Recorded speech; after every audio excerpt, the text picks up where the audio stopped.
Paperboy News here to deliver y'all that daily report. Now salutes and shoutouts to Popeye, who was once an OG from Inglewood Families. I dropped some content on him yesterday where he basically said that gangbanging in LA is dead, and he used Crip Mac and Munchie B as an example. This is what I'm gonna say about that.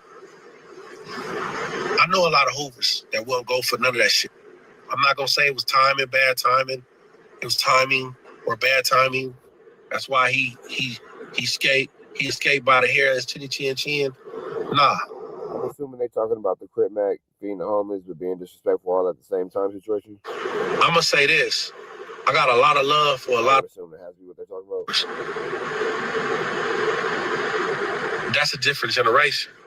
This generation right here is boo-boo. Now, Popeye said LA gangs got so weak that you got Crip Mac, who's from neighborhood Rolling 50's crib, with Hoover blank on his forehead, pulled up to the heart of the Hoovers to feed the homeless and pass them out Old English. And after he did that, this is a really interesting space to do that at. And I do even, in fact, kind of wonder what made him choose that intersection out of all the intersections available in Los Angeles. Happened to him. Now, Popeye said this is in no way, shape, or form trying to smut out the Hoovers, because at the end of the day, I got nothing but love for them. But he said if we're not living up to the G code anymore, and we're allowing our ops to pull up to our neighborhood to shoot a video without any get back, let's leave this gangbanging ish alone and be on our grown man ish.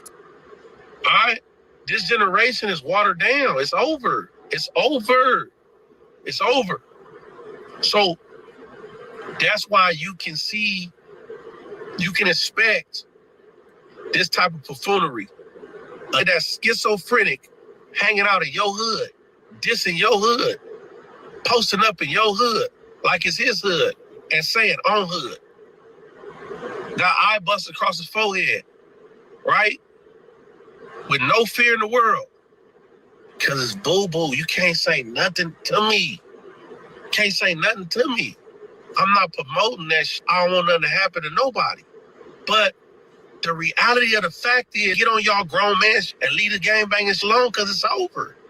It's over. Now, Popeye said it's not just the neighborhood Crips or the Hoovers. The Inglewood Families is also boo-boo. And the reason why I don't bang no more is because they got a blind ninja, Munchie B, basically going online, dry snitching, speaking on unsolved crimes without any repercussions. And he said in my generation and era, if anybody were to do what Munchie did, that's an immediate put-off. But he said gangbanging got so watered down, the Inglewood Families is letting Munchie B continue to do what he's doing because they're basically groupies now. That's over with. It's boo-boo now. It's watered down. It's over. The truth of the matter it is. And that goes for my old neighborhood too. I know what's going on over there. I done put it out there on the internet. You got a clown that's blind that's sitting here speaking on unsolved crimes, man. That's an automatic put off. I don't care how high you think your ranking is. And his ranking is low. That's their celebrity over there. That's the only kind of attention they get. And these dudes is groupies. So they not gonna do nothing to do. He ain't nobody. Y'all see his condition. He ain't nobody.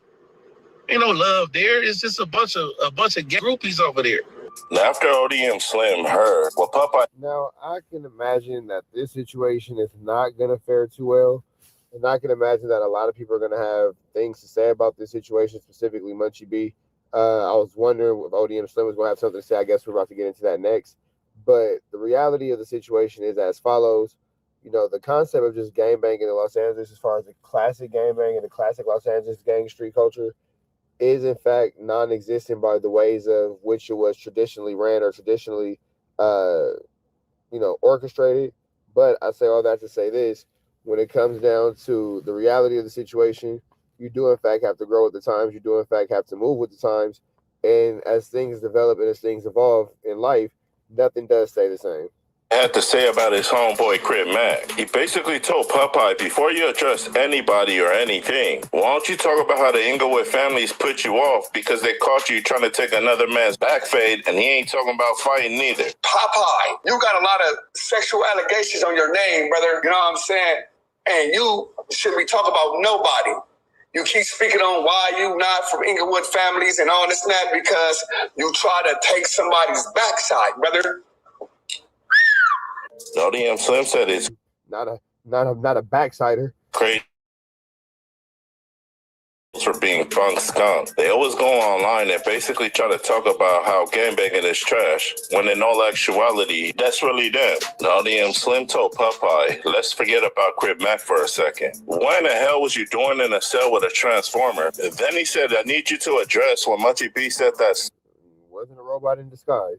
story of how you caught Wasn't more than that meet thighs. in 18th Street, slipping in your hood, and you try to take his ass cheeks. Then Munchie B came with a story and said that a young person from 18th Street was in y'all section and you was trying to take his bunions. Sheesh. No, Slim said the reason why Popeye got all this resentment towards Crips and Bloods is because his whole life he was living in lies. Because Popeye was never a gangster. He was always a zesty monster. Brother, you need to, I just what I feel, Popeye. I'm gonna keep on Not the bouillons, not the beignets. out to you, brother. That's what I feel about Popeye, man. I think you need to just go ahead and just come out, live your truth, be about that. Stop trying to be this, oh, when we was doing this and that, when it was this and that. We don't really care, brother. That don't really mean nothing when you out here on your knees. And I already knew when ODM Slim said all those things about Popeye, Popeye was going to respond back to him, and he did. So let's get straight into it. Now, Popeye told ODM Slim, every time you mention me, you always SEX playing me. And he said the crazy thing about it is you don't even know me. Now, Popeye said one thing about ODM Slim is he's so thirsty for clout. He tries to create internet beef every day with a different person just so he can have some content. Now, Popeye told ODM Slim, grow up, because nobody cares about that prison-ish anymore. And why you clowning me for being on the 50-50 yard when your own homie was too, along with a bunch of other ones? And yeah, I did go to fire camp. Yeah, I was at fire camp. You're a big homie on that 50-50 yard. So what? So what? Yeah, I went to fire camp. So what? Your homie was on the yard too. He was on the 50-50 yard. So what? Right? I ain't gonna name everybody else. Nobody care about that prison shit. Now, Popeye told ODM Slim, as far as you accusing me of having a zesty celly, where'd you get that information from? Because he said when I was locked up, you wasn't on the yard with me. But he said to answer your question, I ain't never did no ish like that. And look, I ain't with no incriminating shit. I ain't with that. That's a put off. Nigga, like I said, you want to gangbang and mislead these young people out here with y'all fake ass style, half-assing and shit. Go full throttle. You shouldn't even been on the phone with no hoovers. Keep it real. The fake ass piece you pushing. You a fake phone. You already know what time it is. You ain't gonna go to jail. That's all. You ain't trying to do nothing. I know that already. I know that. All you is CIs. Y'all behind closed doors snitching on nigga, bro. Y'all all peace treating. Y'all all talk too much about unsolved. That's what y'all do. Jeez. I'm not sure who this guy is, but he's really upset. So, you know, that happened. Red dots to the left, you know the rest. Say a prayer, be blessed. We go. Bro, like it's over. Now, Point and Shoot is coming with a nice little situation with Flackiana, and we know that Flackiana is a flu flammer. He is a flu flammerist of the flu flammers. We're going to jump into this content. I don't know further ado, don't, man. Let's get exactly into it, see exactly what's going on, man. Let's get into it. Let's go. For bro, listen, it's over for all the people who's hating on Flacco, bro. Because, like, I'll be real, like, your chance to beef with Flacco was about, I don't know, was about 4 months ago. The trajectory I'm on right now and the mission that I'm on right now, we is winning. Again, I do feel bad for, like, the quote-unquote, like, poetic Flacco, like, haters. We are past the era of hit pieces working. Era where hit pieces was effective was, like, 2016. So, like, each and every day, bro, like, my live stream just keep getting bigger, right? Things, you feel me, right? Like, you know, like, things, you know, and things going up, and that's not gonna stop it. Sound like it really hurt him to get that out. Okay, so this video is going to be about Poetic Minyango Jala Tok. Frederick Jala is my paid name. $2,500 And so let me explain what's going on. So a couple weeks ago, I made this video on the Forever channel about how Jala rapidly acquired a new large pro-black audience as a result of his relentless coverage of the Chud the Builder saga and the Nolan Wells investigation. And the video is basically about how Jala is pandering to this new pro-black audience as if he's not an anti-black racist himself. What? And I demonstrated this clearly in the video, and I played clips of him actually saying the things, so it was impossible for him to really refute it, so he didn't. I mean, when there's clips floating around the internet like this, there really isn't very much to explain. A 5'9", blonde hair, blue eye, little white boy in some polo shirts, slacks, and some Birkenstocks walking towards you at 9 p.m. evoke the same fear in you as a 6'1". Hell yeah, I'm terrified. I'm terrified. If a 5'9" white person, blue-eyed, blonde hair person came at me in some Birkenstocks, man, hell no, bro. You trying to put me on a tree? I'm terrified. I'm scared. Black man in a Nike Tech. I'm gonna stop that. What I don't understand is the blue, purple, pink lip. Yo, bro, listen, bro. I can't stand niggas, right? Man. These same pink lip, wide nose niggas were the same motherfuckers, right? These ignorant, pink lip, wide nose niggas ain't rocks. Bro, listen, bro. Lil Uzi Vert or NBA Youngboy, bro. Like, these niggas ain't fucking rock stars. How a pink lip, wide nose ninja lion, bro. If he look you dead in your eyes and tell you, bro, are you serious, man? He capping. He lying. Right? If you think that you finna move to Miss Mary Jane's block and trap out of her block and be outside. He's really sloppy and unhealthy looking. Like, bro, your matted, patchy beard has cholesterol. That's crazy. My Lord, that nigga hair follicles got clogged arteries. Well. Nigga, you crazy, bro. She called the police the same day you move in. It warms my heart to see a DA like that taking a stand and saying, I don't give a damn about no peer pressure, no intimidation, man. Listen, I'm black, but I'm going after all these, blue, purple, wide lip, burnt Negroes, right? Who are out here using their lyrics and confessing the crime. And so my video was full of clips just like this, just like the ones you just watched, and they were horrifying. And so there were some people in Jala's audience that were calling him out for it, but their voices weren't loud enough. They were just little peons to him. They were just little chatters. And he felt like because I'm the only one making videos about it, that it's really not that big of a problem right now and that he's too powerful. He's already out of here. He's already blown up. He's winning. His numbers are skyrocketing. And he said that this is why he doesn't feel like he needs to respond. Hit pieces don't work on him. We are past the era of hit pieces working, right? Like, you feel me? Like, the era where hit pieces was effective was like 2016. So, like, each and every day, bro, like, my live stream just keep getting bigger, and things going up. And that's not going to stop it, right? So, yeah. Right. So, y'all stop telling me to respond back to drama. So, it was these statements by the Jala that created a chain reaction in the commentary community on... It's not you responding to drama. It's you responding to who you are as a person because you're actually lying to everyone. YouTube, and people started making videos about it now. This guy, Doku D, found my video, discovered my video, and then circulated it and commentated on it. And so this caused a chain reaction. My name is Doku D, and if you're anything like me, around the whole time of the Chud the Builder thing, where he shot that guy and he got arrested for it, and then he was on trial, and we were learning things as the situation progressed and new information came out, YouTube recommended you a new creator named Poetic Flakko. Wow, that's really interesting. A lot of people did not know who this guy was before the Chud the Builder situation. So this guy Doku D makes this video, and then this guy Jew Almighty notices the Doku D video, and then he makes a video. Only Negroes, yo. Only Negroes.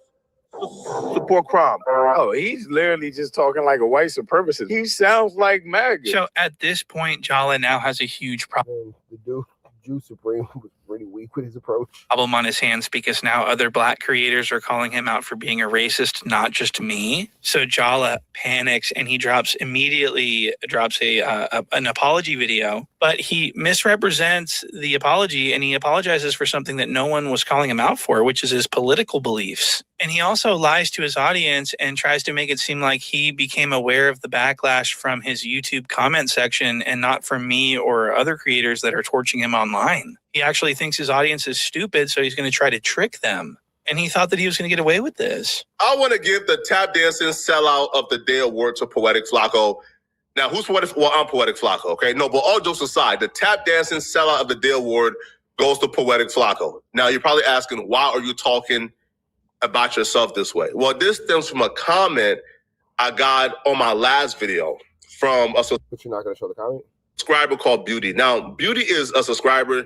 She comments. I've seen her in my comment section often, so she's not a hater. And the comment was, Flakko, you got some explaining to do. But in the replies, there were people pointing out, bro, Flakko, we've seen videos of you as a conservative. Now you're more left-leaning. What happened? What was the change? Why did you change? What's going on? One, nobody is above accountability. Two, nobody is above being called to the carpet and taking accountability. So he's dressing this video up as like an apology and taking accountability for having conservative viewpoints. But nobody's calling you out for conservative viewpoints. We're calling you out for direct racism and bigotry. Which is not what anyone criticized him for.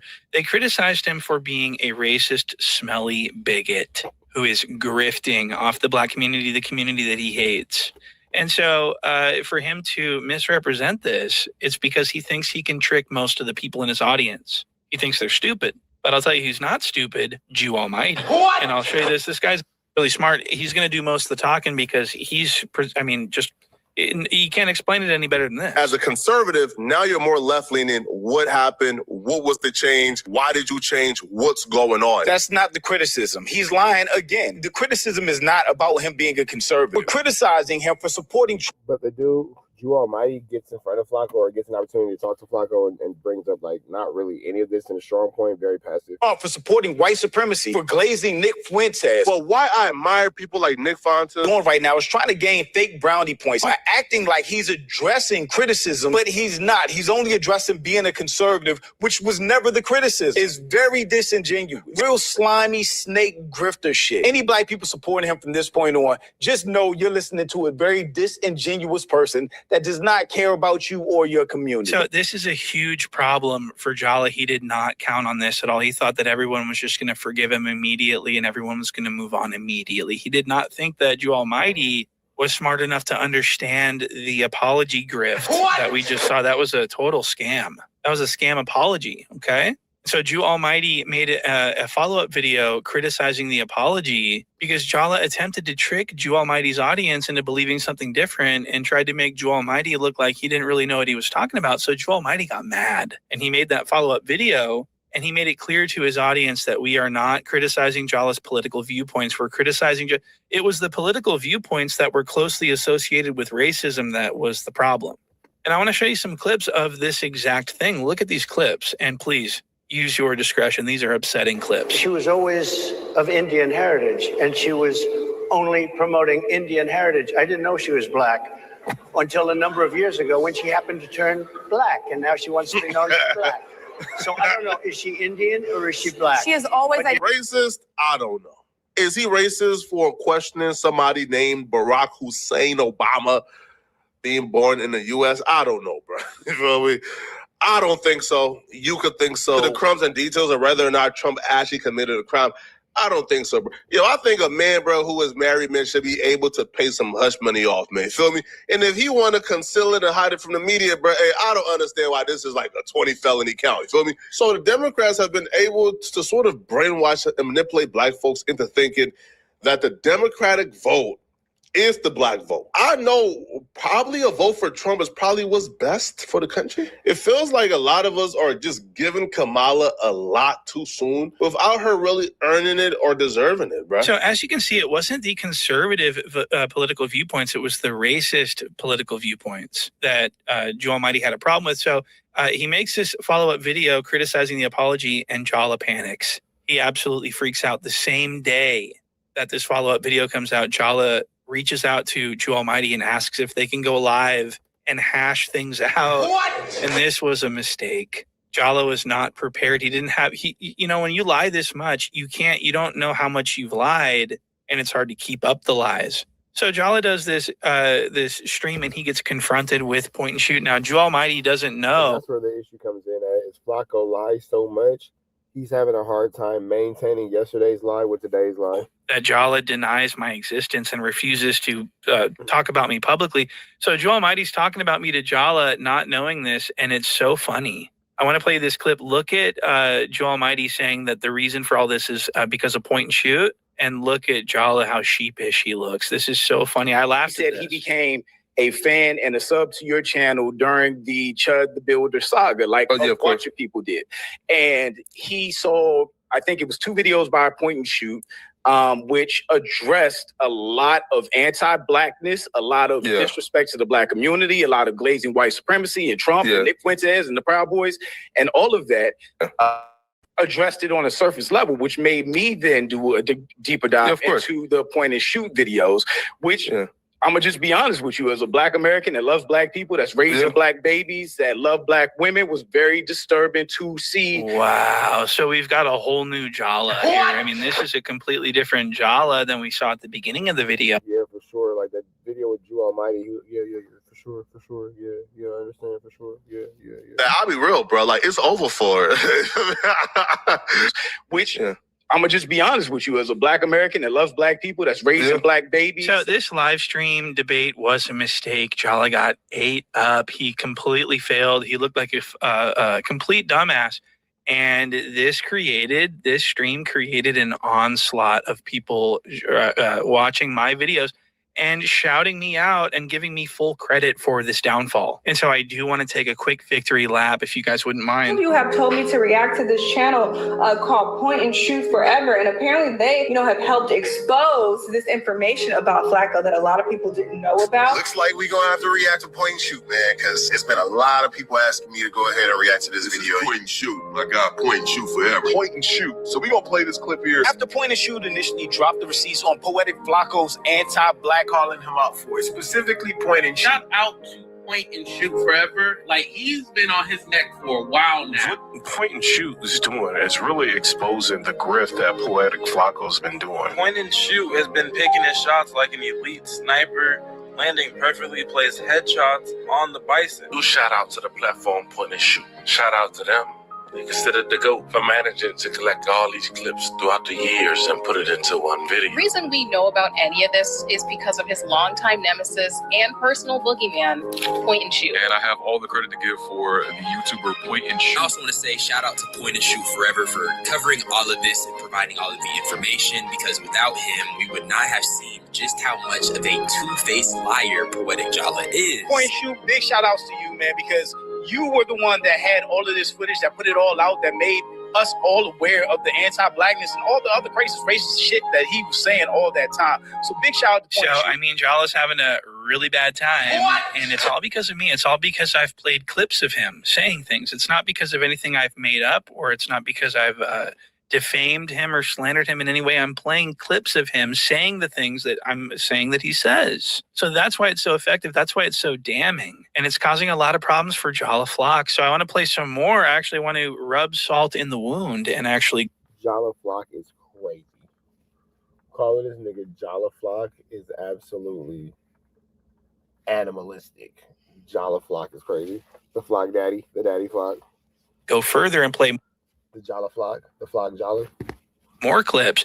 And the clips that I found this time are like way more racist than anything we've seen so far. What? I'm not kidding. Wait till you see these clips. How Black folks love to be victims. So this clip is Jala angrily criticizing the Black community for being outraged about a racist joke by white comedian Tom Segura. What? I'm about to show y'all how bloodthirsty and eager people are to be victims. Like how Black folks love to be victims. Just comment yes if you ever heard a Black person say white folks smell like outside. Just comment yes if you've ever heard a Black person say when it rained, white folks smell like pennies. But it's not racist because the systematic oppression created... I've never heard anybody say when it rains, white people smell like pennies. No, I have heard, no, because I've had my mama tell me I smell like outside. I feel like it's just something that Black people say. Like, I told my kids they smell, you've heard me tell the kids they smell like outside. Like, I don't think that that's a racial thing. Not a good one. And then the white people smell like pennies when it rains. Never heard that. But who the hell is walking around smelling pennies? Like, what do pennies smell like? That's interesting. System that's meant to... Now, a good race joke can never hurt nobody unless it's towards Black folks. Because our ancestors built this country. We've been down for way too long. I'll be real. Like in 2020, Black kids actually had a little bit more currency and oomph to it. In 2020, if you troll or laugh at something that Black folks were upset about, you got canceled, right? Because we were at the height of racial tensions in 2020. Right now in 2023, bro, we've been so desensitized to it that it really has no impact at all. Like, y'all can cry about whatever y'all want to cry about on social media, bro. Nobody is listening. So I can't tell you what white folks do in them showers, but Black folks, y'all should be ashamed of yourselves, bro. So that was insane. What? I mean, really, that was... he really wishes he didn't upload this and that it's available on the internet for people like me to snoop around and collect. This is... I mean, that was... So...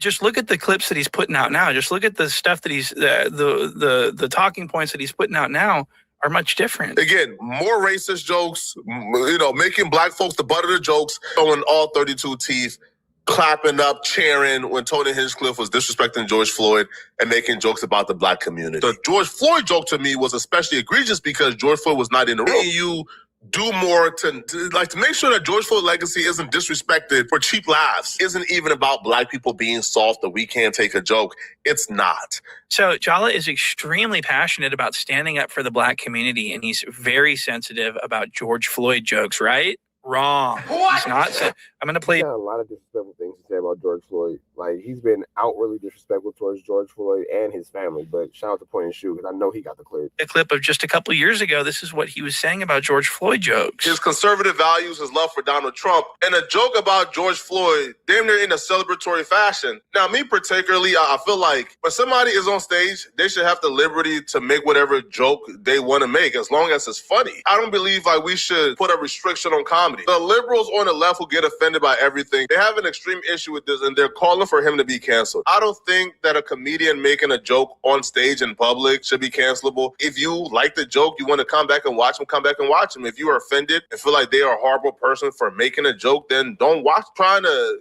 do a coordinated attack or a cancellation on somebody over a joke you don't like. It's the most pitiful and pathetic thing that anybody. So do you see how this is a complete 180? How it's like you can't have a difference in beliefs this drastic in that amount of time. It's just not possible. I mean, look at the contrast between these two clips. Do more to make sure that George Floyd legacy isn't disrespected for cheap laughs. And a joke about George Floyd, I don't think that a comedian making a joke on stage in public should be cancelable. And I do want to make sure that people understand Jala does not respect black women. He pretends to nowadays. Oh, no, he has no respect for black women at all.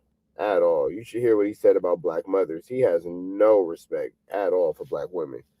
But he does not. Why exactly does racist comedian learn the hard way today about disrespecting black women? I'm gonna see you guys in this video. Just go ahead and buy your daughter a tombstone, you Phil fucking mother, right? You let her die, right? This bitch killed her baby. Oh, no. Don't really. No. See what I mean? You made that here because you thought that was going to hurt me. No, it did not. Oh, man. No. And I thought, go ahead. No, bitch. Now, this next clip that I want to play you is actually my favorite. Right, like, super attacked that girl. And then what about the time where he said that he was going to R-word that man's 12-year-old? Crazy. The anger, the rage in his face, the contorted nature of his face when he's describing this black woman, that viewer discretion is advised. I want to explain what this clip is. So Jala is just making a video about this random high school student. That's she's not a celebrity. She doesn't matter to anyone. This is just a viral video he's reacting to. And this is an 18-year-old grown woman that had her phone ripped out of her hand by a white teacher. And so she pepper sprayed the teacher. What? And this made Jala so upset, not for the girl, but for the teacher. I want to play this. He got pepper sprayed by a female student after he confiscated her phone because he caught her cheating during the test. Oh, Mace? The video starts with somebody recording saying, "Oh, Mace," and she's screaming, "Give me my phone," as the teacher is running out of the classroom because she already maced them inside the classroom. Mace is crazy. Nah, Mace is crazy. Nah, she just... The reaction by these other students are disturbing to me. These are not preschoolers or 5-year-olds. These are high schoolers. The girl who did it is an 18-year-old grown-ass woman. So she's 18 years old. What? So the teacher committed strong-arm robbery. You're not allowed to rob people for their phone and rip their phones out of their... You're not allowed to snatch the phone out of somebody's hand in any way, shape, form, or fashion. Hands. That's incredibly violating. To an 18-year-old legal adult? Really? I mean, that's not appropriate. That is something that I would pepper spray someone for. And I don't even care if it's like a 15-year-old. You don't put your hands on a 15-year-old girl. As a teacher, that's not your job. If you catch a student with their phone out, you can give them a 0 on the test if they're cheating on the test, or you can have them or tell them that they need to remove themselves from your class. And they can go to the principal's office, or you can call their parents, but you cannot take their phone out of their hands and run away from it. That's assault. That's robbery. This is a grown woman. That is definitely true. That is definitely true. There's so many ways you could have bypassed this entire situation without, putting yourself in this type of flammery, but all right. But she's black. So Jala hates her. What? And so he's really taken up for this teacher and just completely shitting on this poor girl that had her phone stripped from her fucking fingers. Other students were not that far off, and put her in her place. Yo, the teacher is running away, not trying to get pepper sprayed. She continues to attack him and then try to play victim as if she wasn't the one who was caught cheating. And that's why her phone got taken away. Give me my phone! Give me my phone! She did it again. Now the blast from the pepper spray this time was so potent and powerful that it made him fall to his knees in pain, in agony. Well, he should have given... It made him fail or it made him fall? Words are hard. She did it again. Now the blast from the pepper spray this time was so potent and powerful that it made him fall to his knees in pain, in agony. Well, what was the words we're looking for? Well, he should have given her phone back. What? So all she's doing is asking for her phone back. She's got her hand extended. She's saying, give me my phone back. Please give me my phone back. I don't see how she's so out of control. If this guy would have just kept his hands to himself, he wouldn't have got pepper sprayed. She's common school treating shit like a game. Bro, she's probably going to have 5 kids by 5 baby daddies her first year out of high school, bro. Straight up. Bro, this chick is a dust mite. Don't go in there. She's dressed like a $2 prostitute, has no manners. Who's raising this chick, bro? Yo, who's raising these kids, yo? $2 prostitute? Who's raising these kids? What? I mean, this is... So this outfit is cute as fuck. This is a slip dress and a denim jacket. This is a very nice little outfit. This is the way I want my daughter to dress. So he's calling her basically a little hoodlum, and I want to play you this clip of Jala talking about... Cute as fuck. This nigga pointed should be burnt out. About his own sister who needed to go to prison and didn't have anyone to take care of her infant son. Ouch. That is factual. Okay, we cooking. Because a family member of mine got incarcerated, and my nephew was left unguided, and he needed somebody to step in to help raise him, guide him, as his mom is in prison. So Jala's out here criticizing black families and saying, who's raising these fucking people out here, when his own family, his own mother is raising a jailbird of a daughter, according to Jala. Jala's own sister is a hoodlum, and his own parents need to be checked for being such bad people, according to Jala. Yo, who's raising these kids, yo? Bro, who's raising these kids, man? Yo, here's the thing, right? A lot of people are online criticizing this teacher for taking her phone. Bro, a teacher is in the authority figure in the school. He has every right to take her phone if it's out and she's using it actively during a test. He's not in the wrong at all. It's her parents who ain't raised her right. But it's beyond her parents at this point because she's 18 years old. She's a grown-ass woman. She needs her phone so she can text Tyrone and Pookie to pick her after school to go be fast. But she did not get expelled. She's still back in school. She got her phone back, and she did not get arrested. So essentially, all that happened to her was she got posted online and got some internet. So Jala's super upset that this girl didn't get arrested for that, for defending herself, and he's upset that she didn't get kicked out of school and that she got her phone back. Now, I do want to point out that if this girl was even slightly in the wrong, she would have been arrested. She would have been thrown out of school.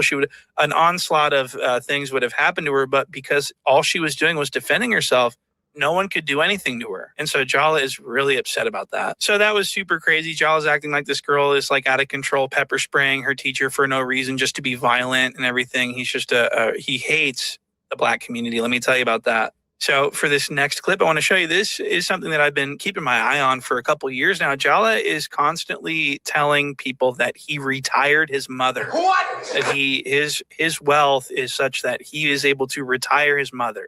I had a huge problem with this statement. I knew that it wasn't true. And so I just want to play you a clip of Jala I don't know why you brought his poor mom into this. She don't got nothing to do with this, but now she's going to have everything to do with it. bragging about how much money he has and how he retired his mother. Look at this. Yeah, what do Charleston might have that I don't have? We both got $1 million plus. We both got properties. My mama retired. I'm sure his mama retired. I just bought a brand new Maybach off of content, right? There's nothing Charleston White have that I don't have. This nigga Flakko just saying anything, bro. So he's signaling to his audience that he has retired his mother. Okay, and this is a lie. And I want to play you a clip from years ago where he made the same claim that he retired his mother. This is before he got rich. My mama is retired. She good. If I die today, my mama gets $2 million. Like, I'm straight. I'm a big dog. Facts. I'm a big dog. Facts. I just cashed out on the AMG, got the pink slip. Facts. I just cashed out on the AMG. Facts.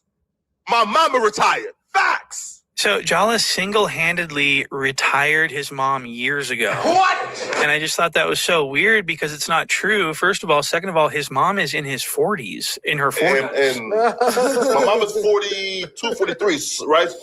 The first time I got a check, I retired my mama. I told her I don't want her to work. So Jala says that he retired his mom from her $100,000 a year salary as a CPA. What? But my mom is a CPA though. She's an accountant. So she's not wasting money. And then it comes out that he's actually funding her multiple businesses that he probably has a 50-50 stake in. So it's all money motivated. He ain't giving nothing to his mom. He's investing. But she is persistent in starting businesses. I want her to just stay at home and relax. She wants to own them. So, bro, I'm gonna fund any business she want to do. So I just want people to understand that when Jala says that he retired his mother, what he means is that he's funding her multiple businesses because she wants to be a tycoon. What? It would cost like millions of dollars to retire someone from a CPA job that's in their 40s. It's just not true. And so I just wanted people to see that and understand that, okay? Now for this final clip that I want to show you, this is going to show... Right, this nigga Flakko doesn't say anything, bro. Like, at this point, he's the ultimate clout monster. That's all it is. This nigga's just the ultimate clout monster. Nothing that this nigga saying is actually relevant. Is flu flammers. That Jala hates all black people, not just... He says that he only hates the criminals and the people from the hood and the streets. But that's not true. He actually hates all black people. And I'm going to play you this clip of Jala being racist against this prominent YouTuber that Jala was just jealous of because he had a lot of money. I was really disturbed by this. Look at this. He probably got scared of getting poor money, man. Yeah, Flakko just be saying.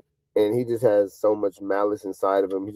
He's looking for any reason to basically tear down the African-American community. Management skills, right? And this is why Negroes go broke. So when I see young Pharaoh spending on a lot of things, and he claims he only made $1.4 million last year in this video, but this is the king of Hotep Negroes. This is young Pharaoh, Mr. Rich. He's the most valuable man in Black America. He's right here is just proof, bruh, that Pharaoh might be going broke, man. All that lavish spending, hiring this employee, hiring that employee,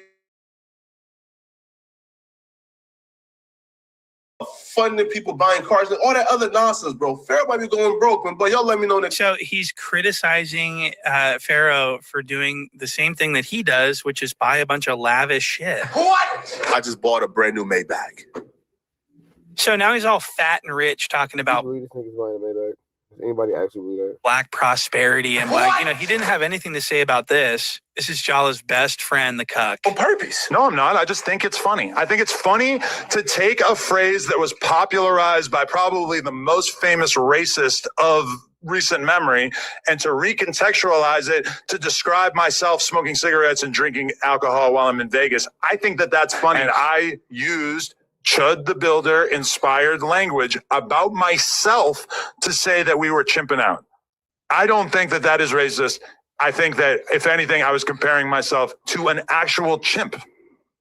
And I don't think that there's anything offensive about reappropriating the language of our oppressors, which should be relatable. So Jala refused to criticize the cuck for this because, number one, he doesn't care. It's all a grift. But number two, it's because he loves the cuck. What? The Neanderthals are acting a fool at the good white man establishment. And by good white man, I mean Adam22, of course.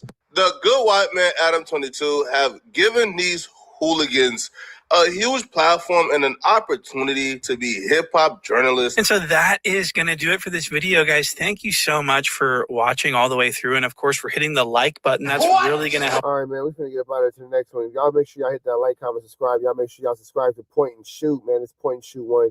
Hit him with a like, comment, subscribe to everything he has going on. Always giving us good news you can use. Good knowledge you can't get in nobody's college. Red dots to the left. You know the rest. Say a prayer and be blessed. We are gone. What's good, man? What's up? I'm sitting. Don't you like? Get right. No, we're not supposed to be here. I'm not supposed to be here. Shh, don't be weird. Oh, Sergeant. How you doing, bud?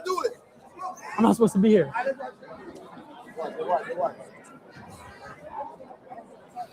I'm not supposed to be here. Fuck it. Chess, is there any lag or anything or no?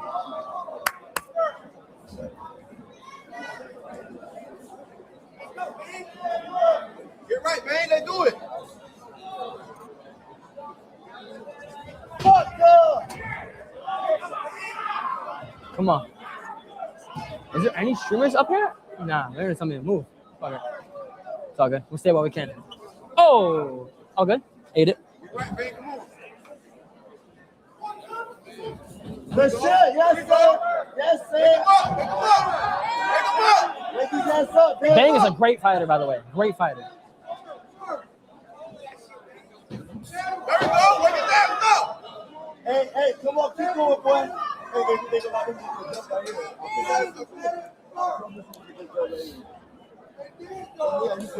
Oh. No, I ain't bet. He slipped? No, I didn't bet. Who you bet on? Bang. Oh, he gonna win. Guaranteed money. You won, brother.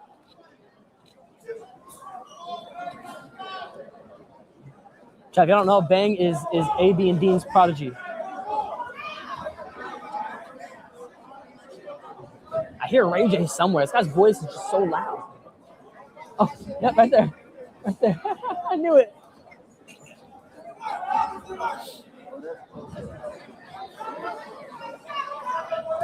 Good shit, boy. Oh, yeah. Oh, yeah. Oh! Oh! Yeah! Yeah! Yeah! He on the ground! Oh, he's done. Oh, he's done. He's done. He's done. Oh, he's good. Yo! Oh my God, he's cooked. He's cooked. Oh, that's another one. It's done. It's done. It's done. It's done. It's done. It's done.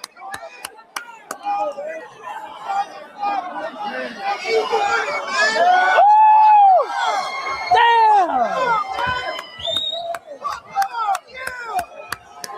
Yeah, man! There was no fucking chat. There was no fucking chat, man.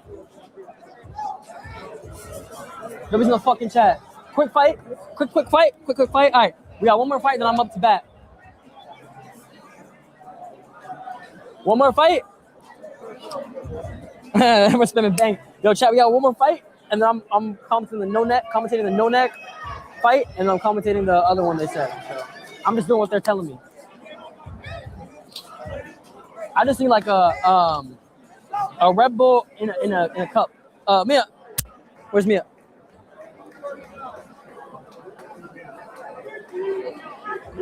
Ladies and gentlemen. No, I'm gonna text her. Technical knockout at 2 minutes and 39 seconds of the very first round out of the red corner. Antonio Bang Williams. Wow. Let me get you up here, baby. What's up, man? How you doing, man? You came. Let's go. Belt, Let's go. just like everybody Let's go. expected you. Let's fucking go.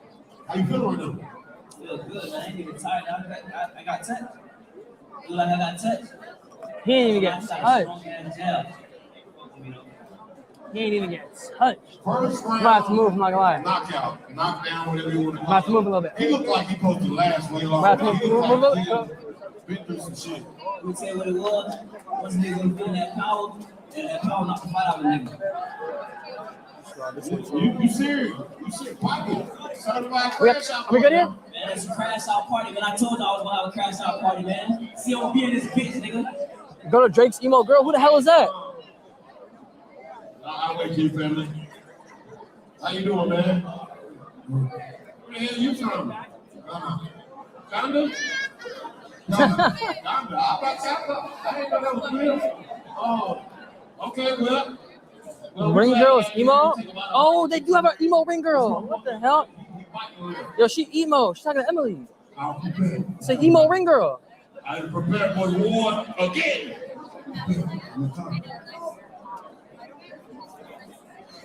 Respect her. He fresh from whatever tribe. I don't think they boxed there. That's Drake's girl. Wait, zoom in on her real quick. Zoom in on her. On the girl? The doctor? Well, he said he coming back for you, bro. So you might get around. You might get around too, or Chat. or second chance. This right here is a special. It's strawberry mixed in with energy drink. With a humble strawberry. Yeah, humble strawberry with energy drink. Pump of strawberry.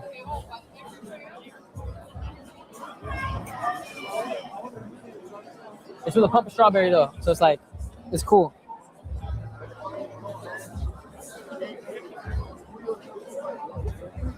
Could you smell it to make sure there's no alcohol in this? There's none, right? No. Oh, strawberries. Yeah. You did great, brother. You did great. Respect. What? Energy drink mixed in with a pump of strawberry. Yeah. So, on some virgin shit. Virgin. Yeah, you want to do an interview? Where my live cam at? No! Yo, why me, Ben? I'm not ready. Let me know when we're live, Bubba. Fuck. All right, just go easy on me, all right? I got you. I'm just, we're business partners now, so it's like Yeah. a different level of, brotherhood. How's life, Ben? Good? Why is that goth girl here? I just need you to cue me when it. We're live. GG.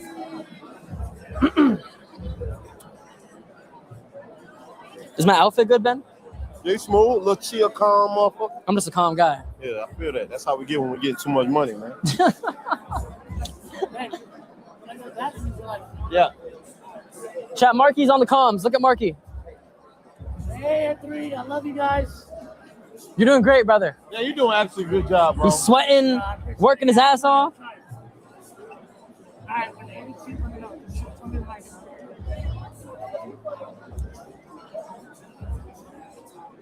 They up there just yapping. Yeah, they are. Fuck. Ask him about. Yeah. What are they asking about? You've been gifting a lot of subs recently, Ben. I give subs to everybody, bro. Who have I gifted subs to? No. Huh? Just, the chat just said. Say it. Oh, a girl. The name starts with S. Strawberry Tabby? Yes. Oh, I if I see tits, period, I'm gifted. No, it was a girl named Sam. Oh, Sam. Sam gifted me like 100 one time, so I randomly saw her on there one time and showed love back. I didn't send as much as she sent me, but I sent something back. You said something just out of courtesy. Yeah. It was a courtesy thing. I She respect been talking a lot about God and Jesus. So That's good. She's on a good path. Like that, yeah. Great path. Shout out to her. Yeah. Shout out to her. How's your love life? Oh, that's your ex? Yeah.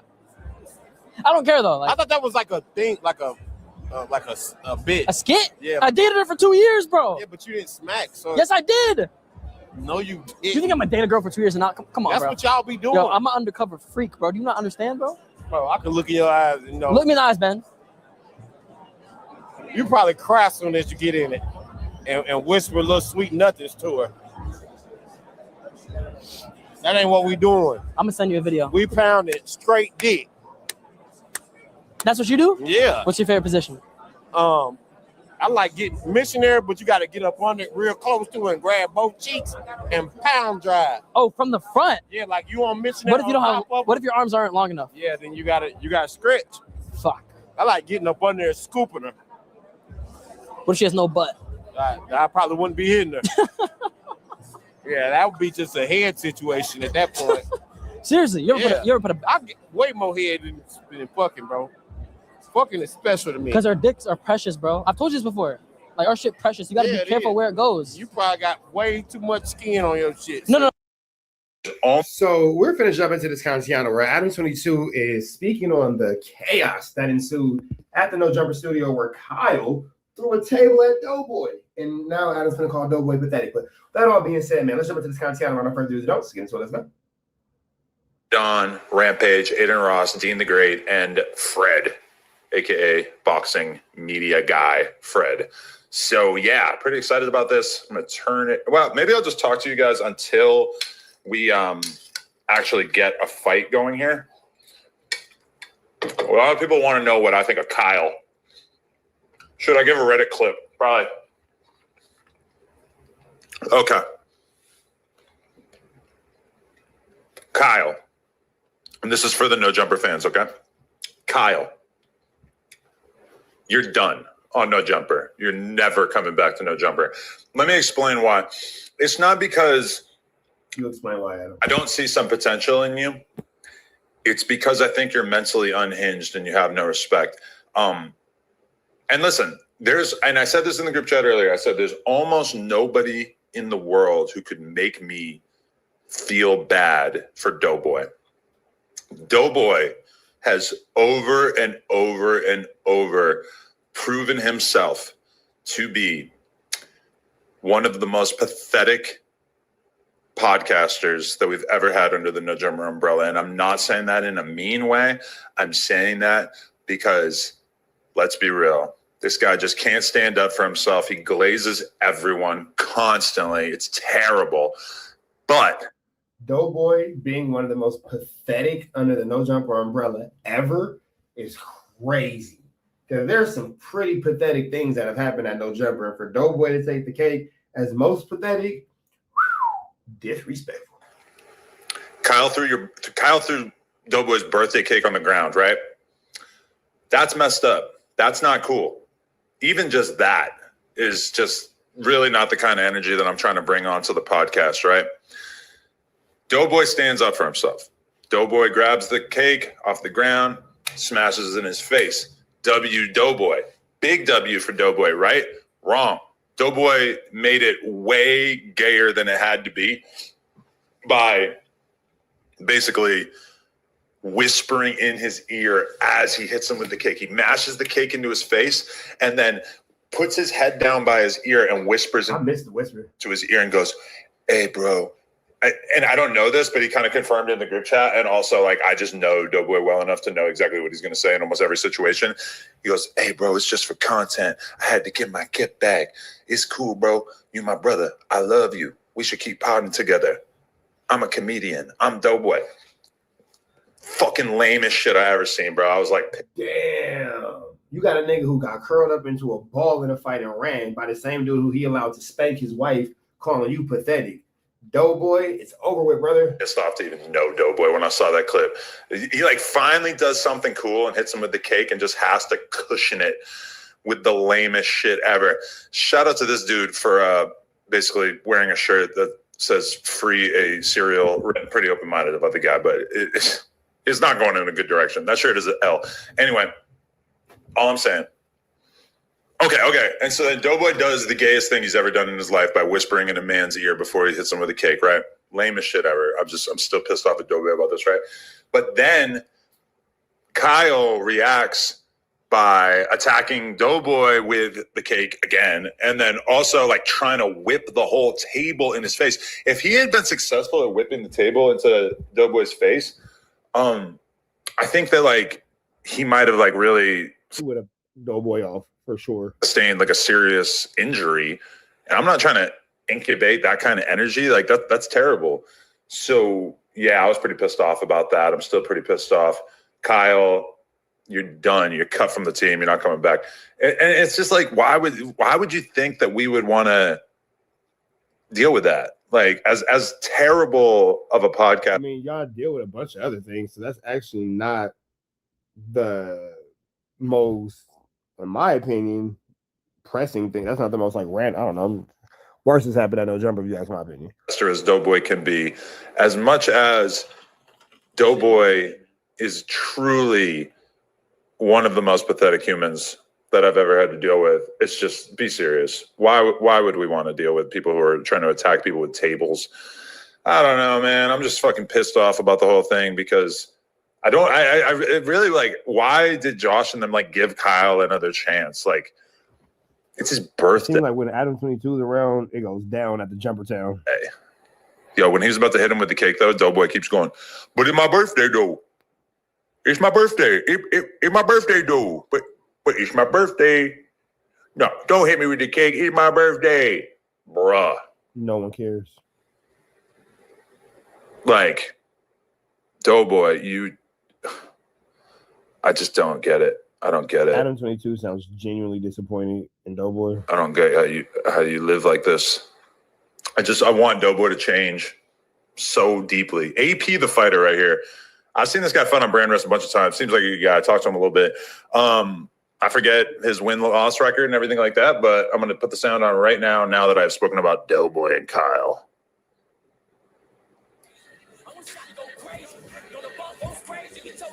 So this whole situation with Doughboy is just flu flammers, skullduggeries, and extremely larcenies. As he continues his no jumper stint, I would assume that Doughboy is going to continue to have a full made out of him. I assume that Doughboy is going to continue to not be a class favorite, but let's see what this is talking about. Yeah, I'm about to say, hold on, who is who? AP looks like a monster next to this guy. AP is the darker one. AP is tall and dark. No, I'm not saying for the red gloves. Okay, yeah, that's a good one. Chat, who do you guys got winning this fight? Fight like he was sleeping. In this fight. Why does Dean say cuss so much? Trying to get a better jab to see if he get my distance. Go to the body. Top. He has such a big height advantage, though. Does that matter, Rampage? Well, I think it matters. I hate fight guys that. Kenny just asked in the chat if I F with Austin McBroom. And let me tell you something. I have never met the guy. I have nothing against the guy. But he's never, what? Yeah, he just dropped his legs. Okay, it wasn't a knockout. Anyway, the only thing I know about Austin McBroom is that one time, his first fight against Bryce Hall, I think Keemstar asked him if I could go. And I think I was the one person on the list of like 20 names that Keemstar gave him that Austin McBroom was like, no. So I've always wondered what it would be like if I ran into him, but I believe he don't like me, but I don't really know what I really ever said about him. So I don't know. Very heavy underdog in this fight. Whoa. He does have a lot of experience. I used to train over there. I mean, he got experience, yeah, but that shit ain't look like that shit landed. So what do you think happened? It's a replay. I think it's flopped. We're going to see it after the first round. Yeah. Dean? All right, man. So I'm going to let y'all catch the rest of this, man. But I guess that's Adam's 1-2 step like Sierra when it comes to what's going on with the dude, Kyle. That all being said, man, red dots to the left, you know the rest. Say a prayer and be blessed. We gone. Adrian, the scamming disappointment Broner, is back at it again. Ever since AB's close Those are a crazy list of adjectives. call hospitalization, he's been dealing with reality pretty much in the worst way possible. Yeah, he's been drinking just as much, if not more, than before. On top of that, it seems that he's been doing the good old balancing act of skiing and, booze. So now he's allegedly basically forcing a body AB off the Yowda? that's breaking down to stay up as he continues to poison himself all day and night. The man AB has become during this marathon is truly disgusting and disappointing to watch, and not what anybody wanted to watch coming into this thing. I mean, come on. Remember when AB had everyone fooled at the beginning of this warehouse marathon? You got 2 more rounds. I got 4 rounds, buddy. I'm going through this shit. And AB could be an amazing person if he, so choose to, but what we also choose to be. Yo,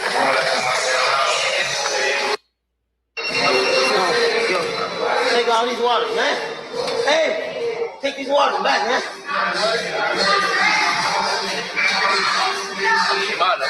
Come on. Go to 7, man. Come on, go to 7. Let's go. Half a mile, y'all. Yeah. Half a mile, man. Let's go. Showing up, man. All right. It's a full workout, nigga.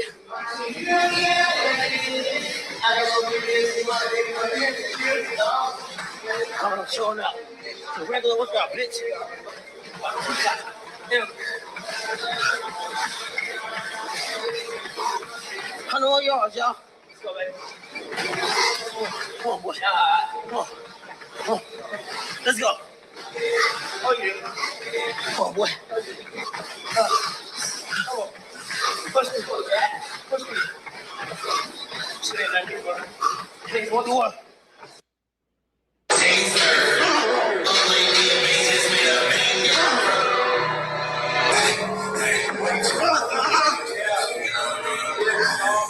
AB's definitely impressive when it comes to the boxing, for sure.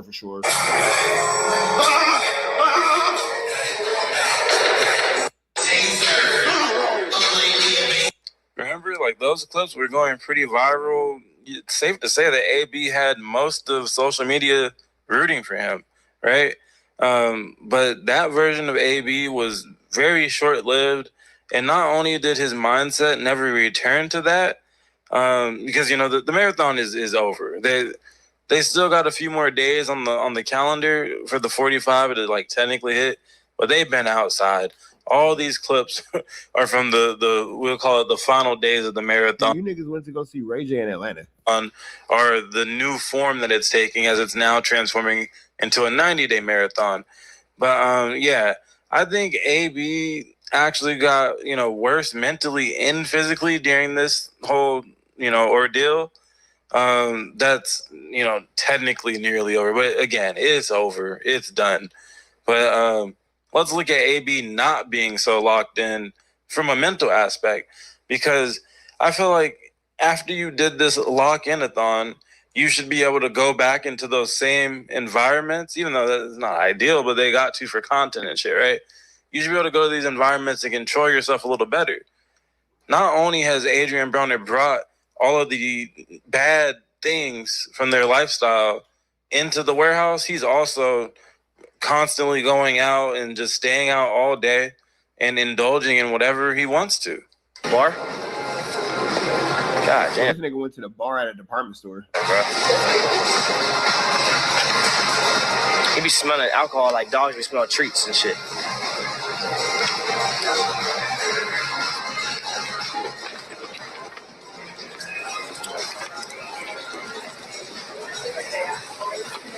You sure it's over here? Yeah, maybe. Next store, bitch.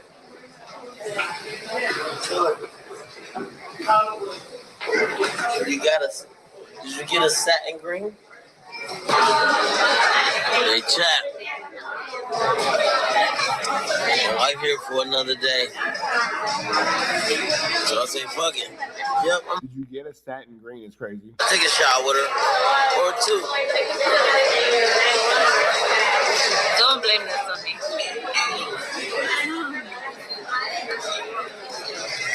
We're gonna check. You know we're the same type of niggas. We've been brothers and friends for a long time, right? And I'm gonna tell you, like I tell myself in the mirror, like you probably tell yourself. Me and you, we gotta sober up a little bit. Both of us. You see what I did on the verses? It took me, look, no, I'm not talking about that. Remember the Don Julio bottle? It took me a week to recover from that. And my kidney was fucking up. So like, damn, you niggas gotta take better care of yourselves, man. Y'all can't be out here living la vida loca like that, man. I'm older than you. We're in our 40s, bro. And so we gotta understand that like we get a little bit older, so we gotta drink casually now. And I'm only telling you, I tell myself that. You know what I'm saying? And so Yeah. So some of you may have already the game was giving AB some really good advice, like, bro, you maybe should chill out just like a whole lot. seen the clip, but the game, he's full of shit himself, but at least he'll admit that he's full of shit. All right. And that's exactly what happens right after they take their first step into sobriety. Mr. Jason Taylor decides to chug not a full bottle of Don Julio this time, just half. All right. So I guess that's progress. But here, check it out. yeah, we brothers with us. So we gonna take the first step to sobriety. All right? You ready? First step to sobriety. You ready? Come on, nigga. Step forward, nigga. Come on. Take the first step. No, big step. Big step to sobriety, nigga. Come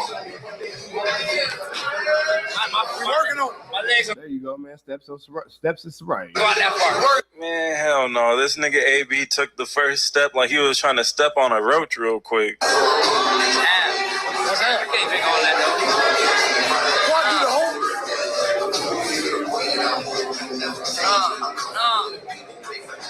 Nah, bro. Like it's water though, like it's apple juice. Nah, Nah, nah, bro. Nah, bro. Every single drop, like damn, you can just leave a little swig at the bottom or nothing. That's some different shit, man. That's not okay. In the words of Ray J. Man, these niggas out here drinking like they fish who need water. But I'm gonna let y'all catch the rest of this on Just Clips, man. We can pretty much see that AB's not gonna make it too much further should he continue these flu flammers, skullduggerous, and extremely larcenous behaviors. With that all being said, red dots to the left, you know the rest. Say prayer and be blessed. We are gone.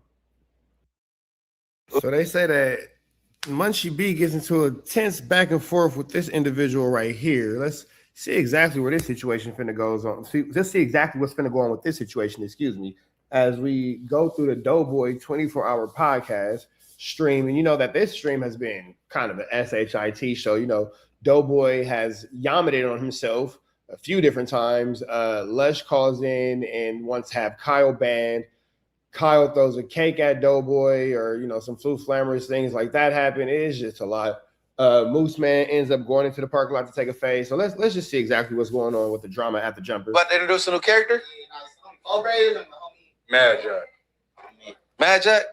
All right, where you from, bro? Yeah, take it easy. I was on the phone go big stuff. Top in town at 2400 block. Hey, you back the fuck up that shit. Yeah, you heard that shit? That nigga was crazy. No, they cool as fuck. I was talking to them in the other room. Shout out to y'all. Y'all cool as fuck, bro. You already need some for real? Yeah, y'all mamas. Okay. Car shit can get down. Yeah, hey, no, we was just talking to them. Sheesh. Yeah, he did. He took it the whole way for sure. So bros about little shit. They acting like what they How with, you what feel they about ain't with. Shorty Rap, gang? Huh? How you feel about Shorty Rap? So you guys let me know in this situation so far. It doesn't seem like nothing crazy. Some people will say, "Oh, Munchie B didn't bang his hood back," but like, I mean, I guess whatever.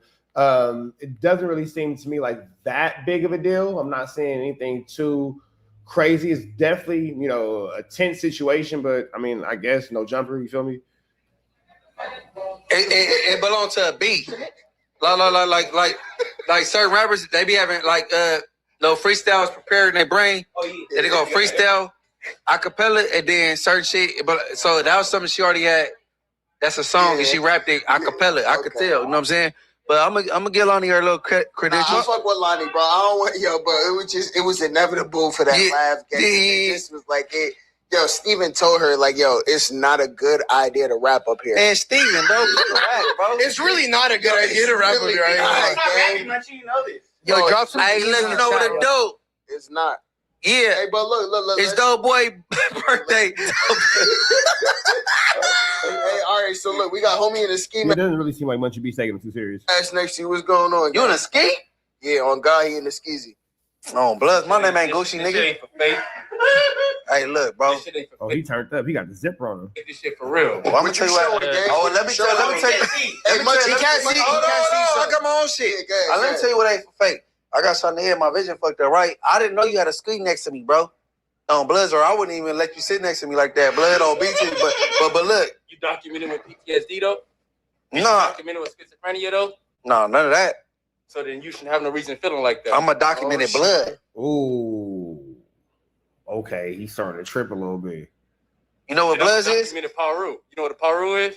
What Paru? What state? Pimping in a rare uniform, nigga. Pomona, California. Top end town nav. I already told you. Ooh. I thought it was only 4 foot. Ooh. Ooh, this is all right. Now, here's the thing, too. We'll be fair. We'll call it down the middle. Munchie B is visually impaired. He is visually impaired. So that is a huge handicap in this situation, but it's some energy coming out of this guy right here. It's some energy coming out of this guy right here. And all right. Now, I'm going to let the chat decide. I have no opinion. Who's getting banged on? What's going on? Y'all let me know what's going on, man, because apparently in the comments, y'all obviously know way more than I ever do because y'all the toughest feathermuckers. So all you extra tough feathermuckers, y'all let me know. We're going to run it back real quick, but the I already told you seemed a little aggressive. I ain't going to front. It seemed a little aggressive. Tell you what ain't for fake. I got something here. My vision fucked up, right? I didn't know you had a screen next to me, bro. on Bloods, or I wouldn't even let you sit next to me like that. Blood on BT, but look. You documented with PTSD though? No. Documented with schizophrenia though? No, none of that. So then you shouldn't have no reason feeling like that. I'm a documented blood. You know what Bloods is? Documented Paru. You know what a Paru is? What Paru? What state? Pimping in a rare uniform, nigga. Pomona, California. Top end town Nav. I already told you. I thought it was only 4 5 5. All right, nigga. You ain't from 456? You from Harlem? Look. You from Hey, Harlem? we moving on, gang. Look, gang, we moving on, gang. I nigga said I'm from all of them. Sheesh. Now, when a nigga say he from all of them, that's energy. That's aggression. That's a couple logs on a fire, if you will. You from Islands? You from the north? Yeah, they're from the north. Marlo. Hold on, and what they call you again? I ain't gotta repeat myself. Munchie, we moving on, the viewers gang. wanna hear you. Hey, yo, we moving on, gang. You heard? We moving on, gang. We moving on, gang. We moving on, bro. Yo, bro, look, bro. Ski. Yo, Skeezy, gang. Yo, you on Munchie B can feel the energy, but he's inebriated. He's blind. I imagine that there's none of his homies there. I would imagine if one of his homies was there, the situation probably wouldn't have went so far. But yeah, man, this is different. This is interesting. Okay, all right. Hold on, you heard of Inglewood Family before? I heard of 456. You heard of Inglewood Family before? Most respect.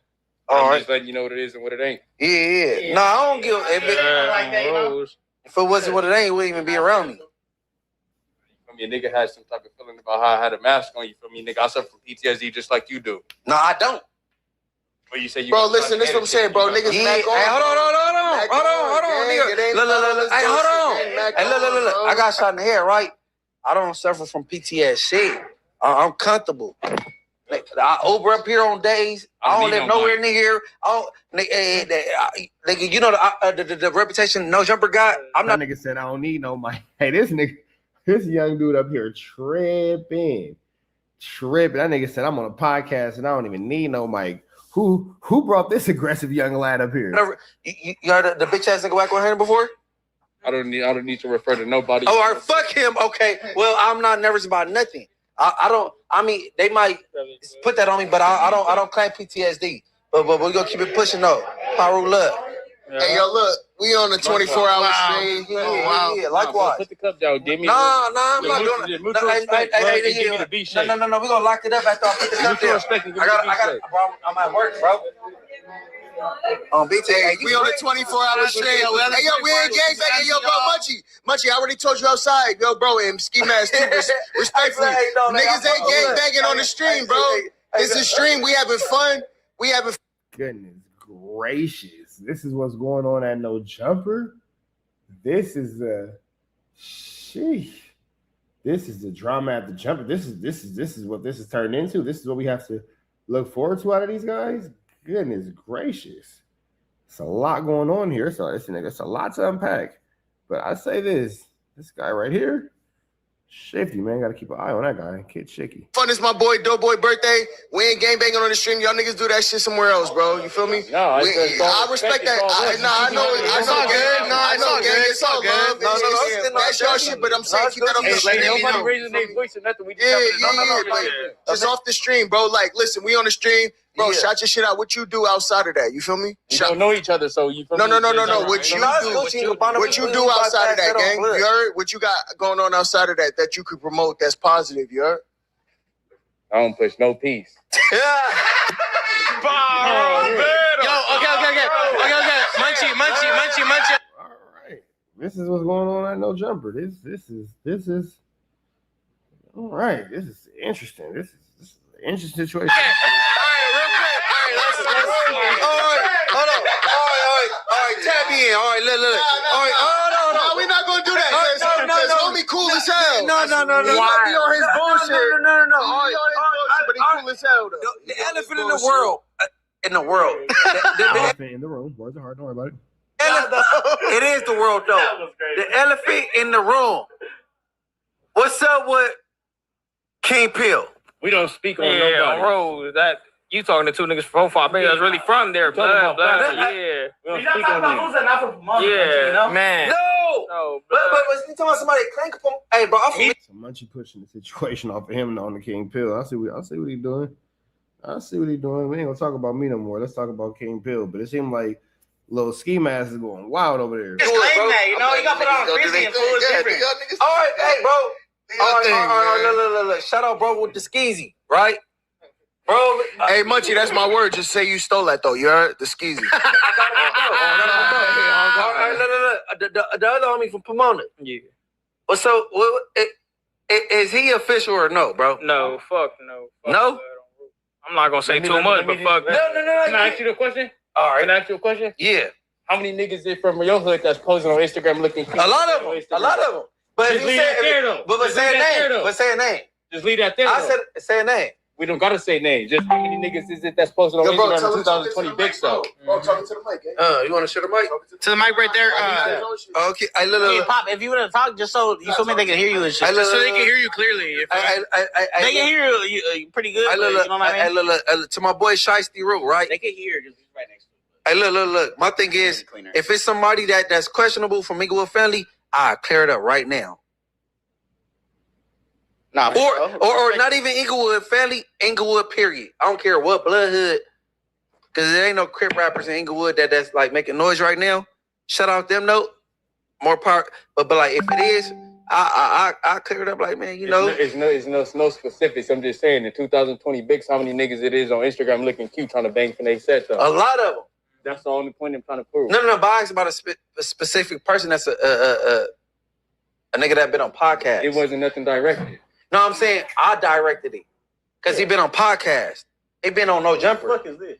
He been on Camp Capone. You know what I'm saying? Mm-hmm. So I asked the question and he representing, you know what I'm saying, 4-5 bigs. Yeah. That's all. You know what I'm saying? No disrespect to nothing. You know what I'm saying? On Bloods like So Munchie, let me get your opinion real quick. So Game just dropped a new song, right? My man said, let me change the subject all the way up. Drake. What's your opinion on that? My opinion is he stole a page out of Kendrick book. All right, man. So we up out here to the next one. Y'all know the deal. It's red dots to Lizeth. Y'all know the Rizess. We are gone. All right, man. We're going to jump into this Kantiana. Suge Knight shockingly points out Reggie Wright. Suge Knight shockingly points out Reggie Wright Jr. for getting Tupac unalive. Doesn't hold back. We're going to jump into this Kantiana. Big shout out to Top Media TV. Let's get into this Kantiana, man. Top Media 3. Let's get into the content. I got a bullet still today, a 45 bullet that inched to my skull. You can look at my medical records and see the x-rays and see it's in my skull. They didn't remove it because they said if it would have went another inch, either I'd have been investable or dead. Now, as far as what they say Puffy did and didn't do, just the facts. The facts of the matter is this. It was a guy named Reggie Wright Jr. who was over security. He didn't work directly for Death Row, but he had a security company called Right Way Security, who did security for Death Row with off-duty police officers or guys with a CCW. Everybody knows when we go to a fight in Vegas, we're going to be at the Tyson fight, or we're going to be at my club they call Club 662. You can go to that club and you'll see Mary J. Blige perform, Jodeci performs, Tupac performs, Snoop and the Dogg Pound. Reggie Wright Jr. told the security they can't carry firearms. Now, here's the situation with this. Suge Knight has denied testifying in the Tupac trial, but this open source reporting could count the exact same way. The sad thing about that, Pac hated Reggie Wright Jr., so he had fired him before any of that. I don't know the right date, but I'm quite sure it was. It's paperwork that shows it.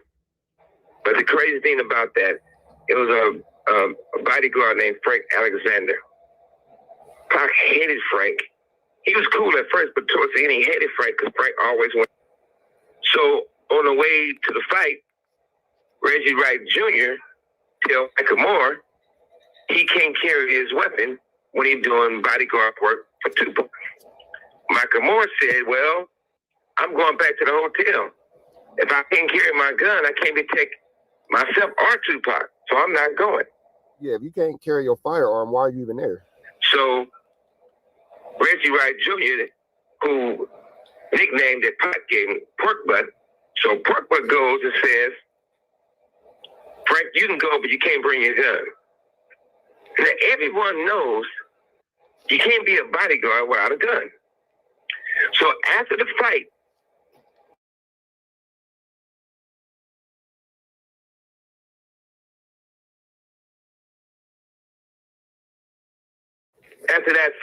after we stopped to a few places, we go to my house.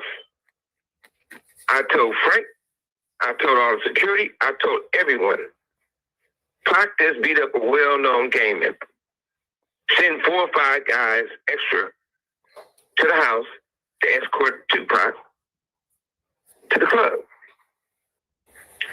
Reggie Wright Jr. refused to send the security guys, refused to show up. That wasn't a coincidence. It was a murder for hire hit.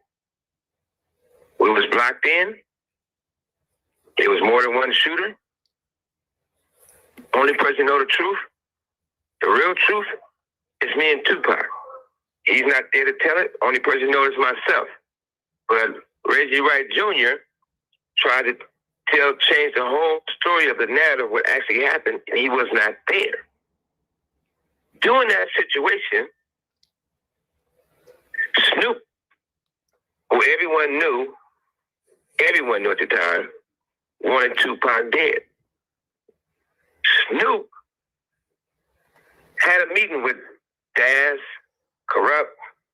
So whereas Suge Knight may not have told anybody anything, as far as the court is concerned, sounds like this nigga's giving up a lot of information right now.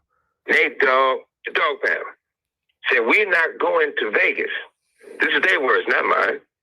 We're not going to Vegas because basically something's going to happen. Somebody's going to get killed, right? So Corrupt tells the story. Daz tells the story. Warren G tells the story.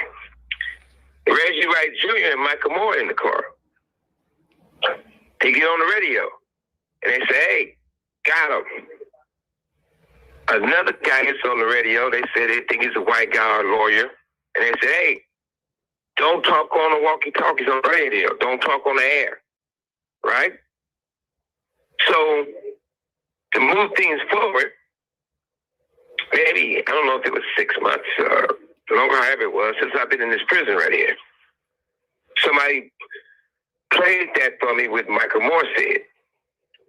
So when I know that attorney David Kenner always says, you can be on your cell phone and people be talking like, hey, don't talk on your cell phone. Somebody listening. They recorded and you can't do that. They're listening to you. So I know that's the saying. So jokingly, I told David, I said, hey, was that you on the walkie-talkie? Because that's your line. Don't talk on the phone. Now you're the one saying don't talk on the walkie-talkie. So that being said, David Kenner goes and says, sure, I never had a walkie-talkie. I would never have a walkie-talkie. Would I need one for it? Never. So I'm saying, wow, he's so bent out of shape, but I was joking about it, right? I said, you never had a walkie-talkie? He said, that's not me talking on the walkie-talkie. I never said he was talking on the walkie-talkie. So that raised red flags. Didn't think that much about it. A lot of crooked cops got involved in hip-hop. Those same crooked cops. Reggie Wright ushered in the crooked cop situation. I felt that cost me my freedom, cost Puffy his freedom for now, cost a lot of people bad situations. And I think that they cost the biggest 2 rappers in hip-hop history, Tupac Shakur and Biggie Smalls, their life. Everybody points the finger at everyone, but it all comes back to the same authorities. Even if you know That was crazy because Suge Knight has not been. This is a wild situation. And again, is that same little look of, well, no, I'm not going to snitch. But Nigga, you just got on the internet and told everything. Speaking on Reggie Wright Jr. and exposing Reggie like this, it's crazy that he's even speaking in this manner. So he's pretty much, saying Reggie Wright was the one who orchestrated the murder of Tupac and had Michael Moore, which was Tupac's ex-bodyguard, right beside him. Michael Moore had said over the walkie-talkies that somebody had said got him right after the shots had rang out. So he had already exposed this whole play, and he was pretty much indicating that Reggie also might have something to do with it. They had a documentary before he passed away with Frank Alexander, who shot himself in a suicide because he passed away. So Suge Knight is saying Reggie Wright, crazy, that Reggie Wright is the one that orchestrated that whole situation. While I was working at 662, I heard something over the Nextels that we all carry for security. And what I heard was, got him. It's definitely one of our, not paid security, but one of security that works with directly for Mr. Knight came over the radio. I couldn't pinpoint exactly whose voice it was, but it was some voice that I had heard before. So I knew it was one of our, not one of our direct security that was hired with us, but one of the, what do we call them? One of the homeboy securities, you said, got him right before me and Mr. Wright got in the vehicle to go get to the hospital. The night that Tupac was shot, after being taken off of Tupac with me, went back over to Club 662. Then someone else came on the radio and said, hey, don't say nothing over the radio. So Michael was with Reggie, and they went to the hospital together. And Michael talks about hearing something over the radio. Well, he would have heard it over Reggie's radio because he wouldn't have had a radio that night. Nextel sold a push-to-talk feature, which was essentially a walkie-talkie over a cell phone line. With it, conversations could be transmitted via speakerphone. This was how Moore heard the conversation on Wright's cell phone. But was this a random broadcast meant for a wider audience, with Moore and Wright only passive listeners? That's possible now. But at the... So, I mean, the one thing, too, with Tupac, I still got a 45 bullet into my skull. And the thing about it is, they've been knowing all this type of stuff from day one. And that's why he violated me and sent me to prison last time. And the other thing is, for Biggie's son, I'm quite sure they saw the first one, they saw the second one, because it's the same circle of people, you know? I got tapped on the shoulder by one of the cop's daughters that was involved, and she told me.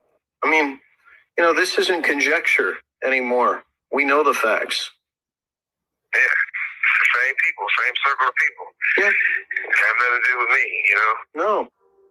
When he came in, they put him on stand, and the judge asked me, said, do you know Suge Knight? I said, you don't know Suge Knight. I said, what did he do? The only thing he did was help me and save my life, which I basically did because, Pac was my little brother and the #1 artist out on the bond, and if he would have got in trouble, he was going back to prison. Yeah. So I know there's cameras everywhere in Vegas because I went to UNLV. They just take it to the top and let us watch. So, I was breaking up saying I cut that bullshit out right in here. But at the same time, they just played with the thing the way they wanted to play with it. And see, the thing is, those guys, if you go back and watch the film, they was already stalking Pac. They're watching him. So that just took the iceberg when something happened. But there was a plan already to do something to him. Yeah. And that's why, like I said, I had two of the toughest guys for him, and Reggie pulled him off of me. It didn't have to happen. I told him to send 5 guys from the club to there, and they never sent nobody. Yeah. And Frank blocked his in purposely. Later, he told us at the streets. They told him to do it, Yeah. His cops ate Frank up so bad he died, Oh, yeah. No, absolutely. And Michael Moore. Yeah. And then Perez was all involved. They were trying to kill me too, but see, because Perez and Redden was good friends, and Perez and Sarita and Red's great friends together was trying to plot. Yeah, exactly. Yeah. Russell got it right before he died. Yeah.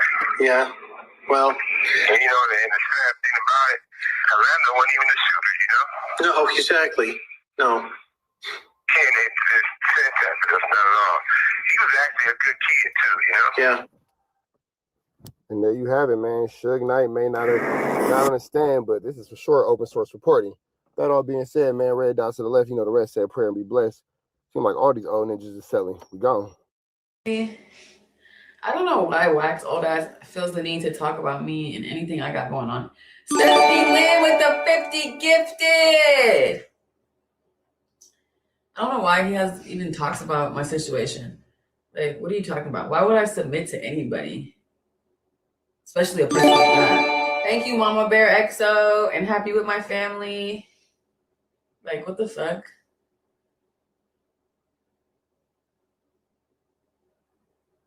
I need to repent myself. What the fuck?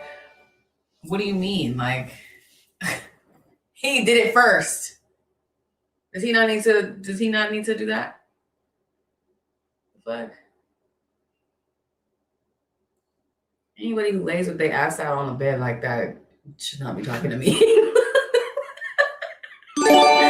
shouldn't be talking to me, bro. Thank you, Gina Cleveland. Like, what the fuck? That's why, it's crazy. People always be like, why does Sam get involved? But everyone around speaks on you. Right. Like, everybody. Like, the whole thing. Everybody. What the fuck? I'm not gonna argue with the elderly. Like, get out of my face. But I tell you how we was taught to respect. Thank you, Angelo, Earth. We just... Oh, Angel on Earth. Honestly, I feel like it's so weird. Like, what is it about men thinking that they're a player when the only way they can get their way is to downplay the next bitch to the next bitch? Like, yeah, like, what was that about? Like, you damn near creating a competition between two bitches that have never even, like, probably won't be unless it's for you in the same room. Like, that shit is weird. Same. I think so too. He's been bad. Because you could have left it at, like, the first part. You could have just left it as the excuse of it was for promo. Like, you could have left it with that excuse. You never had to go downplay her to make her feel better. Like, right. Be honest. I give up. Can't be texting anybody no more. I'm still cool with Kai. If Kai told me to call me right now, I would tell him that was weird shit. That don't bother me. That's weird shit. I hold all my homeboys accountable. Like, that's weird shit. Yeah, hella weird. Fix it. Mind if I just don't do it? Like, why are you guys discussing me at all? The fuck? Like, be so for real right now. I don't know why bitches just be posting shit like they don't get beat up. Like, what? I literally don't have any different thoughts about Kai because, like, he's my homeboy separately from me and Jaden's friendship, so it's not like I talk to him about what they got going on. Like, that's between them. You ain't even got nothing going on. Like, that's why we sitting here confused. Like, what is all of this about? Like, right. Also, I feel like it's so... BB. Thank you, Mochi Bunny. Listen. She's a lot. But I think she fits in. I think it's funny.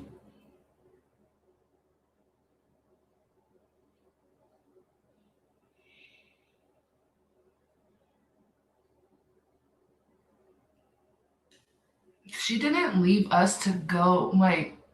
We were leaving the club. Like, she left to go to Deed and AB stream. Like, and quite literally, even if she did, well, who gives a fuck?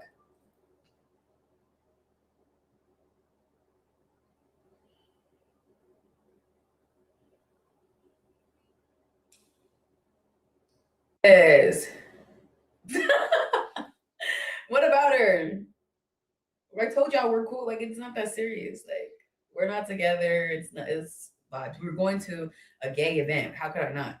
How could I not invite her? She was acting like Juicy last night. What you doing? Let's all be together. Let's all be together. Let's all be together. I'm like alone.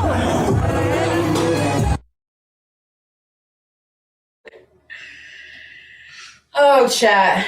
Listen, I don't know why that little troll under the bridge freaking posted that shit. Like, what are you so insecure for? I don't know you. You don't know me. Like, what's the issue? Like, are you like, okay?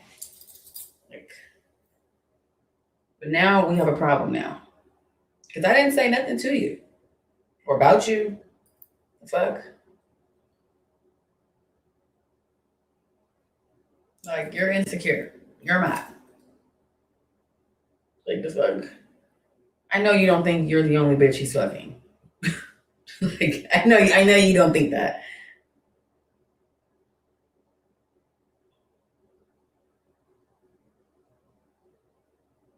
But there's Sandy in the chat. Sandy! He was just talking about you, girl. Thank you, ex-love. Like, yeah, nobody's worried about you or him, really, honestly. He's worried about her, though. He was in my chat. Like, what do you think I made him do that? The fuck?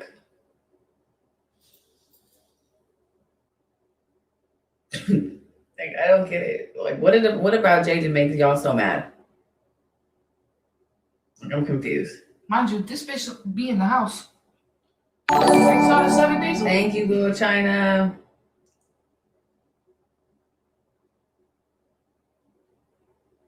Like, I'm confused.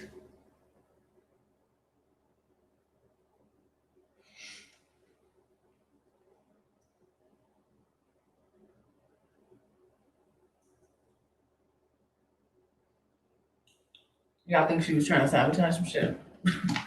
Ain't nothing that girl could do. If I wanted to go over there right now, I could. Let's be honest right now. Lil Bill next. Lil Bill next. Oh, chat. Listen. I don't know why that little troll under the bridge freaking posted that shit. Like, what are you so insecure for? I don't know you. You don't know me. Like, what's the issue? Like, are you like, okay? Like, but now we have a problem now. Because I didn't say nothing to you or about you. The fuck? Like, you're insecure. You're mad. Like, the fuck? I know you don't think you're the only bitch he's fucking.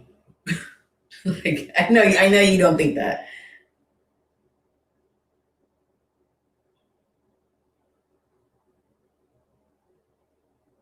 But there's Sandy in the chat. Sandy!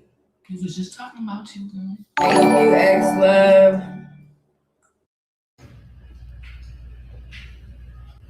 Yeah, I have his ID. I have both of them. What the fuck are y'all talking about? Oh, we love you home here in Indy. Love you guys too. But I don't have his passport. The nigga number 1 got that shit.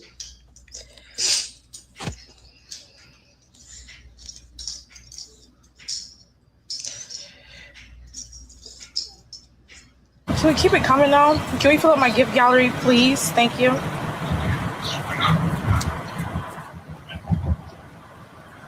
I just love everybody that's hating and still watching. I love you dearly. I love you more than the fans. I just want you to know that. From the bottom of my heart and my left tit, I love you. I be wondering how the fuck I ain't break. Like, throughout this whole time, I'm surprised. Like, how the fuck am I? Mom, but then I've been away. Yeah. And this shit is stressful. I give it to you. It's not easy. Like, but I'll try these ones. Exploring a world in comfort. I'll try these ones. Find peace. I'm gonna find something that I like to do the most and find peace. Now follow us home. Oh, can you have mommy that hair? Yeah, I be wondering how the fuck I ain't break. Like throughout this whole time, I'm surprised. Like I just want you to know that. And I just want you to At the next light, turn left. Are you working? Yeah. How's work going? It's good. I just went to the grocery store because I'm a cook. Okay. What you making? I'm making chicken nuggets for the baby. All right. She was thinking about me or something? Yeah. I always have. I love that. Work forever. Huh? I said work forever.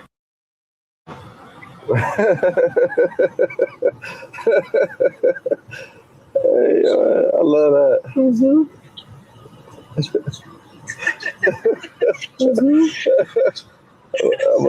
gonna text you. Where's who? Hey. Huh? Where's who? That's my cousin. You mean to knock you into this window? For talking to my cousin? You mean to knock you into this window? No, please don't knock me into the window. Please don't do that. Please. My bad. I'm confused.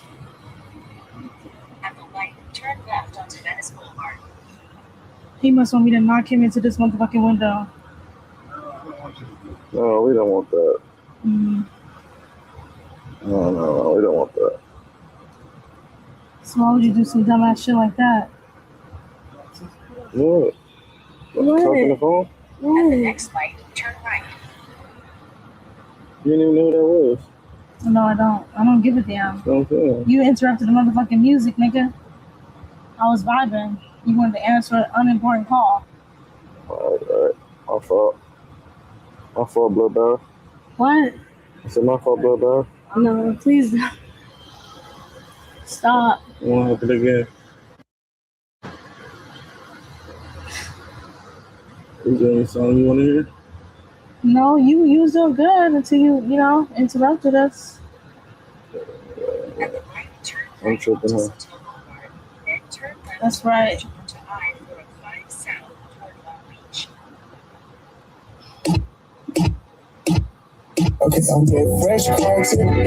but what about what I like? I cherish you whether you're putting me down, whether you're doing this and that much and a third, and I'm still accepting you at the end of the day. Like I'm not treating you like shit. So, you get where I'm coming from? Like, how much more can I take? But that's the power of growing. Like, everybody grows. We all learn, we all live, we all get through it. But how much more can you take of a person continuing to just treat you like that? Like, no, we're going to have to meet amends around this motherfucker. Mom, I love you. I love you more. I love you more. I love you more. No, I love you more. No. I love you more. No. I love you more. Yes. I love you more. No, I love you more. No. No, you Love me. What, Daddy? Ooh, my boo. So, it's like a time and a place where you're gonna have to grow up, sir. I get you're gonna fuck with any bitch in the world. That's what comes with it. Shh. I get that's what comes with it. Like, I know you're gonna talk to any female you want, but you don't have to keep trying to put me down. You don't have to keep disrespecting me. Cause like, I'm not disrespecting you. Why is it okay for you to continue to disrespect me? What does that give you a thrill? Does that make you feel good about yourself? Like, what is it that you get off with that? Why do you feel good about that? what did I do for you? But I'm done questioning it though. Like, if you want to act like that, I'll move accordingly. You're gonna question me on why I'm acting the way that I'm acting, and you know. So, with that being said, is what it is. Gonna have to let it be what it has to be, but we're gonna make it about the baby. We're gonna cherish the baby. I mean, I cherish you.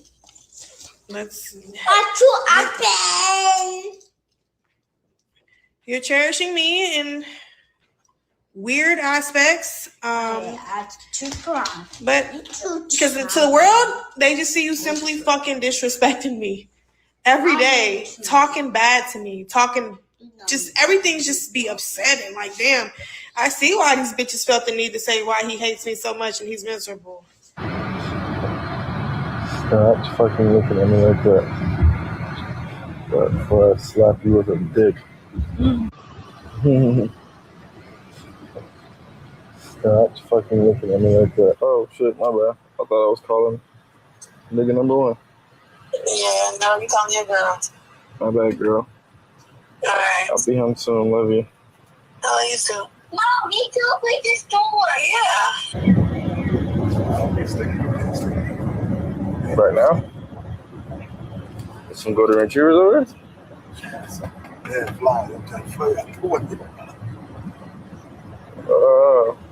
Cincinnati. You pull up right now. Alright, but. Oh, yeah. Got a plot, check. Got a plot. I'm gonna take a small detour. I'm talking about within the house. You planning for my arrival? Yeah. I'm gonna have my fucking diaper on, waiting for you at the door. Alright, see you soon. Actually. Love you. Hello? What's up, crazy?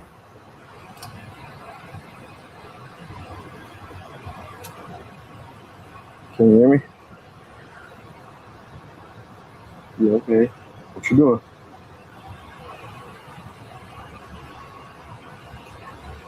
Oh, okay. I'm being so emotional.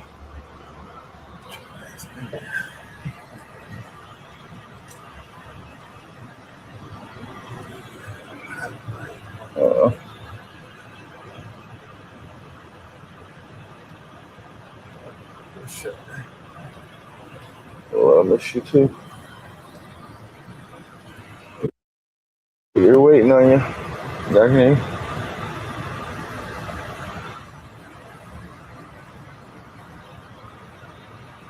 Huh?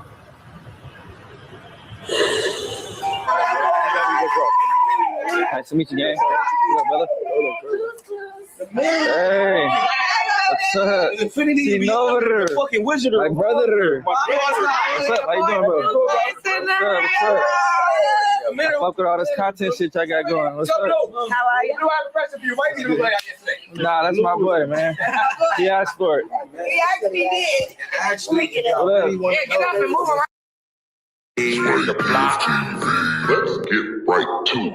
You know, Dirk never gonna slide for bone. I don't know nothing about the situation. Never gonna slide for bone. I don't know nothing about the situation. I know Dirk. We gonna get over him. As an individual, as an entertainer, he's a good nigga to me. You always and been that's why you respectful to me. answering that way. That's no, why you it's answering that not. way. That's why you answering that way. I've never dealt. Let's get off him. Let's get off him. Actually, you know what? I'm lying. Wait. I'm lying. I gotta talk about This is a situation with game. I gotta talk about What? I gotta talk. No. That's not our business. Dirk showed up. There was something going on. He showed up with a whole bunch of niggas. I remember that in the video. Game into some shit. Game didn't even know who Dirk was. Yeah. Yo, man, help me on this song. Game got on the song with the nigga. He was in our studio. Game, you know them. At the time. Yeah, he was wild. He wound and did a verse. Boom, boom, boom. Dirk then pulled up Club Velasco, downtown LA. He pulled up. He got some Compton Power Rules with him. Took some homies with him, right? He checked in. Dirk pulled up and wanted to have a conversation with Game. I respect him. On the West Coast. He was a little nigga back then. He pulled up because he checked in with the niggas at wasn't no checking going on. That ain't happening. he wanted to have a conversation. Know why? So now Wack is talking about how Dirk has gang affiliations, and as Dirk's case goes up, they're trying to make this a gang case, and it makes sense because Wack is pointing out gang affiliations. Got involved.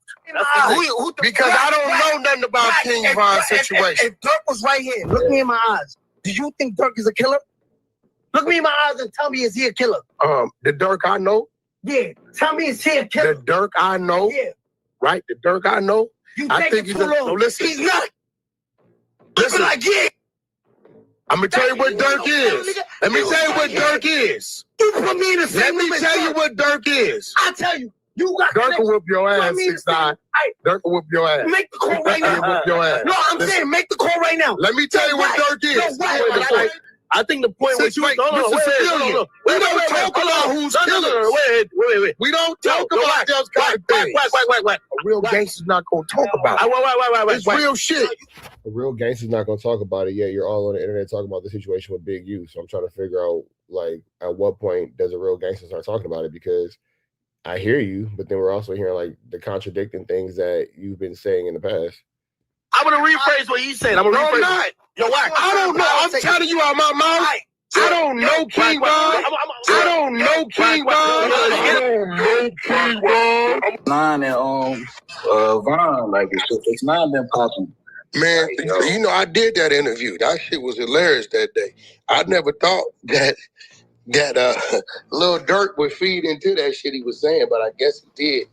You know, that was the interview. When I interviewed 6ix9ine and the world went crazy, how the Wack sit down with 6ix9ine? Nigga. Well, because Wack's the same type of informant 6ix9ine is. This is the entertainment business. This ain't the streets. I'm not doing a drug deal and pulling robberies with this nigga. I'm going to have a conversation with him. I'm a wolf. Don't nobody tell me what to do. If you don't like what I do, holler at me. And then we deal with it. Till then, Wack going to navigate himself. And since then, you see all the other street niggas doing what? 6ix9ine, can I interview you? Now they all begging for a 6ix9ine interview 5 years later. Shit crazy, ain't it? 5 years after Wack did it, and they say I was wrong for doing it. Yeah, you setting trends. Yeah, they say I was wrong for doing it. Big Bank and all of them begging for interviews. These niggas is wild. But yeah, B, I sent that to you. Tell her Wack sent you, she'll handle it. She do federal and state level. Thank you. Yeah, it's played out. Well, these gangster rappers. It's been played out. Listen, I tell the kids, you know, the last meeting they had on me was, hey, Wack, homie, you know, we know you doing your shit, and you out the way, but you telling the little That's not the last meeting they had on you. The last meeting they had on you was when you couldn't go back. homies to go to the police academy and shit like that. Yeah, nigga, what's wrong with that? You want them to hang on the block till the police get them and they can't go nowhere? I'm telling them go to the police academy, military, Job Corps, or that type of shit. What you want me to tell? Man, that interview had Dirk hot, triggered by what? Come on, man. Not the internet, not an interview. What y'all think about the content? Drop a comment down below. Let's get back to it. Tell them, you want me to tell them go pull a robbery? Ass niggas, the older homies told us to do that, and I ended up in the penitentiary at 16. That's not why you ended up in the penitentiary at 16. You ended up in the penitentiary at 16 because your mother had a substance abuse problem and she wanted somebody to sell her some marijuana, and they didn't want to sell her the marijuana, and they disrespected your mother. Then you went back and you popped them with an airsoft gun. Kids don't gangbang. So yeah. Because you popped the dude in the eye is where you had an issue. And then you got sent to the penitentiary and you were made to go on a mission, but instead of going on a mission, you got into it with the police officer, and then you ended up in the hole, then you ended up on a medical facility, and then you pretty much PC'd out. When they say, big homie, what should we do? See, in my day, they gave us a gun and said, go enemy. I'm telling them, listen, how old are you? I'm 19, I'm 20. Go to the military, come out. When you come out with your credentials, go to law enforcement, and then make your move like that. Well, why you telling them that? Well, why you ass niggas is crying about when we get pulled over by Opie and they beating us and killing us? Why wouldn't you want our sons and nieces and nephews who understand us because they grew up with us, right? So when they pull us over, they ain't scared of us and they know how to handle us, and they may stop killing us because y'all telling them, if you go over there, use a, if you go be the police, you this, you that, you mother is weird. Your math is up. How in the gonna get in there and make a difference if we ain't getting in there? So yeah, I tell them, nigga. I motivate them. I done paid a few of them. I done told them I got 2,500, nigga, when you graduate. Now I done told you that it is a problem. Cause nigga, I got 2,500 for other reasons too. Ain't nothing changed with me. I just don't hang with you niggas. You niggas is easy to control. Whoever feeds the people lead the people. That's a fact. So Wack is telling you how he keeps all these low budget gang members on his time because they don't really have anything. So he gives them a little bit of crumbs and they hang out behind him and run behind him because they'll be like, oh, he's giving me opportunity. He's giving me opportunity. That's pretty much how he's explaining to you guys how he keeps your favorite gang member at underneath his arms. Just because I don't be out there with that dumb shit don't mean I didn't forgot how to do the dumb shit. So yeah, I just tell y'all what I do. I don't want them niggas in the ghetto selling dope, breaking in houses and shit. Y'all not giving them another way, so you mad at me because I'm giving them direction to find another way? Nigga be mad. Hey, Wack, I'm a dope rapper. You think you can introduce me to Ye? I know you be talking to Ye and shit. Being a dope rapper don't mean nothing to nobody. Don't send no nigga your music. No, listen, don't send no nigga your music. We don't give a about your music today that ain't like back in the day. Send a nigga your socials. If a nigga, listen, if you not willing to do what it costs you nothing to do on socials to move yourself, we ain't spending a dime on you. If you too gangster to TikTok. Wack don't got a dime to spend on you. So I'm not sure what you guys know. Not sure what you guys are aware of, but Wack 100 doesn't have a dime to spend on you. So kind of got to be aware of that with somebody who's in over $20 million of debt. You too cool to post and you too cool to make content about yourself to create a following. We can't do nothing with you. It's how it works. If I send your music in to the label, they're not going to pay it no attention. If I send your socials in on the deck and they say, hey, this dude got some decent numbers, you got something on him, Wack, then I send the music. That's how it works today. We don't give a about the dumbass street nigga who do 1,000 push-ups, who talking about he kill everybody. We don't give a about. All right, man, with that all being said, Wack seems to think that there's nothing wrong with his testimonies or his interviews being used against Lil Durk in court. So, you know, there's that. But that is what he's actually in place to do. So with that all being said, red dots to the left, you know the rest. Say a prayer and be blessed. God bless us. So there's been a lot of conversations centered around Smack, what he brings or what he doesn't bring, rather, to the BOF community. For those of you guys who don't know, anytime something goes wrong, Smack misses work. Then you have Sharky who's come in, and it seems like Sharky's been a great replacement for Smack because Smack doesn't really seem like he has the mental competence, to create, you know, a solid podcast. It seems like he's all right for what he brought to the table for the time he was there, but Smack might need to scoot over and let Sharky take the lead. Yeah, family shit, motorcycle shit. You know what I'm saying? That's all good, man. We got Big Deal. Go ahead. Big Deal here to replace your ass, man. We got the chef, man. We got the chef. You can make another me. That's pretty low hanging fruit. We got the chef. Yeah.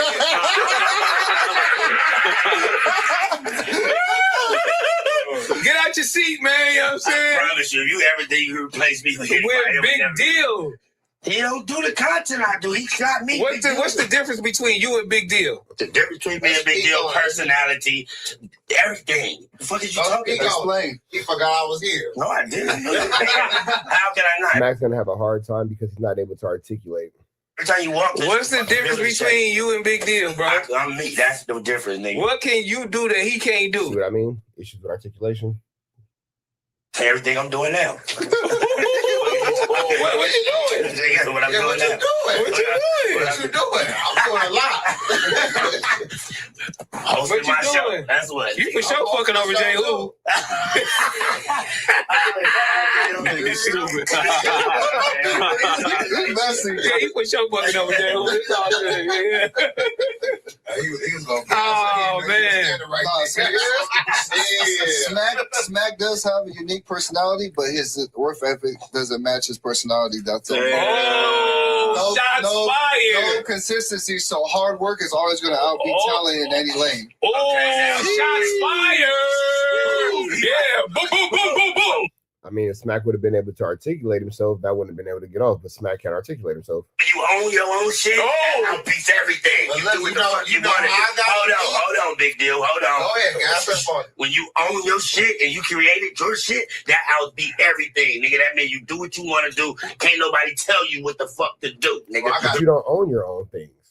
You own part of something with 5 Pun, Smack, T-Rail, AD, Duno.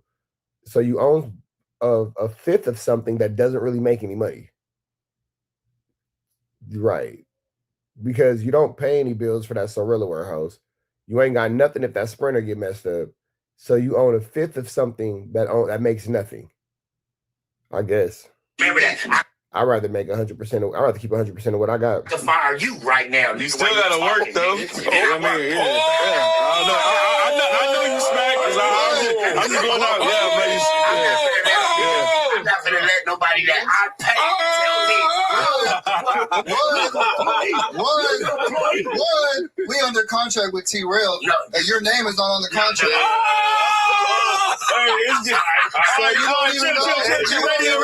Right, nigga. Your name isn't even on the LLC, so actually you own none of nothing. If your name is not on the LLC, you actually own no parts of nothing. That's that. You just are out here just smacking around. Just being a smackhead. Okay. The terms, the conditions, the length, or nothing. Guess what? Smacky Ante is not on the contract thing. Smack the boss. When I go in that meeting room and I holler at that nigga and I tell that nigga it's over for you. It's over. He already made it. And I don't know, honestly, I think that Smack is kind of going about it in a little kid, kind of a little girly type of way. You feel me? Because, oh, well, I could just do it. Like, bro, that's kind of hoish. Executive decision. It's a two-way street, not a one-way street, nigga. So why would you tell him it's over? So why was it just us three in the meeting? Why was it just us three in the meeting? Oh, he shook his hand. Oh, yeah. Us three in the meeting. You know why? Because I didn't want to be in that meeting. That shit was too low budget for me.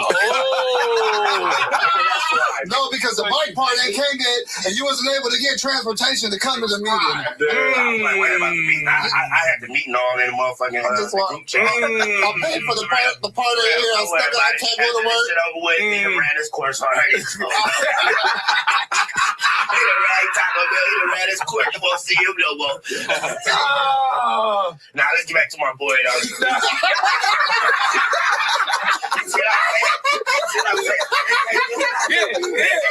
over these niggas. Yeah, big deal can't do that shit, Smack. That was a fire ass track right there, man. I got a dolo show. You got I got my own show. Oh, you got him beat? Yeah, I got him beat. Oh, he ain't even really did no shit like that. Really Give me my TikTok. Give me my TikTok. TikTok. That's for kids. Yeah, reset the room. Reset the room. I got a question for bro. Yeah. You know, Sharky doesn't seem like he's entertained with Smack's antics. You know, we are West Coast. You know, do you feel like, you know, Oxnard, like, are y'all getting enough attention, like, from LA? Because, you know, when people look at the West Coast, they just think of, like, LA, the Bay Area. You know, they don't think about Oxnard, you know, Dago. Of course, Dago, they got some people out there, too. But do y'all feel like y'all get that same support, you know? Nah, I think, but I don't necessarily think you need that. You got to earn that. You feel me? Especially if you're coming from a smaller city. Yeah. You got to go into these, you know, some of these LA spaces and really earn that. But that's also what I'm trying to build up in Oxnard. I'm trying to build up, you know, infrastructure so that way, you know, we can do less of coming over here and, you know, really have some shit over there that we don't really need to, you know, rely on validation from out here. That's kind of how you have to, you know, if you're not from one of the major cities, you kind of have to rely on validation from these spaces. Yeah, makes sense. You know, I'm from Compton, so, you know, we got a lot of people that come out our small 10-mile radius, bro. Like, just, like, it's crazy. I think we down there got more people than, like, the actual city of LA. Oh, for sure. You know? But people at, like, the top tier. Yeah, like, it's crazy. Like, there are not more people in the city of Compton than are in the city of Los Angeles. Not by far. Hey, you know, that's why I asked you that question, you know.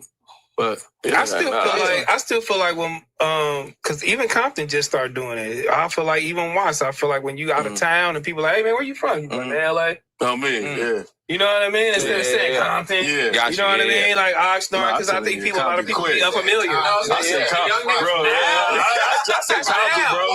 I'm Compton, bro. God, wherever I go, Compton, bro. But I think now they do it. But a long time ago, they did. Compton, they're going to say, if you from the outskirts of LA County, you just going to say LA.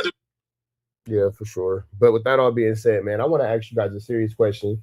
Who do you guys feel like contributes more to the BOF platform, Smack or Sharky? Do you feel like Smack contributes as much as Sharky does? Do you feel like Sharky is a good replacement for Smack? Or do you feel like Smack is out here actually holding it down and he's not getting enough credit?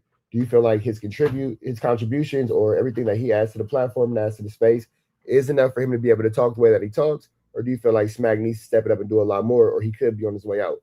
That all being said, man, hit the like, hit the comment, hit the subscribe button for everything we got going on here at the Indian Trap News Network. Red dots to the left, you know the rest. Say a prayer and be blessed. We go. And partying all night.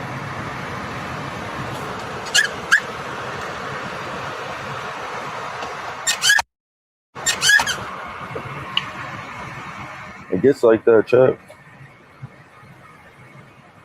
It gets like that when you're in the field. You got the Addy?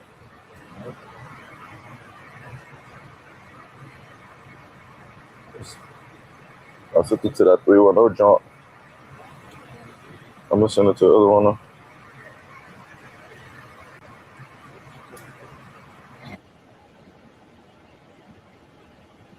Chat, you can't cheat if you don't have a girlfriend. What the fuck? Let ponder on that, chat. If I didn't have a girlfriend, I wouldn't be cheating, right? I like to cheat. Really? I get a thrill out of this shit. Chat, have you ever, like, had sex with someone that you know you shouldn't be having sex with? And you're, like, sneaking around doing it? So much more fun. Really? I get a thrill out of this shit. Chat, have you ever, like, had sex with someone that you know you shouldn't be having sex with? And you're, like, sneaking around doing it? So much more fun. Or you guys don't agree?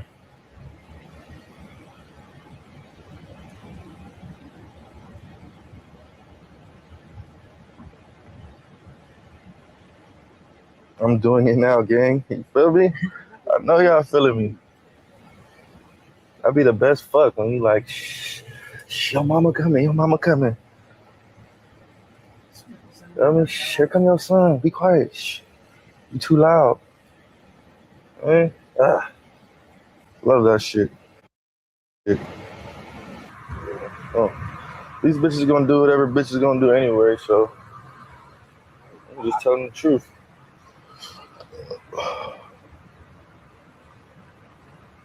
I got one car ride testimony for you guys, chat, about my old lying days. So I always had a side bitch and a main bitch, right? But when I used to lie, I used to, I used to have to tell the main bitch that's not my side bitch, and then I have to tell the side bitch that she's the main bitch, and it was just too difficult, And that's when I had my first poly relationship, because I was lying to this girl, and I was lying to this girl almost so much that I was like frustrating them to the point where they're like, just tell me the truth. Just tell me the truth. That's all I used to say. Just tell me. Just tell me. Why do you keep lying? Just tell me. Just tell me. And I ended up in a poly relationship. because of that shit. And I said, oh my fucking God, I've been doing it wrong this whole time. If you tell a bitch like it is, I have 2 girlfriends. Stupid. So that's my testimony, child. That's when it turned over for me in life. And I just say, you know what? I'm going to tell every bitch exactly like it is. Because once I told them what it was, like, yeah, me too. I'm not, you feel me? That's what it is. they kind of got competitive. Like, oh, this bitch thinks we're sister wives? Bring her over here then. We're going to see who the real HBIC is. She thinks that we're sister wives? Bring her ass over here. I'm like, you serious? Bring her over? And it's going to be cool? We all going to fuck and hang out? And both of y'all going to cook for me and do... So, I don't know if the bitch was serious or not, but I jumped at her even insisting on bringing another bitch in.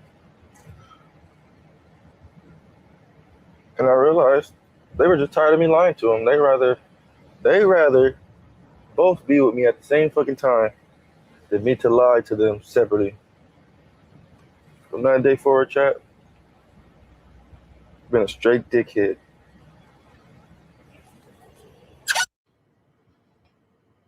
I'll tell you where to go.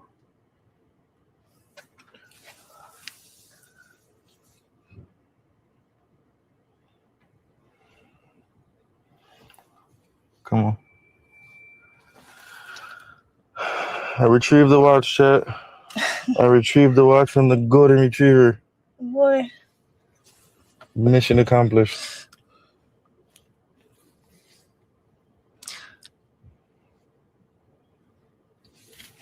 You see my text?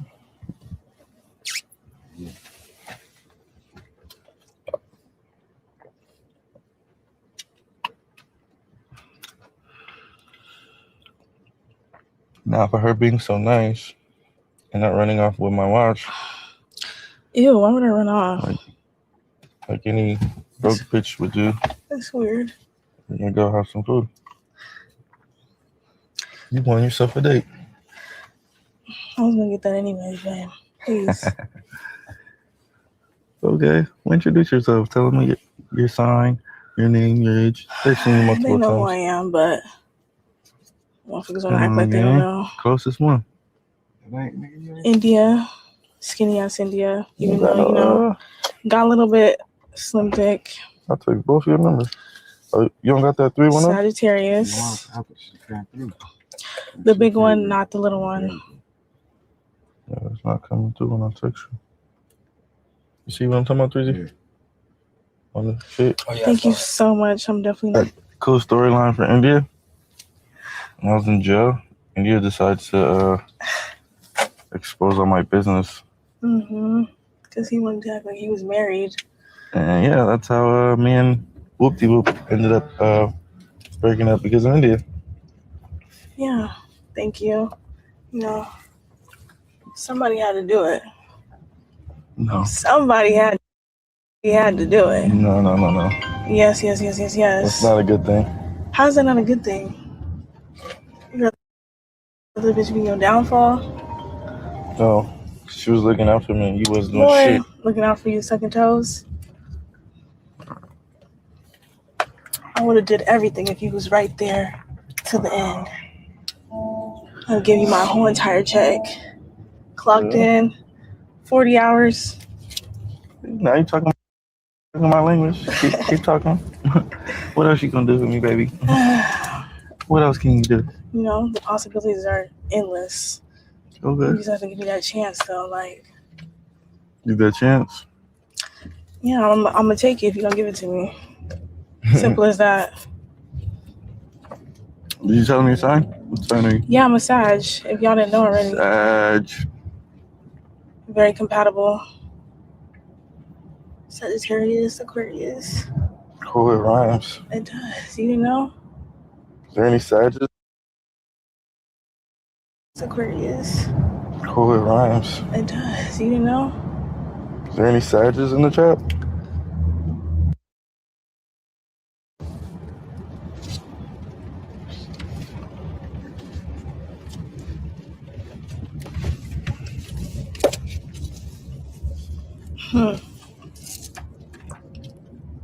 Hate. That bitch crazy. That's what you gotta know. Good thing you know now, not later. Yeah, she is crazy, chat. Chat. Don't be telling my tea. We do have a lot of stories. Don't tell my tea, honey. Chat, like all the other women I've known in India for a very long time. And then once upon a time, I had her put up in a little apartment, you feel me? Because I don't act like I'm not. I had her in a little APT. Feel me? You know me. And what happened? What happened? I guess I didn't come by in a good amount of time. You didn't come hard enough, nigga. And she showed up at my house with a knife. I didn't use it though, so that's all that matters. I know you was gonna bail me the fuck out probably. Yeah. Trying to be stuck nowhere. It was pretty crazy, chat. It wasn't really that crazy. It's really minor. And guess who was outside the door? Who's outside When I pulled up, it was like perfect timing. Intuition. Gotta listen to it. The drunk dummy little bitch. It's right outside the door. You remember that? Yeah, she just left and you were just walking up. No, well, she left and then came back. That's crazy. Perfect timing. Yeah. How are you feeling that day? What made you do that? Very vulnerable, very much. You're playing with me. Very much. I've been pushed to my limit. I'm gonna do something I've never done before. Okay. I'm gonna give a nigga something to remember me by. I definitely remember that day. Definitely remember that day. I told the nigga in the lift to wait outside. He left. I was like, yeah. This is of course, you fucking on a freaking mission. I was like, what the fuck? You He want was the lift watching driver me. to go along with your mission? I was like, why did he wrap this car? Couldn't key it. Shit wasn't working. I was like, yeah, I'm not built for this life. Let me just go cry in the fucking corner.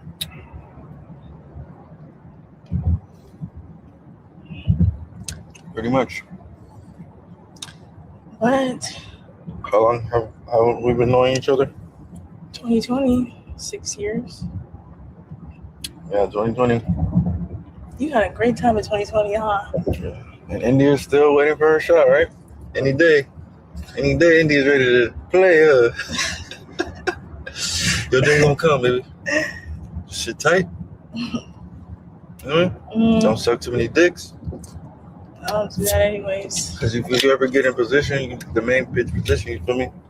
I'm gonna treat you like shit if you suck all the dicks. So.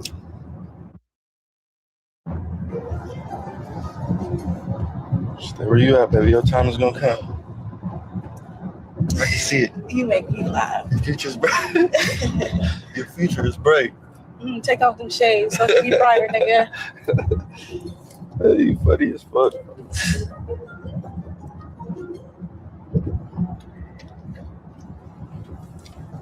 Anyways.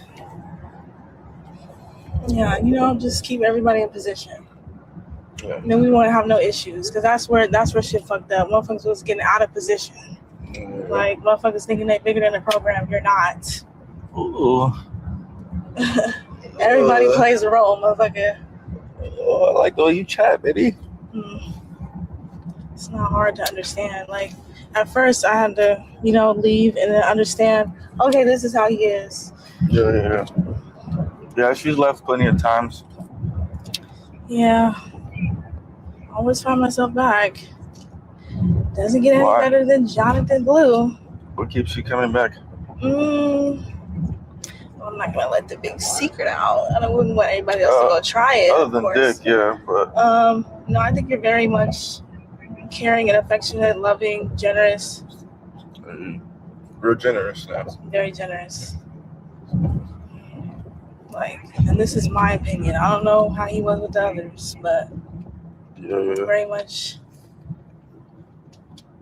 in the moment. Like, I'm not looking at my phone. You lost me with me, huh? Yeah, very much unpredictable, but then still predictable. Like I still know what you're about to do, but it's still unpredictable at the same time. That's so weird. Right, I can tell you what I'm about to do, and you're still like, yeah, kind of like you did last night. Probably, maybe, sort of. I know. I was gonna come.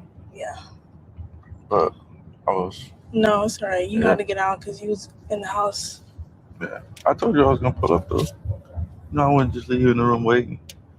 No, I know that. For more than a day or two or three. I was never in the room. 4 Max. No, I see you. You know people out here. Yeah, my I cousin. see you. He's outside. I got a brother out here and then a cousin. What am I doing, Blue? This is my man. Don't laugh too hard now. Don't laugh too hard. My bad. Yeah, what she said.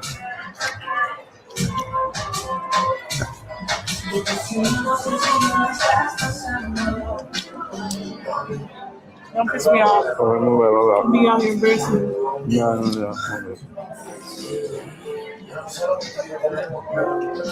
You with me? Respect. I respect the game. Respect the dribble. What's up, TikToky? What are you shaking your head at? Me? Oh, the time. Thank you, babe. Don't be shaking your head, girl.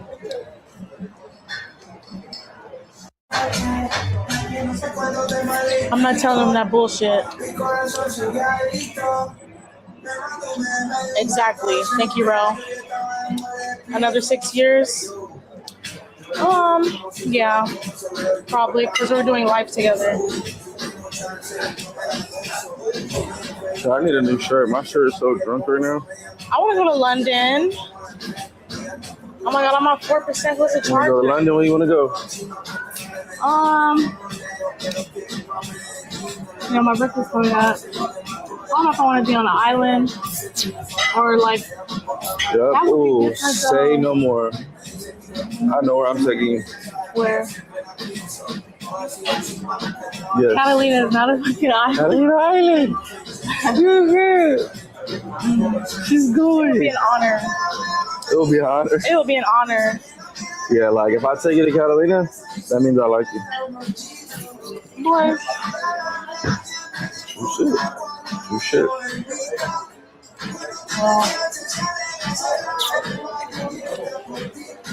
We've been a lot of places. You're gonna love it. Yeah, I like the water. Definitely don't want to go to Miami again for the 8th time. Yeah, no, we already did that. We already did that chat.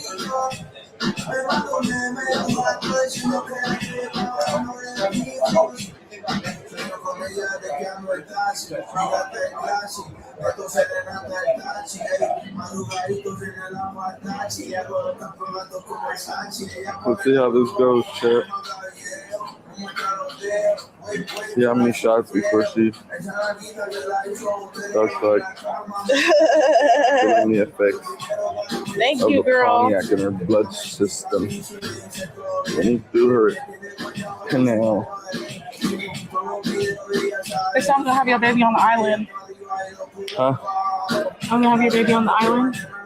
Yeah? You gonna have my baby on the island? I don't know. Sometimes things happen. I don't know. Yeah. We'll have to see, chat. Shit happens. We're not adding you to the circus, love. The roster has been fulfilled.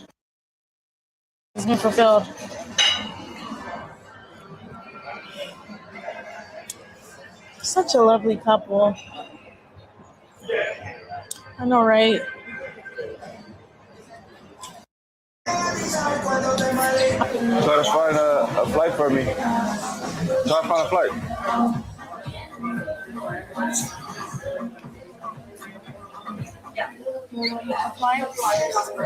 Yeah, not for you.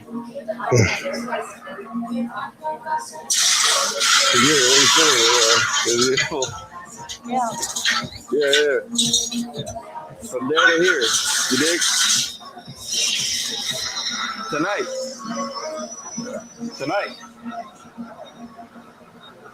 Oh, not here to.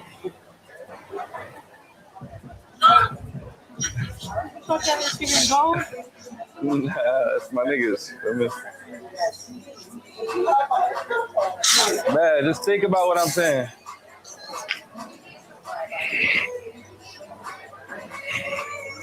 Think about what you're saying. Yeah, exactly. Nah, he didn't know. So that's fine. Oh, you said you'll take care of the check. Okay. Let me go ahead and down this.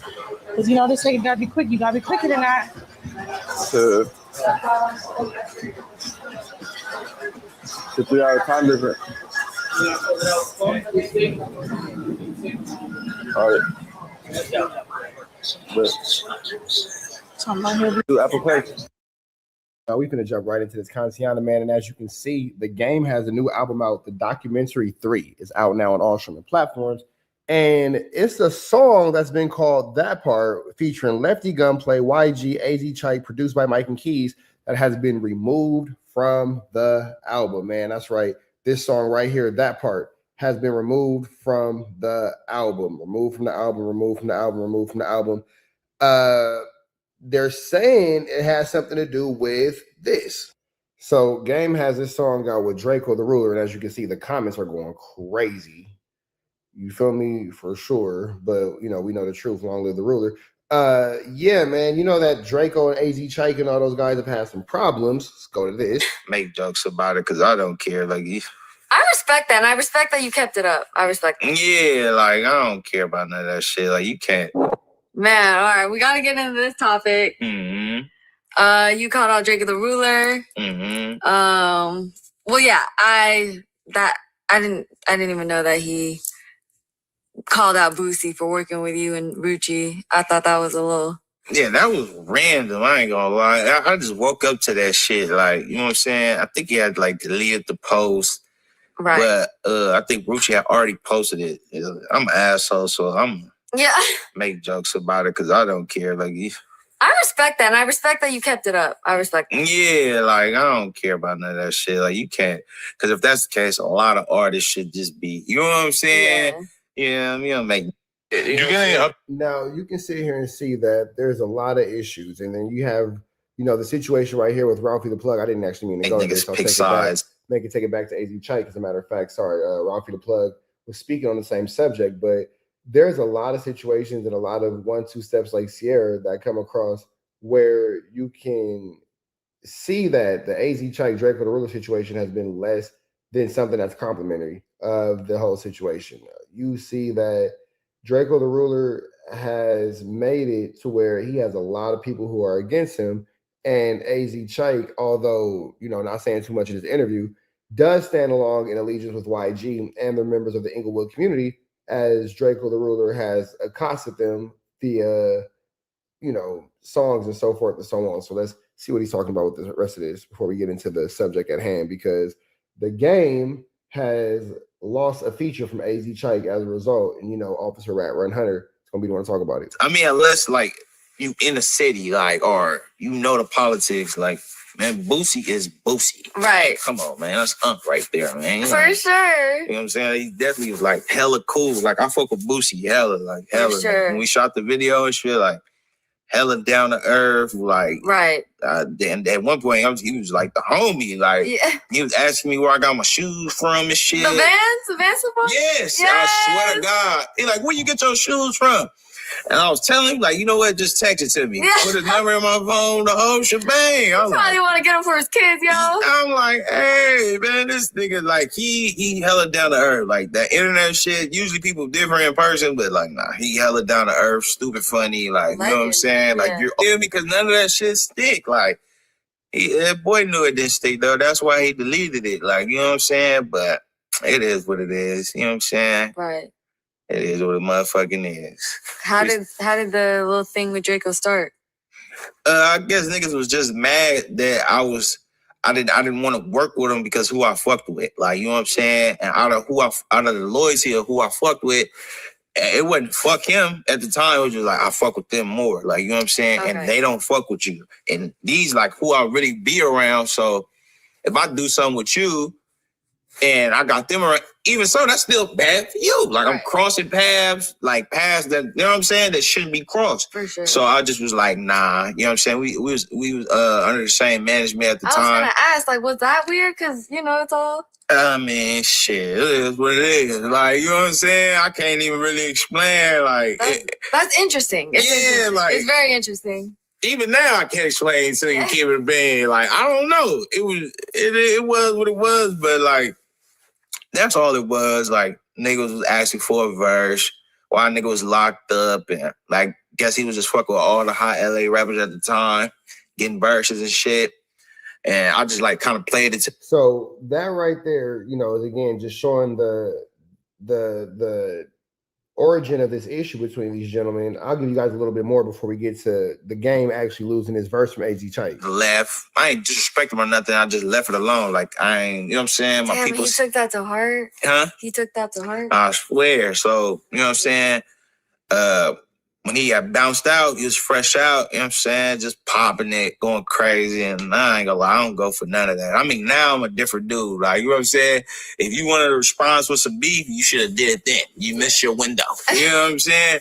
So, but back then, though, like, even now I might get at you crazy and put you in check. But, like, I just wasn't letting none of that shit fly. And I just feel like a lot of... So let's see where this leads. So as you can see, Kendrick Lamar's homie AZ Chike removes his track That Part from the Game's Documentary 3 album. And this is what Wack has to say about it. Ass cheeks. You just pulled a weird move.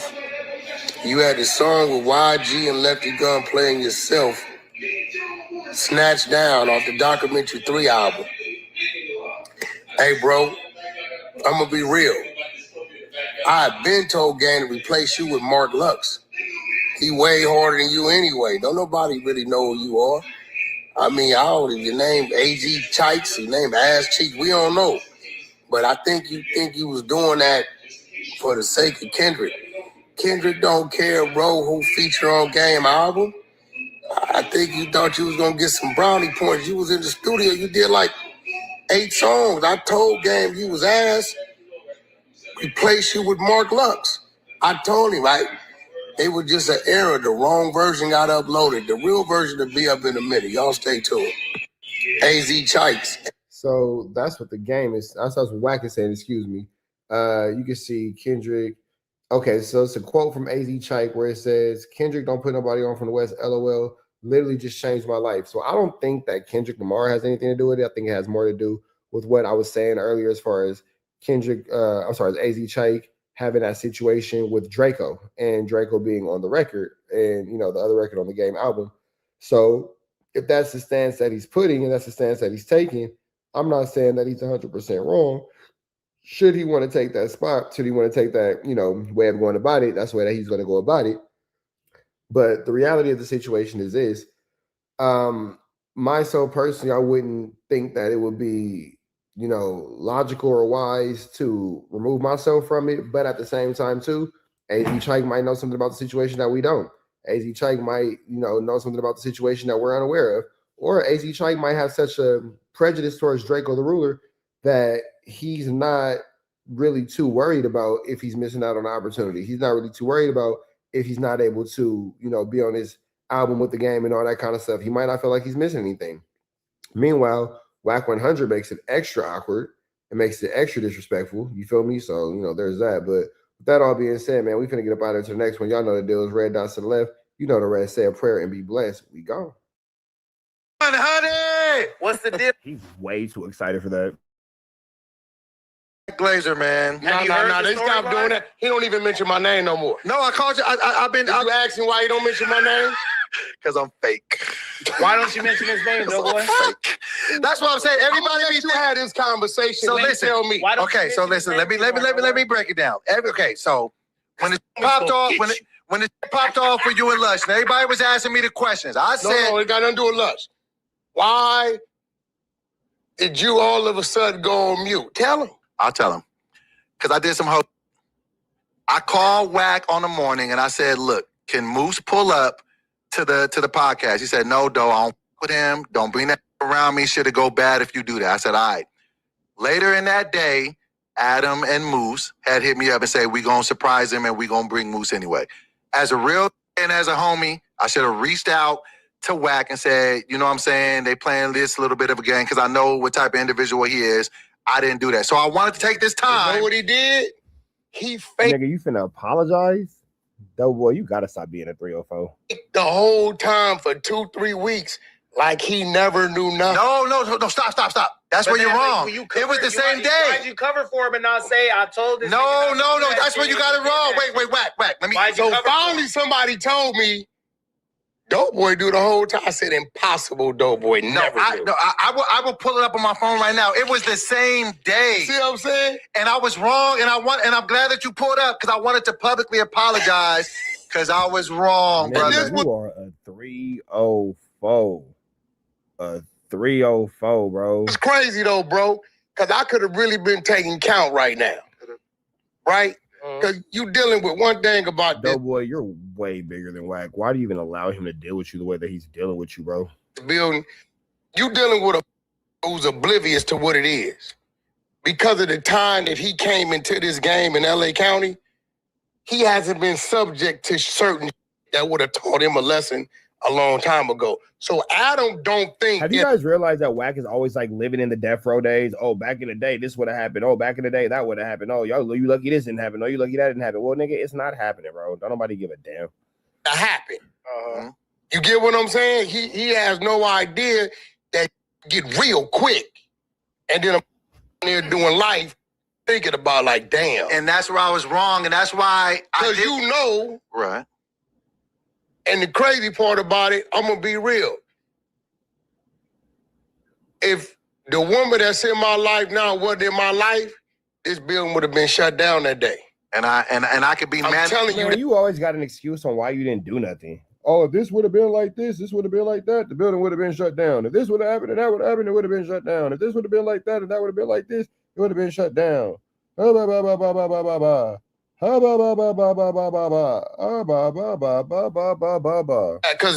I wouldn't, who I am today is a total different person on that live wire motherfucker I used to be.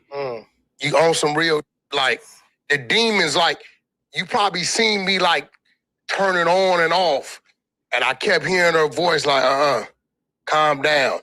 But then I kept, like, you know, like I never fought myself. I always entertained my evil. So how do you feel about the new Doughboy that everyone is saying is Wack's biggest defender? Have you been keeping up with the storyline? No, I haven't how been. He's been laying it on the line. I haven't. No, I haven't. I'm gonna be real.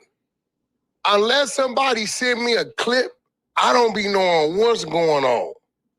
I don't watch it. I don't even watch my own show. No game tape. I don't be knowing what's going on. With you and these idiots didn't catch it. When I take a liking to a person and I be like, you know what? I think dude got what it takes. Hey, Mr. 100. When I take a liking to a person. Hey, I got somebody here who you've been talking about. That's cool. Coming in right now, my boy Cuff him. You call him a punk. You call my boy Cuff him a punk. I did. So here comes Adam22. Like, this is terrible podcasting. This is horrible. Tell somebody last night about Cuff him. What you talking about me? I'm talking to the lady in Australia. You know what I'm talking about. Oh. You right? Okay. And they tried to use you as an example of why I couldn't get what I was asking for my client. I said, no. I said, no disrespect. Cuffham didn't got his name in this game. This I got came into the game with a name. I ain't taking nothing from Cuffham, but I like that hoodie though, Cuffham. Who's all these?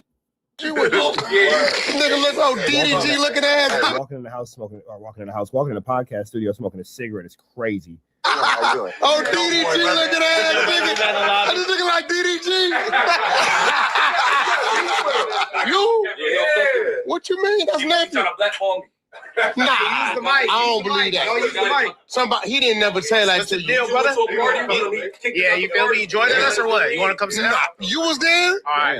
And he wouldn't let you in with your people? I got in, but they ain't want to let him in trade. Talking to the talking to the mic, brother. Talking to the mic. For real? I got a call. He know better than that shit. Nah, we ain't doing that. There's the nah, we ain't doing that. One of y'all want to get in here as well? We ain't doing. So what do you say y'all did to him? What do you say y'all did to him? Tell him, man. Doughboy. So what? He ain't even with us. Yeah, I know. Nah. I swear to God, I'm not capping. That's your security? That nigga on his job. Keep him. What happened with Rosetta though? No, we got it right. Oh, yeah, I got it right? Yeah. No, we got it right. We about to do a marathon. You know, Blueface finna bring back the Blue Girls Club. Okay. Oh, we going on a 15-day run. Goddamn time. Cuff him. Okay, so wait, hold on. So this is what we're talking about now. This Cuffham kid, and he was too big to fit on his couch, I guess. That he said some crazy shit. And they think that you paying me on the law. All right, so here it goes. Whack. Now Lush is beefing with me because what does that do? Nothing. When I called in and did the total opposite, what did you do? What do you mean? I talked all this clip.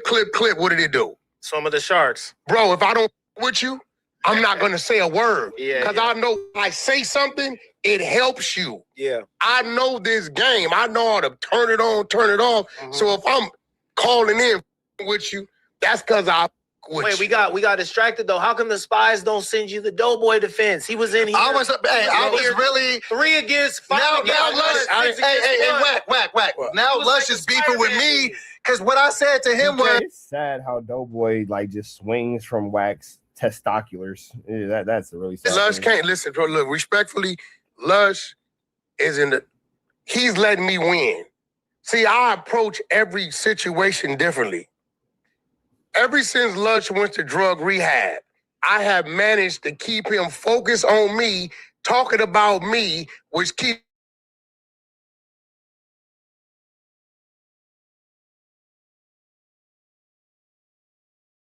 being rehabbed.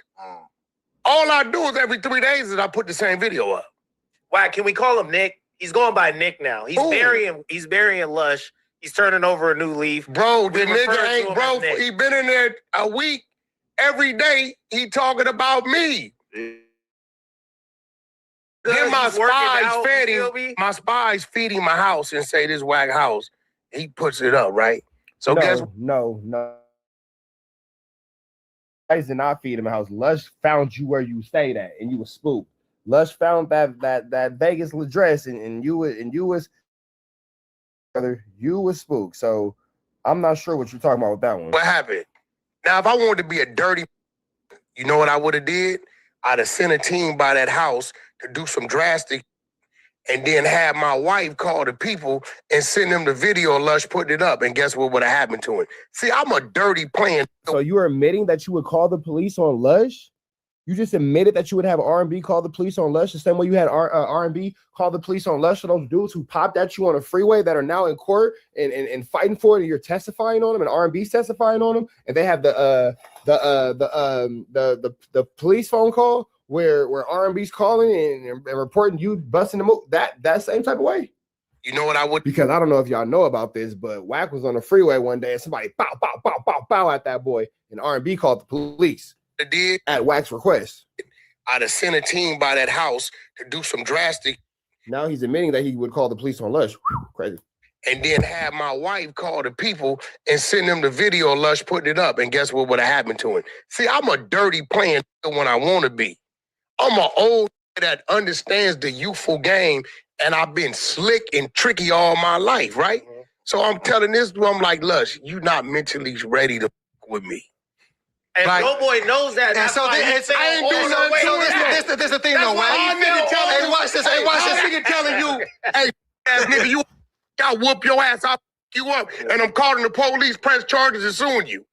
You don't take him serious. Yeah. But this is he's saying all this in one. Hey, but Wack, on some real niggas, me and you know the conversation you and I had, right? I knew I wasn't on the best terms with you. And then when I just spoke my truth, and all I said was, this situation between Lush and Wack don't get exploded if Lush don't say that he said. He said some crazy shit. And they think that you paying me on the low. I'm like, look. Doughboy, take that man's meat out of your mouth, brother. Take that man's meat out of your mouth. You could do a lot with your day today, bro. You don't have to spend your whole day malice melt meat munching. Take that man's meat out of your mouth. Wack, I'm on Wack shit list right now. Y'all up with some real shit we all been watching. We've been watching the Tupac trial, right? Yep. Okay, now watch this. Keefy D is on trial because he said, I passed the gun that killed Pac, right? Right. Okay. Munchie B said, Here we go. I knew we was going to go with this. I passed the nigga the bottle every week that killed Draco, right? It's not the same thing. It's not the same thing.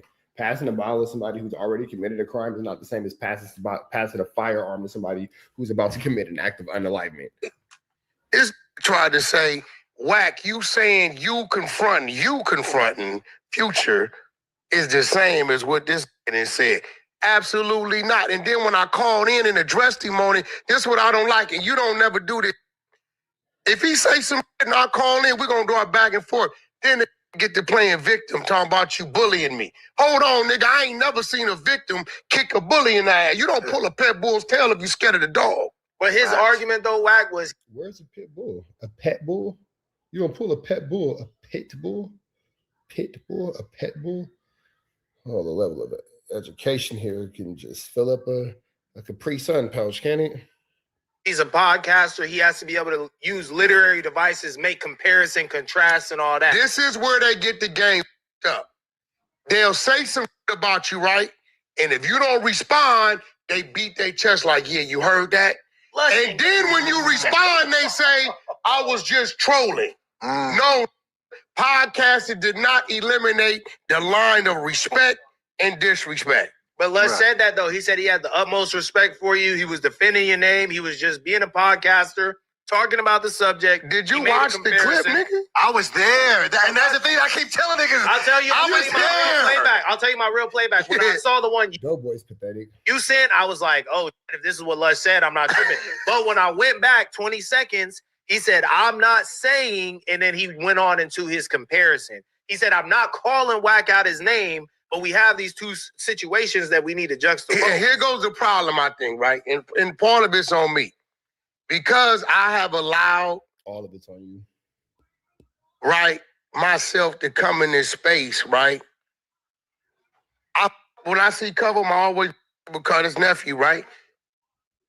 I think some of these people fail to realize who some people are. Lush. Whack is a absolute nobody. And when I say a nobody, I mean a nobody. Like when I say nobody, I mean nobody, baby. Nobody. I'm gonna be real. Call it racist what you want. You don't look like me. First of all. Well, Whack is the open and outward racist. We've learned that. Hey, you lose points there. On some real right. That's just what it is with me. I grew up in the city to where motherfuckers don't look like us. It was some disrespectful going on. Secondly, you don't just play with anybody, right? I'm not Adam. Adam don't give a he don't care about what it is. So, you know, if you look like me and you say certain things, I'm going to hear it different versus you don't. I'm going to look at you like, oh, if I give you an inch, you're going to take a mile. So I'm going to try to check it like right now. He's the dummy. He running around this, I don't know, nobody takes you serious. You're going to do this, I'm going to do this, I'm going to do that, but I'm going to press charges and call the police and file a lawsuit. I heard them say Whack hangs out with the Israeli mafia. You said that you hang out with the Israeli mafia. You said that.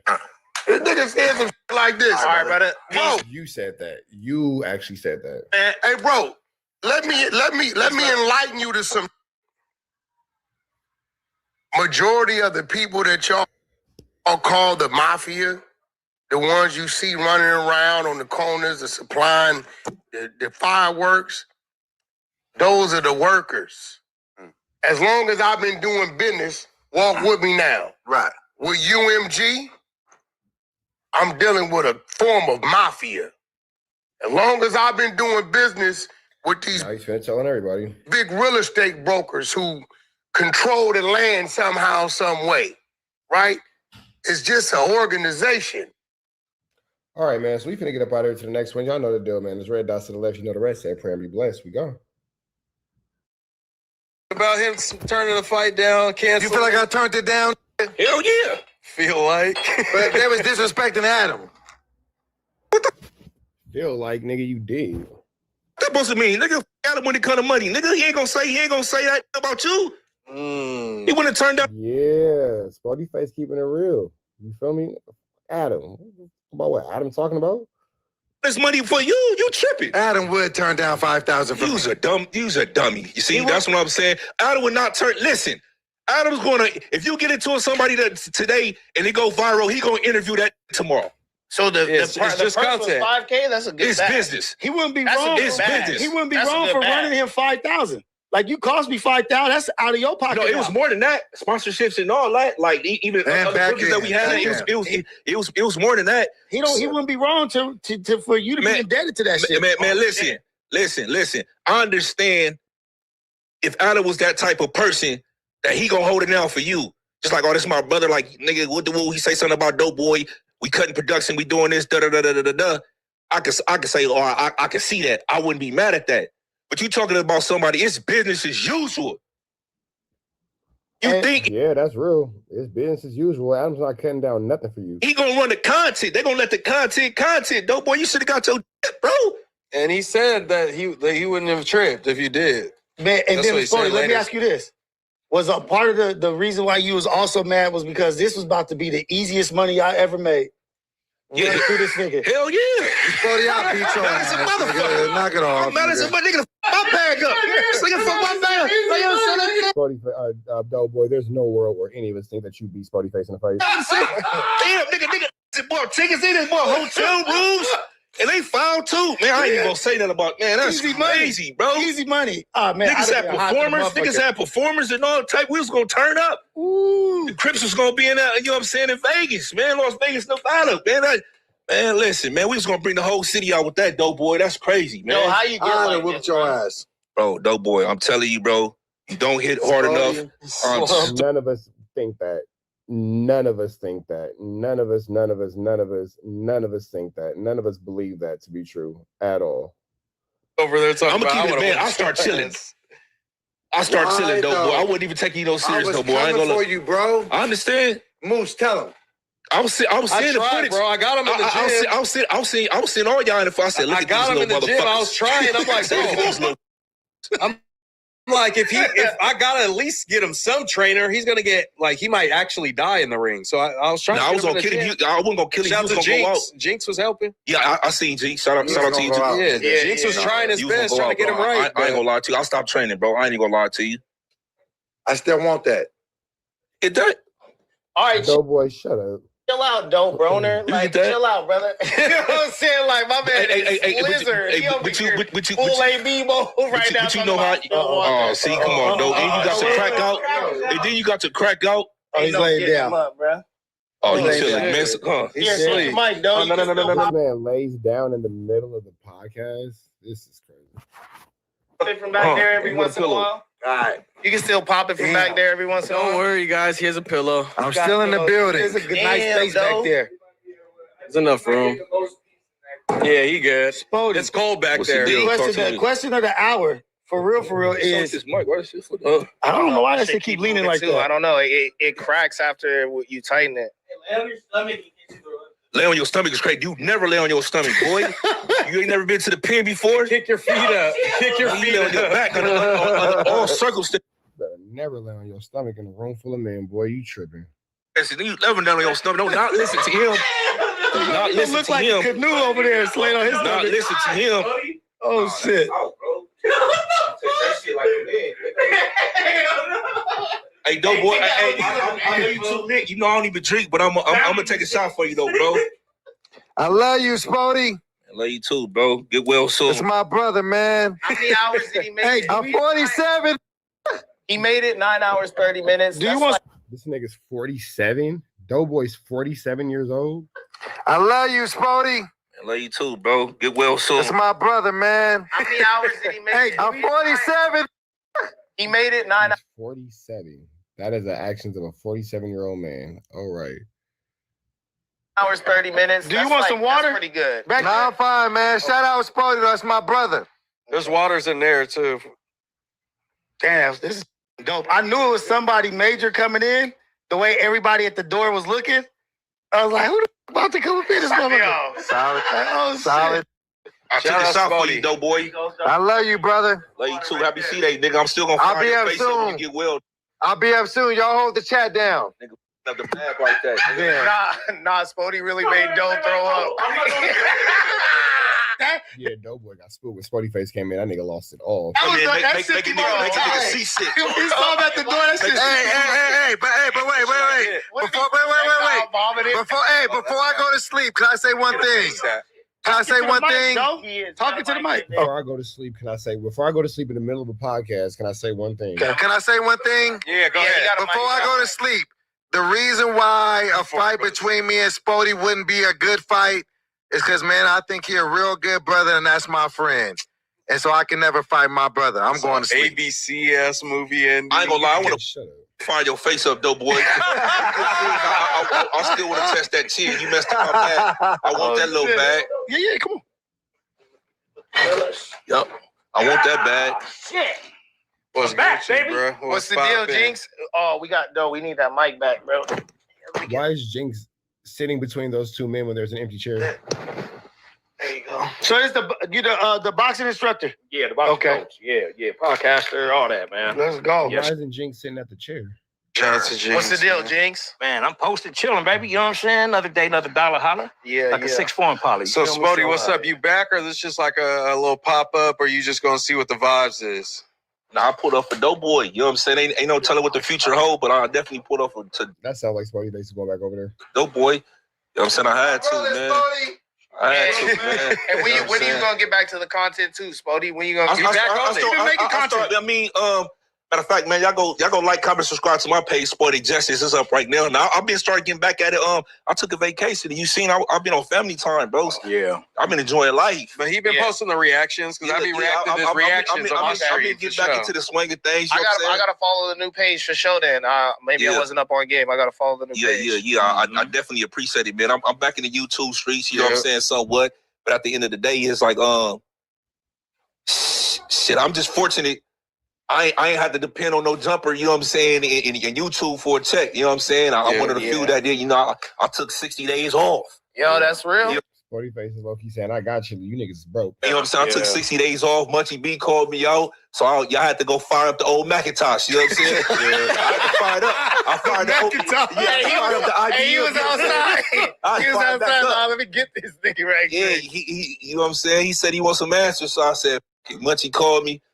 I had to fire it up, you know what I'm saying? And you know, it definitely feel good to be back, but it also definitely, you know what I'm saying, good to take time to just enjoy life, bro. You know what I mean? When you got responsibilities and and a lot of things like that sometimes, or I'll say a lot of times, we don't just, especially a person like me, because, you know, I did a lot of time in prison, and my mind was corrupt and it was everywhere. I never really chose myself, and took the time to enjoy my life. Yeah. You know, it was so much time out of my life that I was devoted to something and going a certain way. So I didn't really care about really my life, to be honest.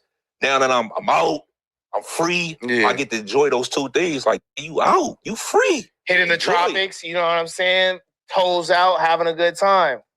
No, I'm not mad at Spody Face for living a good life, man. Shit, he was going through a lot for a long time, and now he's finally able to, you know, move about that situation in a more prosperous manner, as you should.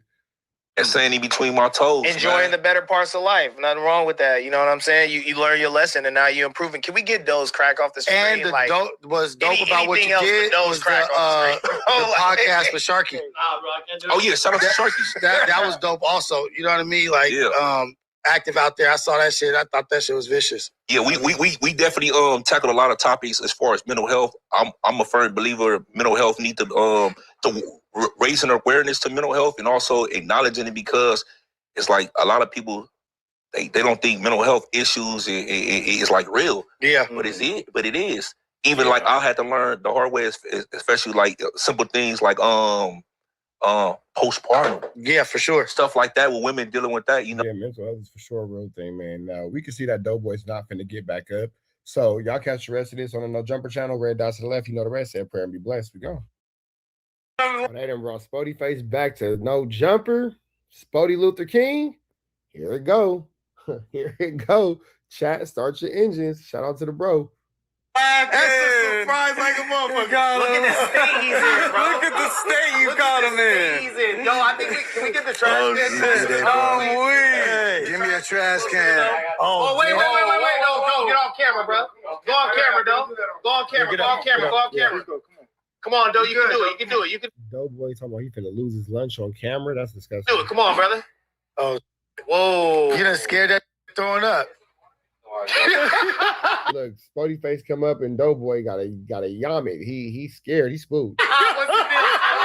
What's the deal, brother? Damn, you got a spook him that bad? No, you scared him Max Aura. You know what he do? You gonna do the B-Day, boy? No, that's how you rock it. You got him. You gonna do him like that, Spody? That's the type of fear Spody put it in. Oh, man. I'm trying to tell y'all.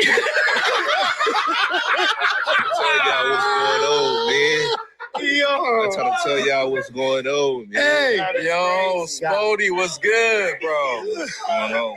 I gotta get out of here. Y'all see it. Yo, that's amazing. How you been, bro? What you on? What's up?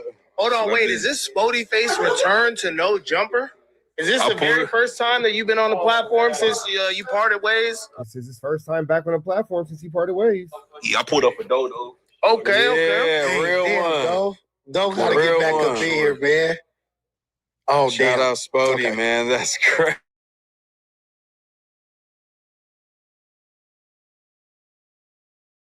You know?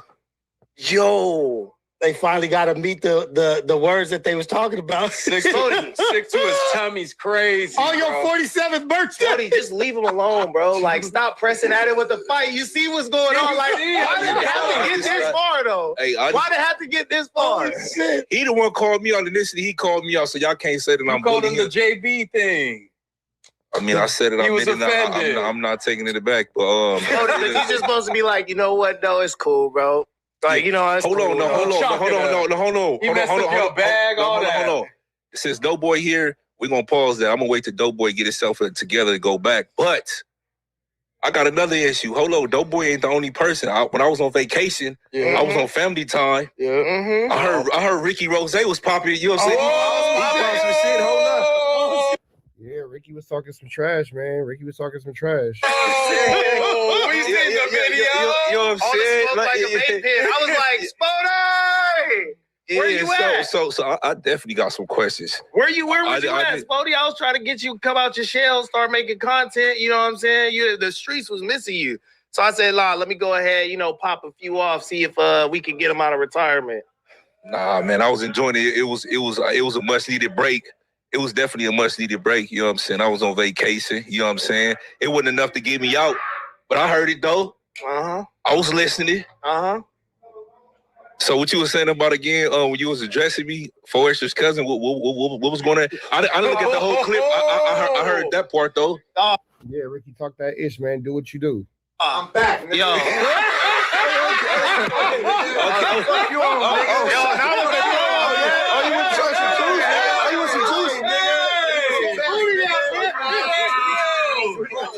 My God. Got some juice, yeah. What's the deal, G? And now you in my face with your vomit breath, nigga. Move. Hey, what's up with it, man? How you holding up, man? Hey, what's going on, bro? Oh, shit. We gonna turn up. We gonna turn up. You want your seat? You want me to get where you want? I was just on Ricky ass. Nah, we gotta get to it. You good though? All right, get out this fucking just sit and then you can get out the court. You good, bro? Here, let me help you out, brother. Nah. Yeah. I had to, man, this little rant has gotten me into a lot of little tensions around the office. And you got to stand on it. You can't run on the content. No, I was saying that I'm the one up here. That's different. You feel me? I came in here on my own merit. It wasn't no storylines around my name. I wasn't a nepo hire. You feel me? I said you got in here. But when you say that, that's incorrect though. Everything that when you mentioned my name, everything that you said about me was inaccurate. If it was the truth, then I wouldn't even be mad. Spody face came up there tripping and pressing and tripping, correcting issues. Like you said, like I got hired because I was Forrester's cousin and this, that, and the third. Like the internet even knew me, bro. A lot of these dudes up here knew me on the streets before I was even on the internet. This is a fact. Then the opportunity presented itself to me. See, a lot of, I'm just say this, and it's no offense. You could take it offensive, whatever the case is. We just podding, but at the end of the day is, a lot of y'all, this was y'all dream. This was never my dream, bro. I'm just a street that got out of prison, bro, and it fell in my lap. He don't know who I am. He don't know who I am. He could have been a scientist. I ain't never asked God to make me a podcast. Listen, But you talking though, like, oh, you don't know who I am. You don't know who I am, Ricky. You're really a nobody. Just, it would be way more beneficial to this entire conversation if you just stop talking entirely and just let that man finish what he's saying. He must not know who I am. Nobody knows who you are. Didn't you win like a no jumper competition, and that's how we know you? Like, literally, not even being funny. Isn't Ricky here because he won like a no jumper competition? And now we know him because he won a no jumper competition. But you can't say that because you enter a competition. I ain't never. Okay, yeah, right, exactly. So yeah, nigga, you're here because you're a competition winner. For enter a competition, I went straight from the prison cell to the Tuesday show, bro. Sure, and I went from the competition to a prison cell. I'm turning out. You've never been in a prison cell. No, that's foreshadowing. Lord, protect me. Lord, protect me. Protect me, Lord. No. I went from the competition on to the Tuesday show because I earned it. You talking about your street cred got you up here. And what made you relevant with your street cred was being attached to one of the most viral, biggest gang members in America in your cousin for extra. You sound crazy because I was in the same video that went viral with him, bro. Attached to him, I have my own name. Yeah, sure. What are you talking about, bro? Very true. That's very true. That's very, very true. He was attached to himself. That's accurate. Understand that, but you weren't the emphasis. It was for extra. You sound crazy. All right, bro. Are we gonna debate this? Is this seriously up for debate? For Extra's never even said nothing to Brick Baby. It was me. What are you talking about? You can't debate it, bro. For Extra's already wasn't he already coming up here at that point? You don't even know what you're talking about, bro. I don't really know what they're talking about. Talk about. Babyface is calming down, but he's gonna press this. Because I wasn't he's gonna press this nigga. paying attention to that timeline. So why are you speaking on something? Why are you speaking on something if you ain't got the accurate? My point still stands. No, it you got in here through a family member. No, I did. How? Bro, there was this whole narrative that Adam. How? Okay, can we have a conversation? We really don't give a fuck about Doe's crack. Like, it's still here. It's literally Don't look. Bro, like, we can't act like it wasn't a whole narrative that Adam wanted you up here to troll your cousin. That's and people were saying you really gonna go up there knowing that your cousin is on bad terms with them. I'm not here to judge that, but that was a narrative. That's a narrative that happened after that. Mind you, Hefe invited me for an interview before I even got hired on the Tuesday show. Yeah. Bro, what are you talking about? That's fine. So let me correct you on something. I took the opportunity to create something that we had on the Tuesday show. That was my doing. To bring Munchie B, Young and Hefe, and Spody Face together is something that ain't never been did in LA history. We created that. I respect that. So that's what that whole thing. It was bigger than my cousin. So you know what I'm saying? When a person like you say, "Oh, I was born on here," now we pitched the vision. They was feeling it, and when we went on, it was something epic. It's been trying to be, you know what I'm saying, duplicate. It don't matter how many times you try to duplicate it or try to reenact it or anything like that. That chemistry, what we did right there, that was the first time it ever been done. And the volumes, it spoke volumes, bro. That's true. That's very true. Yeah, but I'm not here to downplay none of that or anything. I'm just, hey, listen, if it don't wear it. No, you said it. You try to put it. Because I don't care, but I have to said the same address thing it. to everybody. I said pity hire, all this other stuff, and I said to anybody who took offense, if the shoe fits, wear it. If you don't feel that way about yourself, I don't take offense to it. I just wanted to clarify something. I mean, you enter a competition, bro. I was ushered through the VIP. I didn't wait in line, bro. But I feel like that still validates my statement. I got here on my own hard work and merit. There was no shortcut. There was no shortcut. That's what I'm saying, bro. Okay, he's taking that from you, but then when you sit here and say that, "Oh, I don't care about being this," you must not know who I am. That doesn't make sense because you literally were a competition to be here. So there's that. You can't downplay. You was average, bro. You was average. You was regular, bro. In what ways? Expand on that. And clearly, in every way, you didn't get ushered through the door. That's true. I'm gonna just keep it. Damn, everybody got quiet. Everybody got quiet. They was like, yeah, that's true.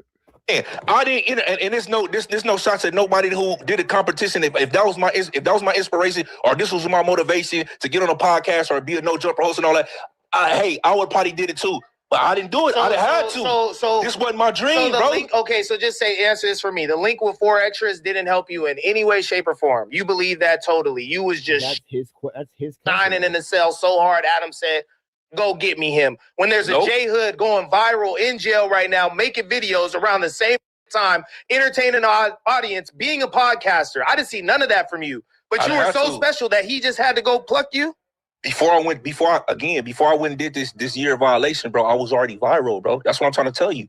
Before I went on a Tuesday, so I was already viral, bro. What are you talking about? I was already viral. As a podcaster, as somebody that talks about topics, as someone that is in here doing the internet thing every single week, that's what I'm week saying. in and week out. No, I didn't have to do that. That's what I'm saying. This is your dream. So what value This was not my dream. So what value was seen in you? Shock value. You see the numbers that we was putting on the board.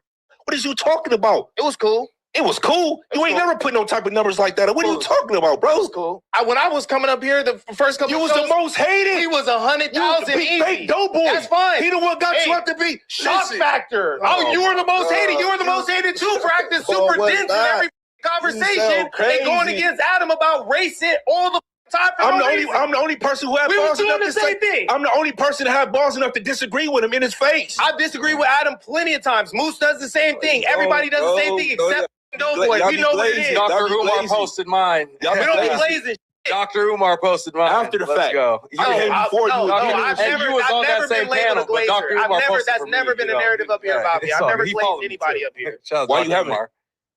I leave it to Doe. Ricky, you out the doghouse now because he the most hated. I'm an ally. That's a fact. That nigga, Moose Man said I'm an ally. That's right, Moose Man. You stay the fuck out of the way. In my mind, so before I'm a cheater. I don't stretch. I'm a cheater. I don't stretch. The chat wasn't telling you that don't even enter my realm, brother. I just keep going. I just keep going. And I just keep getting better. It's undeniable. It's undeniable. It's not undeniable. Oh, it's undeniable. I fuck with you as a person, but as far as the numbers and all that, you got a lot of work to do, brother. You got a lot of work to do, I think if you were to go back and look at our Tuesday show appearances and numbers, you might be a little surprised, brother. And I'm not saying I would be surprised because the Tuesday show gonna put up numbers regardless, bro. But I'm saying though, when you comparing the numbers, it's not the same. If they let the squares off the bench, we would laugh you. That's what I gotta say. If they let the squares off the building and we wasn't obsessed with the tough guys up here, we would laugh you. But we know what it is. We don't talking about it with one hand behind our. That's not true. That's not true. Nobody wants to watch you guys. Nobody wants to watch you guys. Because we ain't got busy in the streets. Know what it is and no jumper. So if they let us off the bench, I guarantee you will never let you play another game. Bro, if they let us off the bench. Let me ask you this question. Facts. Who was in no jumper first? Nobody's holding you niggas back. Like, I don't know what he's talking about, but no one, and I mean absolutely no one, is holding you niggas back. Go be great. If you feel like you're being held back, you are just a failure. Hear me and hear me well. If you feel like you're being held back, you, my friend, are just a failure. And that's something that you have to deal with within your own space. Nobody is holding you niggas back at all. You niggas can do whatever it is you want to do as you decide to do it, for sure. You, Doughboy, or Moose? Doughboy. I mean, sorry, me. What the me? You still ain't got your own show? I don't. God damn. He never had his own show either. He will pull up to the Tuesday show and pull up to the Friday news. I don't understand. That's a walk-off. You have to sit with adam22 every week to get numbers. I want to see you without the 22ster. If you so good, why you ain't never headline? They keep doing a beat. You gotta talk to production about that. I can't tell you that's why. what I'm saying. If you so good, you gonna be in the game, I already bro. broke it down for you, and You're not a starter, Ricky. Well, I already broke it down. You're not a starter, bro. I already broke it down. You're not a starter, Ricky. You're not a starter, Ricky. Oh my God. Free, we already You're know not a starter, bro. They don't want to let the squares in the building. They're obsessed with you guys, and I don't understand why. I don't understand why. We all know what it is. We all know what it is. He the 12th man. The month is hilarious. This nigga the 12th man. Go, come on. We all if you know got what talent, you gonna get in the game, bro. Yeah, talent. If you got get it, Doughboy got his own show, bro. I do. Oh no, you won't. He does. He does. Shout out them brothers. He said you gonna break your show. Doughboy got his own show, bro. We know what Shout it out is. Sporty Face. Shut up. You know what I'm saying? That nigga said, I do. Hey, if you got, but I'll break your jaw for him though. Hey, shout out, don't worry, shout out Ricky Rose too, man. Yeah, shout out my boy Ricky, man. I had to come down here and debunk something, man. Man, that shit means so much to me, Spody Face, man. Real nigga shit, bro. I brought a gift for you. I see you fucked up. Yeah. No more of that. Yeah, please, no more.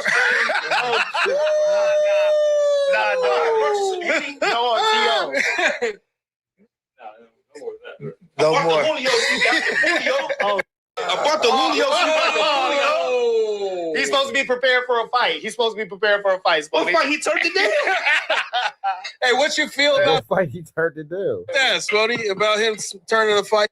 Jeez. With that all being said, man, red dot to the left. You know the rest. Say a prayer and be blessed. Go. I got Councilman 7 niggas be stripping these niggas right now. Oh shit, yo, you on the stream? What you doing? Nah, Councilman just got through interviewing with Adam. Oh, niggas had 3 transgenders in there. I went, what's going on, bro? You got to keep them transgenders away Sounds like wax type of party. from cuffing, man. You know how One of these cuffing get little down. bastards, made a pass at my wife. Little motherfucking head. I ain't tripping, but the nigga didn't have Room full of transgenders and you made a pass at your wife? Okay, your business. no shoes on. Oh nah. Nigga with no shoes on, think he gonna holler at that? Wait, I thought Blueface had the circus. Sound like y'all got the circus right now. Hey, what's up, though? Hey, you know, they in here, the narrative is game this Kendrick. Because he said he chose, pick a side, he chose homicide. I said, bro, game don't do no sneak dissing. When he say something, he gonna say it. I mean, you never know. If Kendrick felt a way about Drake coming to Compton, he might feel a way about his record. Me and Top Dog killed that shit 2 weeks ago. Ain't gonna happen. Y'all not gonna see it. Actually, Kendrick is gonna be in the studio with Game in 3 days. You're lying. No, you're lying. Whack, you're lying. Yeah, he's gonna be in the studio with Game in 3 days. Whack, you're lying. Yeah, he gonna be in the studio with Game. Yeah, he gonna be over there. And they gonna be in the studio. Yeah, face ass. What I'm saying? I'll make a bet with you. I'll make a bet that Hold on. You like making bets? Can we make a bet? What? I make a bet that Kendrick will not be in the studio with Game in 3 days. You saying that Kendrick ain't gonna be in there in 3 days? He will not be in the studio with the Game in 3 days. Okay, here go the bet. You can't stream for 12 months. In no shape, form, you can't go on nobody's stream. You can't turn on your stream. If you stream, every time you stream, you got to give me 100,000. Okay. You ready, bet? Wait, hold on. And then in the reverse, if you went both wrong, in reverse, I'll be coming to live with you for a year. Hold on. No. That sounds like a punishment. That doesn't sound like academics gets to win. That sounds like a punishment. That sounds like nothing that he actually. In reverse, sounds like something that academics would run from. Listen, your queen, I would never deprive you from that. In reverse, you can't be on. That nigga said, "I don't want it. I don't want anything to do with that." You can't be on Clubhouse for 12 months. That's too easy. I'm barely on there now. My team just stop it. The hunter side would die without you. Hey, yo. You know they ready to go in on you because you like 4 months late on telling them you gonna pull up. Who? You, nigga. You done told them 4 times you pulling up. Who? Wait, who though? Oh, 100 side. Oh, no. I got you. Well, if you say you barely on it, that's why. Hold on, I got a real question for you though, because I was planning a Los Angeles trip next week. I was gonna show up and I was gonna do my big journalism by doing, me and Trap Law, we're gonna cover the Dirk trial, right? Here's. Academic said, I'm going to come over and siphon views from Trap Lord Ross for the Lil Durk situation. I'm going to come over here and steal Trap Lord Ross's views. Thing, and this I'm asking you, like, there ain't been nobody in this court days, bro. They called me last night. But let me ask you this question. So, after talking to some people who, they know how this works, and this is the feds, they're using 6 excerpts that's either from my interview or things that I'm involved with. I was advised to not show up early in case they say, oh shit, we're using 6 exhibits from academics and he's sitting right there and they hit me with a subpoena. No, you want to show up because they can't subpoena you on the spot. The worst they can do is say, you can't be in here because of this and kick you out. And then it goes crazy in the block. Act getting kicked out of Lil Durk's trial is crazy. Oh, no, all right, Wack, you just flip this around for me. Fuck you mean? Yeah, so they just serve you right there. Look, Act, you ain't hard to find. If they wanted you there, your ass would have been there. Yeah, so I talked to an attorney, and they basically said, listen, of course we could fight it. And obviously at that point, the trial's going on. They're not going to wait for this. We could try to da-da-da-da. But do you want to even get it there? Because they might try some funny shit. But I'm like, I don't really think nothing I got going on. First of all, Act, listen. Yeah. The one thing we never want to see Act is in handcuffs and going to jail. That can't happen. Act, I'm going to be real. Let's just put it on the table. What's wrong with Act getting subpoenaed? That's even more viral. Yeah, but if I take the stand, Academics does not want to be involved in the Lil Durk case because that looks terrible to his friendship with Lil Durk. Oh, absolutely horrible. I got to do the Mob James where I look at Durk and say, Durk, I ain't trying to send you to jail, man. I ain't trying to send you to jail. You heard what Mob James said? Mob James said he wasn't trying to send him in jail. They said everything to send him to jail. Stop it, Wack. He said, okay, listen, he said, the questions y'all asking me is going to send him to jail. They said, okay, but why was y'all trying to kill him? Yeah, we was trying to kill him and Baby Lane because they killed Tupac. But Keefy D, oh, you ain't heard it. Oh, that nigga done told on everybody. Is Keefy D being the case or what? Nah, he going to jail. Hey, listen, I'm going to be real. I think he want to stay in jail. The safest place for him is in jail. Why? After they played the proffer, the niggas that was in there, and he said, they talking about Zip. They said, well, we need to get to the dude. He said, you want me to try to get to him and bait him in and get him somewhere? What you want me to do? He told on everybody. Pat, he told on everybody. Wait, you sure that's in the trial? Hold on, I ain't watched today's It's in the trial, bro. I send you the clip live today. They're playing the audio, his voice today. I don't know how you ain't covering this shit. Listen, I'm going to be real. This is why Atlanta niggas going to be mad at you. The shit that went on in Atlanta ain't got nothing on this shit. You supposed to bet on that. So you're telling me there's more telling in this case? Stop it, Wack. You need to way more telling. This shit make Atlanta look like Atlanta look like the guy. Why is Wack trying to get us off the fact that big use case is going on and that's where all his name is mentioned and all that kind of stuff? Like, I get why Wack, I guess I do understand why, because Wack doesn't want us to acknowledge or speak on the fact that, you know, he's actually the one that is Flu Flamming, Skull Duggan, and larceny. But the reality of the situation is a fact. Wack is the most Flu Flammers individual that we've seen in a long time. You feel me? So, you know, just all I'm going to say is paying attention to this guy, you got to watch everything that he doesn't talk about because he's trying to offset the blame. He's actually the bad people. Stop it, Wack. Oh, bro, go pull up today's live interview when they played the proffers. The federal agent yesterday broke down everything KPD told them, and today they're playing the live tapes of KPD telling who's selling what dope, where, who did what, who didn't what from who, this, that, from New York to D.C. to Philly, all the way back across to Compton. Are you serious? I swear to God, for you. That's wild. And, you know, again, I just want to point out the fact that, you know, Wack's all through federal paperwork for so many people, you know, at least 3 different cases that I could name off the top of my head. And for him to be the one, you know, rattling off this information and rattling off this 1-2 step like Sierra is very interesting. Not to attack us over here about him. Atlanta should really say you got something against them. Because ain't nothing them niggas did combined. So you're telling me right now after this, like, basically, at least in this TVD case, California and the West Coast, they're taking the title from Atlanta.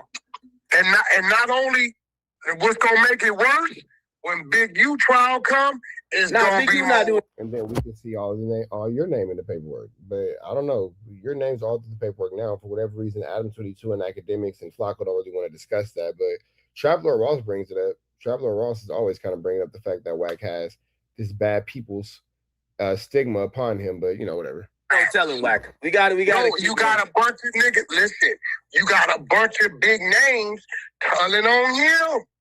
Who's telling on Big U? Ain't nobody telling on Big U. 50, 60 of his homies in tow. It's loose cannon. Wack 100 is telling. Telling though. Sweetie! Luke's been trying to tell for the last. Luke's been trying to tell since he been in there. We just keep blowing his cover. Shout out to Ghost, one of the exposers. Bro, we send you all the tapes when his attorney calls us trying to get us to help him cooperate. Academics knows not to post it because it'll make him less than credible because he knows that Wack is lying. So Academics knows better than to post that kind of information because he knows if he posts that information, then it's definitely going to be clear that he's, lying, and Wack 100 has made him into a fool. Send them to you. This is real. Look, Act. The motherfucker tried to say what I sent you and you played was fake, but yet the attorney sent you a cease and desist. If it's fake, why is he sending you a cease and desist? Remember the brawl tried to call and say, Wack had somebody posing as that. Then why is the real attorney sending you a cease and desist, that? Because the real attorney wants you to stop pretending to make conversations up with him. That's why. Because the real attorney wants you to stop lying and stop making up fake conversations of his client. Yeah, because that's him. Oh no, bro! Go listen to today's live. It's been going on the last couple hours. They're playing the proper tapes of this. Bro, they had another Crip get up there earlier today. He's thinking he's going to troll on some little Woody shit. Dirt Rock, the nigga Dirt Rock, they asked him, wasn't you part of this campaign? It's a whole snitching circuit. And they started telling him every time he met with the police, he said, I just talked about drugs, that's it. A real Crip dude thought he was going to get up there and try to defend KCD. And they started hitting him with his rat. Hey, bro, I'm telling you. I ain't gonna lie to you. And listen, before we could get to California, Academics doesn't really seem like he cares about what Wack is saying, nor does he seem like he's impressed by what Wack is saying. If you kind of peek me, Academics is kind of just like, yeah, whatever, nigga. Okay, I guess it sounds good. Academics doesn't really seem like he's too impressed or, encouraging Wack 100's Flu Flammer. It seems like Academics like, whatever, nigga. Gotta figure out why there's so many niggas snitching in this Dirt case.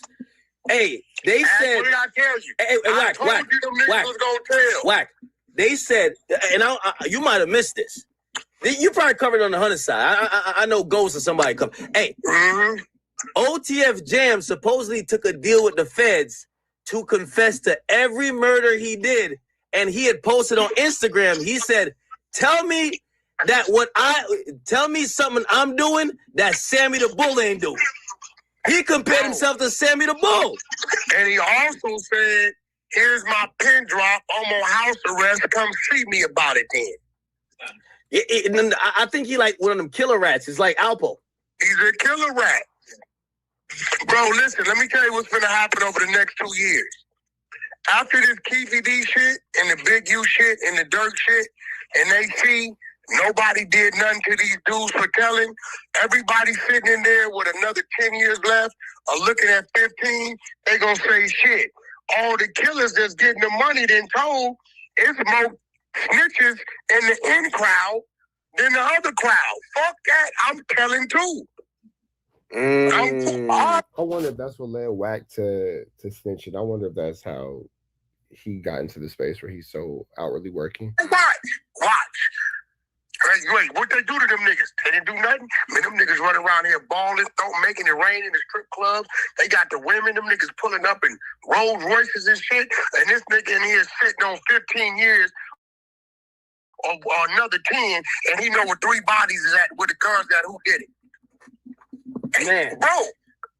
Hey, do you believe that Dirk's lawyer, he got the best lawyers known to man. Do you think he could beat, 35 snitches? He can't beat a man's code. He's telling on him, bro. Ain't nothing he can do. All he can do is wait for the ASUSA to slip up and do something like that. But bro, like, I fuck with Dirk, but I told y'all, I said, bro, when you put 30 years in front of a nigga been living 24 years, he gonna tell. See, with me, everybody I fuck with, I know if they gonna tell it. Adam, tell it. Adam, ain't you tell it? They gotta know that you're the one that's selling. Tell it. He tell it. So guess what? I don't do nothing around Adam to tell. Ask Adam why you don't go to the trial. To kill me. Adam knows not to go to those situations. Adam is smart enough to stay out of those people's faces. I bet you in to try to come kill me, right? When Adam's standing right there, because he gonna tell. Ask Adam why he's not going to the trial. Because listen, if I pop up to LA, you know, of course I'm gonna come do the Adam and Wax show. You know, if I'm there, I got to do the Adam and Wax show. You know, Adam right? will go with you to the little Dirk trial. Adam will go. I'm on TF. You would? Free the kill. Free all the kills. Adam will go with you, bro. 600 to go with you too. I just don't fuck with courtrooms. I feel you. Hold on. 6ix9ine's calling me. People to the courtroom. 6ix9ine's my correspondent. Hold on, I'm gonna call you right back. Yeah, this is Slew Flammers. Now, if you think that Wack doesn't like courtrooms, you just don't know the snitch level of Wack 100. But that all being said, man, we finna get up out of to the next one. Red dot to the left. You know the rest. There, prayer be blessed. We go. Now, this is foul because Academics calls themselves Lil Durk's friend. Even remember, Lil Durk was willing to get onto a call with Academics while they were on stream while Lil Durk was arrested. Was in federal penitentiary by way of the flu flam through loose cannon. But with that all being said, man, this is ugly work, man. This is ugly work.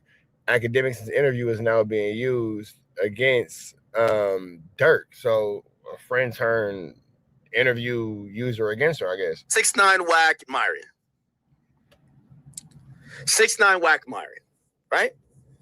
I know. Real quick conversation. I know y'all don't like Myron that much. I know 6ix9ine. Did 6ix9ine he got y'all upset last time, right? Like he was mad. Please leave your message. Why am I calling him like his old number? Why does everybody get like new numbers every 20 seconds, bro? Okay, here we go.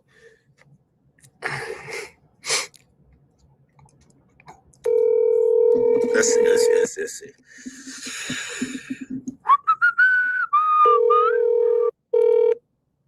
Yo, Ack, what up? Yo, I'm on stream. I gotta ask your opinion on something. All right, wait, can I call you back 2 seconds? Like, literally, look, I'm just taking a picture real quick. Look, answer FaceTime. I'm gonna call you back 2 seconds real quick. I'm just taking a picture real quick. All right. Yo, all right. 6ix9ine, I got you here. This is a very important. You would know the best of this. We don't lie, by the way. So, of course, I want to go to this Dirk trial. I got a last minute warning to say, hey, if you care about Dirk, you should know that there is 6 or 7 exhibits that is used in your content that is going to be presented. I told you that. They might hit you with a subpoena the first day you show up on some, wait, this nigga's here? Do you think that's possible? I just talked to Wack. Wack is like, nah, even if they did, you hit your lawyer because it's fight it, they're not going to get you on the stand. Wack is the most open source reporting individual in our universe. The most open source reporting in our universe. Of course they're going to use it against you. All right, so watch this, right? Ready for the expert? Mm-hmm. If they do subpoena you, it won't be for this trial, right? And I'm going to tell you why. What you mean? I'm going to tell you why. You could go there and not even trip about nothing. Because everything that's supposed to be used for this trial was already pre-discussed before the trial started. That's why there's pre-trial hearings where they say, can we use this? Can we use this? Give us the 3500 material. Who's the testifying? They can't add a person who's testifying because the judge has to approve everything so it could be fair. Now Dirk's lawyers can't say, Dirk's lawyers, if they call you up and say, yo, we subpoena you right now, Dirk's lawyers say, wait, you guys didn't say Academics was testifying. Yo. So we didn't have time to prepare to even question them. It's impossible. That's why there's pre-trial hearings to know everything that could be used and cannot be used. You're so fucking good at this shit. The nigga said, now that is actual truth. That nigga's not lying. I mean, he's right. He's right. 3,500 material. I Googled it. It says, in federal criminal cases, 3,500 material refers to prior recorded statements or reports by government witnesses. Under this, prosecutors are required to turn these over to the defense only after the witness has finished. Yo, nigga, nigga, you know the federal system back and front, huh? And that's how I know this nigga is cooked. He's cooked. And this is another thing that we didn't speak when we was on stream. This is another thing. Remember, we didn't speak on this. Let niggas go up there and try, like, I seen a lot of comments saying, oh, niggas need to go and YSL Woody that shit. This is not the state. This is not fucking... That's not the state of Georgia. Nigga, you can't YSL Woody the situation. That's the United States of America. This is totally different. Fulton County, Atlanta. This is United States of America versus blase, blah. You're not going up there doing that YSL Woody shit. The feds do not play that shit. The moment they ask you your name and you say, oh, what's your name? Oh, I don't recall. Get the fuck off the stand. Contempt of court. Get up out of here. Next witness. They do not play that. Yo, because you had time, they prep you. That's what prepping is. They not playing that shit. OTF Jam, who is co-conspirator 2, who was a shooter. Yeah. Yo, apparently he took a deal. He hopes to get 20 years, but apparently he's going to be telling on several murders.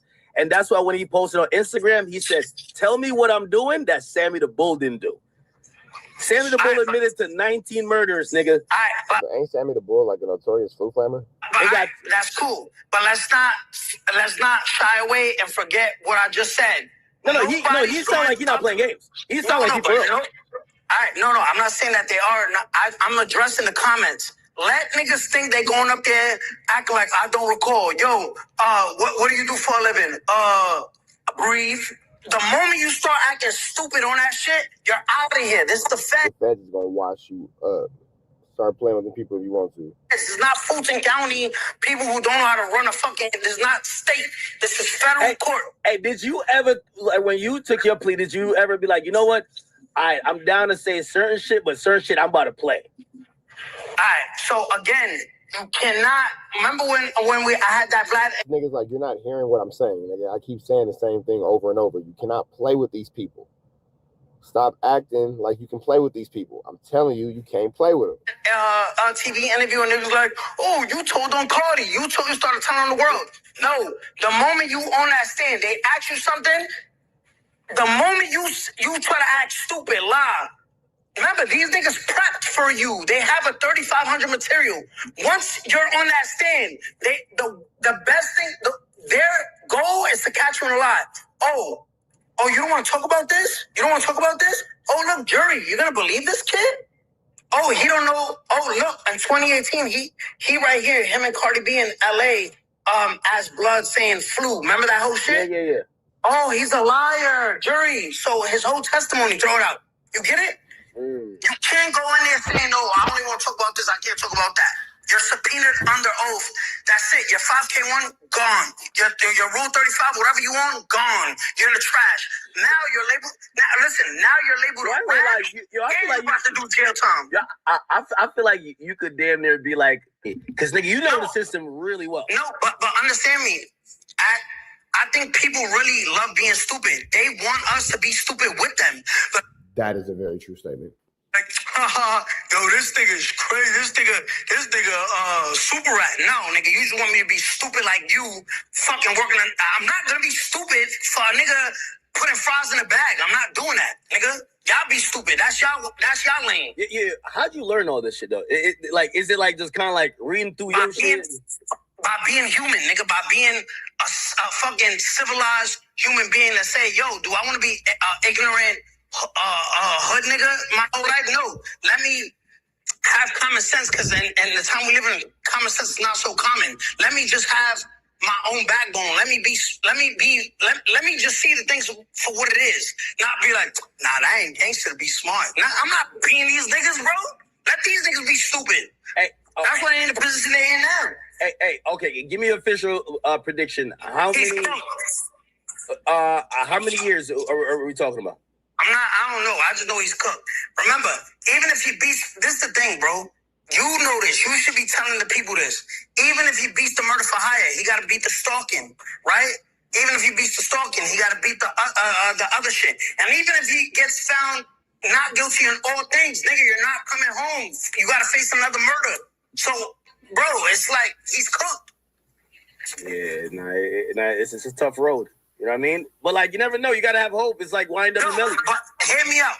Why? YNW Melly, he had Yerder on his mind. What do you mean, hope? YNW Melly is fighting a state case. Y'all keep comparing Brian Still, Young Thug, YNW Melly. Y'all keep focusing. State is the minor leagues to the federal government. You get it? This is FBI versus a detective who's working 70 hours a week, 1,000 cases, eating donuts in his car. The feds is not. The feds is like I could go to sleep 18 hours a day, and all the technology I already have bugging your phone. All of this shit, you're cooked, nigga. Yo, all right. Nigga said this is not a donut eating situation. This is somebody whose whole life is committed to this. Hold on. Young boy beat them on a gun case. Listen. First of all, that's not murder for hire. And I keep saying this, bro. I keep saying this. Young boy didn't beat a gun case. He beat a probation violation where he fought the violation of being a felon in possession. His thing, he already had a case. He couldn't have a gun. He was on house arrest. You get it? He had a gun inside. He was fighting the violation. So the best thing he could do to not... Those are two dramatically different things. To cop out to the violation, he has to take it all the way. You get it? Okay. I'm hearing. I'm rocking. You get it? Young boy never beat the feds. He beat the violation where they say, yo, you're on house arrest. We found a gun in your house. You're on probation. Oh, no. Not that. I'm talking about when he went to Cali and they caught him with a gun in the Maybach and they chased him and the dog was there. He took that to trial. He got found not guilty for that. I don't know what you're talking about. I'm talking about when the feds, the federal case where there was no cameras allowed in the courtroom and they said not guilty. That was for a federal probation violation, felon in possession. That's what I'm talking about. The feds. I don't care about LA, state. Like, you can look it up. He was a felon in possession of... That's the only reason he got pardoned. You know what a pardon is? You can't pardon a nigga who doesn't have a federal case. Federal pardons only come for Fed cases. The only way you can get pardoned in the state is a governor pardoning you, the governor of Los Angeles, the governor of California, the governor of Florida. I'm glad he fixed that, because I was going to say, nigga, you know damn well Los Angeles ain't got no governor. Not governor of LA, Orange County. No, it's the governor of a state. That's the only people. So, like I said, bro, like, stop. This is why so many young people go to jail. They be like, I mean, a young boy beat it, but they don't know. No, he did not. They beat a violation, probation violation. And that's why the pardon came after. Who did it? Brian Cohen, the same guy that did Kodak's, same guy that did Lil Wayne's, if I'm not mistaken. Yeah. He's the one who got the pardon for them. Exactly. I wish you had a hot boy sit down. I ain't gonna lie, but Boosie went to the wrong nigga. I could have gave him the plug. Boosie spent all that money. He could have bought fucking a new set of fish for his lake. Yeah. I mean, fish aren't that expensive, but I get the point that he's making. There were 2 new houses on his estates. Yeah, like, you know what I mean? All right, so cool. All right, so now, chat, I'm getting advice. It looked like I could be at the trial. You know, I just want to give Dirk one of these, like, you know, what up, my nigga? Remember, like, you know, if the feds is not stupid. If the feds bring you on the stand, you know, how wins the case. You said what? If the feds bring Livingston Allen, DJ Academics on that stand, right? You show up and they say, "Oh shit, look who's there." Bring him on the stand. Lil Durk walks home. He goes home. You think so? Because yeah, because they didn't give the defense team time to prep, and that's the introduction of a witness without going through proper protocol and proper procedure. That's insufficient. Like I forgot the word for it, but they didn't give Dirk's time to okay, yeah. No, you're right about that. prepare No, for you're right you. about that. Like, you know what I mean? No, you're right about that. That's cheating. They gonna be like, nigga, where did this nigga come from? We didn't even have time to get our questions ready, and that's a whole bunch of shit. No, you're right about that. Yeah, I'm always right. I give you some credit. Yo, Act, let me tell you this too, bro. Like I said, I'm always right. Remember, the only loser here, the only winner here is me. Dirk goes to jail. Vaughn is dead. Even if Dirk beats it, not bringing Vaughn back. Lil Tim's still alive. He rapping about the shit. The nigga, it's a lose. Like, you lost, nigga. Your man is dead. Yo, put it like this and tell your, all right, yo, tell your chat to hear me real quick. They can hear me? They can hear. Yo, chat, this is gonna hurt y'all, but I want y'all to hear it. And y'all can't even talk back. So Yeah. By the way, they're upset. No, wait, So you can't even hear me. You can't even talk back, so you got to hear me. It's crazy. They say you disrespected them last time because they do not put fries in no bag. No, but listen. Let me talk. Let me say this, and this is the perfect example for me to like kill their whole ego right now. This is chess, right? NBA Youngboy's on one side of the board. Little Dirk is on the other side of the board, right? When NBA Youngboy killed Dirk's queen, he killed Vaughn. That's his breadwinner that can move every type of way, right? When they killed King Vaughn, they killed the queen, right? When Little Dirk got so fucking ahead of himself and so mad, he started irrationally playing. He killed the pawn. Who's Little Pab? Little Pab doesn't make no money for Quando Rondo. Doesn't make no Damn, Tekashi is low-key making a good point. money for Little Tim. Doesn't make no money for NBA Youngboy. You lost a queen, and you literally got checkmated right now for going for a pond. I just killed y'all niggas, bro. You understand that they took your queen, you got ahead of yourself, killed the pawn, and then got checkmated. Now you lost your queen, you get checkmated in court, you're done. Game over, nigga. You killed somebody that don't even matter to that game. Don't got no money, can't, it's nothing. It's a pawn. You killed the pawn and you got your queen took, fucked, and buried, nigga. Get it? Yeah, I understand. Because Little Tim, the bishop that ate the queen, the bishop or the horse who ate the Little Tim who killed Vaughn, is still on the board. You went for a pawn just because you so mad. Okay, I'm gonna be honest. His analogy makes sense if we're thinking about like who has been affected more.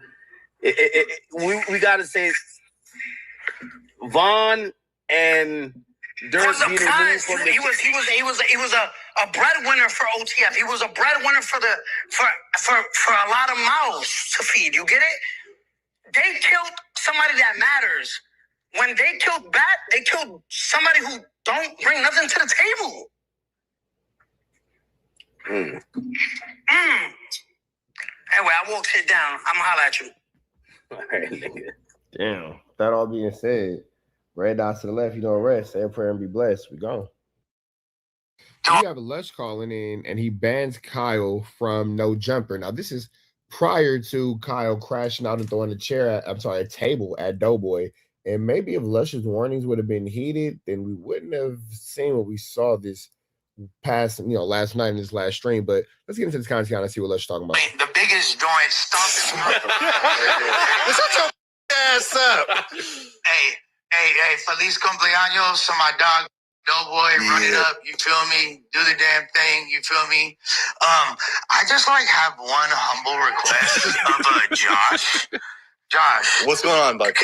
I'm afraid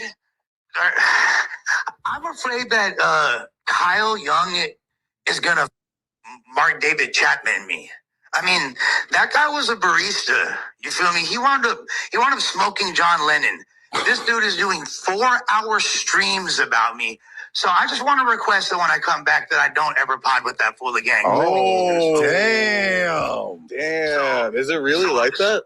I'm actually terrified. I've never, I'd rather fade 100 whack 100s. I'm sorry, weenie nun hunteds than ever sit down with that guy again. I think he might be. Hey, Kyle that man got some things going on in his head, man. I ain't gonna lie. He might dime back Daryl me. Let's go. This is what I was waiting for. So tough though.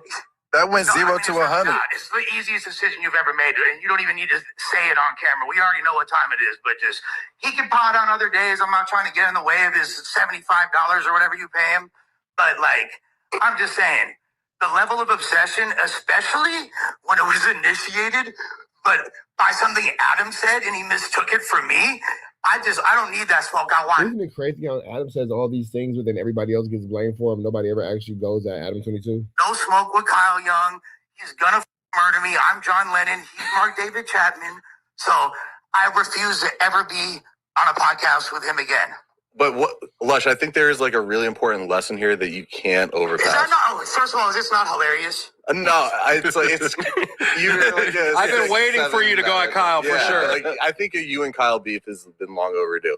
But what you need to know, and I know beef. I want no smoke. The dude's he's the type of dude that's gonna hide in the bushes for 7 days, scratching his scabs off. I mean, he's so obsessed. He called himself Black Lush. Now it's Black Nick. I thought you called him Black Lush. I thought you get. Why don't you just be Black Kyle? Because he's Kyle and he's black. In that title. Why would I ever bestow a moniker of such high prestige to somebody of such That fool is literally the crumbs in my he's the crust that used to be on the side of my lips. Oh, that's nasty. That's so specific. So what he needs to do is just maybe you should try to I don't think Fake Unity likes nerds like that over there, but maybe you should try to go over there or something because he's not no jumper no more. Woo! Damn, you just put him off. That nigga Lush said Kyle is not no jumper anymore. I didn't know no jumper was a gang. You know what? I did know that because Wack banged no jumper on me one time. He said no jumper gang, and I was so confused. But yeah, okay, cool. He just said he put him off the set. He's not a part of the clique. That's why he'll never be in the group chat. That's why he's not a part of our. And maybe now this is the biggest gift of his life. Here you go. Maybe you can get 15 viewers on your next stream. Oh. Should I add Kyle to the group chat right now? Yeah. I mean, I think he's gonna crash out. Yeah. Keep going. Yeah, no. That's the main thing. And I have one other question, Josh. Yeah. What's up? You know I love you. You're my zaddy.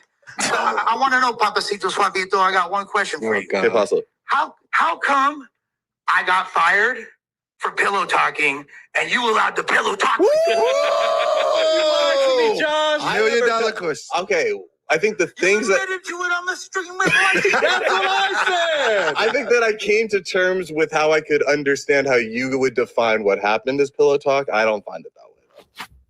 Okay, well, let's see what the chat says. With that being said, Yeah, it's crazy that Lush got fired for something, and then Josh does the exact same thing, and nothing The happens. chat's gonna say it's all pillow talk. With that being By the way, said, I wanted to tell you he's something still too. him. It doesn't matter if it comes out of your mouth or it comes out of Adam's mouth, which it will 9 times out of 10. You're still responsible for that. yeah, of course. You know that. With that being said, Posse. Okay. Young is no longer no jumper. Reddit runs with the headline. We running it up. Happy birthday, Doughboy. You Appreciate you, bro. Hey, I want to play with your titties. Wait, Lush, are you gonna be able? If you can't be here, are you gonna be able to at least call in for portions of the stream tonight? Of course, baby, Okay. I run this. I can't honestly. I was telling them I couldn't imagine doing one of these streams without your presence and commentary as part of it. It's like it's.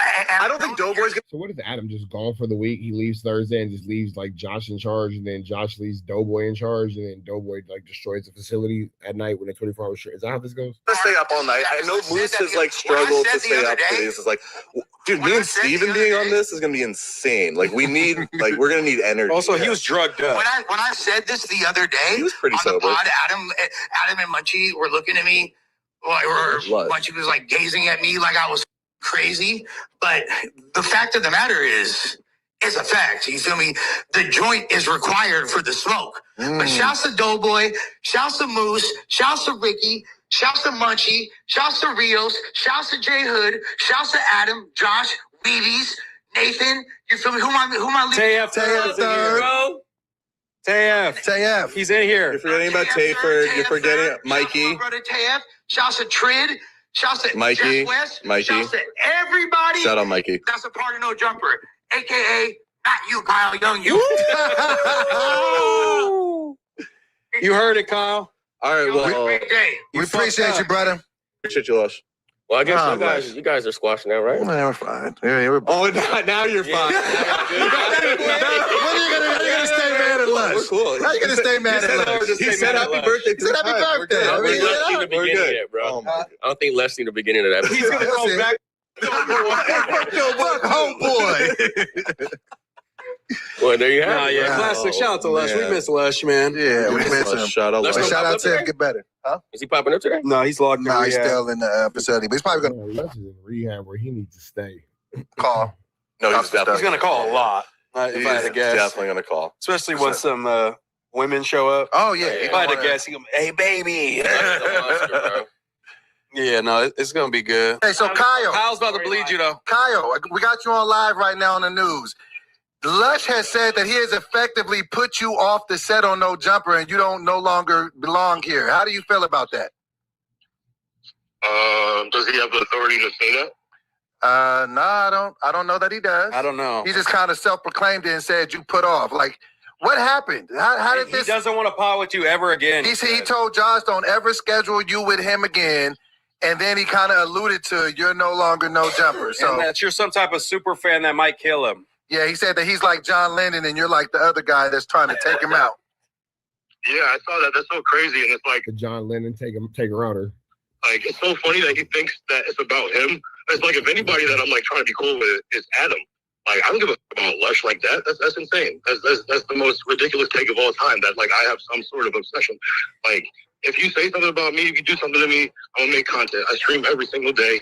I don't think I went too far. I don't think I dissed him like that. All the thing I did was tell the truth. And everything that he said is a lie, is the thing about it. And he's just proven my point right by lying. He's lying still, even with that. Like, it's the craziest thing. You're an incel. How am I an incel? Like, it's insane. Like, I had sex that day. You know what I'm saying? I'm not trying to, that sounds so cringe and corny, but it's just like, you just have to say it. Meanwhile, he fucking doped himself up so much that he can't even, that's literally, it makes sense. And it's like, the logic is just so flawed, and I can't tell if he's just trying to like. Man, I bet they wish they would have kept that boy up out of there now, kept that boy Kyle up out of there now, because he was in there throwing chairs and tables and stuff, looking like a flu flammer for sure. Looking like a flu flammer for sure. Fake diss me, so it's like plausible for me not to get really mad. Like, oh, I was just joking, like, or what? But like, I said what I said. I just call him out on. I feel like there's something happening, and that's it. I don't give a fuck about Lush. I stream every day. It's whatever's going on in my life. Whatever. If he feels like I'm put off No Jumper, what does Josh say? What does Adam say? Well, neither one of them said anything. But hold on, Ricky has a question. Oh, for you. no. Just quick point of information for Lush. He said, make sure you tell them I'm about to go into the sauna and get a massage first, though. Because that's what I was about to say. Westlow. So, quick point of information. What? Lush. I think he's just flexing on us. Okay. I just want you guys to know that he spent more on rehab than what you'll make in your entire life. But I just wanted to get your 2 cents on. I know you're gonna be here later with us, pod or whatever, but I wanted to at least keep you abreast to what was happening in the zeitgeist. All right, cool, man. I'll see you in a minute. He does not seem happy. You don't like that. He don't like He's that. gonna come with some cognac in his hand and talk crazy. Yeah. Is he coming? Yeah, he's coming. Well, we'll see if he'll be able to get in. Did you guys ever listen? To Cognac Queen by Megan Thee Stallion, or you guys just? All right, man. We're gonna get up out of here to the next one, man. Y'all know the deal. Red dots to the left. You know the rest. Say a prayer and be blessed. We are gone. So when Adam was away, you see that the No Jumper staff comes out to play. So you guys are already aware that there was a situation with Doughboy and Kyle, and a table was thrown at Doughboy, and cake was thrown, and all this flu flammery, skullduggery, and larceny. It's crazy because so much conversation is had in No Jumper, and there you see no fades being taken. You see he pushes them, but he doesn't do anything. He just pushes them. Like these dudes are clowns. These dudes are. There's nothing about the No Jumper platform that just makes you want to just look at these guys and respect them as any level of competent men at all. No level, because you got the guy come outside and all he does is push him. Oh my God, he's gonna push him. Oh my God, he's gonna push him. Oh my God, oh my God, oh my God. When it's all said and done, it's just flu flammers, skullduggerous, and larcenies. You feel me? we're gonna continue to do this situation. I don't know, bro. This is just embarrassing. So let's just kind of like run through this. You know, we'll speed run this situation. You see the little Edgar goes outside. Oh my God, Kyle, I'm mad at you. I pushed you.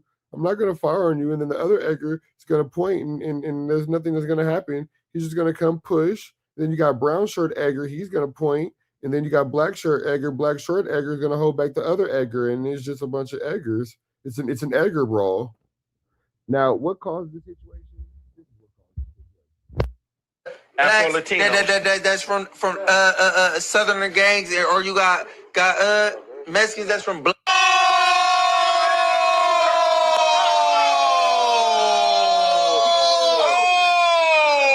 Oh my God! No!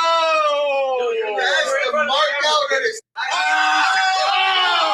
shit! Can't let me have the mark. What the fuck? Oh, I think gave you some napkins to give me shot. That's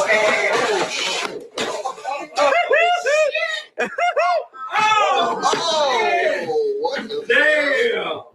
What the fuck? Oh yeah, he's fucking weird, bro. That dude say got him fucked up. What's waiting? What just happened? Mexicans, you have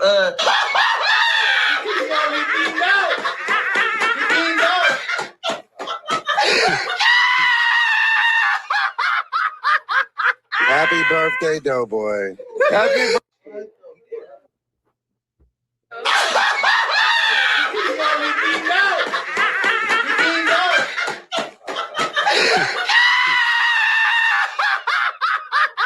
Happy birthday, Doughboy. I saved you from the table. I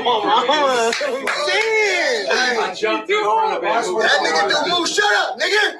Nah, that's how you did me. That's how It's the same way in everything.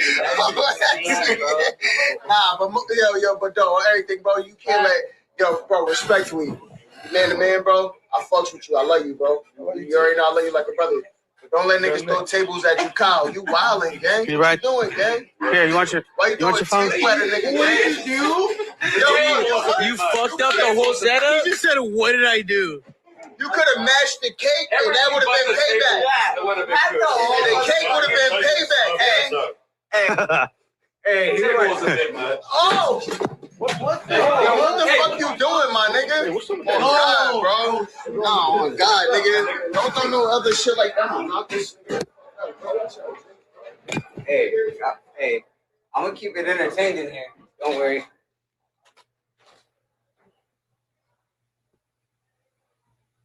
Oh, that fool threw a whole motherfucking. Wait. Yo, are you in here? Yeah, so Nathan just pressed Kyle for throwing shit and acting stupid, and now they about to squabble. Are they really gonna I think squabble? they're about to pack Kyle out. I'm pretty sure. I swear to God, they packed I seen Kyle that. out. Listen, I don't want to leave. Go, bro. Check it out, bro, and just peep it and then come back real quick so you can report. I'm pretty sure, bro. They're screaming out there. I think the Edgars are fucking packing Kyle out right now. He's tweaking out. But it's getting active. Hey, they're. Fuck out. Everything good? Yo, that's not. Yo, this is. Yo, that's like actually crazy. This is. The only ones professionally here are. Wow. They've been on since Nam. They've been on since Nam. All right, so we're back. No, yeah, we've been back. We're back. Yeah. What the fuck? Well, why did Kyle? Nah, let's clean this shit up real quick. Come on. Yeah. Clean up, everybody. Everybody clean up. Everybody do your part. Come on. Don't worry about it. Damn, bro, this is my first time here in a long time when you got fun. I'm sorry about this. Are we professionals or are we amateurs? Or no, those ain't Kyle's. Yeah, for real. Or maybe. Hey, I saved you from the. Why you just stole my cake, man? What is you doing? Moose versus Doughboy wrestling. Kyle just did that. Right now. Kyle And just did landed that. on his side. Don't try to play me. No, it landed on his side. It was Kyle. It landed on the proper spot. Arm wrestle or not? They're talking about boxing. It wouldn't be training a year. It wouldn't be far off. And you've been training a year. Hey, this bad podcast, guys. Training a year. So this is what we gonna do. You better not be drinking too much, because I don't want to give you a tummy ache. You don't want to give you a tummy ache. You got a year of training on me. You shouldn't be proud. And I'm still socking you in the chin every time we spar. What did your trainer say? And I'm still socking you in your face. Hold on. No. Oh, shit. Oh, shit. It's happening. It's happening.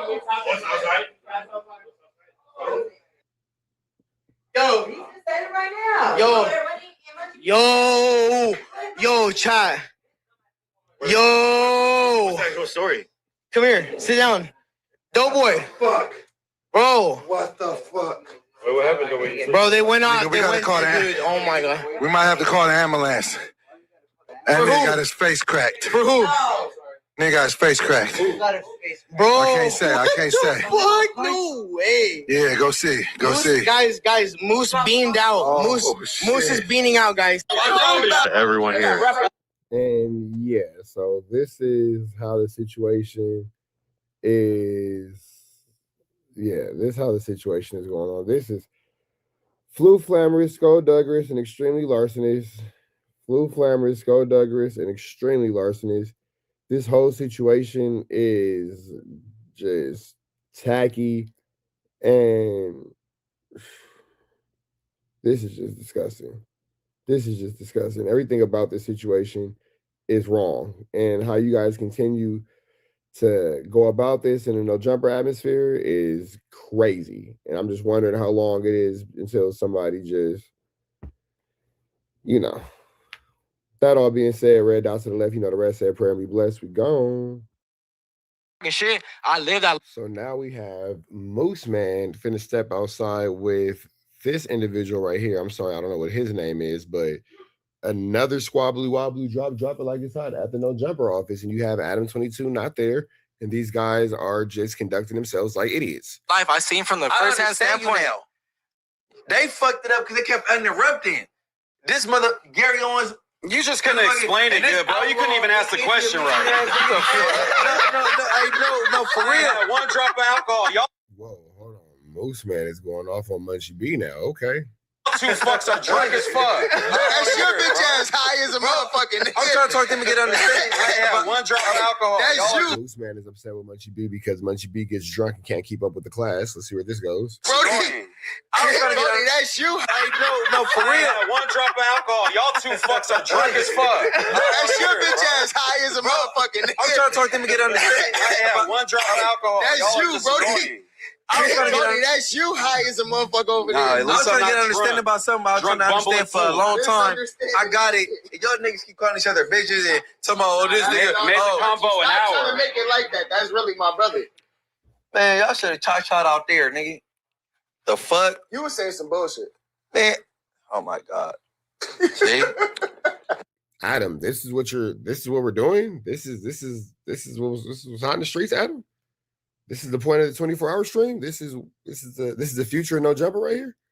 Yeah, that's why they shoved. Hey, shout out to Tommy Guns, man. Appreciate you coming through. That's the homie, bro. Clear some shit up for us, man. The nigga saying that he spoke on something. I be glad to get some understanding on shit. When I get understanding on shit, I'll be happy to like clear ear on shit, and I'm like, I know now. Like I'll be like, what I'm saying. Yeah, give you a new perspective. No, yeah.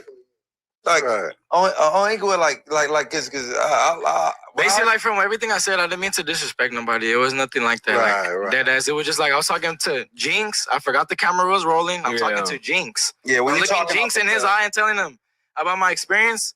Then everybody took the comment section and hey, he racist, this and that. I don't know. Yeah, that's how it be. Moose say nigga. Whoa, hold on. What happened? We chilling. Camera was rolling. I'm talking to Jinx. Moose be out here saying the N-word. Wow. Yeah, when looking jinx in his eye and telling him about my experience. Then everybody took to the comment section and hey, he racist, this and that. I don't know what. Yeah, that's how it be. Moose say nigga when we chilling at the crib and just macking.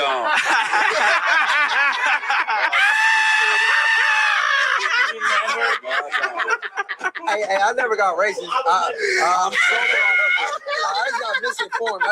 Man, this looks crazy. Uncomfortable, uncomfortable, uncomfortable, uncomfortable.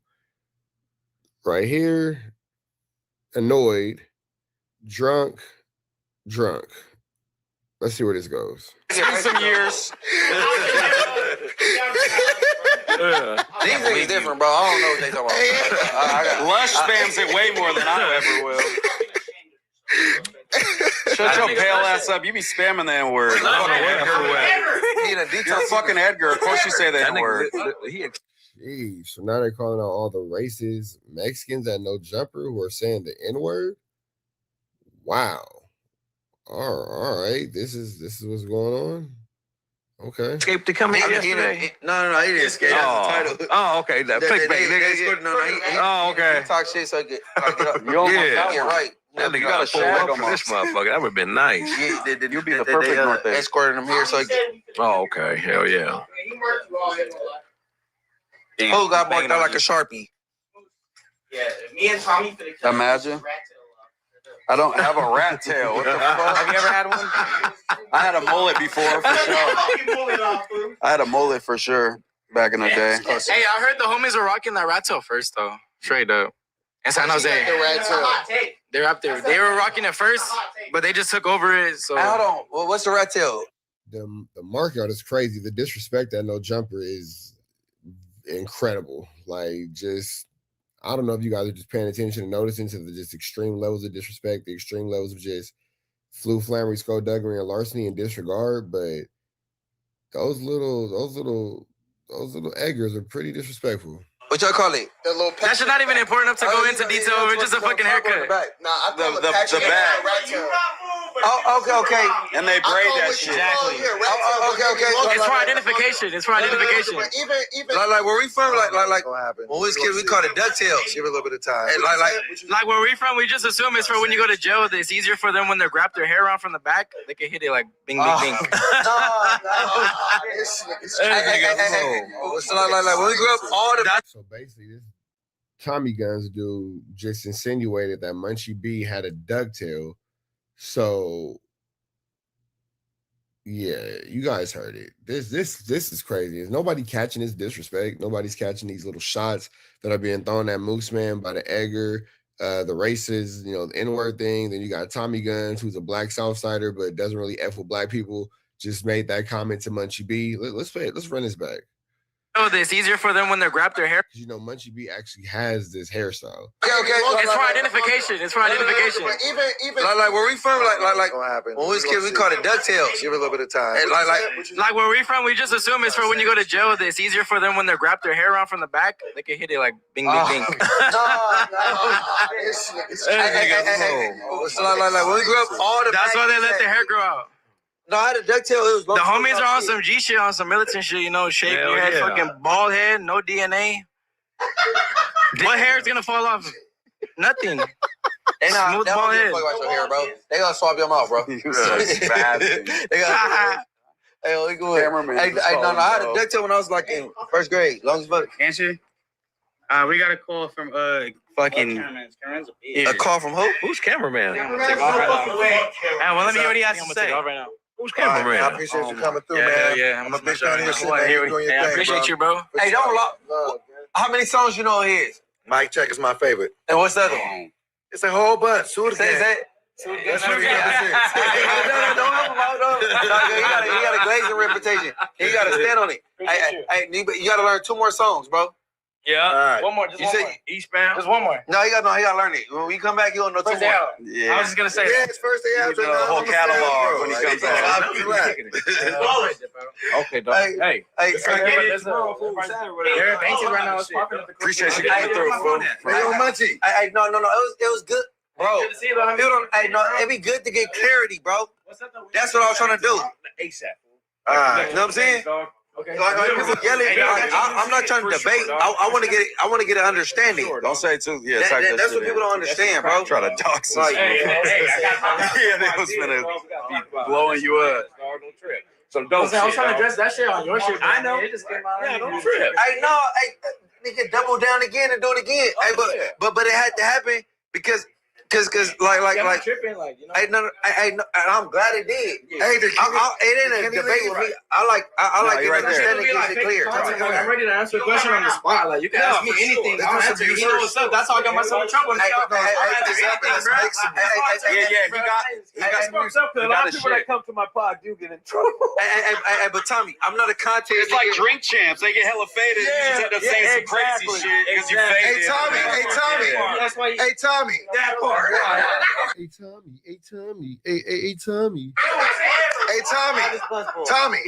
Before you leave, my boy about to come in here with some beats. You want to fuck with some music a little bit? But you're trying to freestyle me? What we doing? Are you about to get out? You got he out of here. He out of here. Coming through, bro. Moose Man is trying to move these. Moose Man is annoyed. He's trying to move it along. Well, that's this way. I always went this way. Man, I fuck with your shit, bro. We spend all our time arguing with him, you know what I'm saying? So we can't get the song going, you feel me? Then be safe, fool. Munchie. Hey, I'm gonna follow up with you, bro. Hey, Munchie. Good night, G. Yep, all the time. Hey, Munchie. Yeah. All right, brother. Shout out to the chat, man. Chat, what y'all thinking, chat? Hey, Munchie. What's Every time it's Doughboy gonna say the same thing. Hey, Munchie. Hey, Munchie. Hey, Tommy. Hey, Tommy. God damn, bro. You want to slide on the record with me? Shawty Bay boyfriend, by the way. Oh, shit. Hey, Munchie. Shout out to Shawty Bay. Munchie, you want to slide on the record with me? But put the beat on. What's up? Let's freestyle. Hold on, wait, Munchie. I'm asking Munchie. I mean, how about some? No, do you want to do a song for my birthday with me? I'm asking for my birthday. I'm trying to get on it. Let me get on it. Yeah, let's freestyle. What's up? Put the beat. Look at Doughboy's feet. He's a grown man, like sitting pigeon-toed. This is really weird. Like, with high top black Air Force Ones. Okay. Oh, I know. I get freestyle. We can freestyle. Oh, yeah, off top. Munchie, I want you to do a song with me for my birthday. Okay. That's incredible. Pause like the niggas in New York real quick. Hey, look. So you glazing, bro. Hey, bro. I don't be trying to debate. I be trying to get an understanding, get clarity, bro. I know, was trying to but sometimes you understand be aggressive as hell. I couldn't get aggressive with two niggas yelling. Nigga, this is all right. This like, they over here, bro. Like, bro. I was trying to help your argument, Munchie, and he kept cutting me off, but I was trying to like get some clarity because I know it sounded familiar. Like, oh, this is a black nigga. Yeah, right? but I cut him late. But a lot of the fools didn't know what he actually said that you was asking about. So I was trying to give him context. And that's all I was trying to say was explain what. That's all I was trying to say. And then I was going to let Munchie take him. Now, bro, is yelling over him again. I don't know who this guy is, but this is a wild situation. I was asking him. Why you keep calling him Miss Moose? This Moose getting on my nerves. He's just, bro, if he would have just let me say one sentence, I would have handed it right back to Munchie. I need for free for him. It ain't about fucking. He's a drunk, bumbling fool. He could have fucked me up. What the hell? You said what?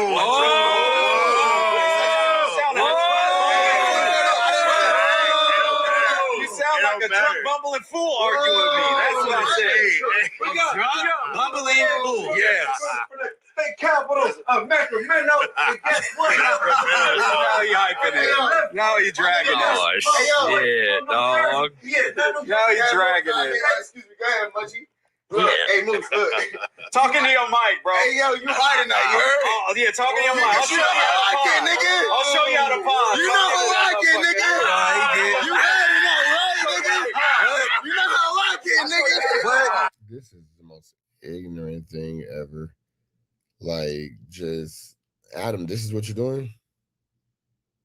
Adam, this is what you're doing. This is how we doing it. This is how we moving it. This is how we handling it. you know how I get, nigga. You high tonight, You got your pee hat on. You got 911 on speed down tonight, nigga? Hey, but when we was sparring, I was hitting you with that jab right in your jaw. Hey, good one, bro. Good one. Damn. He said. Oh, shit. What he talking about? Hey, yo, hold on. I don't argue where it can't compare. Hey, it's all good. What happened though? You said. You sparred. What happened though? You said. Oh yeah, it's finna go up. That's when it got real. with that same dude, you was I was in there sparring and I was cool with him. You know what I'm saying? That's already. I drank too much. My tummy hurt. My tummy hurt. I ain't never had no tummy ache. Watch this. I ain't never had no tummy ache. He ain't never had no tummy ache. The same nigga you sparred leaked your nose. Nah, he sucked me. Why leaked your nose, nigga? Why y'all arguing about how another nigga did another nigga? You was bleeding, nigga. What was you doing? I walked out in the tummy. I walked out You got fine. in the tummy. I walked out fine. You had A a nigga like you. Does he have a fake Slaughter Gang channel? Hold on. Nose, nigga. You was bleeding, nigga. Question: is he a part of 21 Savage's Slaughter Gang? Because why is he wearing a Slaughter Gang pendant? Is he a part of? Is he Slaughter Gang? Is that white gold or is it silver? I guess. Let's see. What was you doing? I walked out in the tummy. I walked out You got fine. in the tummy. I walked out fine. You had a a nigga tummy. like you said, yo, I would never spar you into a couple rounds after you tired, brother. I will never spar you into a couple rounds after you tired, nigga. Your nose was bleeding, nigga. Your nose was bleeding, nigga. What did he say? Your nose was bleeding. Let me answer. What did he say? Let me answer, nigga. Who's so tired? Why do you have a microphone in your hand snatching his microphone? This is the worst podcast ever. Adam, you have to stop leaving these dudes unattended because you have a man reaching for a microphone to speak when he has a microphone in his hand. Look at this nigga. Reaching for a microphone, but he's holding a microphone. Yeah. What did he say? Let me answer. Let me answer. What did he say? Let me answer, nigga. Who's so tired? I got you. Hold on.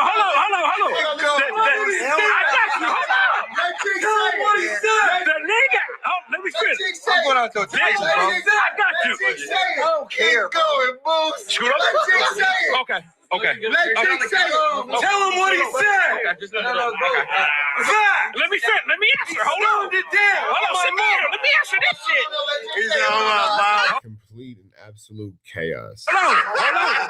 Let me answer. Sit down, Moose. I got you. Tell him what he said. He stirred it down. Say it. Let Jig say it. Oh, shit. Look. Now Moose Man is dissing the Hoovers. All right, got it. I don't think that he knows what he's doing by mimicking Crip Mac, but definitely dissing the Hoovers. This the crazy thing, chat, right? Is that I trained both of them. They're both in my training camp, number one. They both ass. It's like No, hold up, bro. It's Friday. So they both they do their thing, right? Hold on, James. And it is true that Moose did spar the homie Uwe from Long Beach. He did bust his nose, so whatever. That's a part of fucking sparring, big deal. Right. But Pooh was complaining about, man, I don't think I should spar because I drank last night. And nigga stirred it down. At least I took that face. He keeps saying it. That nigga keeps dissing the Hoovers. Okay. I might get the bubble guts, nigga, and the heebie-jeebies because the nigga's stomach fucked up from drinking last night. And he always hit me in the tummy. Right. I shit myself. Right. But he got in there still. Exactly. He got in there still. Exactly. Wait, Jinx. Wait, Jinx. Who's winning between me and Moose? That's the real question. He probably will. That's a good question. Jinx, who's winning between me and Moose? That's a fair question. That's very fair. I'm whooping his ass. And you've been training a year longer. You've been training a year longer. And it wouldn't be far off. No, that doesn't always matter who's been training longer. That's not always a determining factor. I promise you. That's all It wouldn't be far off. You've been training a year.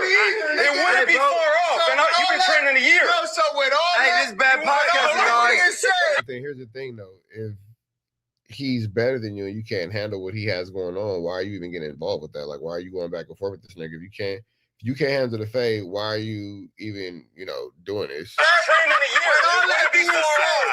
With all that being said, his own trainer said I'd fuck him up. We move around in there and I saw you in the face. His own trainer said I'd fuck him up. So this what the fuck we gonna do? Hold up. No. Watch this. Now watch this. It wouldn't be far off, Chad. It wouldn't be far off. Said I will fuck him up. It wouldn't be far off. You're right. His own trainer said I will fuck him up. So this what we gonna do? He said I will beat you You just not badly. better not be drinking too much because I don't want to give you a tummy ache. I don't want to give you a tummy ache. I'm going to be so don't want to give you a tummy ache. It's crazy. Crazy. That part. You are You better not drink too much the night before. I'm gonna give you So look, this is what we gonna do. Wait, hold on. Your trainer said what? I've been training for 4 weeks. Your trainer said what? I've been training 4 weeks. What your trainer said? They're so annoyed that literally everybody else is. They're so annoying. Everybody else has literally got up out of there. Literally, they're gone. So you got a year on me. You got a year on me. What your trainer said? What your trainer said?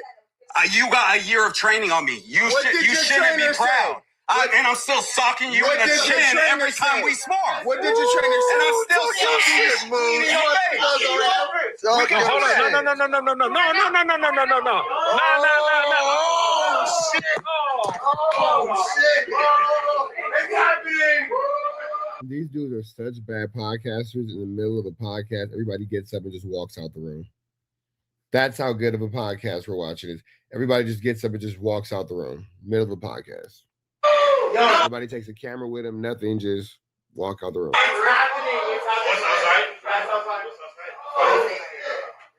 Fuck. What happened? Yo, chat. What actually happened? They're outside right now in J Breed Alley going stupid. In J Reed Alley going stupid. So how many? So that's 2 fist fights to take place. Somebody got packed out, and then there's a fist fight outside in J Reed Alley. This is what's going on at No Jumper. Got it. So you have Kyle getting packed out. Then you have Moose Man and whoever this guy is fighting in J Reed Alley. Who is who? Doughboy. Fuck. Bro. What the fuck? Wait, what happened? Bro, they went out. We gotta call that. Oh my god. We might have to call the ambulance. That nigga got his face cracked. For who? Nigga got his face cracked. Bro. I can't say. Fuck, no way. Yeah, go see. Guys, Moose beamed out. Oh, Moose is beaning out, guys. Oh, shit. It's bad. That shit got real leaking. Yeah, it's bad. Leaking, it's bad. It's bad. Yo, what the It's bad. I feel like Drake. It's bad. That shit went left. Yo. That shit went left. I got the fuck out of there. And this is what's going on at No Jumper. This is Adam22's establishment. Got it. Oh, shit. Hey, give us to Steven.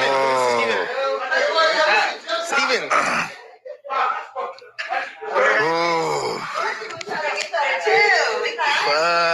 We're gonna keep it in the streets. Hey, we're gonna keep it in the streets. I had to jump on his back. We're gonna keep it in the streets. That means that nothing happened. And this is where Kyle turns up. Got it. Kyle's like, that means that nothing happened. It means that you guys are just talking. That all being said, man, this is No Jumper. This is the most professional podcast in the world. Red dots to the left. You know the rest. Say a prayer and be blessed. We go. Long live Ronnie. Drop that in the chat. Long live Ronnie.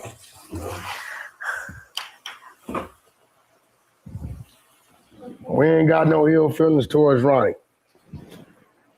The only thing he did wrong, the nigga knew how to do everything else but stay alive. You know, that's part of being the street nigga, man. You got to learn how to do that first. You know what I'm saying? Can't trust nothing. I think he let his heart get the best of him and dropped his guards. Jaden says she needs that from the vet. Jaden don't fight. Now Rock will fight. Jaden don't fight. We ain't even going there.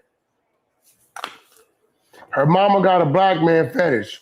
So does your mama, nigga.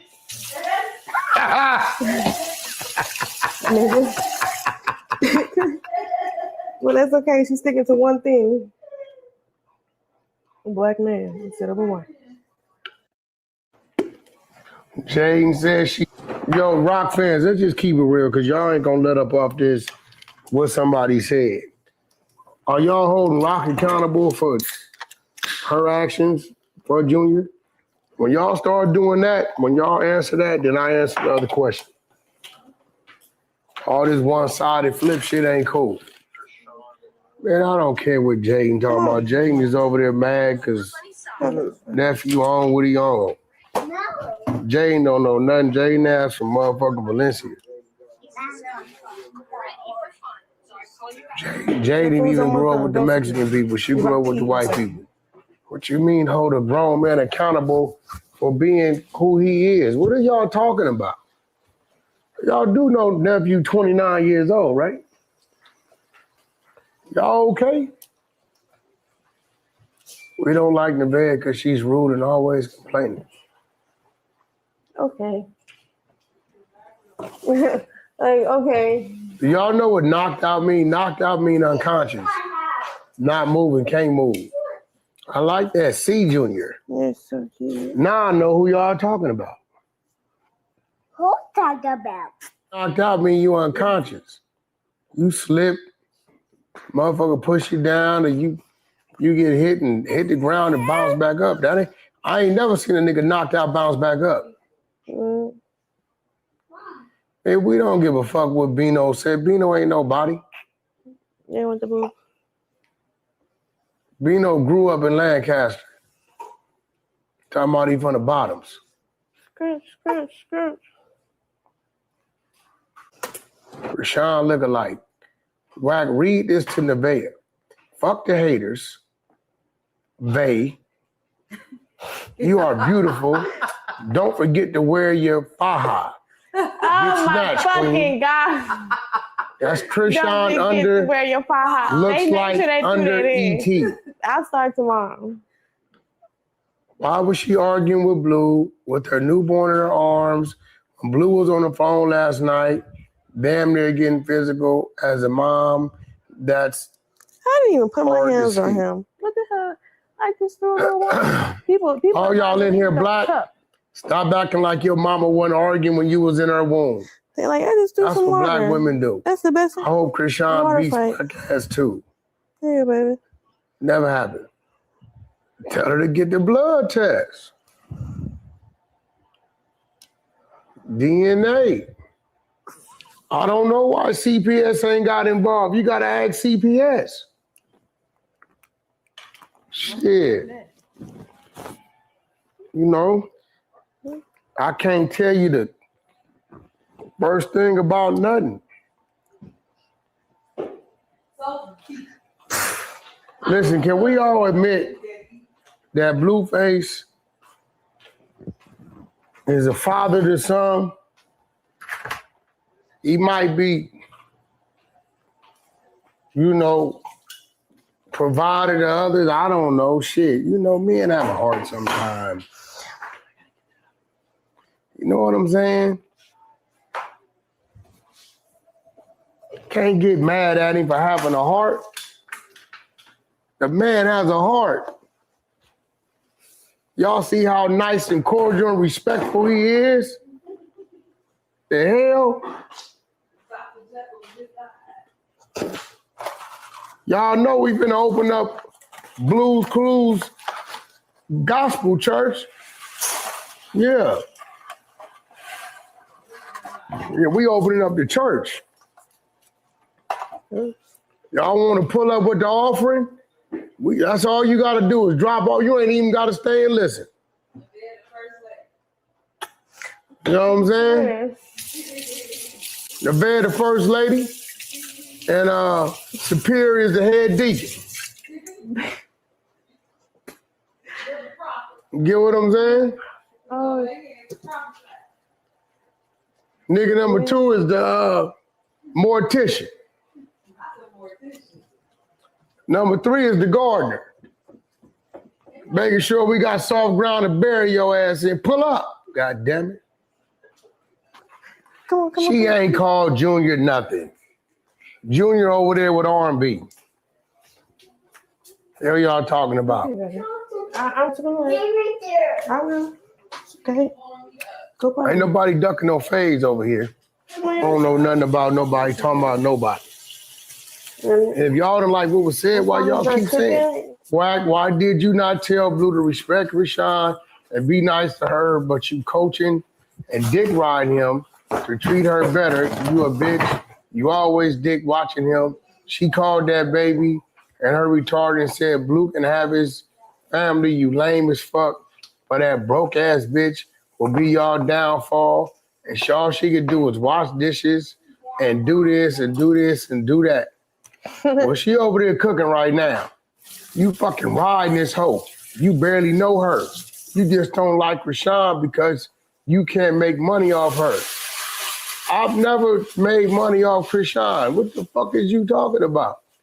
Krishan has never been my client. Ask Nevaeh what's her long-term career goals. That's a good one, Nevaeh. Have a nice big family and be successful with my family. Nevaeh will just call the cops like she always do. Boy, let me know when they got some paperwork. What the fuck is Nova? I don't be knowing these people. Hood Trophy Bino got a diss track. Man, ain't nobody paying that nigga no attention. That nigga slow as fuck. The fuck is a Hood Trophy? You know what a Hood Trophy is? A dead nigga. About whatever you said at the baby shower. She called Krishan Jr. retarded a baby, and that's why Superior can't speak properly. Oh, that little nigga speak properly. God damn it, he talk all goddamn day. But what the hell you talking about? Yeah, they don't keep bringing it up, but I get it. It wasn't right of me to say that, but I was in my feelings, so. Why did you lie and say Nevaeh did a DNA at the hospital? Well, when the baby was born, the first 7 seconds, she was screaming DNA tests. So I just assumed they did it. I learned something myself. The hospitals won't do it. Nope. That was kind of crazy, right? It was. I thought they did do it. I don't know why. Come on. She ain't called Junior nothing. He should help Rock with her son. Also, he was giving Rock weed and alcohol while he ain't giving Rock shit. Cap. Did he?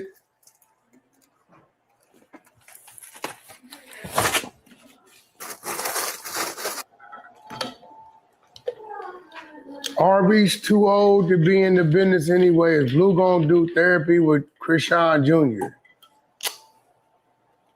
Y'all be asking some crazy shit. That nigga ain't no goddamn therapist. Yeah. Do I think he'll Whenever you want to drink some more, just remember the phone. help provide for it? Yeah, I think he would. Who the fuck are you? Who the fuck is you? Who? Boy, shut your bitch ass up. You a dog playing with me, nigga. I wouldn't give a fuck. Where you on your way to? Trey, who's this weird ass nigga? Shut your bitch ass up. I don't know how you got on my screen. What? What? Bring your ass on over here. I'm gonna show you who I am. Your mama nigga number one with a dick in her mouth. Your bitch ass mama got a dick in her mouth. How about that, nigga? Your bitch ass nigga, this whack 100, nigga. I don't know. I called his mama a bitch, whoever he is. Oh my. A weird ass nigga.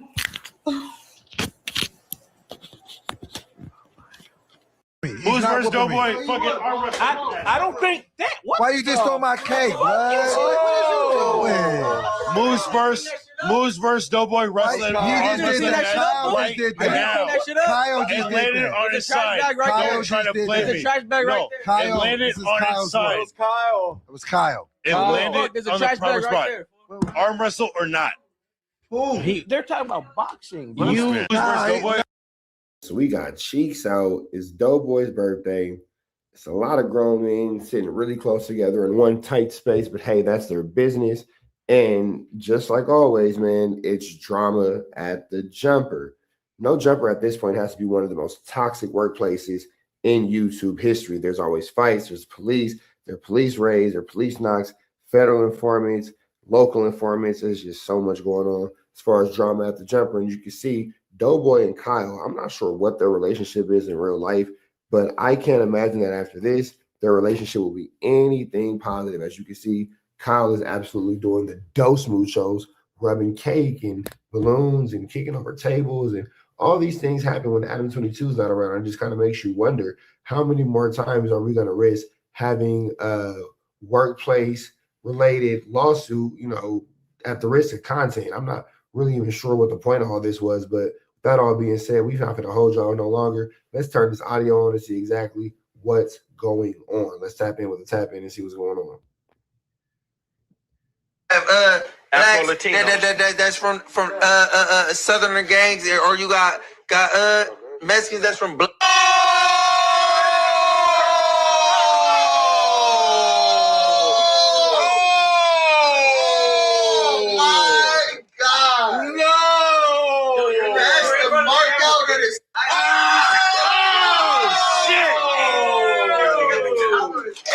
Couldn't let me have the one.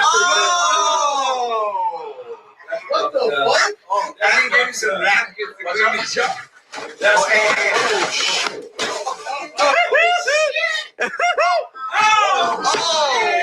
what the damn? What the fuck? Oh yeah, he's probably here. Bro, that dude say got him fucked up, nigga. Wait, what just happened? Mexicans, you have. And as you can see, that came from. Excuse me. As you can see, that came from the Curse and No Jumper Instagram channel. So make sure you check out everything he has going on. But the reality of the situation is, extremely hostile and temperamental work environment, man. The whole No Jumper building is just, full of flamboyantly, skullduggery, and larceny. And it's a mass space of confusion.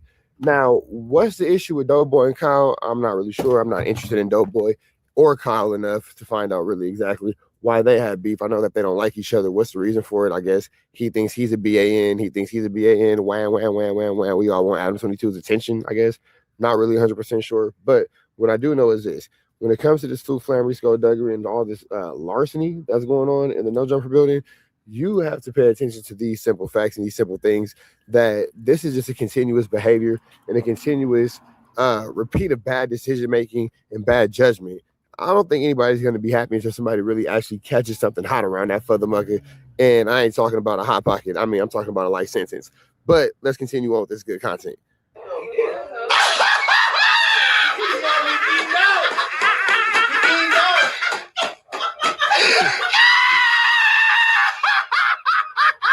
Happy birthday, Doughboy. Happy So Doughboy was trying to do a birthday stream for, I guess, 24 hours. I'm not really sure why he wants to spend. Doughboy, I have a question. How unfulfilled and unsatisfied are you in your life that you want to spend 24 hours on your birthday with these guys who clearly don't respect you, who clearly don't have love for you, who clearly don't care about you, who clearly don't want anything to do with you in a positive aspect, because they're showing you very directly and very aggressively that you're not really welcome and or wanted in this space. So my question is, outside of riding Whack 100's Cockasaurus, or getting on your knees and putting your nose in Adam22's belly button, why are you there? Because Adam22 nor Whack 100 are there. So I get that you have all these great ideas. I get that you want to do all these things. You're such this optimistic guy. But at what point, where does optimism meet reality, to a space where you realize that not only are you not welcome, bro, at this point you're being accosted, bro. You've been put in a costume. You feel me? I'm not sure what this guy Kyle's issue is with you, but he's making it very apparent that he sees you as a bottom of the barrel type of individual. But let's continue on to see where this goes. So we're going to get into this real quick, but before we get into this next clip, I just want to point out to the fact that I didn't realize it until they said it. Kyle did throw a table at Doughboy. He threw the little No Jumper table at him, and again, now Adam, where's the control?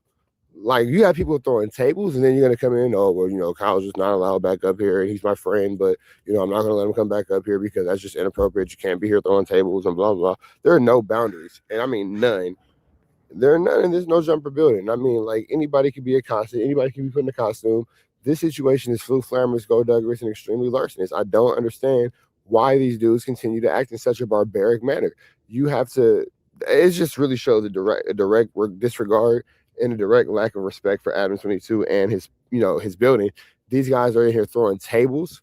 You got cake all over the walls. You know, somebody has to clean that up. Somebody has to pay to get that clean if you want to have it cleaned the right way, you know, and all that kind of stuff. These are the expenses and these are things that have to come out of Adam's pockets. Now, if Kyle were to actually have been successful in throwing that table at Doughboy, can you imagine the legal ramifications for No Jumper and Adam22? Maybe the criminal ramifications for Kyle, but for sure, Adam22 would have yet another lawsuit on his hands because, you know, you just can't be in your workplace throwing tables at people, and the person who owns the workplace ideally is responsible for that. And at a certain point, you kind of have to just ask yourself, is this a life that you want to live? Is this a person that you want to be? Is this who you want to be known for? Let's see this last clip. I saved you from the table. I jumped in front of it. That nigga do move. Shut up, nigga. Nah, that's how you did me. That's how you... It's the same way in everything.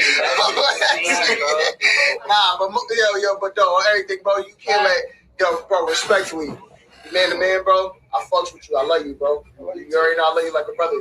Don't let niggas throw tables at you, Kyle. You wildin', gang. You right? What you doing, gang? Yeah, you want your phone? What did you do? You fucked up the whole setup? You just said, what did I do? You could have mashed the cake, gang. You right? What you doing, gang? Yeah, you want your phone? What did you do? You fucked up the whole setup? You just said, what did I do? You could have mashed the cake, and that would have been payback. The cake would have been payback, gang. Hey, oh! What the fuck you doing, my nigga? Oh, God, bro. Oh, my God, nigga. Don't throw no other shit like that. Hey, I'm gonna keep it entertained in here. Don't worry.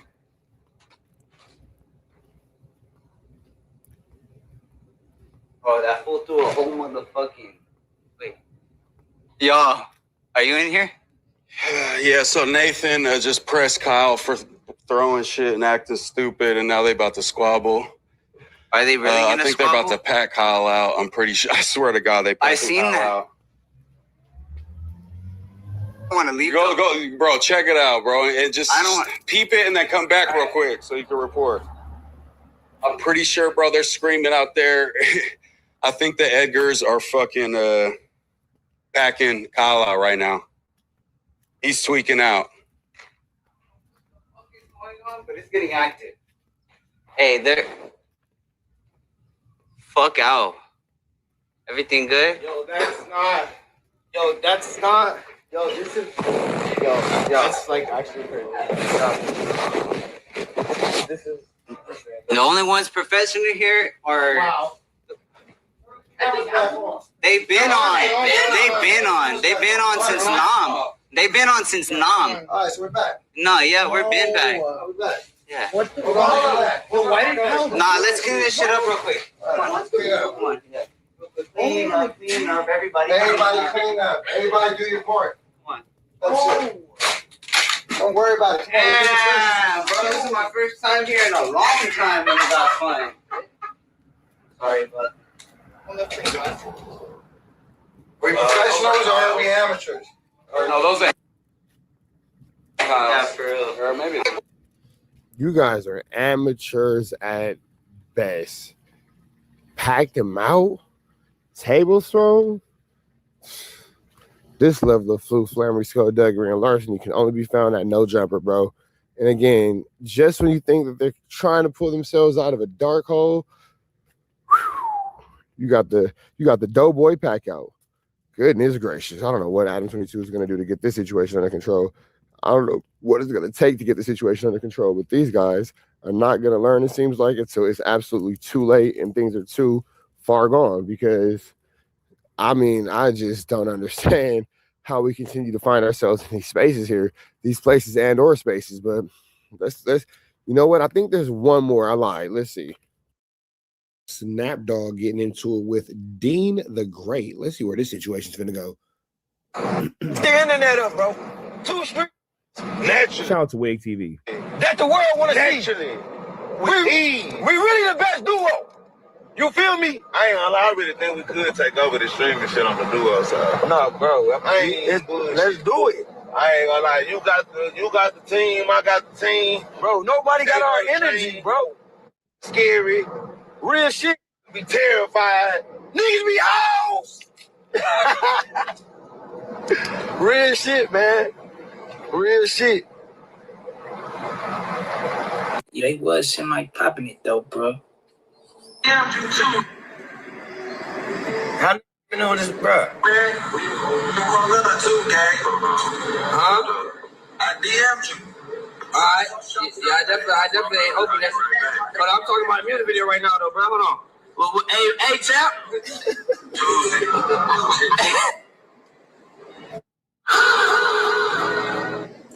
You right, bro. Hey. There's a reason for that. Dean and AB reacted to Dean Eagle and Snapdog yesterday while on the call with Snap. Now, I wonder if Dean the Great and Snapdog got into a squabbly wobbly dropping like it's high. I wonder who will win that one. Chad, what y'all think? Dean the Great or Snapdog in a boxing match? Dumb, bro. Oh, man.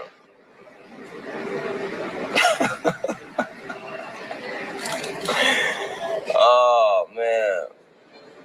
My Shayla. Nah. There's a reason for that. Yeah, Dean know he's scandalous, bro. He says a reason for it. Snap wasn't feeling that shit though, bro. Let's get into it. We gonna. Oh my God. Hey, check. You feel me? I'm gonna clear this now. You feel me? For one, I see a lot of shit going on. You know what I'm saying? They asking me what's going on with the Dean shit and clips with Dean trying to hold or act like he ain't. You know what I'm saying? Y'all see the that's going on. He reacted for him. So let me tell y'all this, man. I'm a real at the end of the day, bro. At the end of the day, bro, it's nothing but love with Dean. You feel me? Got nothing but respect. But niggas, one thing about me, I ain't gonna play with my gangster. All that, I'm a real. I got a dick. I got boys, gang. I don't let no disrespect me, bro. You feel me? Hey, whoever she is in the background, she goes HARD. Hard. I don't let nobody disrespect me, bro. So at the end of the day, it's like, nigga. Oh, hold on, wait. You know you want this? Wait, hold on, wait, what? With my gangster. All that, I'm a real. I got a dick. I got boys, gang. I don't let no disrespect me, bro. You feel me? I don't let nobody disrespect me, bro. So at the end of the day, it's like, nigga. Whoa. You know you want this wowzer. All right. We good. She said, you know you want that wowzer bagowzer. Little bro, we good. But for the thing that let me clear this up too. Y'all saying, hey, I ain't open the DM. Let me tell y'all something. This is why I'm saying we ain't gonna do the fake shit on the internet, gang. Snap with the receipts, bro. He said I got dick and I got balls, bro. I ain't going. I feel it, bro. We ain't gonna do that, bro. One thing about me, I keep it real. I keep it real, right? Ain't that little bro page, right? That little bro page, right? All right. That little bro page, right? What that say? May, let's run it. What that say? Let's do a boxing event on screen. So my little bro, if it's a problem or anything, bro, you let them do the fake shit, bro. You know what I'm saying? It's all respect and love, bro. But ain't nobody gonna play with my name. Nobody gonna play with my respect, bro. I don't play that type of shit, bro. So wait, Dean the Great tried to front on Snapdog after being a Snapdog supporter. Got it. Okay, I see what's going on here. They both box. Real shit, bro. That's real shit. I don't play, bro. It's all love though. But keep that shit love. We ain't gonna do the fake shit. I just had to, bro. Cause one thing about Detroit, bro, Detroit standing on that, and they want to answer. They want to ask questions. So it's all love, bro. At the end of the day, Bitch, you hold on. At the end of the day, she is aggressive. Like, boy, she is aggressioso. Nah, that cuz. We fuck with cuz. You know what I'm saying? But real shit, bro. No. That's another thing. Hey, B, you my brother, bro. And I'm gonna call you too. You laughing and shit. Ain't shit funny about that. When me and you Man, you been like that before Dean, bro. So ain't shit funny about that situation, big bro. You know I respect you and I love you, nigga, but I'ma tell you when you wrong, nigga. You wasn't nothing funny about that. You supposed to cut it to little bro and let bro know. Hey, you know what I'm saying? So come on, bro. It's all love, bro. What y'all doing for kick? What y'all doing? Open the door like us, but keep that shit all up. She said, and I want to suck your dick too, cause you rich, nigga. Like, come on. She going crazy, bro. She's going absolutely barnacilious. Bro. The Kales have been barnacled for sure. There's barnacilious. Barnacles. God damn. God damn, bitch, what I did.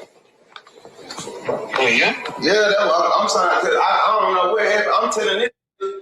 Hey, bro, don't let them clips get you, cause I watched the video to make sure he ain't disrespect you. That's why I just got the phone with him, making sure like he ain't say nothing disrespectful. He just saying, damn, I apologize to you as a man. Y'all just don't laugh at me. AB, y'all supposed to be my brother, don't laugh at me. I apologize to you as a man. I see he responded to that. No. You just showing messages and shit, cause I was down to collab with Cal.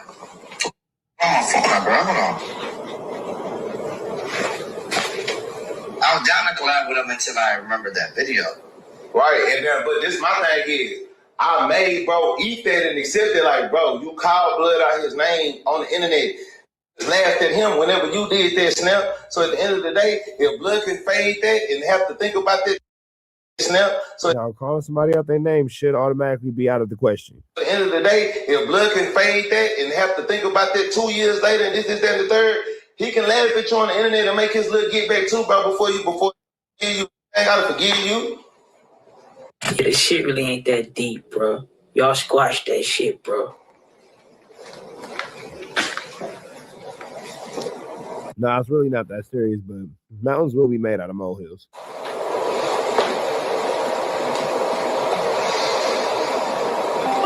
Dean the Great. Yeah, man. That's bull. I was just telling that, like, that gotta forgive you immediately, just like he had to wait the 2 years, bro. I'm just being a real, letting two men say what they gotta say to each other and not being no bitch ass, because I spoke on that shit for you, and I'm CLB business. I'm your brother. Without this strange shit, without this rap shit, I'm me. You know what I'm saying? But at the end of the day, my thing is with you and everybody is this, like, bro, I come to this shit and I hate when people. Oh, Sauce and Dean must go way back. Okay, I don't think they go way back. I think that they locked in though. I think they really just got a genuine friendship and they met in a very interesting way, but it became a genuine love for one another. I ain't know, bro. I'm trying to make it seem like I'm leeching out for people and leeching out for anybody when I'm not. I said that to a girl. I was like, man, Sauce out. You gotta stop letting people range baby. I do. That's not, and I'm learning that. Even me going to if I went to like Kai or Speed or whoever I go, they'll be like, oh, Gina Leach, oh, Gina this, or they even say I'm using AB or I'm using that. I'm like, that's anyway, yeah. So nah, for real, I feel that. So this be my thing about Dean. Like, I don't know how long certain people been around you. I just know I was your real friend before you was the topic of the world, blood. When you was just Dean, the YouTuber and the boxer, I was there. We was crashing out together before Crash Out Boys was a thing. So it's not saying that you don't stand up for it, make niggas and let them know that. It just be them times where it be like, I be feeling like I gotta say certain shit. So my relation. Even that's the thing. Even I be like niggas, I be letting Chet know, but it's like regardless of what they still going, bro. Yeah, no, I understand that. They tried to get at me about Ray J getting announced before me and all that. That boy Sauce Lucky in there patient, bro. Trying to get some straightening, bro. Yeah, man, and the thing is like I told you, I never, when you just put your neck out there, man, shit out of the game. It was just at the end of the day, it's like, bro, you steady playing with my top and my city on your ass. Right. You're pioneer of the city. I look like a bitch. I know how that shit go, though. The city will get at it over that shit. And be like, damn, bitch, what type of friendly ass shit? The city will definitely get at you over certain stuff, man. You got to represent the city in the right way, especially if you are coming out of a certain demographic. We'll just say that. We still gangsters here. Can't let the strain turn into some, not what lose the respect in the streets. Especially when I apologize to you and AB. AB, you laugh. You my brother, nigga. You was supposed to cut it to him. Why you cut it to other people and be like, nah, we ain't doing it. Why? For shit shows. For shit shows. He could have spoken. I'm finna hey, on Bloods, I said, I'm finna call. Oh, snap. Homies in Detroit probably was calling him like, Blood, you see what he did? Niggas was laughing at you and hella shit, bro. Like you was some type of fucking groupie, bro. Bitch, don't do that with me, ho. What? Nigga, I'm keeping this shit. I'll keep this shit all the way gangster. Know what I'm saying? You snap, nigga. I'll snap out. That's what it is. And then I'm not talking down on you, bro. Even in the clip, I'm like, bro, it's all love, bro. But you're trying to make it seem like I DM'd you and you never opened this shit like I'm some groupie nigga. Like we ain't talked much prior to this, bro. Nah, for shit, so I'm keeping this shit clear, though. I'm gonna make you understand that shit, respect that shit. I was just, the only thing mine was about you is like, long as you ain't disrespect Blood on the internet, and, you know what I'm saying? What you said was respectful. You said it on some man shit. You said all love is still cool, but I'm telling you though, don't let the clips, because them clips will do it to it.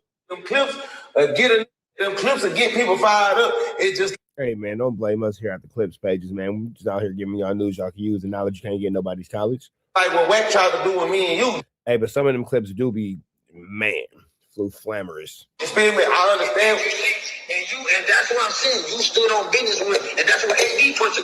I'm winning. Nah, you know what to get fired up, bro? That clout, bro. A clout tornado, bro. You know how it be, bro. Tight shit. But you know they say same people you see on the way up, the people you gonna see on the way down, bro. Tight shit, so. Get on the phone with Dean. That Cloudnado is crazy. We come on the stream because Dean, this is what you did. You try to close the door because you didn't want me on your stream. So, okay, cool. I'm with my brother Sauce Walker, but then you do a reaction to your stream and you still got me on it. Man, this. That makes sense. You didn't want me on the camera. You see it, 4 reactions. This the strange word. This wig get different. That's why I'm trying to tell you, Blood. I gotta talk to Split on my own. I talk to Split. I'm gonna figure this shit out, make sure it's all boo. You know what I'm saying? All right. I love you. I'm gonna take care of this shit like that. And I'm gonna DM him too. Like I just cleared my name up, nigga. I respect it. It's just like I had to do. I'm like, damn, bitch, you made a clip about me. Damn. I'm not clear. I'm like, bro, ain't nobody, nigga. You always, nigga. I'm COB, nigga. You. That's why bitch. I represent this COB hard. You know, bro, it's good he cleared it. Walker do be pushing the COB banner like he carried the flag. Yeah, right. Sauce Walker is extremely loyal to whatever he's extremely loyal to. Because at first I was looking at it like, bro, that's why you don't be on no groupie shit, bro. Don't be a fan of no nigga, bro. Then they can't treat you like one. Type shit. But yeah, bro, they got to the bottom of it. You know what I'm saying? Some little slight shit. Y'all niggas let me know what y'all think, bro. Man, shout out to Wig TV. We about her to the next one. Red dots to the left. You know the rest. Say a prayer and be blessed. We gone. Now, this is from Made from Scratch TV. So big shout out to them. I think you guys might have forgot that this happened a while ago. R&B gets fed up and she goes on the internet and she gives her dissertation about Wack 100 sliming her out. So let's jump into this Kantiana real quick. This is going to be a quick one. Big shout out to Made from Scratch TV. Let's jump into this Kantiana. Hit the like, comment, subscribe button. Let's get into it. Let's go.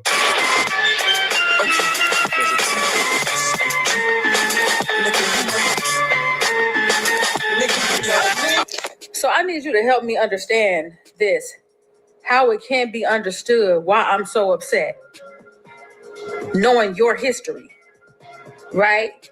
So if I spent 3 hours on the phone talking to this girl about her business and was excited and was telling you how, oh, it could work if such and such and such and such, and you don't even want to hear it. You telling me, oh, she always tell me about her stuff, and that's going nowhere, and we just gonna focus on what you got going on. We don't have to worry about nothing else.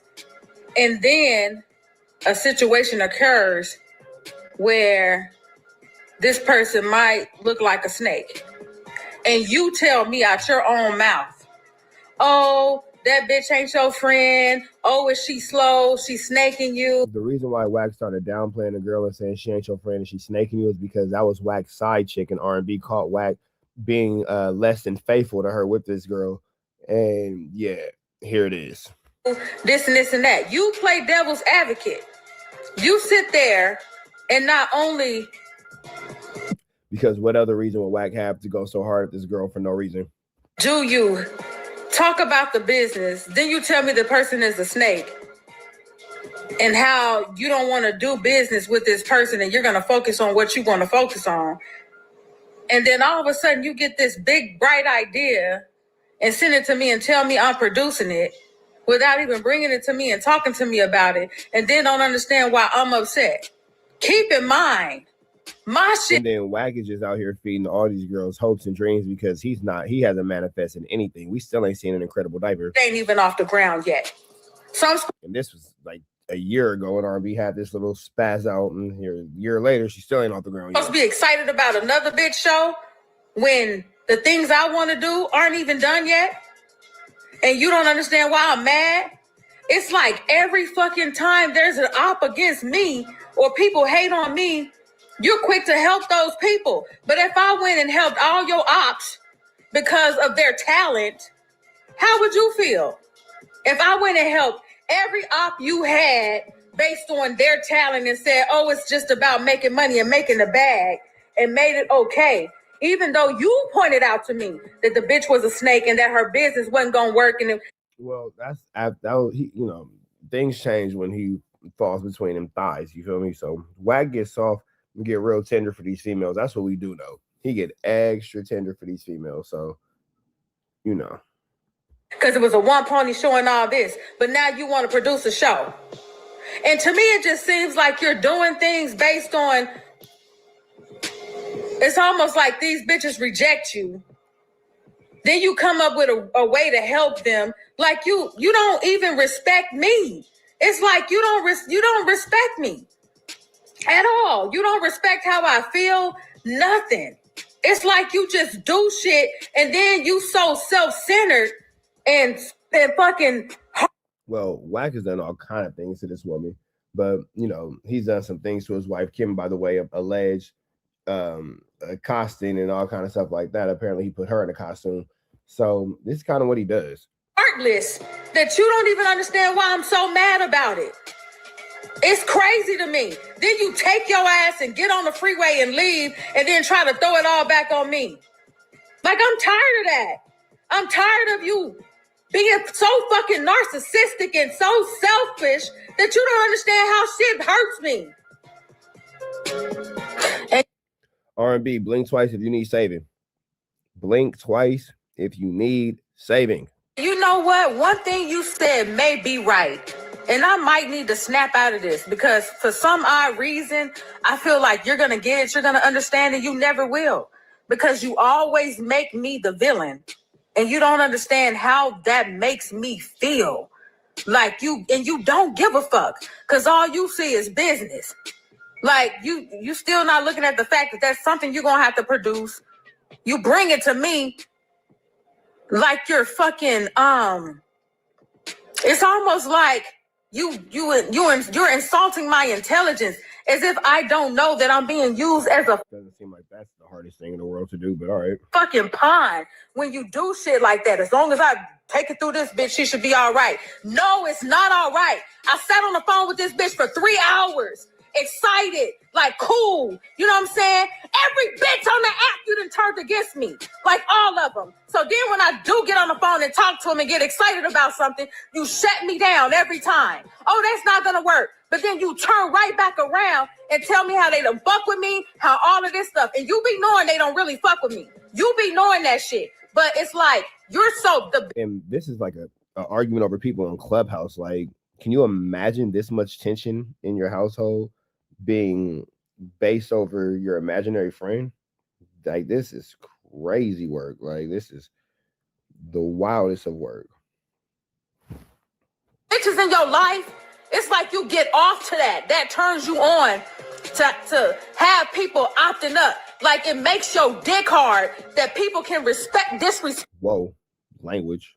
respect me or not support me, and you can help them, and it's like you got me in check. But bro, like, I'm too valuable of a person. Like, I laid my whole shit down for you. Right? It's crazy how That was a mistake. I bet you wish you could have did that differently, don't you? like This did not age well. you switch shit.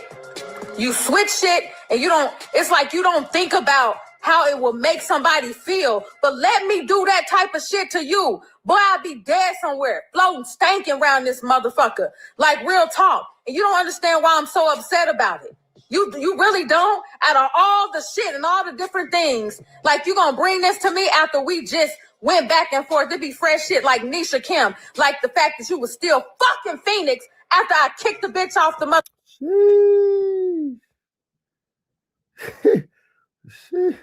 When a woman's fed up, no matter how you am, it ain't nothing you can do about it. It's like running out of love. Face a double. No matter how you am. God damn, whack. And it's too late to talk about it. The fucking 100 side, like all these different triggers and all these different things, but yet I still choose to forgive and put all that shit behind me, and you still do shit to trigger me. It's like, dude, what the fuck is love to you? What the fuck is that? What is it? Nothing. This nigga don't got no boundaries. What you thought? And it's like you done made You watch this nigga tell on everybody, and then you think he has boundaries with you. Why would you be special? it up to all these little materialistic bitches like your fucking ex-wife and that other troll bitch over there that look like the fucking crypt keeper. That bitch, to the point where it's like, oh, if I just do this, then everything is cool. No, nigga, I want the same respect that I give you. Like, how do you opt up with my ops and play in my face and allow so much shit, but yet say you love me? You don't, bro. Damn. That all being said, man, that's an angry R&B upset. You fully. She said she got her feelings hurt. Red dots to the left, you know the rest. Say a prayer and be blessed. We got.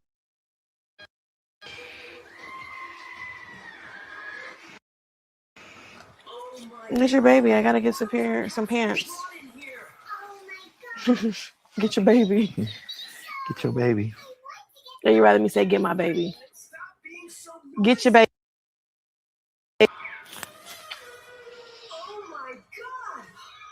Give it to me. Okay. Go to daddy. Go to your daddy. Ooh.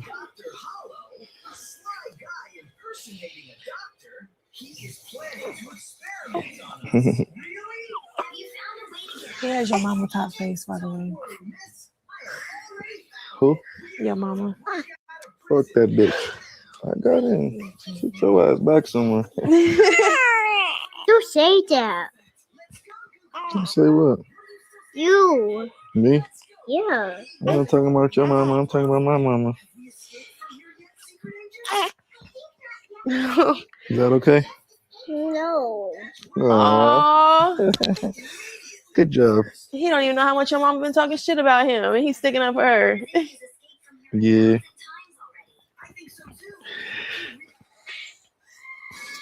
Like your baby brother? Mm-hmm.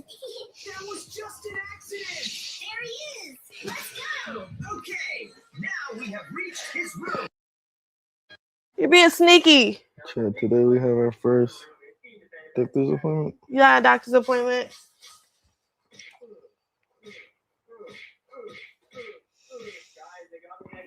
You guys are so cute. You guys are so stinking cute.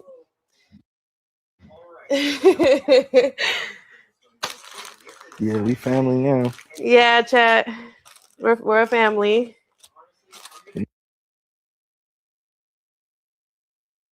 Bag.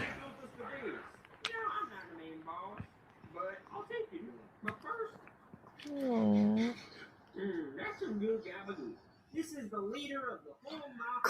We're living the American dream, chat. We got the nice house with the dog. Don't touch and him the with your family. hand after that. Here you Don't go. tap. Come here, baby.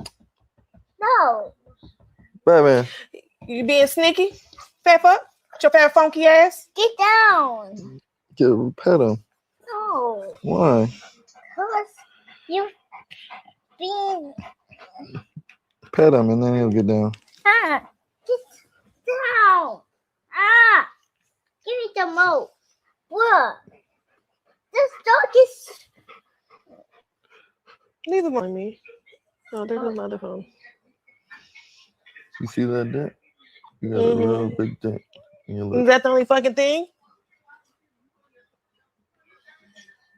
He don't look like me. It does. No, he doesn't. And look at the color that's gonna come in on his ear. Yeah. I have strong genes. It's not fair. You already got you one right here. Yeah, you're right. Next pregnancy, I just can't just be so worried about you. You think that has to do with the looks? Yeah. Hell yeah. Hell yeah.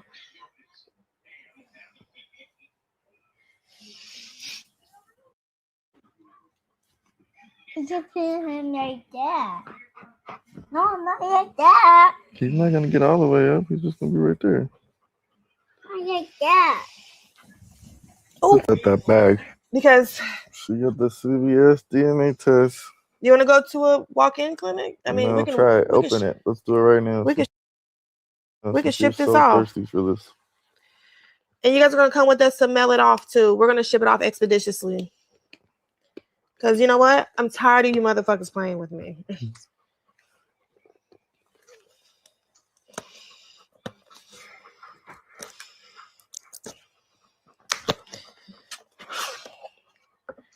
Okay, so we got the kit activation card. We got everything that comes in it. I paid $129 for this. I didn't ask my man to buy it. I bought it. Lift to access kit contents. I got to keep the ID card and everything. The activation. What's the first step?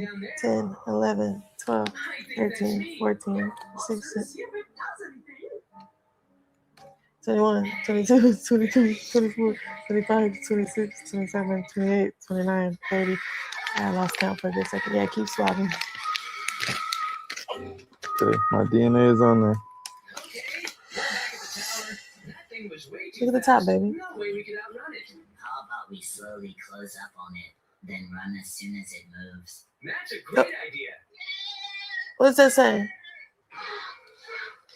Into the swab. Wait at least 30 minutes for the swab to dry completely before sealing. Okay, gotta let it dry first. 30 minutes? Yep. That's what it says? Okay, we gotta do it. Right now it's 2 o'clock. Perfect. 2:30. Okay. That's for the baby? Yeah. You wanna swab him? Swab your baby. Here you go. Yep. Swabbing my baby. Let me see. Hopefully it doesn't give me a hard time. Open up. Oh, this is going to be a hard time. Oh, no, I don't think I'm going to. Oh. I'm frozen again. That scared the life out of me. Yeah. Good job. Good job. Oh, that's right. Got one. Hold it. Was it 30 seconds? Maybe a little longer. Oop, oop, oop. There we go. Oh, yeah. Such a good boy you are. You're not crying or anything. Hold on. I'm almost done, my boy. Hold on, JR. Can't speak too Hold on, fast, JR. baby. You got this.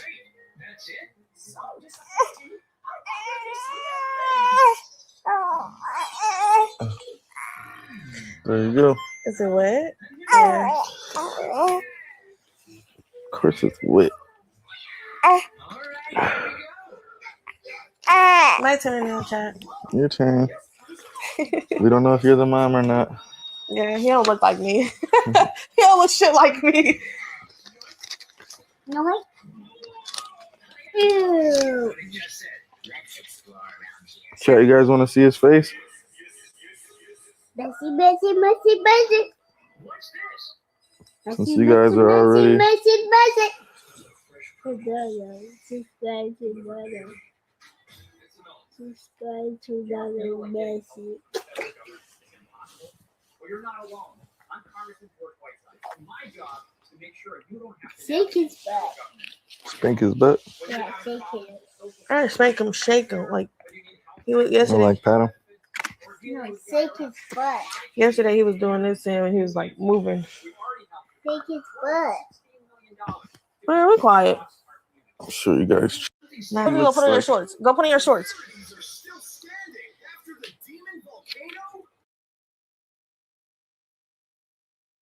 No, don't change them right here. Such a cute baby, isn't he? Okay. He's gonna swab you too. You might be my son too. All right, that's no. Yeah, that's perfect. Thank you so much. Okay. You so funny, bro. He said no. I know my dad. You know your dad, huh? I know. That's why I fuck with you. Hey, you want to get pop? You want to get pop? Pop fight. Pop fight. He said, Well, at this point, we're not even gonna go to the doctor's appointment or something. Ow. Okay, There, he's chilling. I'm about to call and have them. That doggy. He just wants to meet a part of the family. Oh. Ow. Wait, just relax. If you relax, he won't do too much. You're moving. Wait, just relax. Superior. You're hyping him up. He thinks you're trying to play. So relax. Ow. Wait, don't jump on me now.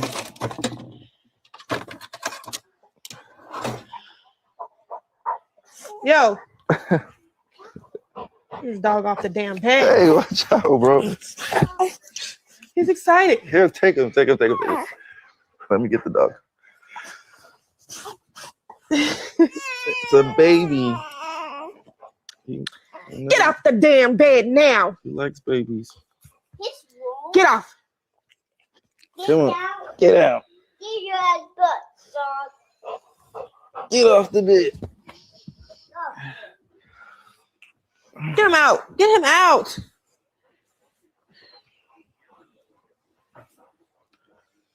I thought you were swabbing us. Get your ass. We have an appointment. I'm trying to reschedule for a later time. It's like, get out. Get Okay, the let fuck me get the dog out there. She's bothering all of you. He has his fucking mama's eyes, like that fucking Chinese dent shit. I don't know how to explain it. He don't look nothing like my mama. He has her dents up here in the eyes. Shout out to Y Math 14, As much as you don't 18 like with it, the 10 I gifted. don't I see you, Y Math. Dog, Appreciate you that. caught me. I don't care for his mama. Glad that some people in the chat can see the imperfection of how biased some of you guys are in the chat. That's why I told her I don't really care for the DNA test, because all you guys are gonna do is say it's fake or try to find some way to say it's not legit. But she seems to want to prove herself, so hey, she'll have to learn that lesson for herself. I know how you guys are. She's still getting used to this shit though, so hey. I know it's my kid.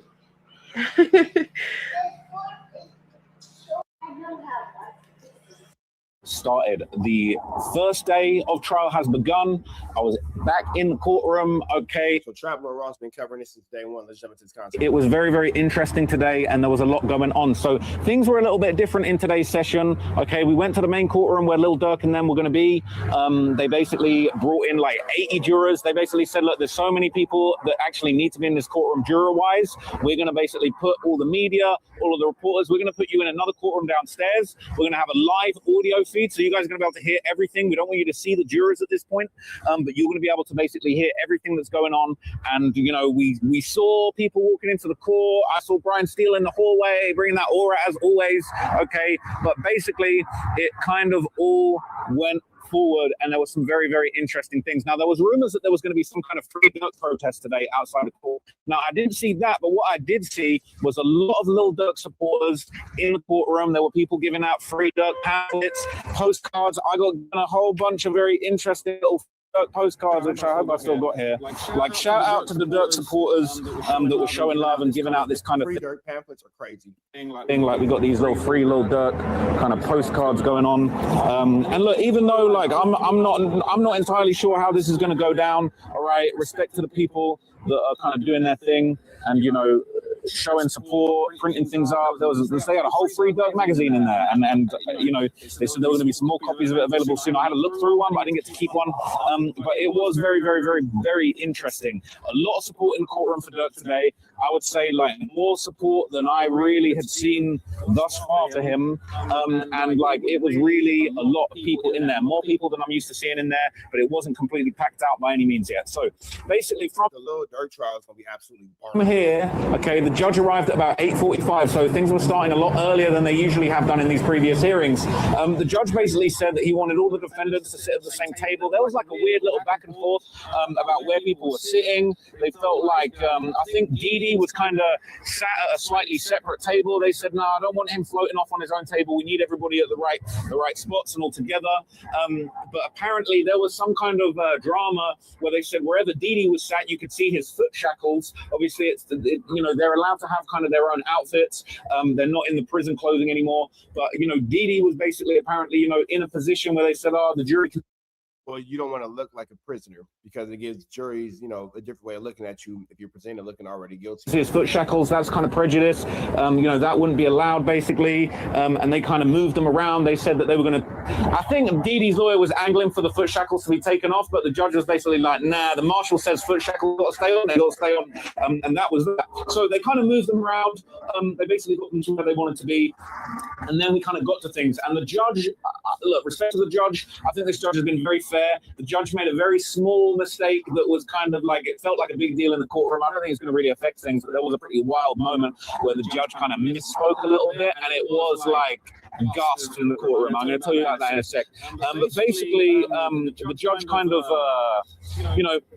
got to the statement of the case. There was apparently an objection by the defense. They said that there was a sentence in the way that the state were planning on putting forward the charges and explaining the kind of, the trial indictment that they weren't entirely happy with. And there was basically kind of like a sentence that they wanted taken out. The judge overruled that. They basically said, nah, we're keeping it in, like we have it exactly as it's supposed to be. It is what it is. And then Didi's lawyer said, that Didi shouldn't be mentioned specifically about the revenge motive. They said, well, it alleges the motive for Mr. Banks and the motive for all the co-conspirators. The judge said, look, we're going to have it say that all the co-conspirators conspired to murder Quando Rondo as revenge for the death of King Von. And so basically the prosecutors kind of broke down what was going to be said. The judge kind of agreed, signed off on what was going to be said. Basically, this is the story that the jurors were told, okay? They said all these co-conspirators conspired to murder Quando Rondo as revenge for the death of King Von, and basically the judge would be planning to read the defendant's not guilty plea. The judge basically said, should any agents of the defense get hold of the jurors' names, should that be allowed? And basically what was interesting was Drew Finn. Now, I can understand how they would be, a little apprehensive of people knowing the jury's name and information, because you have these dudes who are, outside, just, I don't know. These dudes is flu flamming. I can see why the judge would want to be extra cautious of the jury's safety. Brian Steele basically said, look, we got one person that's from Atlanta. They're basically like the agent of the defense. We think they should get the jurors' names. We're going to have one designated person who's going to be able to do a little bit of research, their backstories, but not a bunch of people. We can't let the defendants know. We can't let all other types of lawyers back in Atlanta, all this kind of stuff. No, one person is going to be allowed. And the judge said that was allowed. They basically said, look, we don't want to impugn the defense. The more people that know, the more likely that it's going to leak who these jurors are, what their names are. And basically the judge said, you can tell this one person who the jurors' names are. They can do their due diligence into them. Either side can investigate the jurors, but it's not really a good thing. He doesn't want excess, digging. and investigating and reaching into the jurors' pasts, but you know they are allowed on either side to just do a little test check to find out whether the jurors know anything deeper than maybe what we would expect them to know. Now, Drew Findling on the defense, obviously he killed it in the last hearing. He did a really great job on that, and pretty much we kind of heard from him that, you know, they had a certain attorney that was kind of trusted. They passed the bar in Atlanta. They were there to help and do some additional investigation. And they basically said that the government has their own kind of agent that is going to look into the jurors' names, find out what's going on. And basically said, it was quite funny because the prosecution were like, well, what is that person going to do with the names? And the judge was like, well, they're going to look into them. Like, that's what it is. They can't have someone else look into them. There's this one person. They're going to do online searches, just a limited amount of additional investigation into the jurors to make sure that there is nothing improper going on. That's going to be in addition to the questionnaires that are going to be handed out, that have already been handed out to the jurors. And basically, the judge went over what the jurors would be told. They said the jurors' names can only be revealed to these lawyers. It makes sense that the jurors' names are only available to the lawyers because, again, for the jurors' safety, there's been a lot of things going on in this case, and it would just kind of make you wonder how safe are the jurors if their identities were, you know, I guess revealed and all that kind of stuff. But I want to get to the part where they were allegedly almost convicted as guilty on day one of this trial. That I think is probably the most interesting part of this whole thing. And one case agent on either side.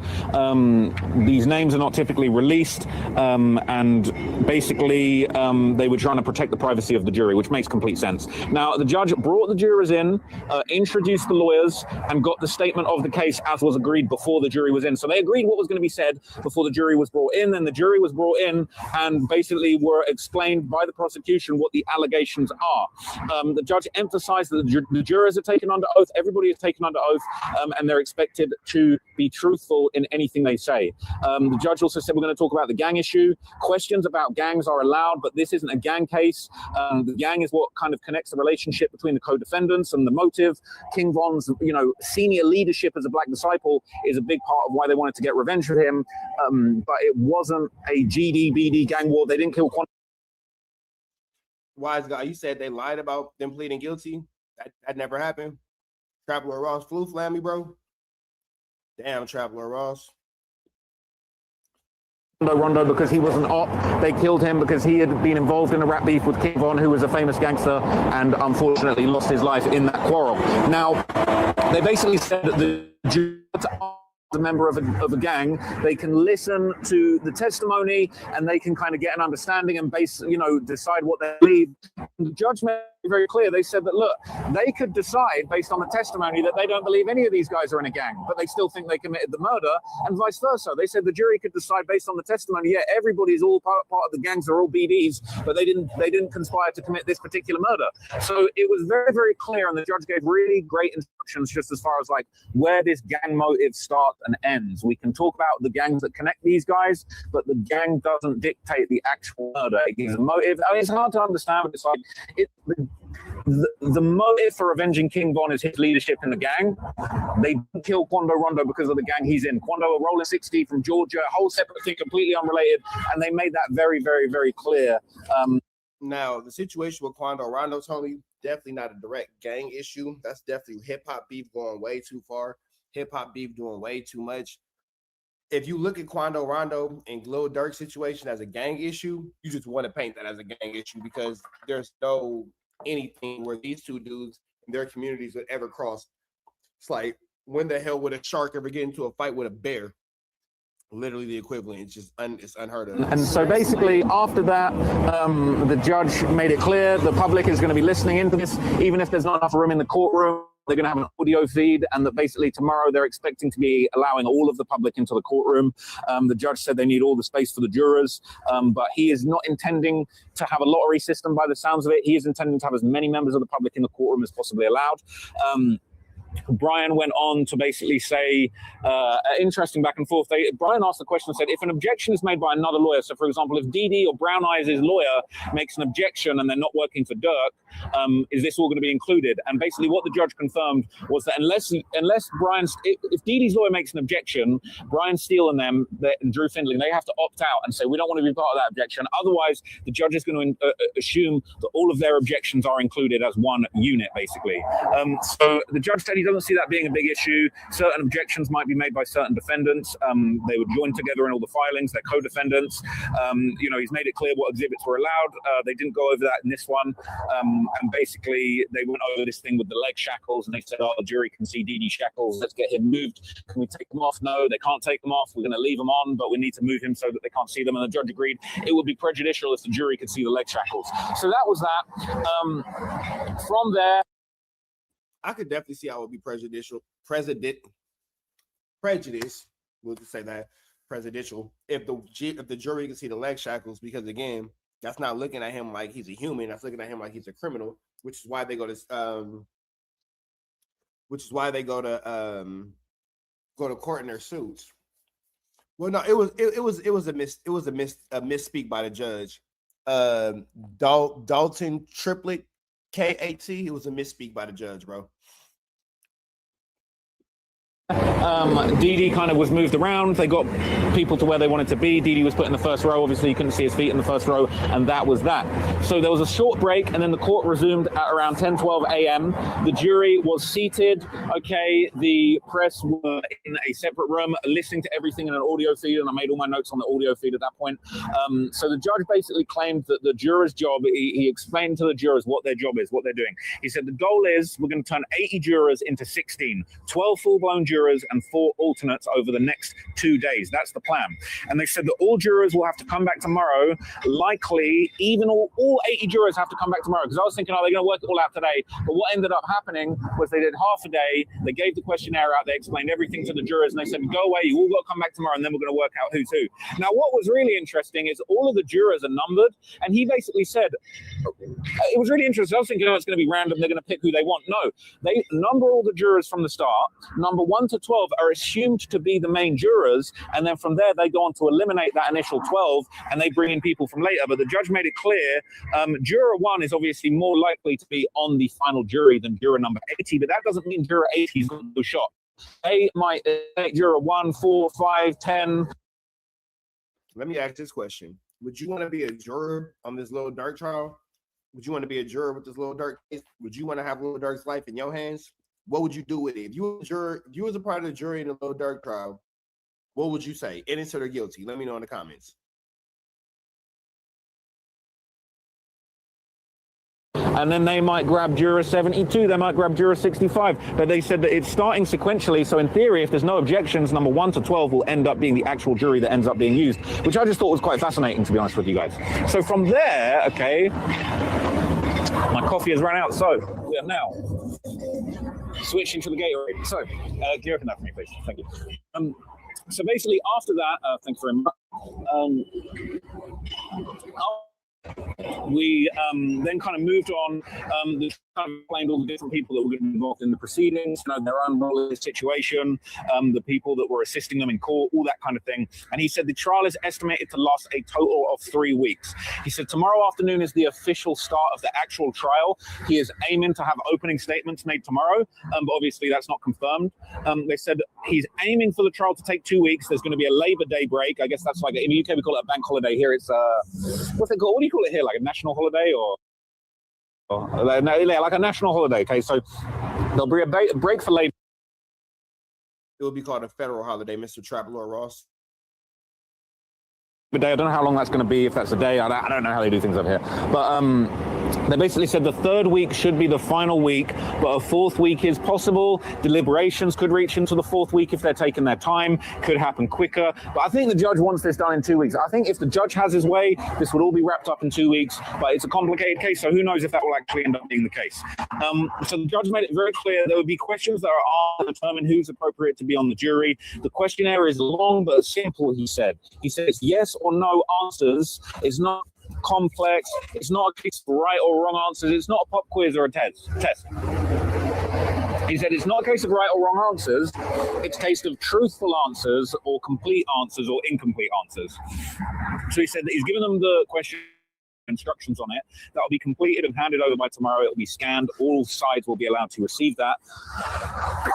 Excuse me.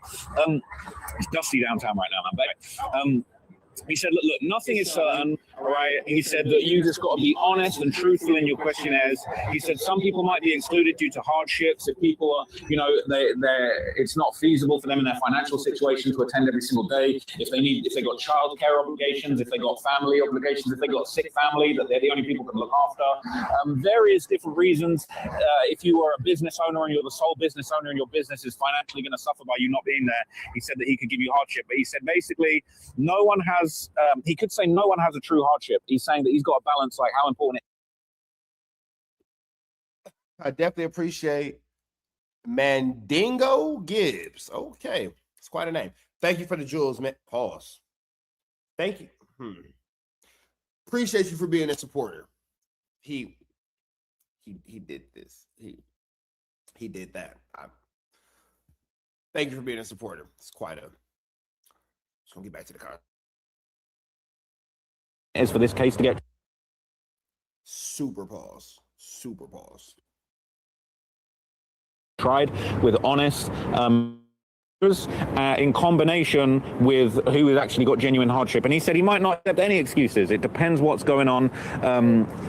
Each party on both the prosecution and the defense have the right to exclude for the reasons that they put forward. They said that in some cases, if they just don't like the look of them, or if they've just got a bad feeling about some of them, they can exclude them. They don't necessarily need strict reasons, but obviously there will be reasons, and there will be information from those questionnaires and things like that. So court is set to take place 8:30 to 4:30 every day with a lunch break. They're going to be pretty intense days. Obviously, the hearings have been starting at 10 a.m., getting up super early. We're on David timing now, okay? So I got there pretty early. I wasn't the first person. I was like the third person. Shout out to the couple other people that got there before me. But people are taking this very seriously and getting down there early. So they basically went on to say that this questionnaire that they're giving to the jurors is not being released publicly. It doesn't have the jurors' names on it. They're just numbered. They basically said that you've just got to be honest. If you're not honest, you... Not gonna lie, for some reason I don't want to drink my soda no more. Trap Lord Ross is breaking it down like a pound, man. This little dark situation is gonna continue to grow, man. I think that it's gonna be interesting once they start introducing things like these YouTube edits and these YouTube clips and thumbnails, Instagram, all that blah blah blah into the aspect. You're gonna see how dangerous social media is to your future, should you decide to use it in an inflammatory way. Could be charged with perjury. They said that it's not normal in federal court to release names of jurors. The questionnaires don't have the names of the jurors on, they're just numbered. And these numbers will correspond to the juror. And that's basically what's going to determine, the corresponding information. If there's information about a juror from the questionnaire, they're not saying their name. They're not saying, hey, this is Steve Smith. I made that name up, by the way. But, Steve Smith is a massive fan of Lil Durk. He should be excluded, etc. The judge said if you're not honest on these questionnaires or at any point, you could be charged with perjury. Criminal counts are basically put against the defendants in order to get things going. So he basically explained what an indictment is, what these criminal counts were, how charges start, and he made it very clear to the jury. They said, look, an indictment doesn't prove anything. I'm sure Dirk and his lawyers were very pleased to hear that. Obviously, the judge is being very fair. He's giving very good instructions. And he said, I'm going to give instructions that the jurors must follow. It doesn't matter if you don't like the law. It doesn't matter if you disagree with the law. If you think murder for hire, get back for Von should be allowed, that doesn't give you the right to basically dictate what happened in contrary to it. Now, what was interesting is the judge says, look, he didn't say that he disagrees with the laws, but he said that goes for me too. I have to follow the laws that were passed and precedented. We're all obliged to follow them. The judge didn't say this, but he was basically saying there's probably laws that judge doesn't agree with. And he says it's your right as an American to... I feel the judge. He goes, man, there's certain things I don't like about this legal system too, but hey, man, it is what it is. Either you're going to follow it or you're going to go ahead and get an issue out of it. It is what it is. You know what I'm saying? It's the reality of the situation. Disagree with the government. It's your right as an American to lobby. You can protest. You can, petition for the law to be changed, but that doesn't mean that when you're sat in that jury chair, in that jury deliberation room, that you can make personal decisions on what the outcome of the case should be contrary to the law. The judge is going to tell you what the law is, what the precedent is, how the evidence should be interpreted in a proper way that's consistent with the law, and they're going to have to rule on that basis. So the judge was just doing an amazing job, to be honest. They basically said, what is up to you? It's not up to you what laws and precedents you should follow, but what is up to you is to decide who to believe, to interpret the exhibits, and decide what you think of them. Now, again, this was really interesting because obviously we're hearing all of this talk from Dirk's team talking about, these witnesses, these snitches, these participating witnesses, they can't be trusted because they've taken proffer agreements, and proffer agreements, they're going to say anything they have to get out of trouble. Well, the judge has made it very clear, having a proffer agreement doesn't make somebody inherently untrustworthy. All of these agreements were made under oath. Basically, if the jury judges them based on what they said as not being true, then that is what it is. That's a separate issue. But they can't make up the law in themselves. They can't say because someone took a proffer, they're untrustworthy. They listen to their words, and if the juror says, hey, all of you lot are cappers, liars, I don't trust none of you, then the jury can make that decision and deliberate on the basis that they don't believe people are trustworthy. They said what they can't do is decide who they're going to believe before they talk based on any kind of prejudice. He didn't say this, but he basically inferred that, like, look, if you're a racist, based on somebody's race or based on somebody's background or their age, you can't just take one look at them and say, I don't believe this guy. That's not proper. That's not allowed, and you can't be doing that. So after that, the judge made all that very clear, and then it was the prosecution's opportunity to summarize the indictment charges. So I'll tell you what was said, and they summarized it based on what was pre-agreed, but I'll give you the pretty much exact word. Yeah, that boy Trap Lord Ross, Gatorade advertising after this one, bro. That man going for a Gatorade campaign, ain't he? Now, it's definitely true that, you can't just persecute somebody because of their name, age, race, religious background, things like that. Like, oh, that's food flammers. You can definitely see that they're doing everything within possibility and capability to give this man as fair as a situation as can be possibly given. You know what I mean? So I could definitely see how this situation is going from one space to another of extremities, but it does sound like the judge is doing everything within his power to make sure Dirk is treated accordingly. Of what they said, because it was interesting, and again, I'd say it does lean a little bit towards the prosecution because they have an opportunity to introduce these charges. They're telling it like a story. They're not saying count 1, count 2, count 3 like an indictment. They're basically telling their version of the story of what they think happened. So here's what they said. They said these defendants, I'll use the nicknames, but obviously they said the real names and the nicknames. These defendants, Lil Durk, Didi, and Brown Eyes, charged in this. The allegation is that these defendants co-conspired to kill Quando Rondo. They said Taekwon Bowman, aka Quando Rondo. They said this was as part of a stalking and murder for hire allegation. They tracked the car all through Los Angeles. They tried to kill Quando Rondo as part of their stalking and murder for hire. They ended up killing the wrong person. They killed Savia Robinson, Lil Pab. The co-conspirators tried to kill Quando Rondo as revenge for the killing of King Von, and there were 5 counts that basically summarized the whole situation, which was like this overall stalking in relation to the murder, stalking Quando, stalking Savia Robinson, the murder for hire, and stalking that resulted in murder. So this part was crazy. And look, this is no disrespect, no shade to the judge. We're all human. We all make mistakes. But after that was read, the judge accidentally had a little slip of the tongue and said, okay, so these defendants have all pled guilty to these charges. So, when y'all be all mad at me, man, you clickbaiting us. Nigga, I'm just telling you what Trap Lord Ross told me. Trap Lord Ross just said it. You feel me? The judge had a slip of the tongue. Now, how did I find this video? Trap Lord Ross made a video, a little short, saying that they was found guilty, so I clicked it. Don't be yelling at me.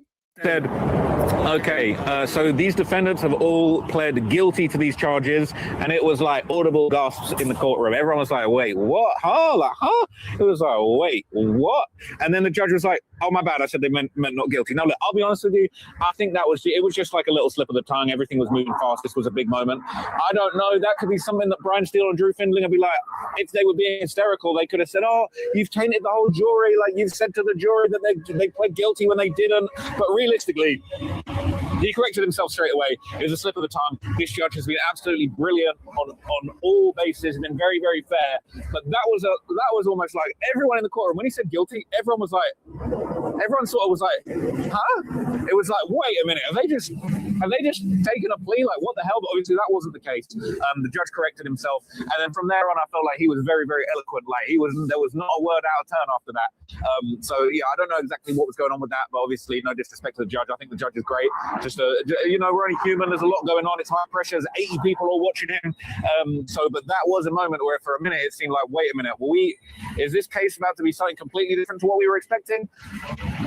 It was crazy. Honestly, it was crazy. So after that, can you imagine the silence in that courtroom when the judge said they all pled guilty? Niggas were probably like, wait, what? all of the jurors were sworn in. Obviously, they have to be truthful. The judge gave preliminary instructions for completing that questionnaire. So he said, this was all done to avoid wasting time. We're not going to ask you this stuff one by one on the stand. We'll be here forever. So he said, what I'm going to do is I'm going to get you all here, give you instructions, give you the questionnaire. You take those away this afternoon, and we're going to meet back up tomorrow and go over what everything was said in those questionnaires with a fine-tooth comb. Now, he told them, you're legally obliged to tell the truth, and you cannot discuss this. When you fill out this questionnaire in the jury room and you go home, you cannot discuss any details of this case with anyone. That includes your friends, your family, anyone. Like you got to go, and you're sworn to secrecy. This is your sworn omerta, like you're in the mafia, okay, but the legal mafia. But anyway, the justice system. They said, do not communicate on social media about anything to do with this case. And this is where it got very interesting. I was thinking, I hope they don't bring my name up. But they said, do not do any online research on the case, on the defendants, on the lawyers. No online searches, no news stories, no TV shows. I was thinking, I hope you don't say YouTube documentaries, but he didn't say that, so I'm in the clear. But after that, he basically explained, look, there's other issues that were going on. He said the first set of questions, the first set of questions on the question. Well, that wouldn't apply to Trap Lord Ross because he's not a juror. Only the jurors are forbidden is the word I'm looking for. Words are hard. Only the jurors are forbidden from looking this stuff up and talking about this stuff and discussing this stuff. To us in the general public and in the media, shit, we can do what we want to do. They're just basic background questions. They wanted to know your area. He said, do not put your full address on the questionnaire. We don't want to know your address. Don't want to know your... Man, accidentally slipping up and say them niggas pled guilty, that's crazy. You know, everybody heart skipped the beat. Niggas hearts fell to their stomach. Street, we don't want to know your apartment number. He just said the location, the area, and he gave examples. He said in Los Angeles, there's a lot of different areas. There's Hollywood, Los Feliz, whatever. I can't remember where they said it, right? But he basically said a bunch of places. He said, that's the limit. That's all we want to know, all right? He said, we want to know your employment status. And he said a lot of very, very... He said, it's alleged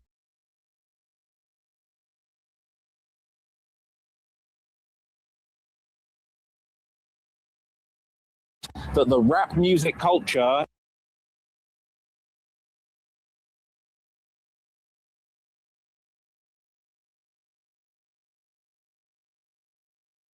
is relevant to this. He said, so if you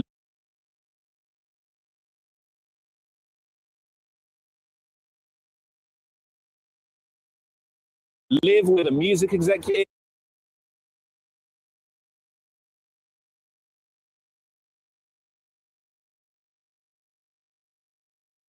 if you live with someone in law enforcement,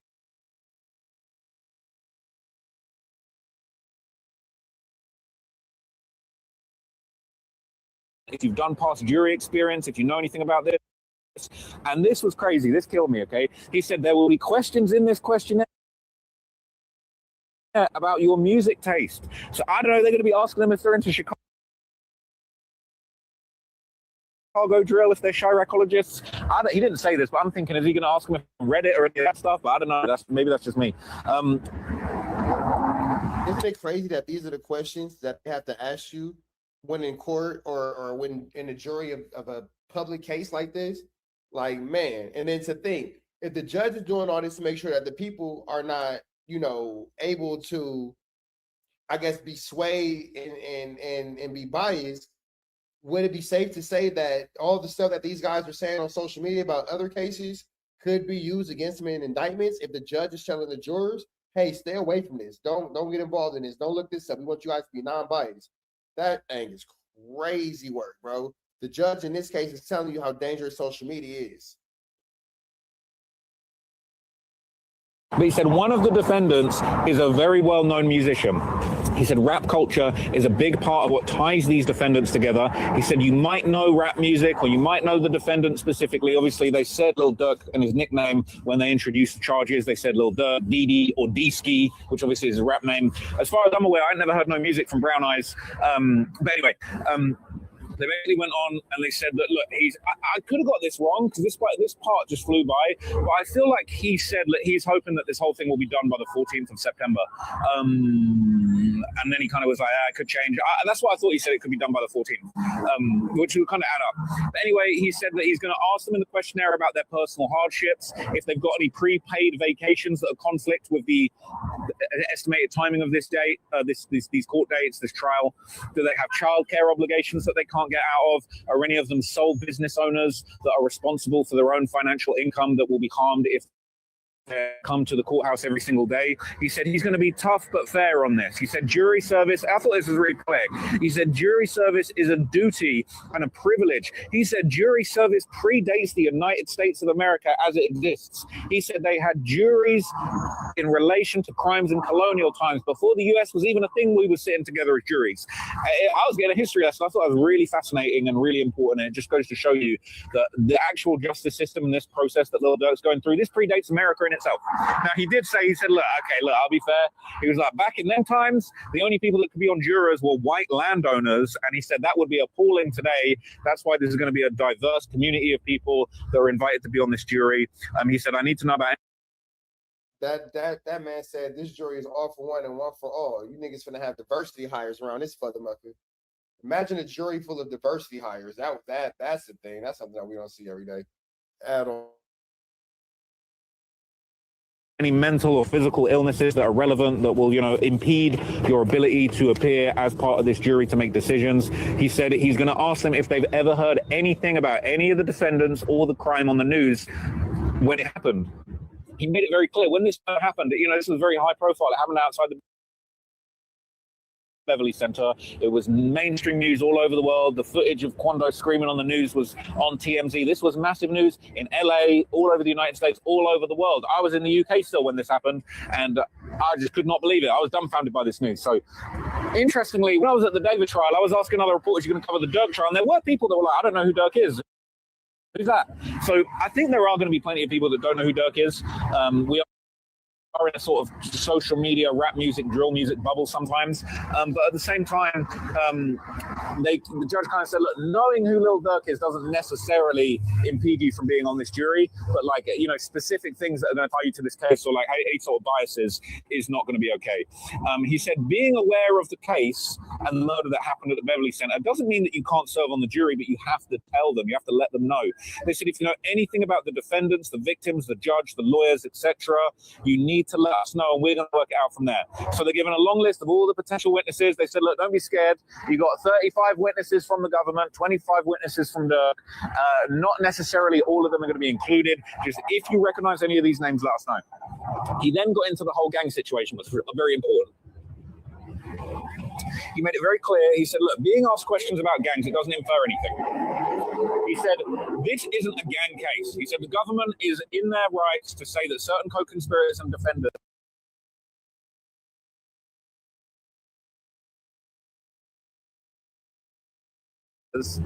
defendants have affiliations from Chicago gangs back in the day. Their gang affiliation is... The gang aspect of this is pretty much non-existent. Because again, I'll just keep maintaining that Quando, Rondo, and Lil Durk didn't have a gang issue. This was rap beef and rap drama that went entirely too far. But these dudes are not from two opposing sides of the... What brings them together, it's what's part of the alleged motivation. Avenging King Von, but the murder, the crime itself is not gang-related. They said the defendants are charged with crimes that aren't gang crimes. They said you could decide if you believe the government's narrative, but the guilt for these actual murders is separate. So even if you're completely convinced that they're all in a gang, they all grew up in Tay-Town, they all grew up in Lamron, they all grew up in the DDs, the Black Disciples, O-Block, all of that stuff, you can believe that all of that is true, but you can say, yeah, but I don't think they did this murder. The murder's not gang related. The gang type, this is the best way I can say it. The gang ties, though, aren't indicative of the murder definitely being committed by these defendants, and that was very fair. He made it clear to the jury there's a small amount of gang evidence that is going to play a small role in this case. Basically, he made it very clear the potential punishment for this case is determined by him and the judge, not the jury. So you guys thinking, oh, I feel bad, I don't want to give him a guilty because he's going to do life in jail. He said, that ain't your problem, that ain't your concern. The question that is being asked of you guys is, did they commit this murder for hire, these stalking charges? So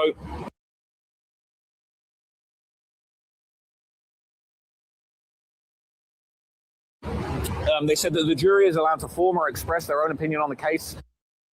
But they're not allowed to, they're allowed to form an opinion on the case.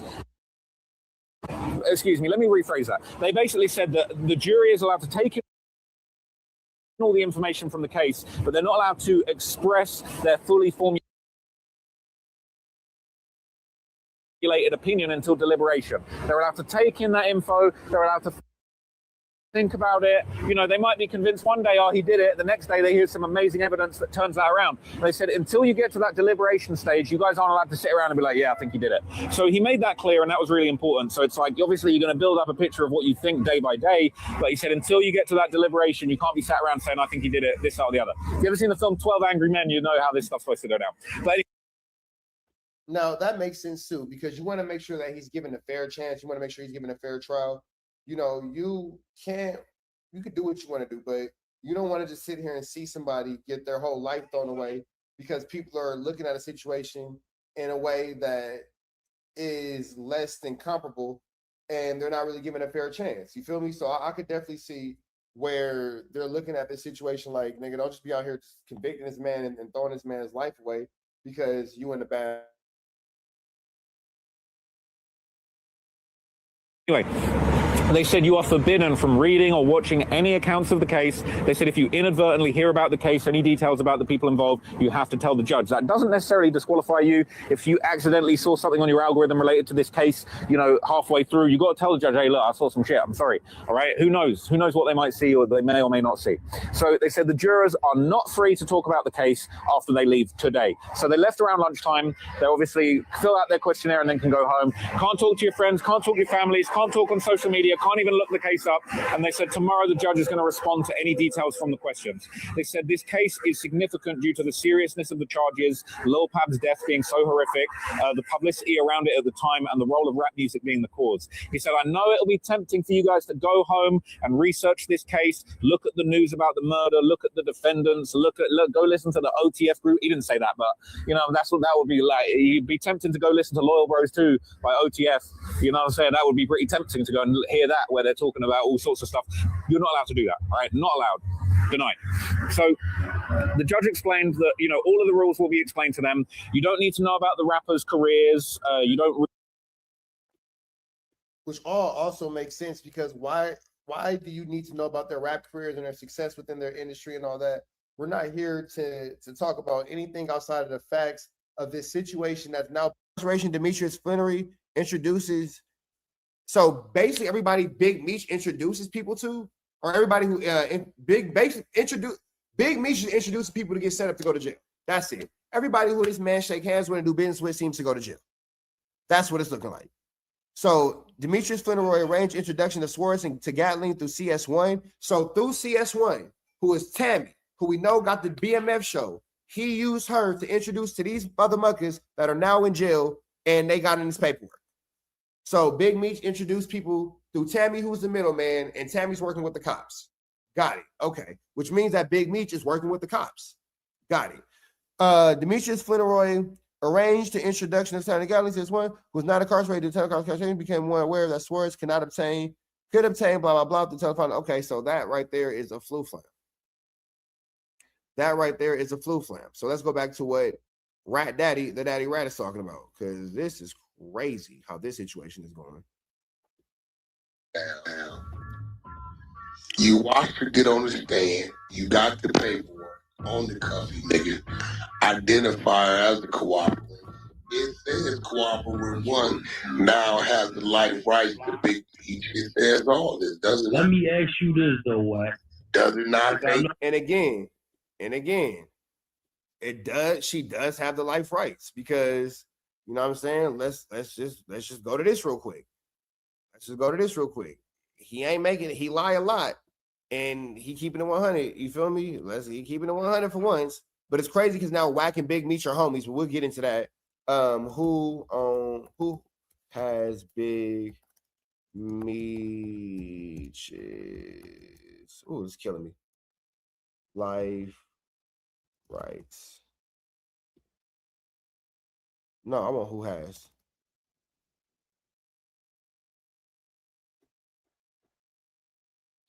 Demetrius Big Meech Flannery previously signed over creative life rights to his story to longtime business partner and assistant Tammy Cohen's. So Tammy is Cohen. She ain't Gatling. Damn it. So Tammy has the life rights, but Tammy's also working with the feds. She's CS1. This is crazy. Wack is CS2. This is crazy.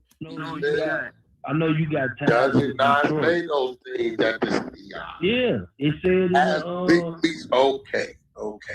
Now, well, hey, Wack, after she got on the stand, did Big Meech pull back the life right? Hey, I got a question to the St. Louis dude. I'm St. Louis, excuse me, to the Detroit dudes. Detroit, y'all going for this? This what y'all going for? This what y'all doing? This how y'all rocking out? This is how you get your freak on? Is this what works? No. Oh, hey, Big Meech ain't going back to the streets. Any nigga think Big Meech going back to the streets is a goddamn fool. Big Meech finna go right over there with 50 Cent, right? Do phase 2 series of him being in prison. Remember, that's a whole nother situation. Just did 19 years. Without about the court proceedings, court cases, all the shit, going through what he went through, all that shit. Double back, take the BMF series already been done. Do a major motion picture off that, license that, and out there. He not going back and probably fall off and doing some other corporate shit. That nigga not going back to the streets. All these niggas getting BMF happy. You are bozo the clown idiot if you think a 56-year-old man who just did 19 years and had to do a thing or two to get out in 19 years is finna get out playing the game, but he already said his play with TV Land.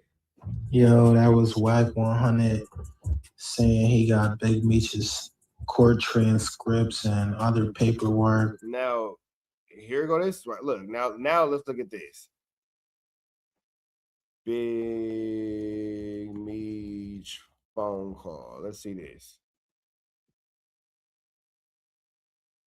Wack reveals shocking call from Big Meech's Cuffy or Rat, and I don't care about that. Boom, right here's what I'm looking for. You should lay back, do the rest of your time, because where Meech is at in his head, he's just trying to live the rest of his life because it's a lot of shit that'll come to surface. And if it do, no matter what you say. So why is Big Meech on FaceTime with Wack? Do we have a Detroit representative in the room? Why is Big Meech on FaceTime with Wack? Why is this happening? Why are Big Meech and Wack cool after Wack just exposed the fact that Big Meech is working with the girl Tammy, and the girl Tammy is clearly an informant, and we can clearly see that obviously Big Meech, the whole BMF like saga doesn't make sense unless somebody's working with the cops. What you mean everywhere you went, you put somebody on? That is police activity. And then whoever took mystery breaks from this mystery Yug Yeller, you're a fool. Who just takes these? Let's talk trap real quick. Who take this work for this price? Them numbers don't even exist. So he got the best work and the lowest price all over. That nigga's a cop. So some random mystery trapper just came into your spot and then just blessed the whole scene. Didn't know nobody, just blessed the whole scene and then moved on. That's because that nigga's working to take you down, bro. We know the rules, and the rules say when you utter another motherfucker's name in that courtroom or agree that another motherfucker committed a crime, it ain't right. I just think you should fall back. And then Blue Da Vinci, bro. And then now Wack is going off on Cuffy, but he was just saying how Meech told on Cuffy. So now Wack switching on Cuffy. So Wack was just pushing the whole line about Meech being bad peoples and Cuffy being good peoples. And now we seeing that it's the whole line is like everything's being shifted. How does this even make sense? Blue Da Vinci got a safety valve. Why are you on the phone with Blue He got a safety valve. Now, just because Blue Da Vinci has a safety valve doesn't mean anything because Wack, you're in big use paperwork. Multiple times in multiple platforms on multiple ways. You're in big use paperwork. So I hear you on a safety valve and all that. So, okay, well, y'all just one snitch, two snitch, red snitch, blue snitch. Everybody's telling. It just seemed like it's a party, it's a party, it's a party. It's a police party. You feel me? It's like Officer Appreciation Day. All y'all niggas is telling, I guess, whatever. Who gives a damn? This whole concept that you want to say, oh, Blue Da Vinci, we don't care. We don't care. Whatever Blue Da Vinci did, that's that nigga's problem. We don't give a damn about that. That doesn't change the fact that Wack, you told, and you are in big use paperwork. Now you got Big Meech on the phone with you. He's in the paperwork. He with the girl Tammy. She's in the paperwork. It's just a bunch of old tattletales. The tattlest of tales. You know, tattle-tellingtons, if you will. Right? You do know Blue Da Vinci got a safety valve, right? You do understand that, right? Who cares? Who cares? Oh, you don't. Blue got a safety valve. He told for 8 months off. But Wack is outwardly and actively open source reporting in real time. He's actively and outwardly open source reporting in real time. This is crazy. How are you talking about anybody? And so here's the thing. If you don't want to listen to Blue Da Vinci, he's not as bad as Wack, who's openly snitching in the Big U case. His interview is being openly used in the Lil Durk case. He has an open source report YouTube video that's being used in the Armenian Mafia's case. How are we not? What am I missing here? What's going over my head that ain't going over y'all head? How am I missing this? Blue is no good. What are y'all catching that I'm not catching? That this nigga can call somebody no good. What am I just missing from this whole situation? Bro, I don't care nothing about no Blue Da Vinci, man. What, bro, if you don't care. So, like, yeah, like that's that. Like, nobody cares about that. You feel me? You should lay back, do the rest of your. Okay, so let me see something real quick. You should lay. It's crazy. I never. Big Meech called me. Let me see.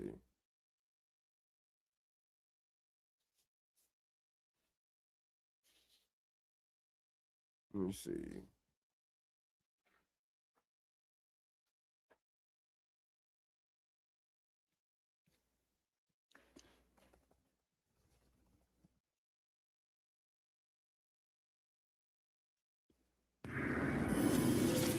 I guess you sent to Flakko?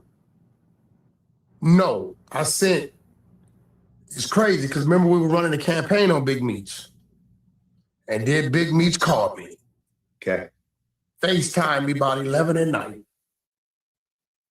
And keep in mind, Big Meech denied calling Wack, and now it happened. So I don't even understand why Big Meech lied about calling Wack when he did. Because he knows. It's Big Meech, one of my business partners. Hey man, what's going on? I figured it was time we talk. What's up?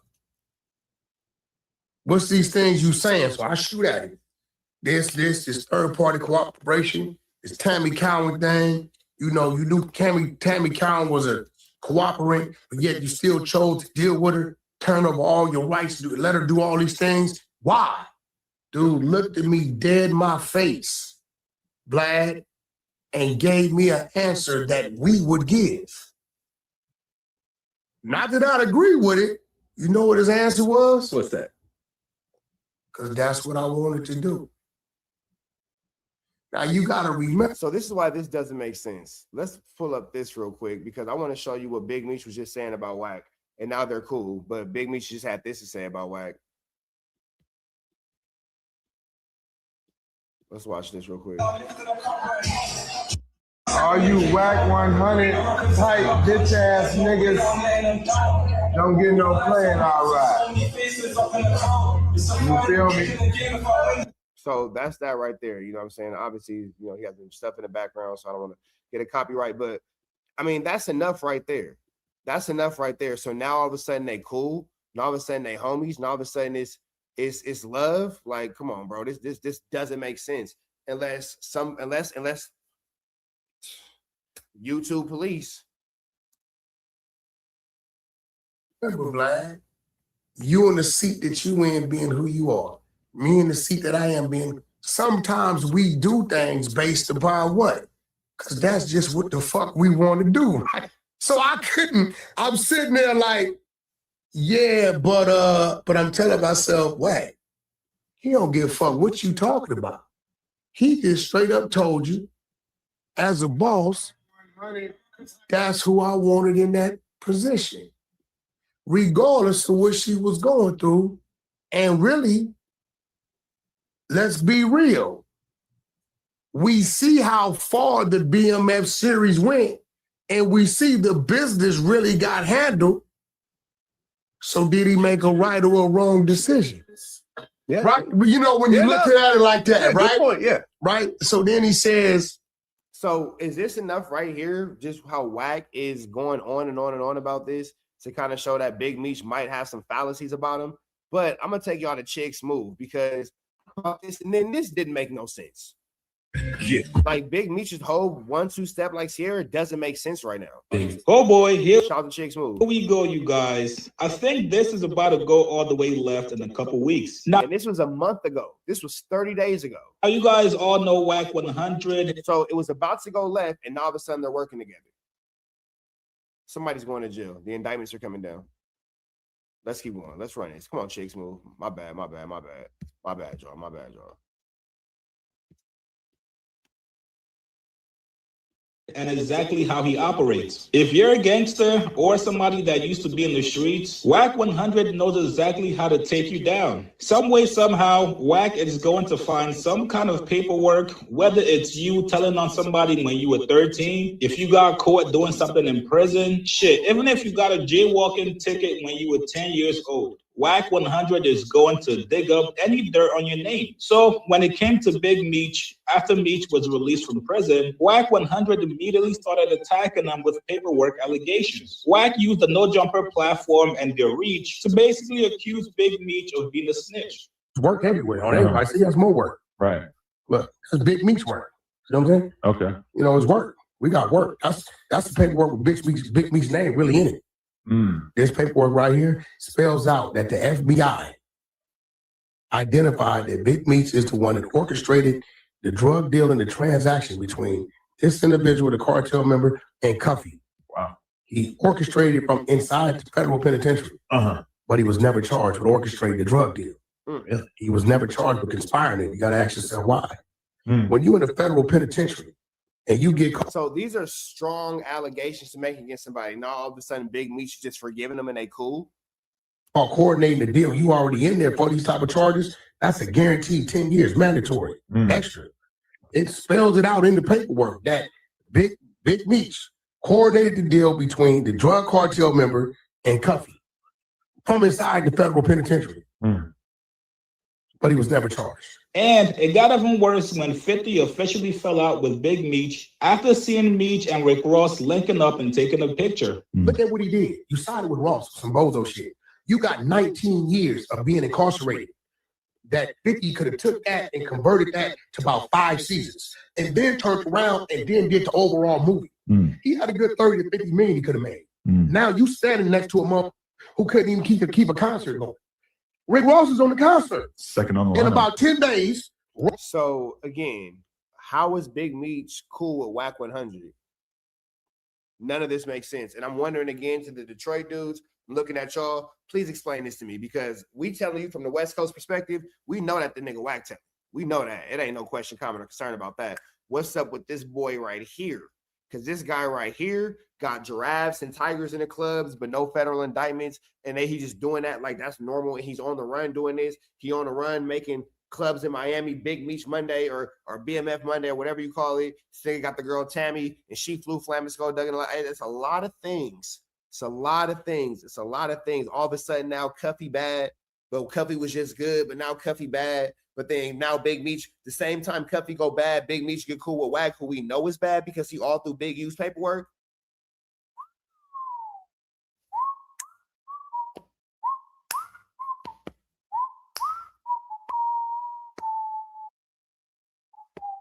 Ross gonna throw him away. Nigga, I'm gonna be real with you, Screech. I mean, Meech.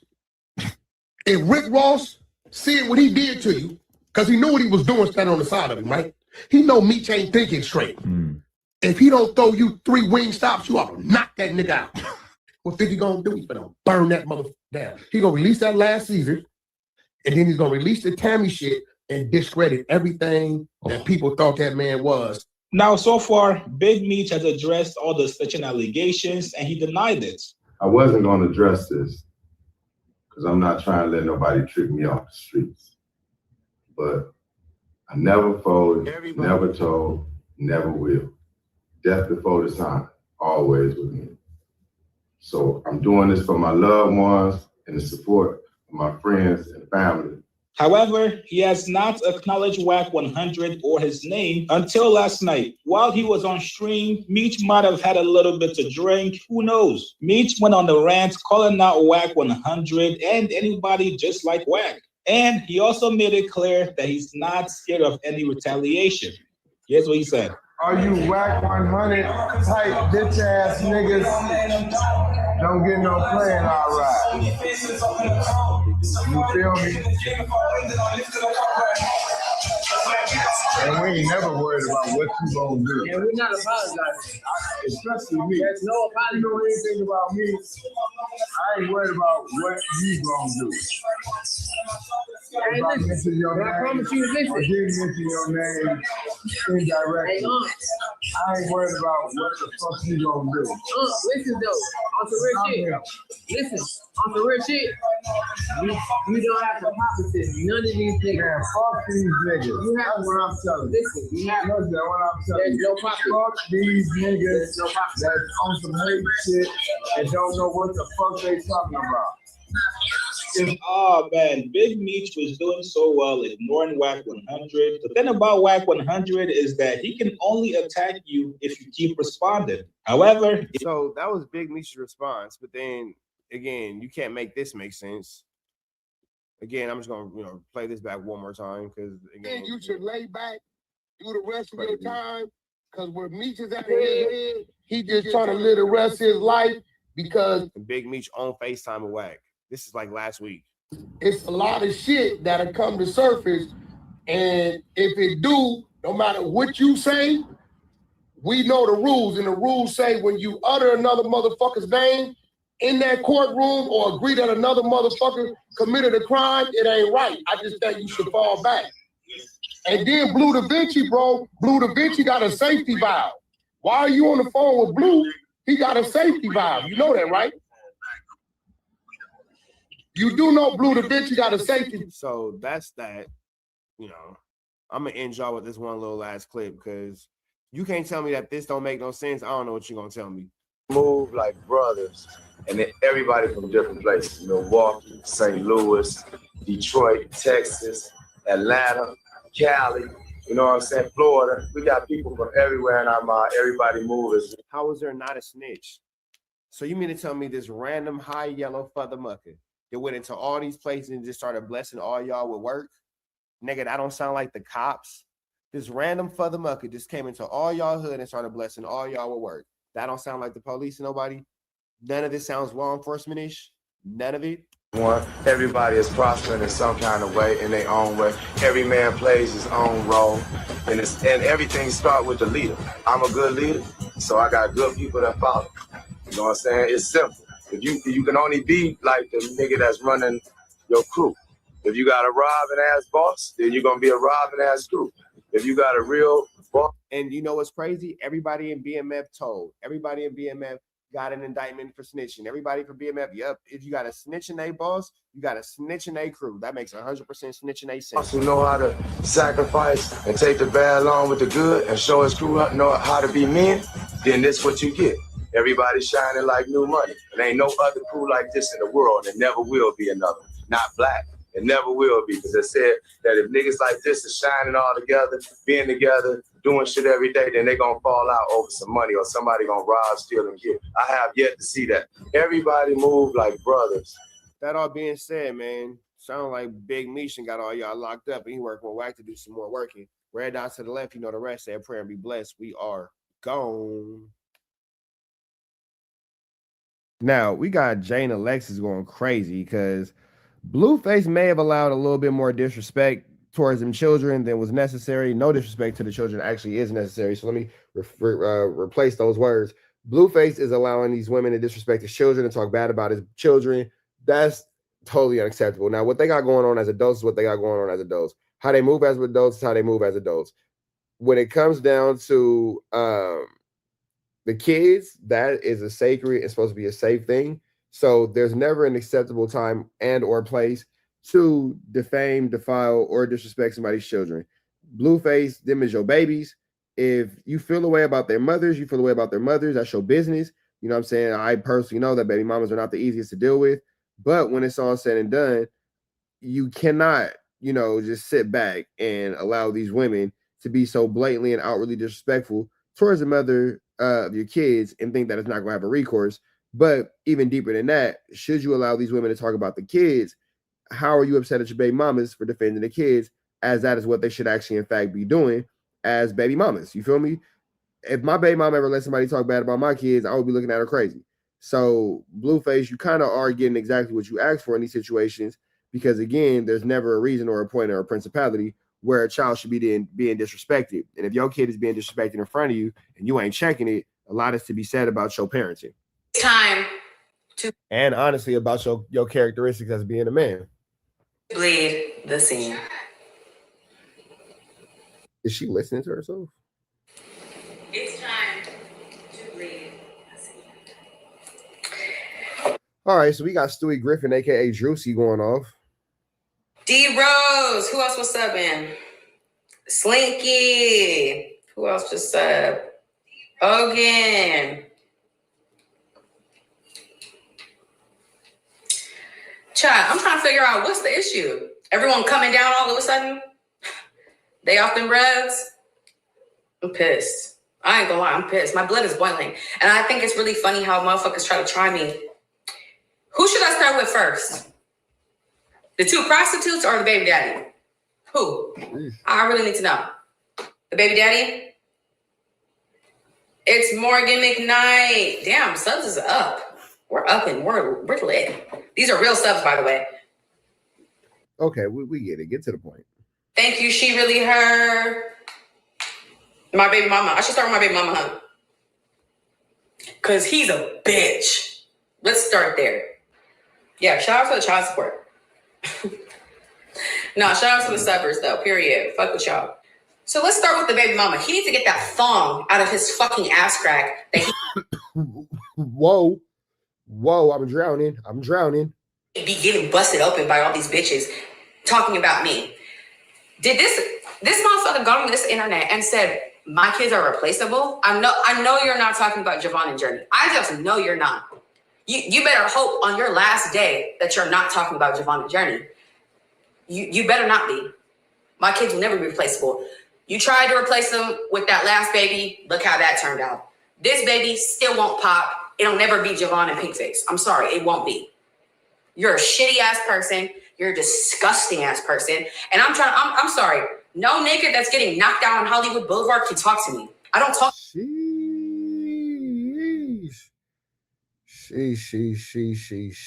This is Flu Flammer, Skull Douglas, and Larson is God damn. Okay. To niggas like you. You're a bum. You're a loser. Like, I don't talk to niggas like you. You're mad.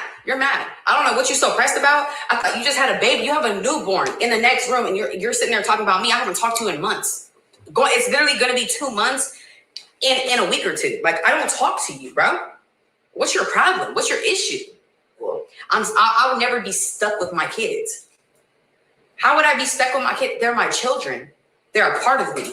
Yeah, you can't be stuck with your kids. Them are your kids. You can't be stuck. So that wasn't a great reference, but all right. I don't move like you. I'm not. They're not just something I do on the weekends. That's not it. That's not that for me. I'm sorry if you thought that, but it's never that. My life revolves around my kids. Like, what? You're not a good dad. You're a shitty ass person, a shitty ass dad. You're a shitty ass crip too. Like, damn. She's being disrespectful. If we're gonna be real, you're a shitty ass everything. Shitty ass friend. That's why DDG and them don't fuck with you. Why would DDG show up to your baby shower and you never fuck with him unless you need something? Let's be real. Let's be real. The only people that showed up to your baby shower were the people that you wanted to go out, that wanted to go out to the club afterwards. Let's be real. Look, nah, that's 100% transparent. That's 100% transparent. Who showed up to his baby shower? Nobody. Adam. Adam. Like, yeah, of course, all the bloggers are gonna show up for sure. But any of your real friends are not. Hey, I said that too. I said Blueface baby shower looks strange. Like, no friends, no family. You got Adam22 there and DJ Vlad. Like, why are they there? I thought that was odd. Not show up for you. It's time. Mind you,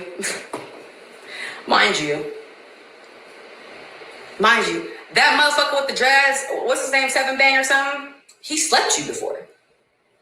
Damn, that's ugly. Sheesh. Oh, he don't want to talk about that though. He don't want to talk about that. I know too much. I don't even know why you talk about my kids and think I'm not going to get on this internet and defend what's going on. He slept you before. I was there. Yeah. Shout out to 7 Bang. Period. The dreads? Yeah. He don't fuck with you for real. He slept you. What the fuck? Damn, so Blueface got knocked out by his homie? Damn, homie. In high school, you was a man, homie. That's wild. Thank you, little. I don't know your name. I don't even know how to pronounce it. 07. Thank you. Yeah, I know too much. I don't even know what's going on. Yeah, you got the right bitch on the right day today. Don't ever wake me up to no bullshit. You talking about my kids? Oh, it's up. I'm about to tell everybody about yourself. I'm about to tell everybody about you. My kids will never be replaced with you. I know you're not talking about Giovanna's journey. I know you're not. I just know you're not. He mad. You don't want him. I don't. Thank you, Cody Ann. I don't. Why would I want a nigga like that? Why would I want a nigga like that? She said she don't want nobody that can't stay on his feet. Why would I? With my good eye. Why? She got a bad eye?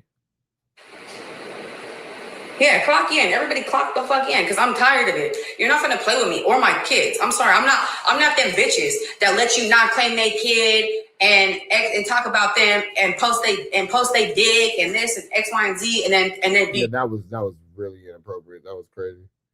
Back with you. I'm not a bitch that gonna let you kick me in my back while I'm pregnant and kick my kid and call. Okay, he didn't kick her. You're doing too much now. I'm a bitch and then be back with you. I'm not that bitch. You got the right bitch on the right day. Now you just struck a nerve. Now you said Javon and Journey are replaceable? How dare you? How dare you? He didn't kick her. How dare you? How dare you? You fucked up. That's what I'm gonna tell you where you fucked up at. I'm not them bitches. I'm a real bitch. I'm not one of them bitches. I'm not. I don't want you. I don't like you. I think you're a bullshit ass nigga. And the fact that all these bitches keep saying you got your ass ate and cracked open, I believe it. Because you know that's not flying over here. I don't get down like that. But now, I think it's true. I do. What you mean? You're not going to root her as tutor?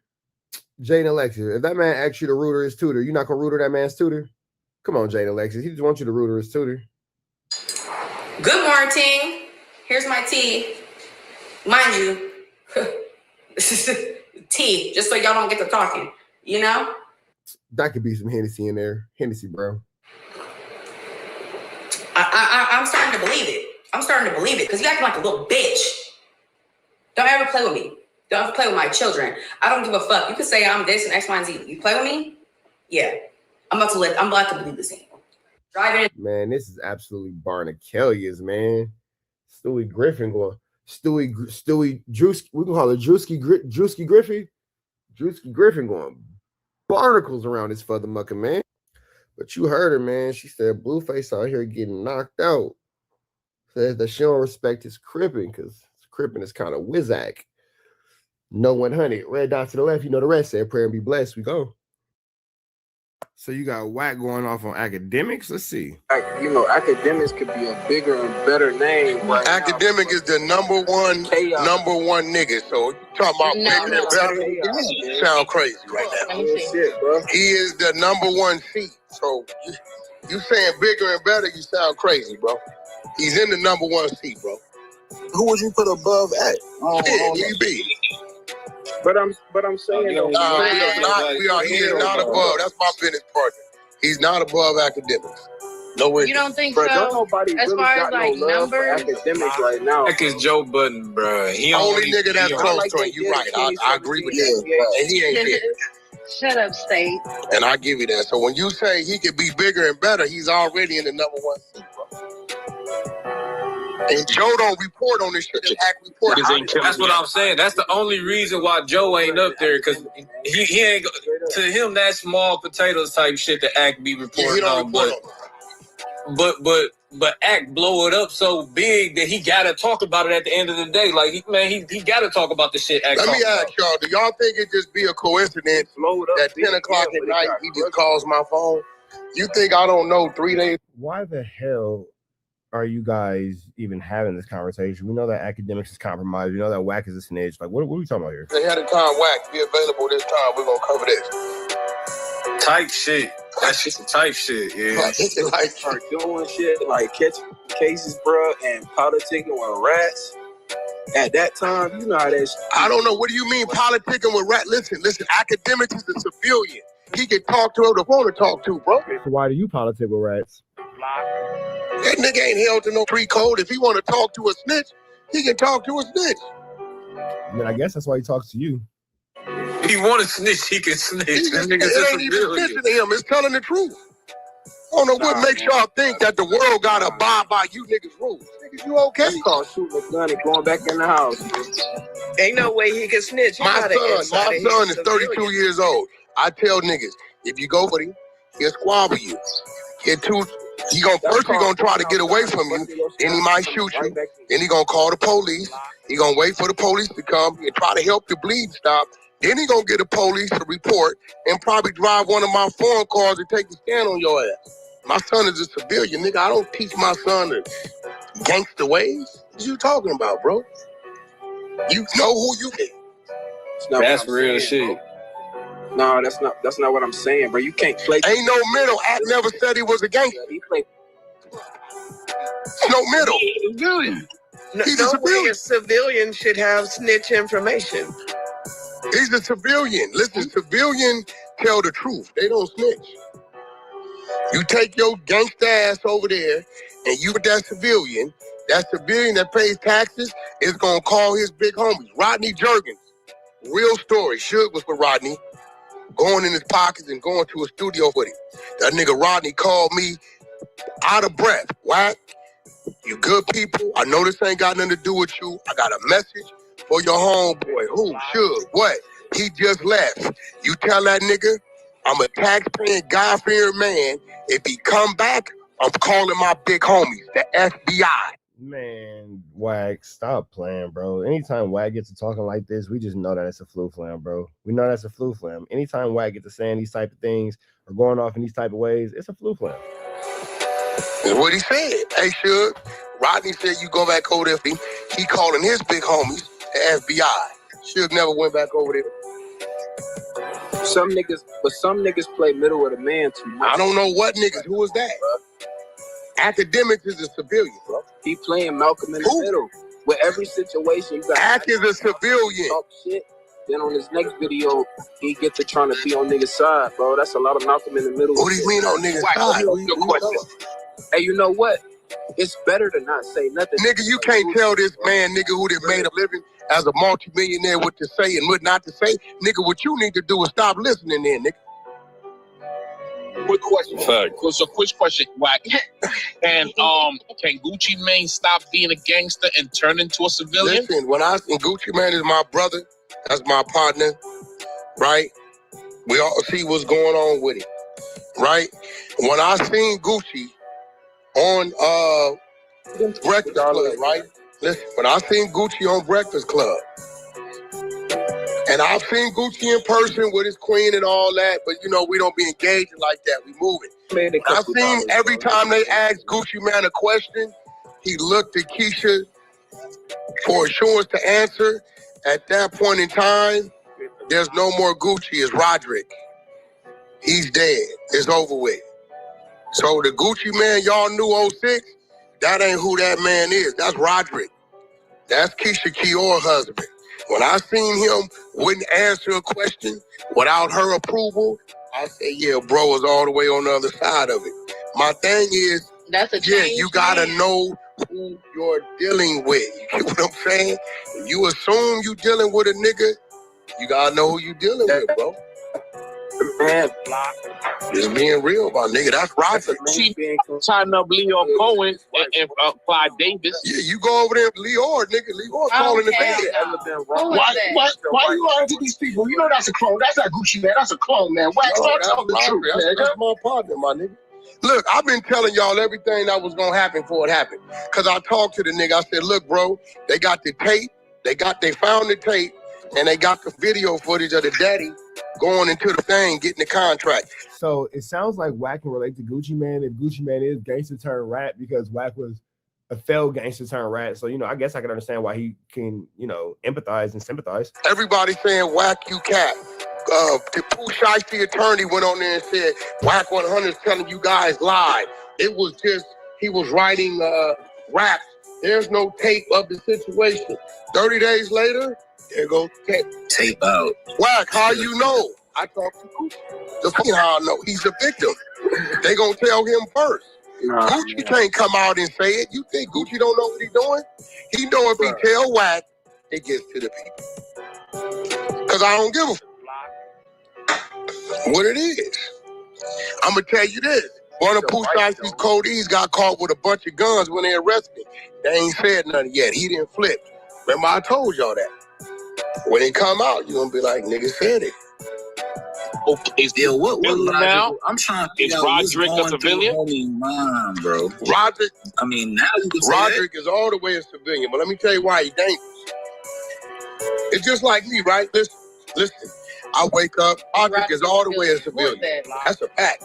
You better know that. But he's dangerous because he's just like a preacher, right? Who has changed his life. But the nigga he just did 15 years in the penitentiary for killing 7 niggas, and he's a Golden Glove, right? He preaching. But if you pin him against the wall, he know how to do what he know how to do. You know, he might not do it, but he can be dangerous when he want to. Roderick. It ain't nothing wrong with being loyal to your wife's word or Wack. That's what you're supposed to do as a husband anyway. That nigga got home and Keisha told that nigga, first of all, we're going to get paid for this jury. You got to file that report. Second of all, you ain't finna go out here and start killing some shit, end up back in jail, and leave me and this kid out here to fend for ourselves. You going to do what's right. You got your off-duty police security and your square friends. They giving a report. You going to go give your report enough so we can get our money back on this jury and then let them other niggas rock out. Do I think Gucci gonna take the stand in federal court? No, he ain't even needed. That's what he supposed to do as a husband, though. Whack the streets. I mean, that's what he want to do. I don't hold it against him. Yeah. I don't hold it against him. I never want him, but I mean, as a that's civilian. His wife, man. He chose his wife. I mean, Wack will always make it, you know, available and accessible for, you know, long story short, for telling to be, you know, had. Wack is always going to make that okay. So if you feel like that's how you want to continue to move about the situation and handle the situation, that's fine. But realize that Wack is for sure gonna be the detriment of whatever you have going on if he knows about it, because Wack's a truth teller. He's an information finder. He is above all, you know, one of them people. And when you say, like, you know, the preacher that used to be on that type time, it's like you can tell that with Gucci, right? Because when you look at that video that dropped, he ain't look shook. That's your wife. He wasn't shook, bro. He ain't look shook. He looked like shit. If something do pop off, I'm ready. No, let me tell you what up, bro. Gucci never knew it was this kind of problem. He thought he was coming down there to go in the studio and negotiate what he wanted to make him happy. I've been mad and pissed off. Hey, bro, that shit, whoop-de-whoop. All right, Wack, let's go to the studio. I pull up, what's the problem? Hey, bro, this shit, we done did this, we need an adjustment. We need another 2-3 million. Wack, I can't do 2-3 million. How about I give you $1 million now? Next quarter, another 500. We see how it works, and then we cut it up from there. Yeah, let's work. I ain't mad no more. Gucci just went down there to try to negotiate, and this nigga over here playing Mortal Kombat, dumbass shit, and he like, nigga, what the you on? You signing me for 5 albums, you stupid nigga. I wouldn't give a fuck. I signed right here under duress. Nigga, unless the attorneys are involved in the email chain, you ain't never getting out no contract, you dummy. I can't let you out of contract if I wanted to, because, nigga, I own you and Atlantic own me, nigga. The money I gave you come from Atlantic, so I owe them. So I don't know what your stupid ass is thinking anyway. You know the album he just dropped just now? He owns 3 more albums. He sat back, let him go broke. What's up, nigga? You want this $500,000 advance? Turn in the drive. He let him go broke? No, you go broke. Listen, man. Pooh Shicey's sitting in there. He paying for 3 attorneys. All right, man. So we finna get up out of here to the next one, man. Wack knows about letting people go broke. Blueface has a $20 million debt. That all being said, man, red dots to the left, you know the rest. Say prayer and be blessed. We gone. Running some sort of content at some point. Milk has been on YouTube and all for a while now, or Instagram. This is Snoopy Badass. And he was saying that before this clip right here, that he doesn't pay attention to individuals in the comments saying that he is a snitch. Niggas always say they don't listen to the comments or pay attention to the comments and then get mad at the comments. Shout out to Damian Porter. That has already been debunked, he said. And that he's already admitted that he was a Crip, excuse me, when he was a kid. He said, when he was a kid. But then he says this right here. Check this out. You know, and back to dudes that ain't been battle tested. I see you have Milk up here. Yeah, I have man, Milk, run my fade, bro. Run my fade, bro. Run my fade, bro. Like, because I didn't even have no problem with Milk. But he's another one. He keeps speaking on stuff that he don't know about. I've never met him. I'm trying to meet him. You know what I'm saying? He keeps telling me, well, I'm really from Hoover, bro. You are a foster kid, bro. You have never caused no pain for Hoover, bro. That nigga said, how you gonna be from Hoover when you ain't even from a real family? Feel me? Nobody never even heard of Milk before the internet, bro. How is you a white Hoover? A white Hoover. And ain't nobody heard of you, bro. To be a white boy from Hoover, you supposed to have one of the most ringing names in South Central, bro. All the neighborhood supposed to know who you is, bro. How is you a white Hoover and nobody heard of you until the internet? That's true. We don't care about you getting put on Hoover or your foster mama living over there, bro. You ain't caused no pain, bro. You just got put on the game and you played the back. You a safe gangbanger, bro. You have no scars on your knuckles. You have no scars on your face, bro. Well, that's true. Nobody's ever really seen Milk do anything too, like, extraordinarily creepy. So, you know, there's that. You always played it safe, bro. You might have got put on, but you always played it safe as a Hoover, bro. Dead homies. The real Hoovers don't even claim you. The only Hoovers that claim you is the ones that rap. Because they want to use you and exploit you for your platform, bro. The Hoovers that don't rap do not respect you, bro. You keep he gonna tell me I got put on Hollywood to become a rapper. How did I get put on Hollywood, become a rapper when I was from Hollywood 7-8 years before I even became a rapper? I did 7 prison runs before I even picked up a mic. 7 prison runs. That means you're a terrible criminal. 7 of them? Make it stay out of jail. That's a Hollywood Pawn Root. 7 prison runs before I even thought about being a rapper. But he gonna say, you got put on for a rap career. Nah, bro. You got the wrong one, homie. I don't know what you done heard about me, bro, but if you ever want to sit down with me on Witty Apparatus, we could talk about it. We could talk about it, bro. Since you so infatuated and trying to figure me out. But what I do know is you ain't never caused no pain for Hoover. Nobody's heard of you before the rap. I was known in the pen before rap. Go ask BG Knockout who I am. Dead homies. Well, it's a knockout. Definition of a typical baby gangster. I can name a slew of homies that knew me in the pen before rap. My name wasn't known, didn't get known because of no rap. I was already known through the system, nigga, in the Pyro and Blood Car in the California Department of Corrections before I even became a rapper. He's really passionate about this. Years before I became a rapper, I have an A number and I have an F number. I got the F number first. So go play with somebody else and stop speaking on me, homie, because you ain't never caused no pain for Hoover. You a safe Hoover. You always played it safe. Matter of fact, have you ever even got down with an op? Now, I've interviewed him 3 times, maybe 4, and he's told stories about, shootouts and, things that have happened. Man, I don't believe none of that. I don't believe none of that. Bro, how is you one of the only white Hoovers that is South? Yeah, I've never heard of Milk doing like anything related to the cause at all. And nobody heard of you. You are too identifiable. You are too noticeable. You don't even got no Hoover tattoos. Bro, so, bro, like I say, bro, if you ever want to see me in person, bro, we can get down. He keep talking about, yeah, you got chased. Man, bro, that video was fake, bro. Feel me? If that video of me running up the stairs is getting fake, interview the nigga that did it then. I bet you can't do that. Out of here, bro. I'll put that video out. Ain't nobody ever chased me with no gun. Ain't nobody ever caught me, marked me out, anything. Pop, get up out of here. I'm a Snoopy badass RMF. Dead homies. Yeah, and I made it up. While y'all claim another nigga made up. Out of here. Y'all made up a gang. I can make up a gang.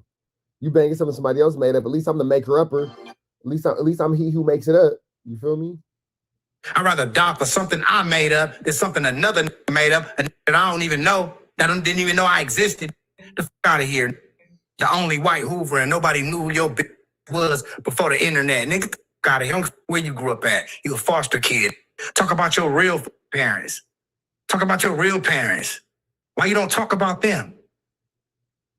Yeah, we know you grew up with black people raised you, but who your real mama? Who your real grandpa? Who your real daddy? Why did they take you from your mama? Talk about that. First of all, keep me and his mama out of this. You don't stop talking about me and that boy mama. All right? I keep telling y'all I did my best that I could with Milk, and I just couldn't figure it out. All right now. So I'm gonna stop talking about me and that boy mama now. All right now. I didn't come on now. Leave me alone now. And talk about other people's life stories. Since you want to go back and talk about Crip Mac background or talk about Snoopy, what's your background? What part of Oklahoma or the South your Caucasian parents is from? How did you end up in the foster home? How did you end up in the Hoovers? Talk about that. And keep my out your mouth, Mark. And if you ever want to see me, we can get out and I'll beat your ass. Talking to Milk. Sheesh. That's good. Nobody even knew his bitch blood before the internet. Knew me, didn't even know you. Get out of here. Now, Snoopy. Yeah, homies, blood. Nigga pissed me off, bro, because he was just in my DM popping it. I said, I'm finna get your home blood. That's why I'm here. It's all good, man. You had to get that out of me. On blood, because he keeps speaking, bro. He keeps... What's going on this here internet is going up, it's going crazy, constantly, consistently. Individuals are attacking one another for one thing or another. It's not just in this genre, though, not just in the streets, not just in Los Angeles, California. Hell, you can go to the comic book YouTubers, and they are beefing. The vegetarians versus the people who eat meat, they're beefing. I'm serious. It's going up everywhere on YouTube. But, if you don't really check the flu flam is afoot. Other genres, then you wouldn't know that it's beef everywhere. Everyone is, jockeying for some spot, for the number one spot, or for recognition, and being embroiled in certain. This will help with what it is that they're trying to do. Not to say that this is a put on. Milk 74 was on here on Witty Apparatus. I don't recall, this is Witty Apparatus, shout out to Witty Apparatus.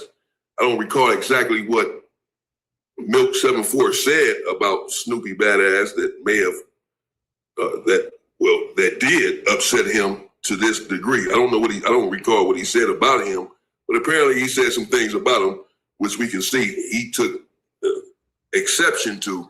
All right, man, we get it. Still be badass mad at Milk. Y'all catch the rest on Damian Porter's channel. We about it to the next one. Red dots to the left. You know the rest. Say a prayer and be blessed. We go. Was looking like, shout out to that girl Henny, my good sis Henny. It's looking like WAC 100 is having an issue with the state of California. Now you see, this is the state of California franchise tax board. Let me see. File in, my bad, I gotta do it like this. Record file to record office, Los Angeles County, California. Case 20260573623, public record. On August the 4th, 2026, and it costs $20 to get this copy. The Franchise Tax Board of the State of California hereby certifies that the following named taxpayers are liable under Parts 10 and 11 of Division 2 of the Revenue of Taxation Code of the State of California, the amount due and required, filed with Los Angeles certificate number 26211, about four zeros, 55, and the taxpayer's name is Cash Jones. That's right. And who do we know Cash Jones as? WAC 100. That's right, man. Cash McElroy Jones, WAC 100, is adding to his debt. So I'm not really sure why a lot of people feel like WAC is their way out. I'm not really sure why a lot of people feel like WAC is their ticket to a better life when this man is owing more than a couple $1 million to the government, to his debtors, and to even his lawyers, to which he hasn't paid, and they have since removed themselves from being under his service, or being able to service him, excuse me.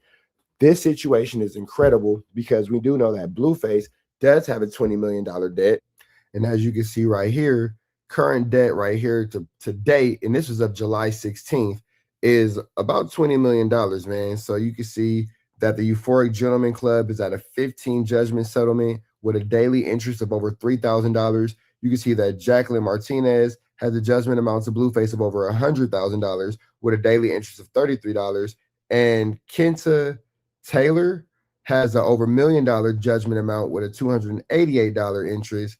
You have a home, a HOA lien. This nigga owes HOA $2,400, and a foreclosure, and that's at $92,000. Total base debt without interest is 16, but then all the interest is gonna add it up, and these numbers continue to climb. Now you have, what is this? An interest meter. He has a total daily interest of over $4,000, and per week it's looking like it's about 29,000. You feel me? So shout out to that girl Henny doing her thing. Golly, man, this is updated as recently as July 16th, 2026. Now, this situation is not going to help the situation with WAC 100 because, again, like I've been maintaining, you have Blueface, which is supposed to be WAC's cash cow, and that's not making any money. You don't see Blueface really generating the income that he once was, or if the income is being generated, is being quickly squandered by debts and by, you know, a whole bunch of people that just are owed money. It's like every time Blueface makes $1, the government comes and takes $1.50 from him. So in that type of aspect, Blueface is just destined to never get ahead. Now, we'll take it back to the situation with WAC 100, because if it wasn't for WAC 100, arguably Blueface would not be in this situation, and Blueface wouldn't be looking at by now over $20 million in debt, considering the fact that since July 16th and it now being August 20th, we can assume that, you know, the numbers have added up to where he is reaching this staggering number. But with that all being said, let's take it back to this. Now it says further interest. So let me see. WAC owes $500,000, $529,347,011. Further interest and fees will occur at the rate prescribed by law until paid. The Franchise Tax Board of the State of California, compiled with all the provisions of Parts 10 and 11 of Divisions 2 of the Revenue and Taxation Code of the State of California, in computing, levying, determining, and assessing the tax. The said amounts are due and payable and have not been paid. Said lien attaches to all properties, all rights such as properties owned and later acquired by the taxpayer. The Franchise Tax Board of the State of California has duly authorized and undersigned. Okay, so this is basically WAC getting served. They're telling them that this is the situation. And they're highlighting, again, this just crazy 500,000. Now, obviously, WAC's being served to North Las Vegas is where he's residing, and he's hiding out in Palmdale. You kind of see WAC bouncing around a lot. And the reason why he's bouncing around a lot is because he's dodging these liens, he's dodging these debtors. It's a lot going on with this man, and it makes you wonder again, to all the people who are desperately if it's, how can I say this, you guys have to stop looking for a miracle. I'll just say this to make sure that I don't go against YouTube guidelines or community guidelines. Looking for a miracle on YouTube or on Instagram is not realistic. So as you guys are paying attention to WAC 100 and you guys are watching him go back and forth, it doesn't really seem like there's anything that he's able to give you. It doesn't seem like he's anything that he's able to do, because there doesn't seem like there's much that he's able to do for himself. You're looking at a man who artist is in debt almost $20 million. Ray J's nowhere near him. The game's nowhere near him. Adam22 treats him crazy, and the no jumper situation that he has seemingly is what is the only thing that's going right for him. You've yet to see an incredible diaper. I mean, I haven't. If you guys know where to find an incredible diaper, please let me know, because I've yet to see anything incredible about those diapers. You have to just really contemplate, your decision making when you're dealing with a person like WAC 100, because you're watching him clearly not even be respected by the U.S. government, because when it comes to the basics of him being able to pay taxes, he's not able to fulfill the basic requirements of that level of business.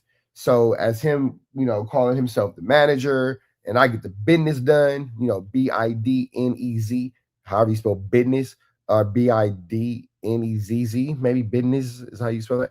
How can you expect him to handle your business if he can't even handle his own business?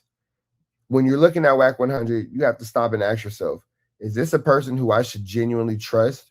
This is a person who I should genuinely, want to have myself around, have my finances around? You have to judge one's ability to take care of themselves before you can ever judge one's ability to take care of you. You're looking at Blueface as his last standing client, because whatever reason, Blueface has found himself in a Flu Flammer, Skullduggery, and extremely larcenous situation with WAC.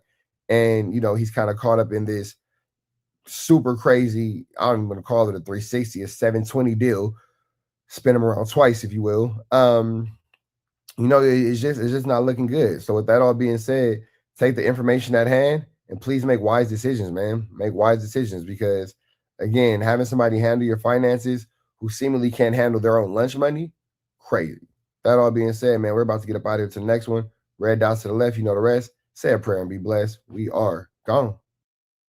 That took Officer Flakko on a case, giving y'all more news you can't use.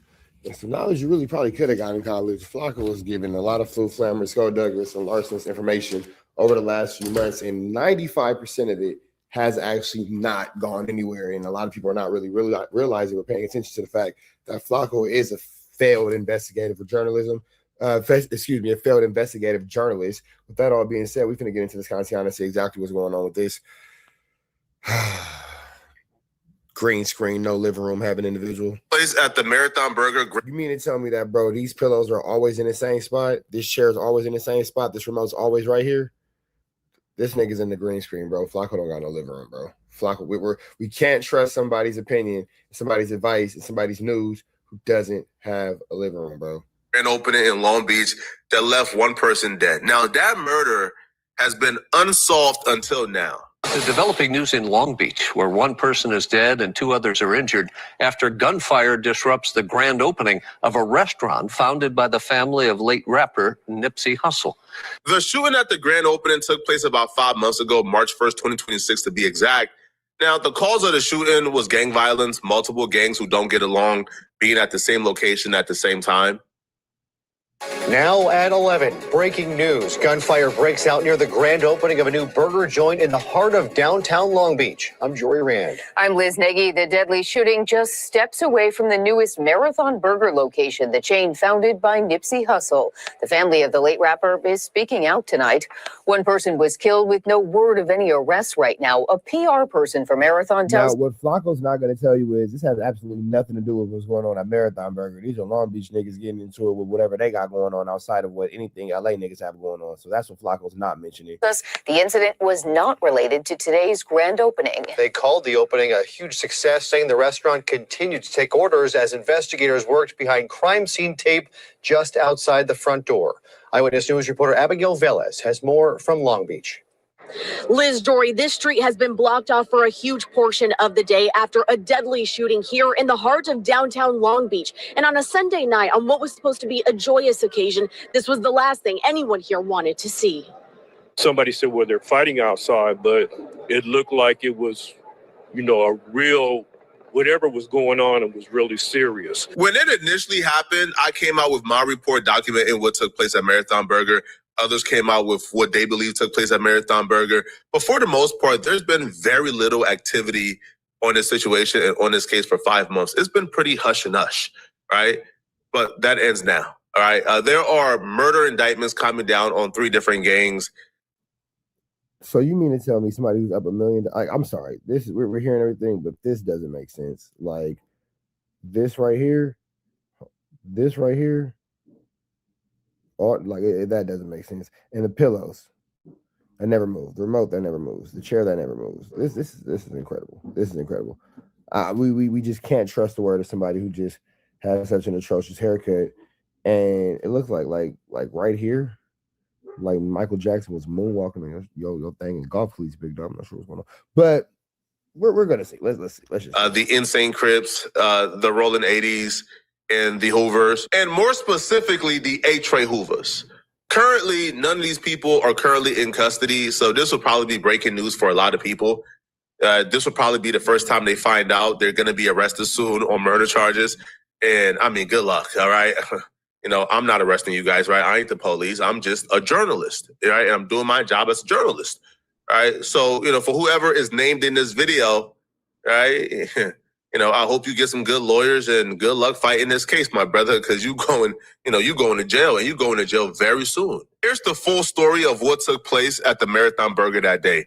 3 members of the Rolling 80 Crips, Malik Pryor, his twin brother Tariq Pryor, and their associate Brian Lofton, went to the grand opening of the Marathon Burger. When they got there, they quickly realized they had some enemies in the building, right? They were feuding with another notorious gang out of Long Beach called the Insane Crips. Now, there were tension almost from the very beginning, right? It was hostile. So they up and left the Marathon Burger briefly. When they left the Marathon Burger, they walked back to Malik's car. His car was parked on the street, like to the side. So it's not even him going to his car. You just found like some stock footage. That's not even him going to his car, bro. Malik got to his car first. As you see Malik right here, he goes around the vehicle, opens up the car, goes in the car, and grabs a hoodie. Now, just like when Young and Hefe went to the taco stand, he grabs the hoodie and begins to change his clothes up. Now, Malik will ultimately change into a hoodie and some sunglasses. Now, it was about 82 degrees in Long Beach at this particular time, so he didn't take off his clothes to put on a hoodie to be more comfortable. Him changing into the sunglasses and the hoodie was very intentional, but they all 3 went back to Marathon Burger after Malik grabbed what he wanted to grab from out of the car.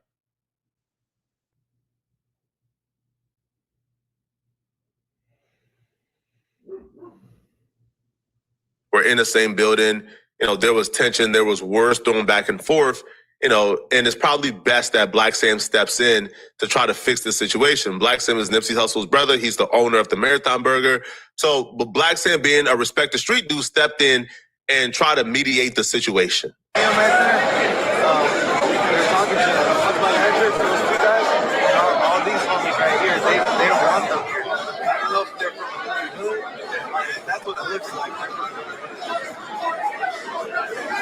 As you can see, that's clearly not the same person from the video Flacco just showed, but whatever. They don't want them here. That's like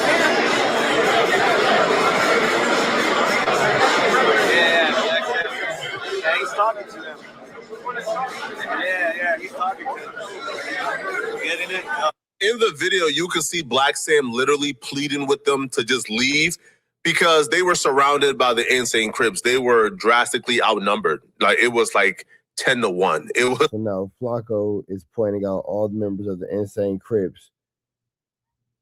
Let me see something. Wow. Flakko, you sick. I ain't gonna say whose name you blocked out, but Flakko, you sick, boy. It's like 3 of them and like 30 to 40 Insane Crips just in the building.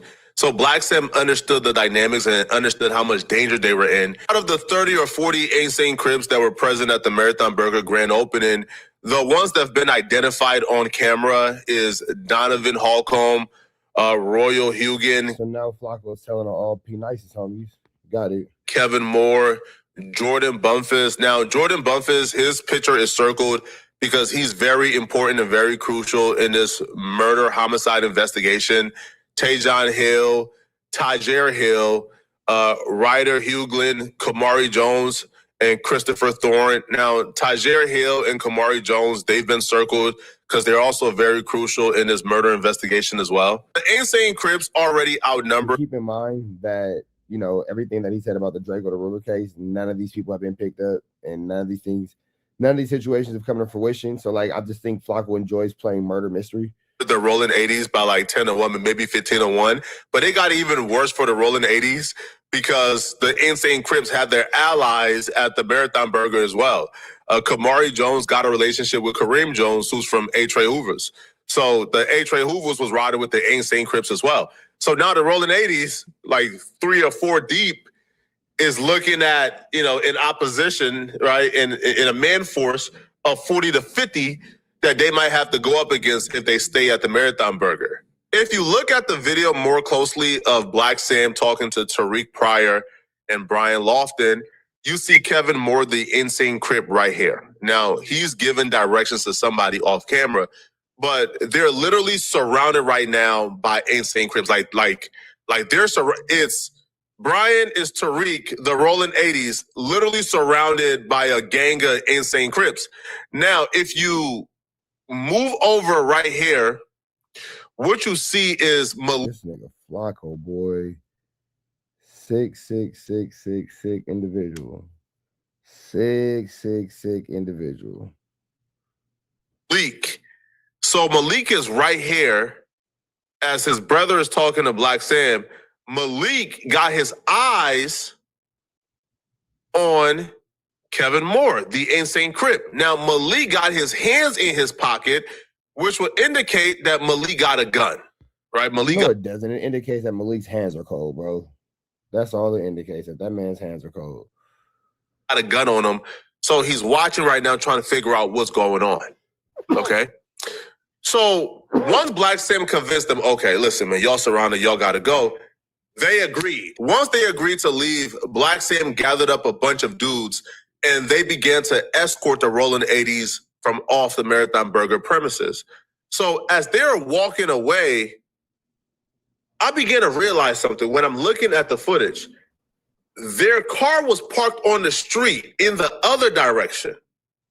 Black Sam was supposed to be escorting them to their vehicle. Flakko doesn't know what Black Sam was supposed to do because, as you guys can clearly see in the video, there's no proof, there's no indication of what their conversation was about. There was no clear line understanding of what their conversation wasn't about. So Flakko saying what's supposed to be happening, what's not supposed to be happening, is just 100% his own thesis and his own thoughts of his own hypothesis of what's supposed to be going on. You can't sit here and dictate what was supposed to be going on, what's supposed to be had. First of all, look at this guy. Does this look like somebody who's telling the truth? Does this even look like somebody who's telling the truth? Come on now. Let's be real about this. So when the situation comes into fruition, you can't say what Black Sam was or wasn't supposed to be doing. You don't know what the conversation was. Flakko's just telling what he hopes the situation to be because he's trying to make an interesting video at the detriment, essentially. I'm not sure why he's doing it. P Nice is homies. I thought that they were cool. So I never thought that I'd see the day where Flakko will be talking about these dudes, but regardless of the facts. They told Black Sam their vehicle was in the garage, but their vehicle was actually parked on the street in the opposite direction. So Black Sam and a bunch of dudes is walking them to the garage. The Insane Crips is following behind. And when they get to the garage, Malik Pryor speeds up and goes in the garage first. Tariq Pryor stays behind, and he is slowly walking. Malik Pryor hurries up and go to the garage first, and he waits for Tariq Pryor to come in the garage, for Brian Lofton to come in the garage. They're taking their time. Now, as they get to the entrance of the garage, all hell broke loose. Right at this moment, right when Tariq Pryor gets to the garage entrance, Jordan Bumpus punches him. Jordan Bumpus is from Insane Crip. Tariq Pryor. Flacco's giving a whole breakdown. He's, man, golly. Flacco's going to make sure they all get locked up, isn't he? Is one of the 3 rolling 80s. Now, as soon as the punch happens, everybody begins to swarm Tariq Pryor. But like I stated before, Malik Pryor has sped up and was already in the garage. So as everybody is pushing forward, gunshot starts to go off and everybody begins to run out. The person you see running out the garage is Kareem Jones. That's the A-Tray Hoover. And he was actually grazed by gunshots, if not hit directly. But Kareem, a.k.a. Treyway 7, a.k.a. Chucky Finster, was not the only one shot that day. An Insane Crip member called Kamari Jones was also shot. Now, he was put in critical condition, but he ultimately survived. The only gunshot victim who died from his injuries was... This nigga is going to make sure they understand the situation. Brian Lofton. Brian Lofton was shot in the head and died at the scene. Brian Lofton was one of 3 rolling 80 Crips. And the shooter was the other rolling 80 Crip, Malik Pryor. Now, Malik Pryor accidentally shot his own friend, his own padre, in the head, Brian Lofton. Now, I don't think this was intentional. I think it was accidental, all right? I think Malik Pryor was very reckless with how he was shooting and just began to shoot at who he thought was advancing on him.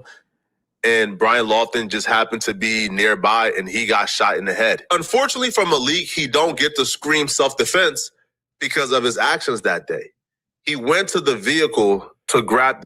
Flacco's going to make sure that this individual catches this case, man. He's giving the premeditative motive. He is giving out, you know, the unalivers. It's a lot going on. A gun and grab a hoodie and grab sunglasses to conceal his identity. When they were supposed to be walking them to their car, they intentionally led them to a garage where they weren't parked. They had no cars in that garage. They weren't parked in that garage, but they led them to the garage. Malik sped up and waited in the garage with his pistol. And as people advanced in the garage, he began to shoot. Now, that was clearly intentional. That was clearly premeditated. That was not accidental. Because didn't I just tell y'all he was trying to find a premeditation? Didn't I just tell y'all Flacco was trying to set up a premeditation? If they were supposed to walk into your car, then you would just walk them to your car. You wouldn't walk them to a garage where you feel like there's no cameras and you could do this. Now, when shots rang off, police were about like a couple feet away. So police got to the scene almost immediately.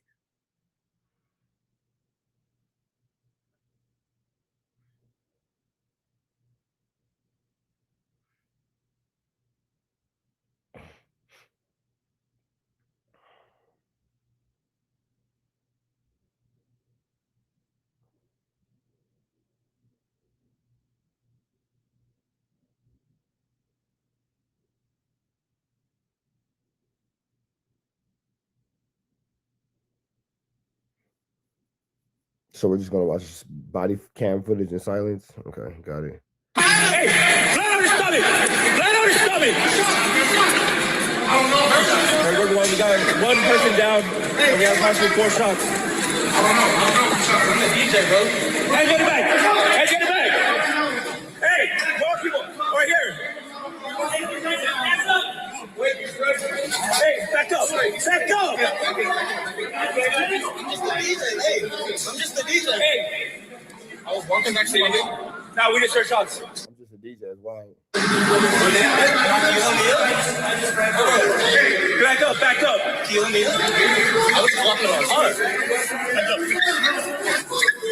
Hey. By the time the police got to the parking garage, Malik was already gone, and he was able to escape that fast. Imagine being a DJ just walking to your car and this what happened.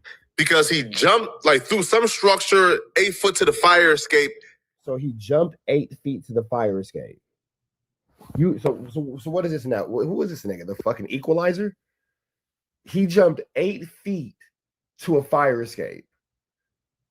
Who the hell do you know that could jump 8 feet? Okay, Flacco. So now we got Denzel Washington in the Equalizer sliding down Long Beach Boulevard. My man said he jumped 8 feet. That is incredible. 8 feet, Flacco. All right, big dog. You got it, my dude. It's as if he had this already mapped out and planned with how quickly he thought. Now, he made a very big mistake because he left the murder weapon at the scene. Like, he dropped the murder weapon, he dropped everything, and he darted it out. It's as if he already had an escape plan because he was able to get away fast as heck. The police was at the scene within like 10 seconds and he was already gone. This is the 8-foot jump to get to the fire escape, that Malik took to get away from the police. And this is the murder weapon that was left behind at the scene. Right? So this was recovered at the scene. So it looked... Flacco, what are you talking about, bro? You just talking, fool. Like, oh my God. There's nothing that says this man made an 8. So there's nothing saying that Black Sam told these dudes to leave for whatever reason. There's nothing saying that this dude made a superheroistic, that's what I'm gonna call it, superheroistic jump 8 feet. It's none of that. It's like he dropped the murder weapon, then jumped to the fire escape and went back to his vehicle. It just feels like this was already mapped out in his head, right? Because why not just go directly to your vehicle and go home? For those who missed it, this is the full replay. So it started off where they were walking to the parking garage. Jordan Bumphis attacked Tariq Pryor, and then Malik Pryor, he shot Treyway 7, he shot Kamari Jones, and he also shot his own friend. All right. Now, also, Taj Hill, which is the Insane Crip, Taj Hill will also be responsible for attacking the victim before his death. Now, what I was told was this was going to be a multi-indictment. Like, a lot of people is getting arrested for this. Right, because crimes were taking place or crimes were in commission when a murder happened. So they also is going down. I don't know for what, but yeah, you definitely get issues if you get killed with a felony in the commission of unalignment. I do know there's going to be at least, 8 to 10 arrests, right, from this particular situation. I don't know exactly when the arrests are being made, but what I do know is this is the 100% truth. This is the factual story of exactly what took place at the Marathon Burger. And right, I guess we can lay dead the narratives down that, that I was lying or anybody was lying about this step. No, you haven't told the truth and you haven't proved anything. You haven't proved literally nothing. You've proved literally nothing. Nothing has been proven at all. Where's this magical 8-foot jump? There's nothing that you've proven at all, brother. Not a thing. From the Marathon Burger restaurant, and then it extended outside of it. But for some reason, people were saying, oh, this had nothing to do with the Marathon Burger. They weren't even at the Marathon. It didn't have anything to do with the Marathon Burger. You've not tied Marathon Burger to anything. So if I go and I get into an issue at McDonald's, does it have anything to do with McDonald's? Does it have anything to do with McDonald's? Flacco got into a fight at No Jumper twice, one with Lush and with MJTV. Did it have anything to do with No Jumper? You got caught stealing from Walmart. Did it have anything to do with Walmart? Or is this just the decision-making of adults? There's a case about whatever happened at Ohio, that university in Ohio. Does it have anything to do with the university in Ohio, or did somebody with the last name Jala just make a bad decision? Burger, they were never at the Marathon Burger. That all being said, man, make sure I hit that red dot to the left. Y'all know the rest. Say a prayer and be blessed. We gone. And come home every... This food. What the heck? I'm ready for my food to get here. I don't give a fuck about it. I'm trying to manifest not cheating on you and not calling you a bitch and come home every night, and all you doing is telling me to shut up and stop saying Yeah, chat. He goes on vacation with bitches and come back. Mind you, didn't take me on one vacation throughout my whole pregnancy. Goes on vacation with bitches and then comes back and treats me like shit. And that's the route to go. But you know what? I read between the lines, and that's exactly what's going on. But I cannot stress it. Let's look at these. I'm not pregnant no more. You said I went on vacations with other females while you was pregnant? You didn't take me on one vacation. While you was pregnant, right? Yeah. Okay. And what you was doing with other niggas while I was in prison? Okay, that was the past. I wasn't with you. You wasn't with me. We weren't together, no. We wasn't together either when I was taking them bitches on vacations. We were. I was in this house waiting on you to get back home. That mean we together? We were together. You don't even remember our anniversary that I asked you to be my girlfriend. On the 11th. Of what? See? That's what I be talking about. July. See? That's the shit I be talking about. What was July? You don't even know. It was July 11th. You don't even know. I just said it.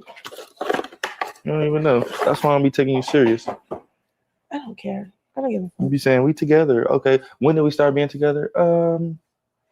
Delusional just kicks in. Yeah, delusional, definitely, y'all. Chat, I'm starting to believe I am delusional. I be trying to tell you, girl. 2K. Hello? Hello? Hey. Why are you being a dickhead? Are you watching my chat right now? No. Yeah, you are. Because you just called me so randomly. Right before I was about to call you. You was about to call me? Yeah. You don't see the messages? Why you?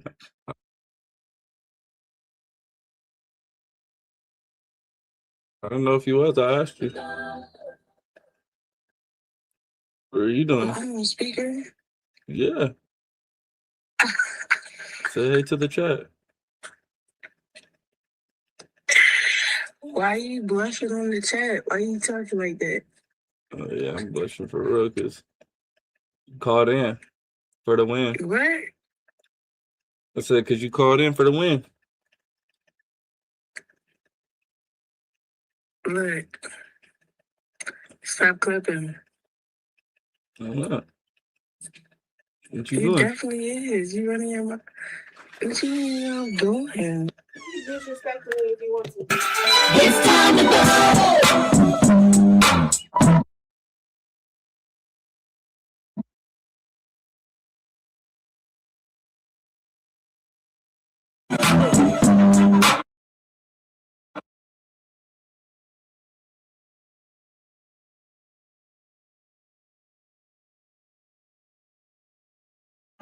Huh? I'm telling you, it's not about to get nice.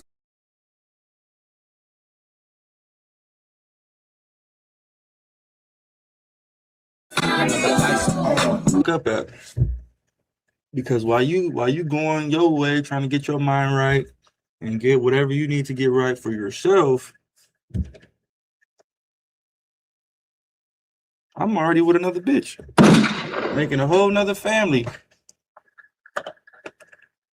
Bitch, you can't do that. You stuck with them kids. Hi, you doing? Hi, you doing? I know it's sick. I know it's sick, chat. But hey, you stuck with them kids, bitch. I'm finna go make me another one. I'm finna go start all over. School crib, homies. Bitch, you stuck with the kids. I'm finna go get me another bitch and another kid. School crib, finna swap them out. What they do? It's fucked up, chat. That's why I be trying to tell you women, look, you can't do what niggas could do. I could go find me another bitch and another kid. You stuck with them kids, and you gonna have to find a nigga that's gonna have to be stuck with you with them kids.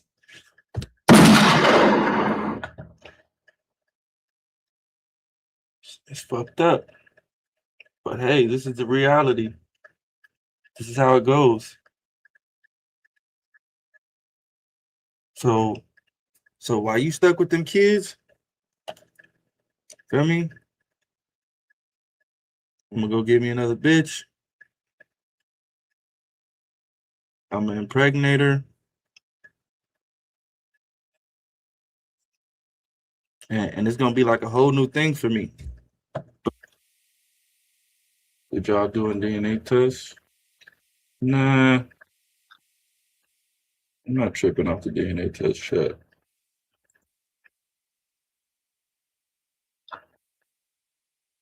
She's using you. 5 different daddies. She's scheming.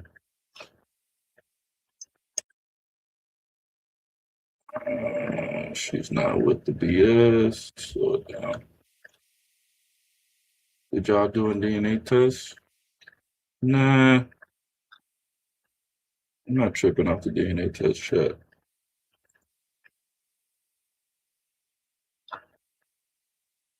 She's using you. 5 different daddies. She's scheming.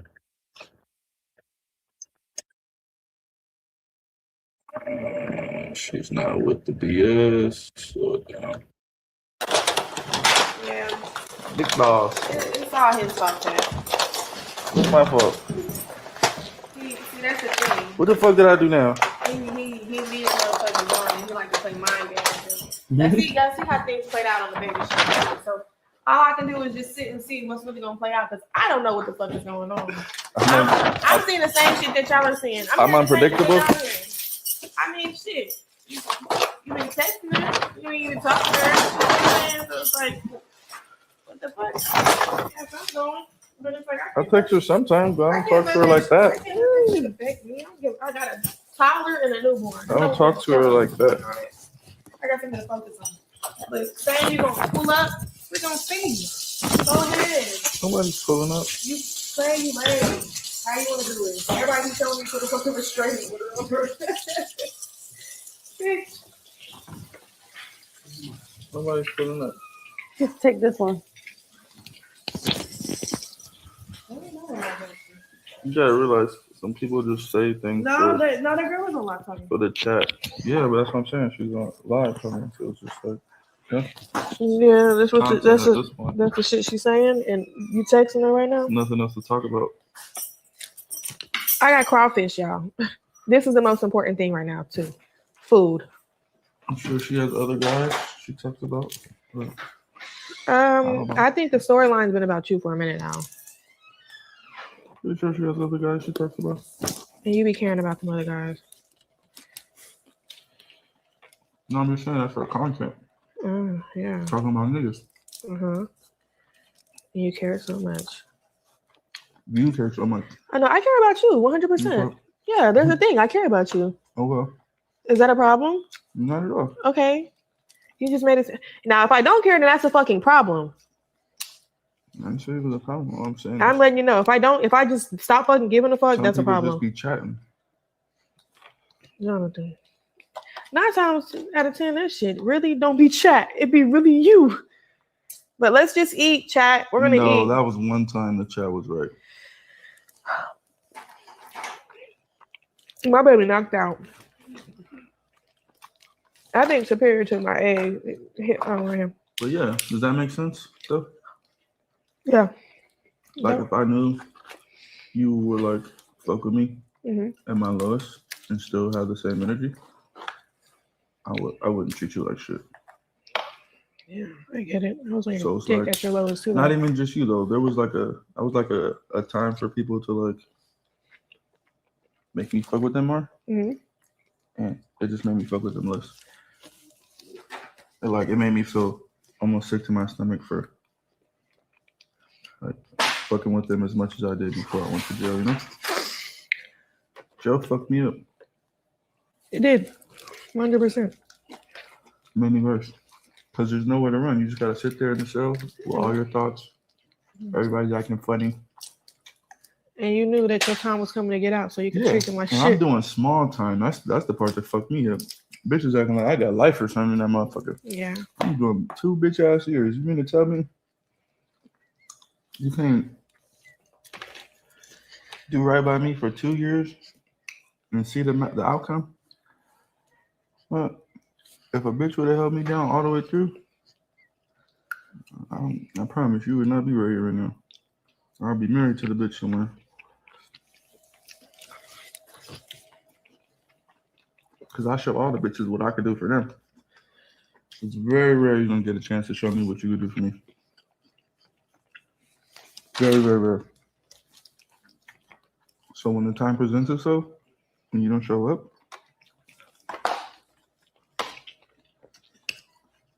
it's bad. Bad Well, news. But you're here. You have a chance. We're to turn together it around. now, so it's a little different. Yeah. That's how I look at it. We weren't shit but So if I fucking went buddies. to jail and we was together, It's gonna be different. I had a I'm bunch gonna of be. bitches. I was calling and sending me money. You gonna still send me money? Of course, you Yeah. gotta do that. Mm. Guy ain't got no choice but to do that. Okay. They just extras. Thank you, bitch.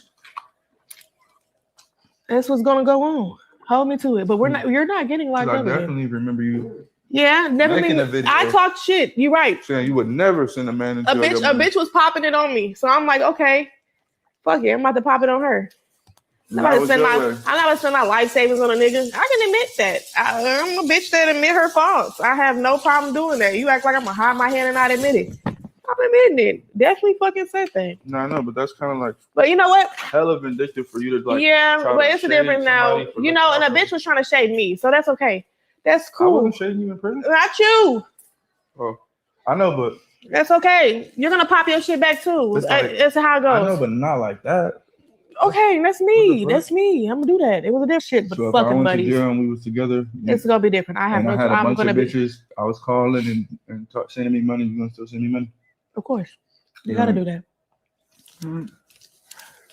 Guy ain't got no choice but to do that. They just extras. Thank you, bitch. That's what's gonna go on. Hold me to it. But we're not. You're not getting locked up. I definitely remember you. Yeah, never making been. a video. I talked shit. You're right. Saying you would never send a man into a bitch was popping it on me. So I'm like, okay, fuck it. I'm about to pop it on her. I'm not gonna spend my life savings on a nigga. I can admit that. I'm a bitch that admit her faults. I have no problem doing that. You act like I'm gonna hide my hand and not admit it. I'm admitting it. Definitely fucking said that. No, I know, but that's kind of like. But you know what? Hella vindictive for you to like. Yeah, but it's a difference now. You know, and a bitch was trying to shade me, so that's okay. That's cool. I wasn't shading you in prison. Not you. Oh, I know, but that's okay. You're gonna pop your shit back too. Chat. I don't care. Oh, we very so big. Yes, the girl said, "Nah, I gotta die. I gotta die." Why? It's not gonna happen. It's not gonna happen. I want you. You want me? Yeah. Oh, I'm not going nowhere. Chat, I don't care.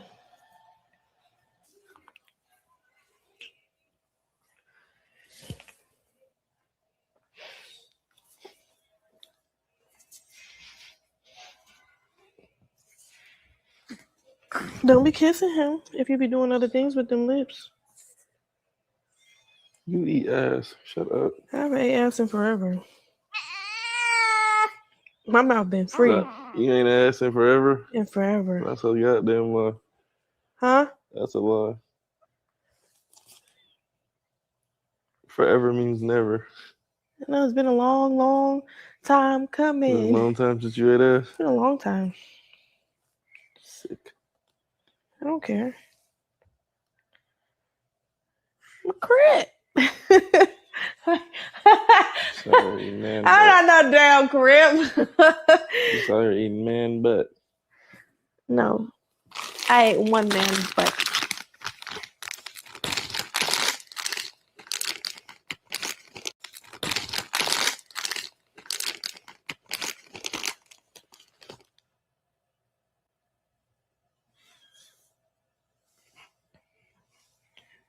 And I'm not kissing him. I'm sniffing him. He's so cute. His dimples. I like the way he smells. You like the way he smells? Mm-hmm. That's coochie. No, nigga. Nigga, he hasn't had a bath. He don't smell like coochie. Exactly. It smells like a fresh baby. No, he don't want to go in there. I think he wants a nipple. Yeah, you ready to go lay down?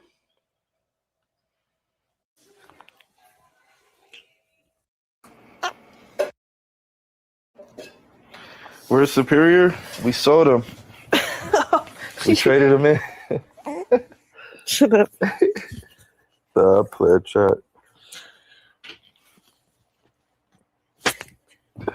Try actually fuck with the bonus son because it's almost like a cheat code. Like now we have 2 kids. Wow. Well, you've been knowing Superior So I his whole got to life. steal a So that's base the or something, that's you the know? cool part too. I know. But I'm saying we get to add on faster.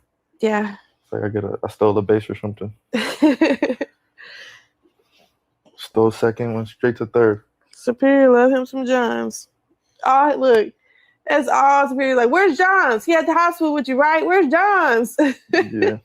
He want to know John's every little move. I'm always looking for him too, though. Yeah, I know. Like, where's Superior? Why Superior not here? Yeah, I hate when you let him go with other people for too long. But we were in the hospital, so I'm just saying in general. Yeah. I don't like coming here and not seeing him. Yeah, I realize that. Why is he there? Why is he Yeah, there? Why is he gone so long? What the heck?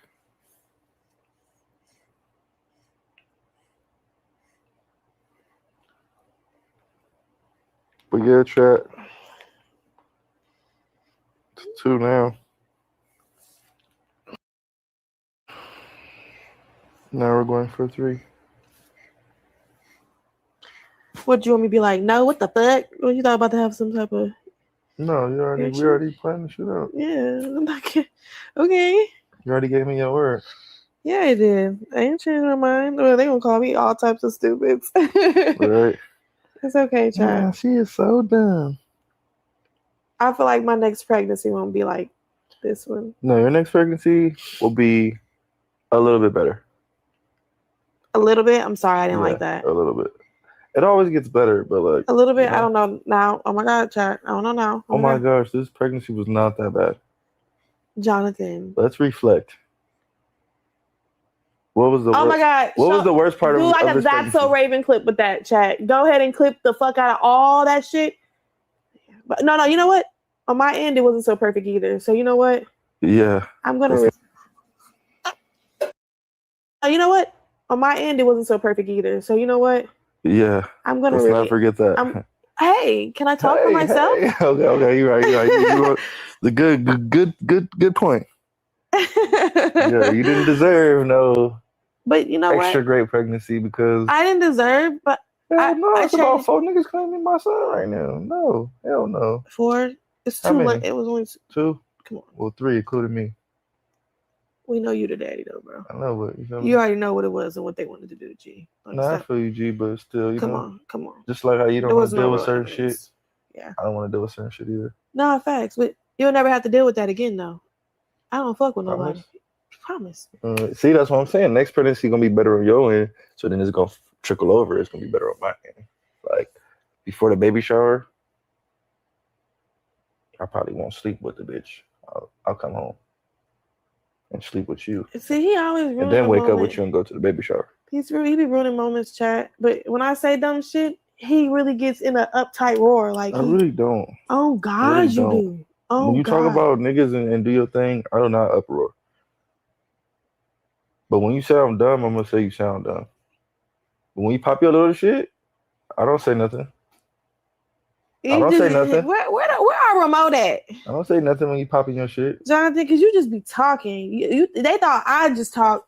You be fucking talking. I be chatting sometimes. But see, I be chatting sometimes. I ain't perfect. I ain't the best. But no. You know what? On my end, Perfect. I ain't the best. But I ain't the worst. you're way worse. Worse than who? Way worse Then who?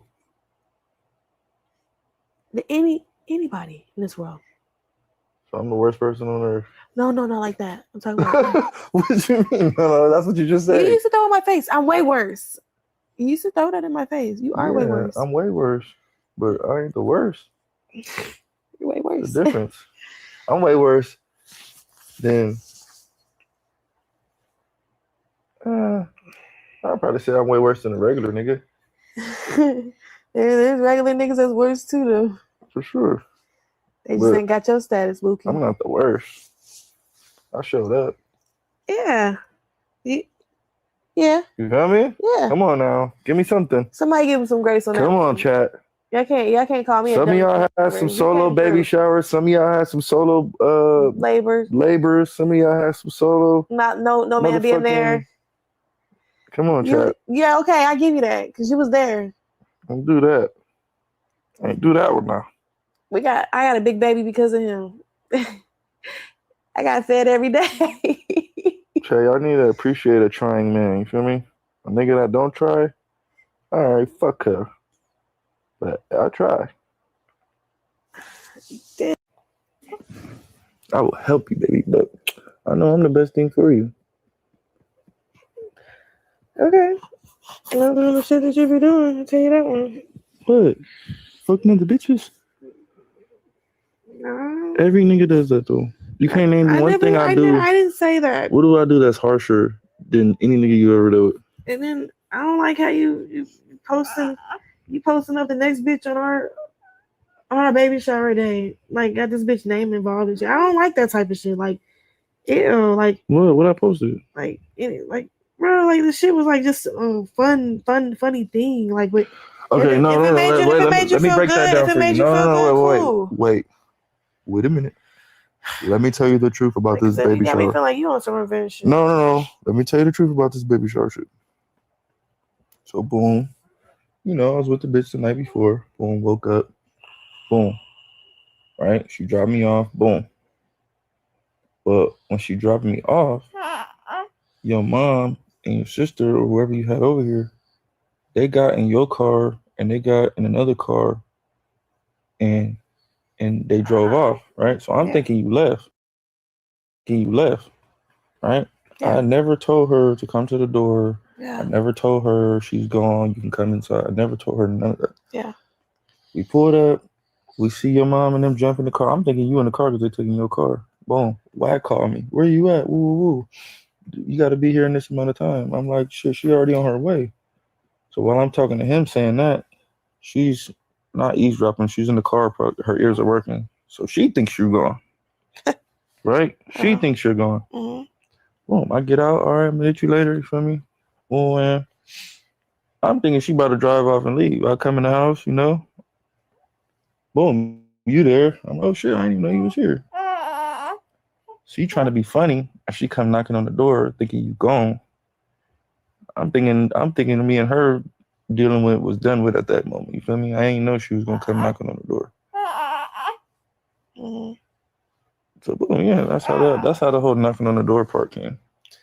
Yeah. Well, I ain't that fucking bold.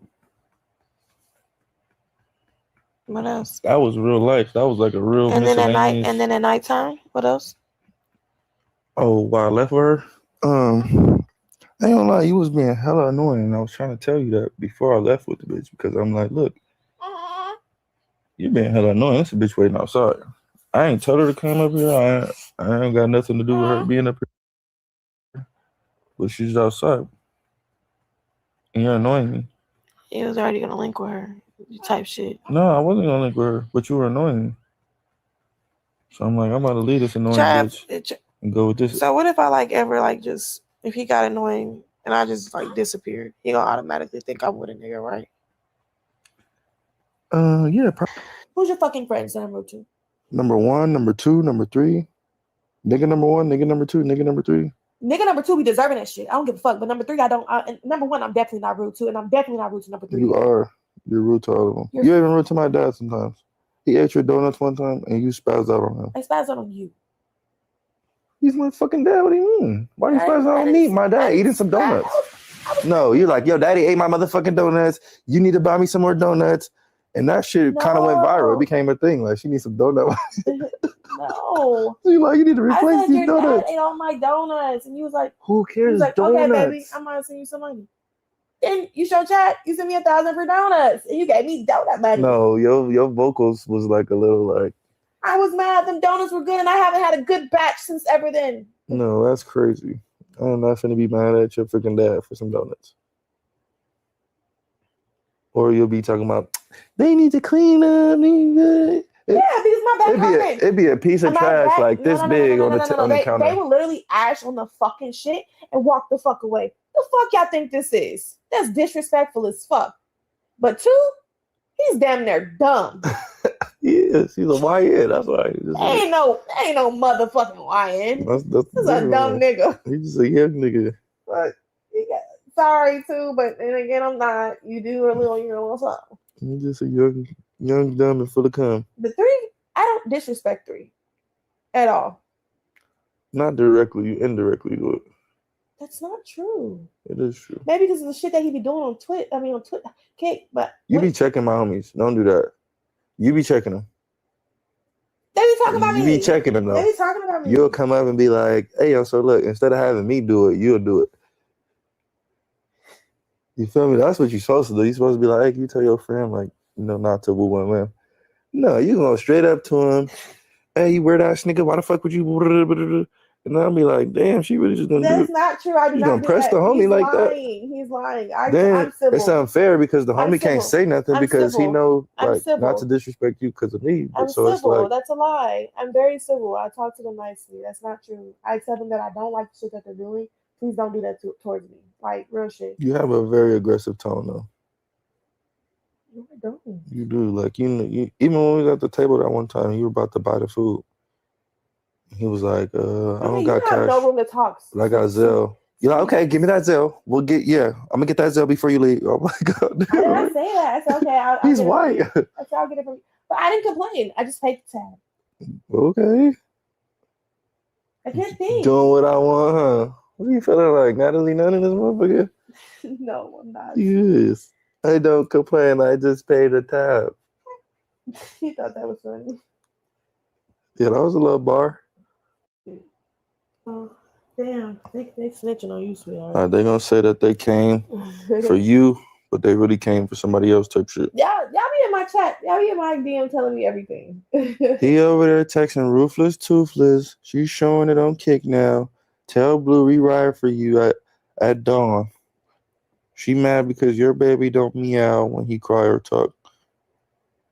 The fuck is wrong with y'all? That's what y'all did with my girlfriend? I need to grow up, chat. Is that true? No, it's not true, baby. Do not believe them. Hello? I am not texting Ruthless and Toothless. Yeah, put it in mine and John's, but Superior only wants eggs. Trey, y'all weird. See, tell Superior he's getting his own crab. Don't worry. Jonathan.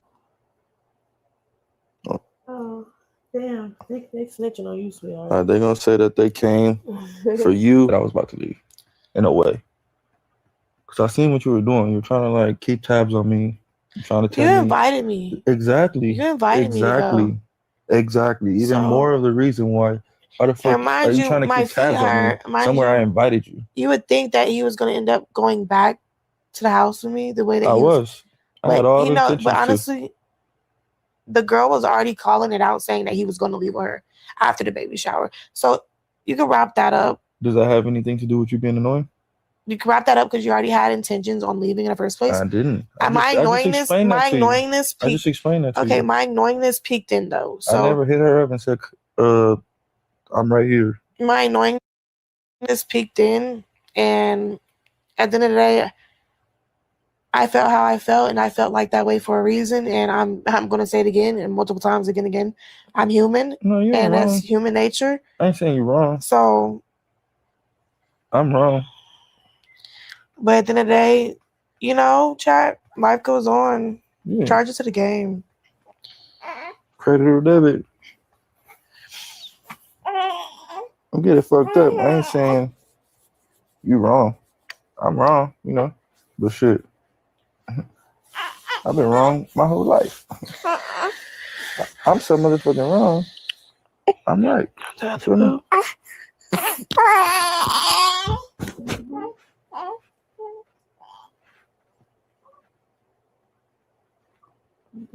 But I love you, girl.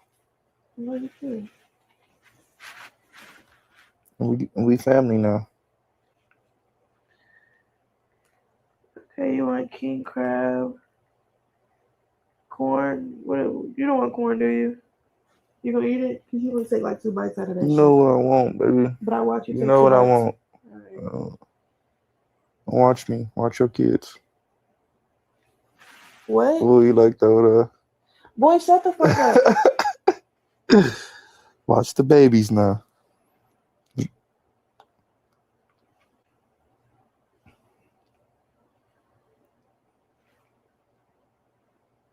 What? What? You put on my ear? No, I'm just looking at your sideburns.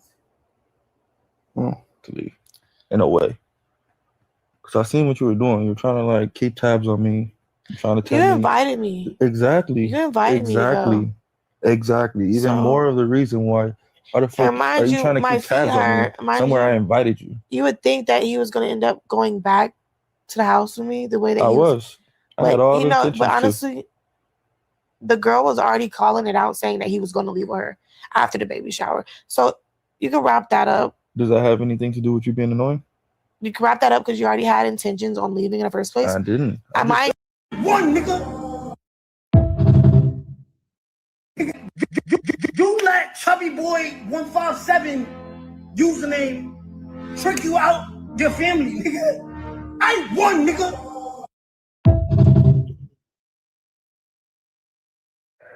Hey man, you already know. Tapping on the whole soul. Shout out to Baby Brace. We going crazy. Hey, look.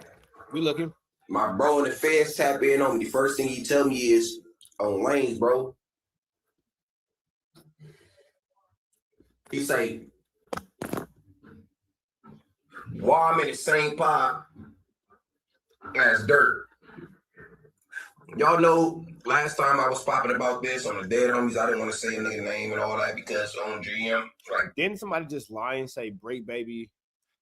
Oh yeah, that dude who just came out. Whoever, I forgot where he was from. Some dude just came out and was like, yeah, Break Baby couldn't even come out to where like the Crips were and Break Baby. Yeah, right. Okay, got it. bro said, blood about to go to trial. You don't wanna really, you know what I'm saying? On Wells and with dirt, I ain't go say what's going on with it because on GM he in there programming. Everybody that laced me up about it, Wayne's telling me the same shit. Dirt in your programming, gang. You got people like 6ix9ine. Like, what is people like 6ix9ine and Whack getting dirt more time, academics and all that kind of stuff, man? That's a crazy situation. That is a crazy situation. I really want to know, like, what is all this coming? Like, what's really going on?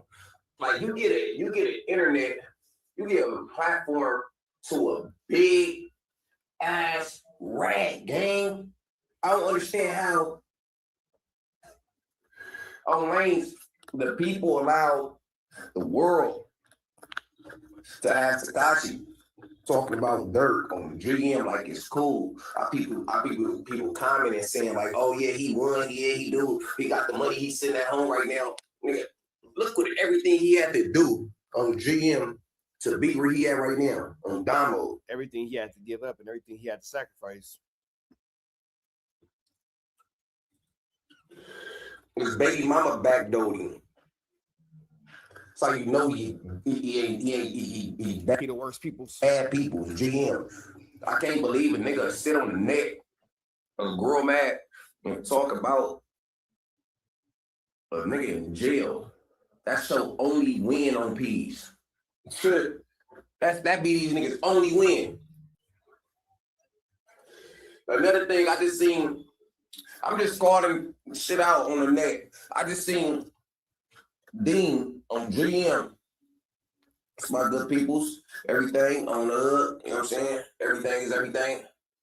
But bro, when a young nigga light skin peas, bang, whatever his name is, Baby Braves be all over the place, nigga. How the hell do we get from Break Baby to Dean the Great? Look, AB son start getting his own motion, get his little clothes going and all that. I'm always hearing Dean say he put somebody on, gang. I put you on. I did this. I put you in this position. Like on West Side Wings, that shit started to show female tendencies, gang. I told you one time that you in LA, you in the land, you saying cuz on GM. Somebody is going to start getting up on you and extorting you to figure out facts. It ain't even extortion. I'm saying this is regular. Like, come on, gang. You doing all this and land on the hood, nobody ain't on you, none of that. You gotta start running in with this program, figure out. So see, we seen what was best for him, he got with it on GM. Wait, so Baby Braves banged on Dean the Great? Okay.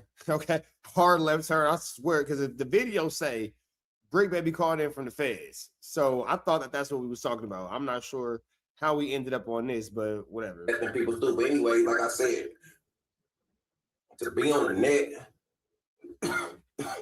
because we all got platforms. Some people shit bigger than the next. It is what it is on the hood. Let the young niggas shine, gang. On the hood, let them shine. You got. Again, man. I don't know who give people platforms or who make bad people think they good. On GM, you got a nigga that snake the whole state. So this nigga's back to Tekashi 6ix9ine? Okay, got it. He just had to slip in how he felt about Dina Gray. Got it. Snoop Wilcox, what's the deal? Braves be all over the story. Like, Braves give you all the news stories in a short time frame. This nigga, okay, so we're back on Brick Baby. Got you. He snaked this whole state, the whole game. And on the hood, he get out, give him all the platform and all that. He got the nerve to be talking down on the Muslim, a gangster, man, that kept it real in jail. And I see comments under that laughing and some people saying this on GM. No, I don't know him at all on Bloods. But I know on GM, if all that is in the paperwork, right, they take the people's and peace text back and said, nigga, dead homies, we ain't doing none of that peace treat, nigga. Free that nigga. Damo. Tapping on the who's. Stop giving bad people's voices. Dead homies. That's what I got on there today. Saying, stop giving bad niggas voices. GM, nigga. Nobody ain't doing nothing. Stop talking about gang shit. Leave members out your mouth. Nigga, you told on everybody. Start preaching some other shit. Don't be on there talking about you stomp shit out. You walk shit down, walk nothing down. Dead homies. All you doing is walking niggas into a courthouse. Blush. You publicly saying it's good to be telling. On GM, y'all gotta watch who y'all let y'all kids watch. Y'all got y'all kids watching Rakaya and all them people's internet. Yeah, the streams is going crazy. I respect it. On the dead homies, but to be dressing up as girls and all that, to be dressing up as girls, knowing that you got our sons and our kids watching you, nephews and nieces and them watching you. My man Braze is all over the place. Like, I get the overall point that he's making, but damn it, this shit is hard to follow. But all niggas do anything for money. On GM, I'll just sit back and pop it. Dono, tapping on the who's when you tap in Cali with it. Oh yeah. I seen a comment of fuck when it said, dead homies. Braze, it look like you getting older. 36. Well, that's typically what happens. People typically get older. This nigga said, Braze, you look like you're getting older. That is typically what happens in life. People do, in fact, they do get older. They do get older. That is, in fact, what happens. It's supposed to look like I'm getting older. Damo, I wasn't gonna say looking 20 forever. Dummy, still fit in. I'm saying, tapping on the whole shoes and tapping. And I've been down for a minute. You know, your business, that's the thing. I don't put too much in.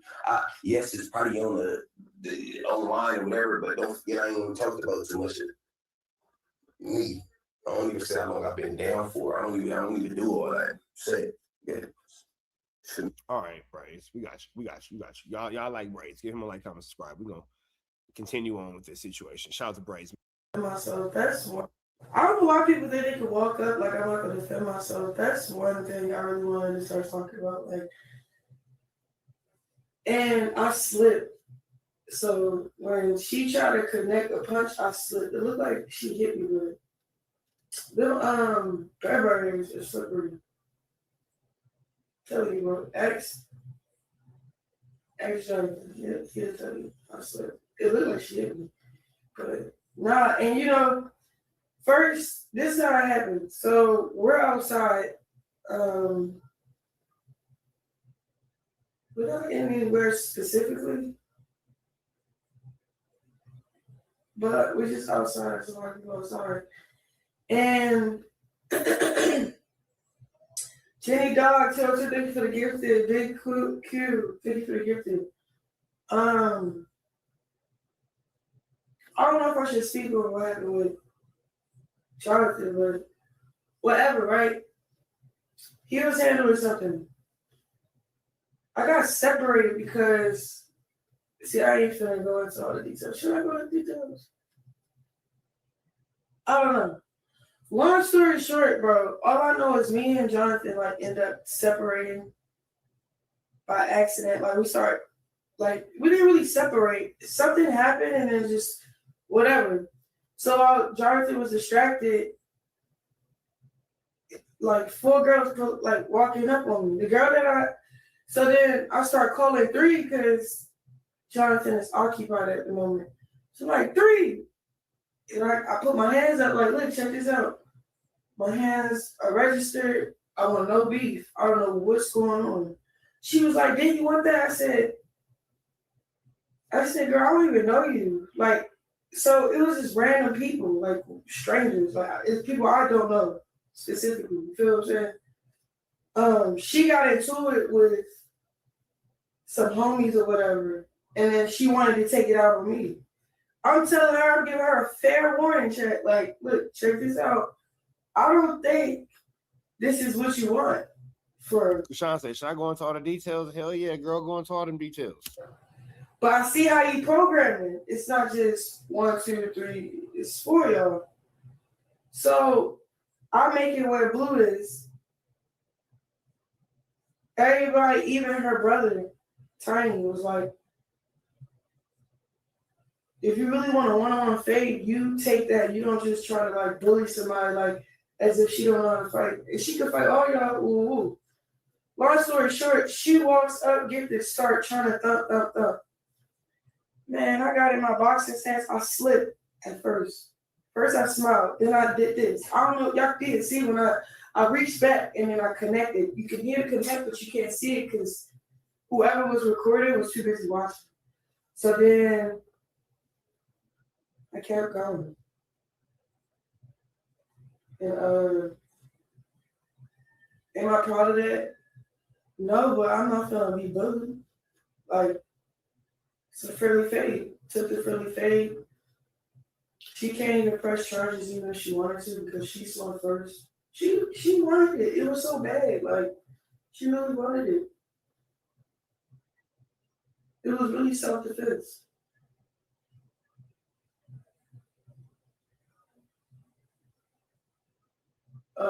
Chat. I don't even. This is the thing about it. I don't really get into it with these females like that. It's like when you show up and you show your face, they all be pump faking like they somebody. They when they get so comfortable talking about your kid, that's when you probably gotta pop up. And that's why I popped up. Like, I don't even play like that. Like, I've been taking it easy on you. You feel me? Like, I've been in Baltimore. You was better. You was better playing dumb. You feel me? Like, people keep provoking me. You feel what I'm saying? And it's not like I got control of the situation for, you know what I'm saying? Like, I don't care about any party, like, but like any female that's involved in the situation because it's like, I don't know y'all, bro. Like, if I have a beef with anybody, it has to be with the person I know, which is Jonathan. But when y'all insert yourself in a chat, yo, you know how easy it is for me to just pull up and for the door to just be open and we just kiki in the face? Like, I don't really want to show that petty side of me, but I really don't like people to be so comfortable letting that disrespect towards my child come out their mouth. Like, you feel what I'm saying? That's one. The other thing. No, I ain't mad at her for that. I'm not mad at her hair, whatever. You feel me? Because she said that y'all keep playing with my kid, and I'm sick of that. So that's one thing that she can say that I have no argument for. What?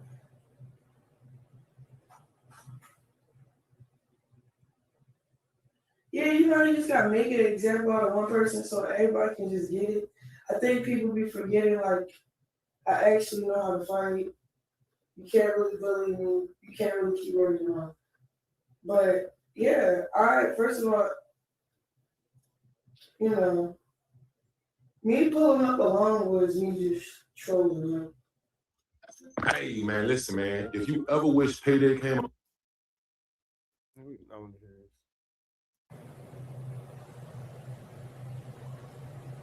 I didn't have to get out the car. You just press. You know what I'm saying? Like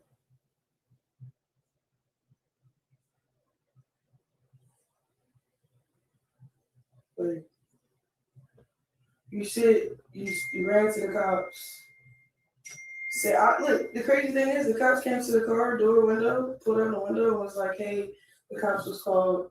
Blue sitting right next to me for real. He's like, oh, so you did, he was like, it's about you, but someone's saying that she's coming to.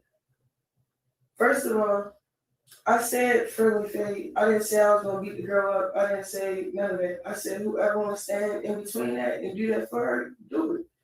Cause y'all keep playing these police games, these pump faking behind the camera. Why are we pump faking on kick? You know there's real life going on. And then y'all keep playing with people's names like, that's one. Two, nobody said I was going to really get out the car. I didn't get out the car. I chilled. I just had to show y'all how people really act in real life. I told you, watch I pull up and watch you get in the car and watch I pull off. Like, you keep playing these little games. What? I don't even care about nothing you're talking about. At the end of the day, you got put up with it. Okay, I made y'all bed, lay in it. Like, what the? Don't make me feel like a type of way because.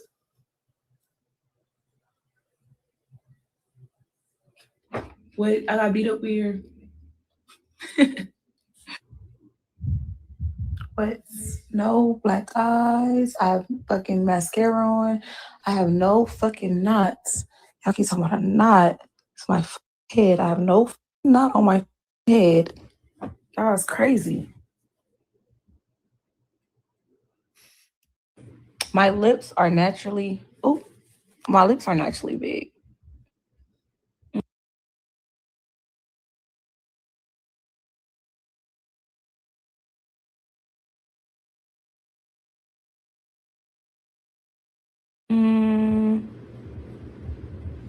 It's not busted. I bent my lip because if it was busted, it would be like a split.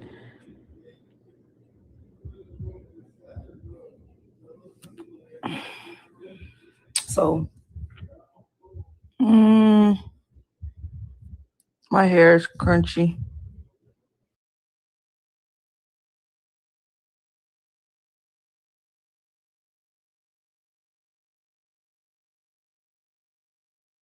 Every time, natural. Fuck. What? This what y'all want to see?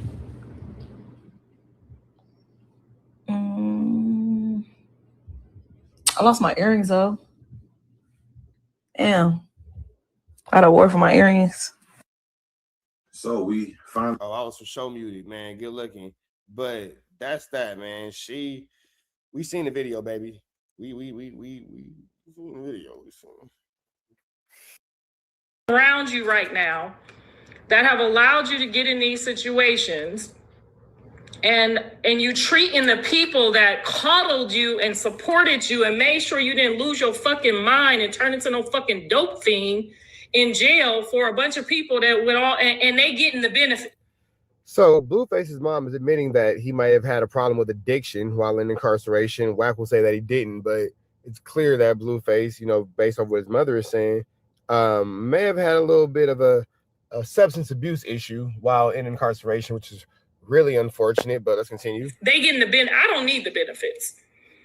I'm hurting for the people that should get some respect. And I know you came home and tried to give Jaden the benefit of the doubt, and I'm not knocking that. I appreciate that because when you said you was coming home, you wasn't talking to her, you wasn't fucking with her, you did it for me. I appreciate that. What I don't appreciate is what she did, and I didn't know because it made it look like I negotiated some terms for her under false pretenses. But I forgive her. I still forgive her. Your children are there. We have to forgive her. We don't have a choice. If there was no children there, no, I probably wouldn't fuck with her ever again. But there are children there. And these children deserve exactly what the others deserve, the same thing. Bo was with Nevaeh when Blue needed him that night. I mean, and somebody needed to make sure she didn't drift off with the baby. I get that too. He needed to say, Mom, send the security. That's what he needed to do. Because that's an ex-dope addict. And I don't mean that in a bad way. These are her words, not mine. He needed somebody to make sure she didn't go do nothing. To make sure she didn't drift off with the baby. I get that too. He needed to say, Mom, send the security. That's what he needed to do. Because that's an ex-dope addict. And I don't mean that in a Sheesh. They junkies in the Face family. Somebody needed to make sure she didn't drift off with the baby. I get that too. He needed to say, Mom, send the security. That's what he needed to do. Because that's an ex-dope addict. And I don't mean that in a bad way. These are her words, not mine. He needed somebody to make sure she didn't go do nothing crazy. And he needed to make sure that she also, didn't run off with no baby. I'm gonna get to that part. So that's my theory on your friends. I don't appreciate any of them, even the person, your camera crew, whoever was supposed to put the cat. I know y'all got some expensive equipment, but you was on that ground for a cool little second, which means, obviously if somebody sucker punch you, and that was a loud sucker punch, it's gonna put you down. That's natural. Sheesh. Moms is spilling it. Damn it, man. So you didn't got Mom's admitted he didn't got put to sleep, man. He has a substance abuse problem. That's every day in the streets.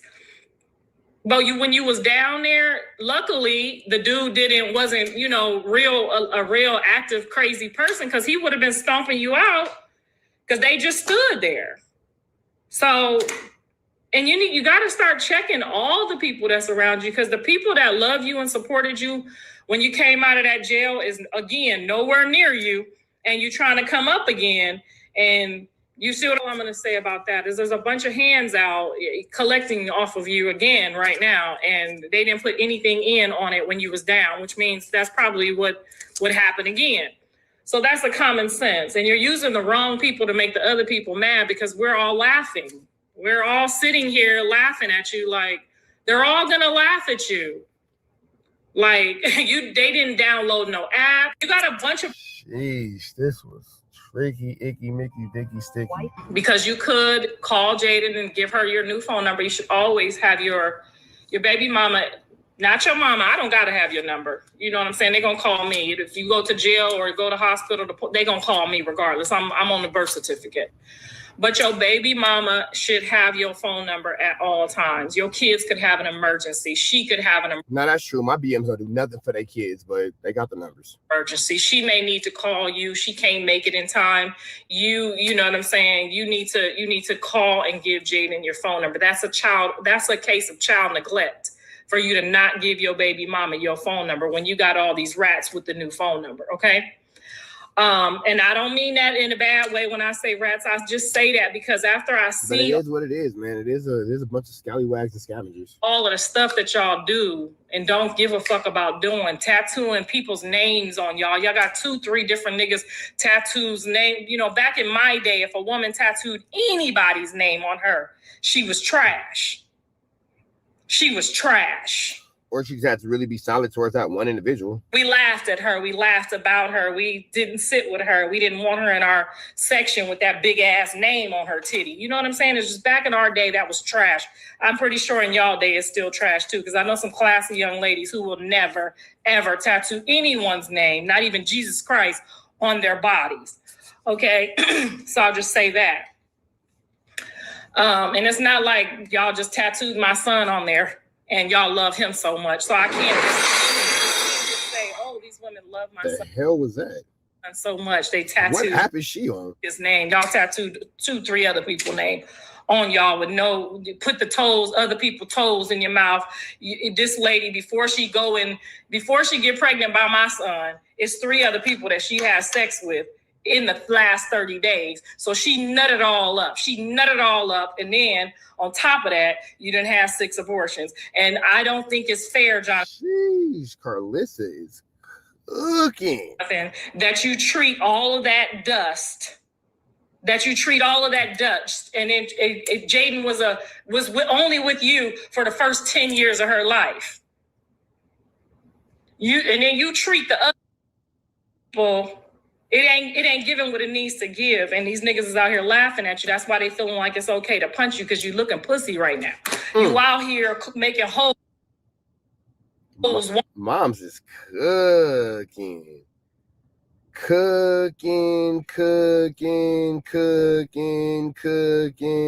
Moms is cooking over the pizzas. And putting them up like that's what they deserve to be at, and it's not. And I appreciate you doing good by your baby mamas, but we're not about to sit here. We're not going to sit here and just allow you to do Journey and Jaden and Javon any kind of way when they was loyal to you for a very, very long time. We do want to drive. I'm not sure. Are Journey, Jaden, and Javon, the children he has with Jaden and Alexa, who are those kids?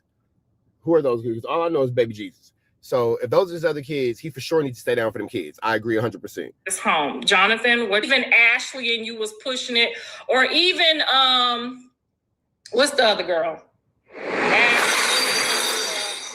Sounds like she keep getting hit with a lightsaber. That got some references, okay? Some good detailed references. I would say, okay, even Rila, some good detailed references. Not somebody that's done talked about their own mama.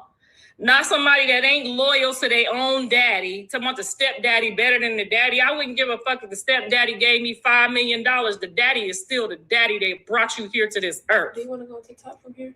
Log in so you can have both set up? No, I'm in the middle. I'll wait to figure it out. Okay. Just trying to circus last 2 weeks. And I seen the police pulling up at least twice. Exactly. That's not even an environment that you would want your kids in, let alone, you know what goes on at that house, let alone have them spending the night. The police is coming. People is not. No, I definitely wouldn't let my kids go to Blueface's house at all. I'm not going to lie. You know what? I'm lying. I'm ghetto. I probably would let my kids go to Blueface's house at the age they are now. I probably would. I ain't going to lie. I probably would. But I gotta be there to supervise. But if I had a baby, I can see why baby mom not. Yeah, my kids is different. So my kids ain't the best example for this. But I can see why somebody would have apprehension on that. If you're from a different way of thinking, I can. Knocking on the door and trying to touch kids and touch them and pat them and you know what I'm saying. Put their energy. Because I'm more worried about my kids jumping Blueface than anything. Please y'all don't try to pack this man out.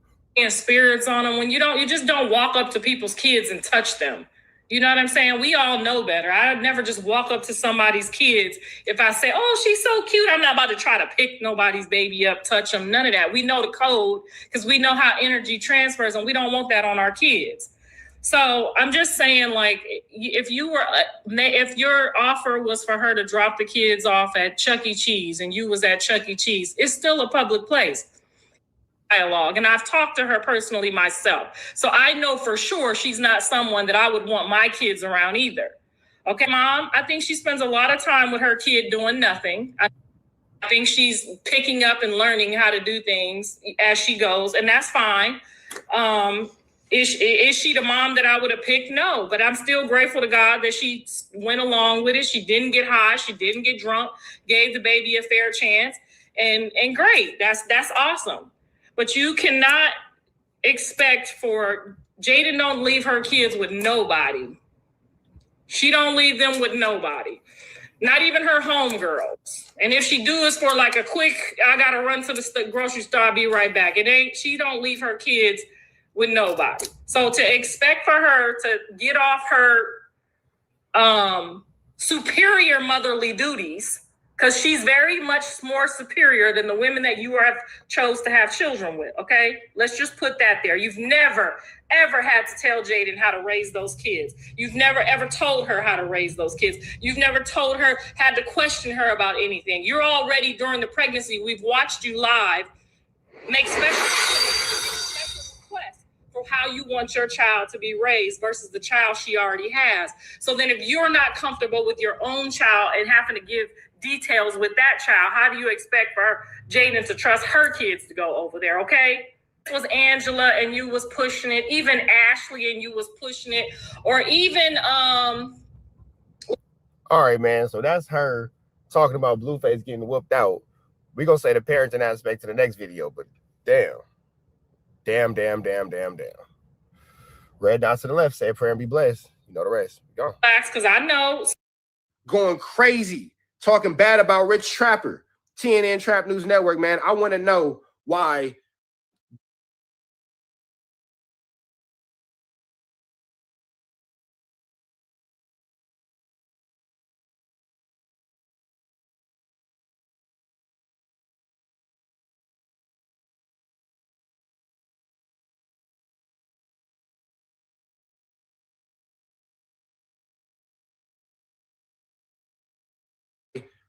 This little part right there and that part right there connects. Why is all that one? Get into this thing, man. Let's go. It's the bomb. You're not the puppeteer here. Yeah. Oh yeah. Oh yeah. And it's the non-creative, uncreative. Oh my God. Piece of shit. Trap News Network.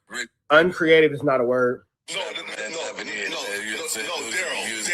Daryl is his name. Daryl is my name. He's the piss poorest podcaster who, by the way, just got demonetized because he kept on copying niggas' content. Bro, bro, he's a bum. Yes, Daryl. Let me find out, Daryl. Yeah. He got demonetized for what? For playing people content that.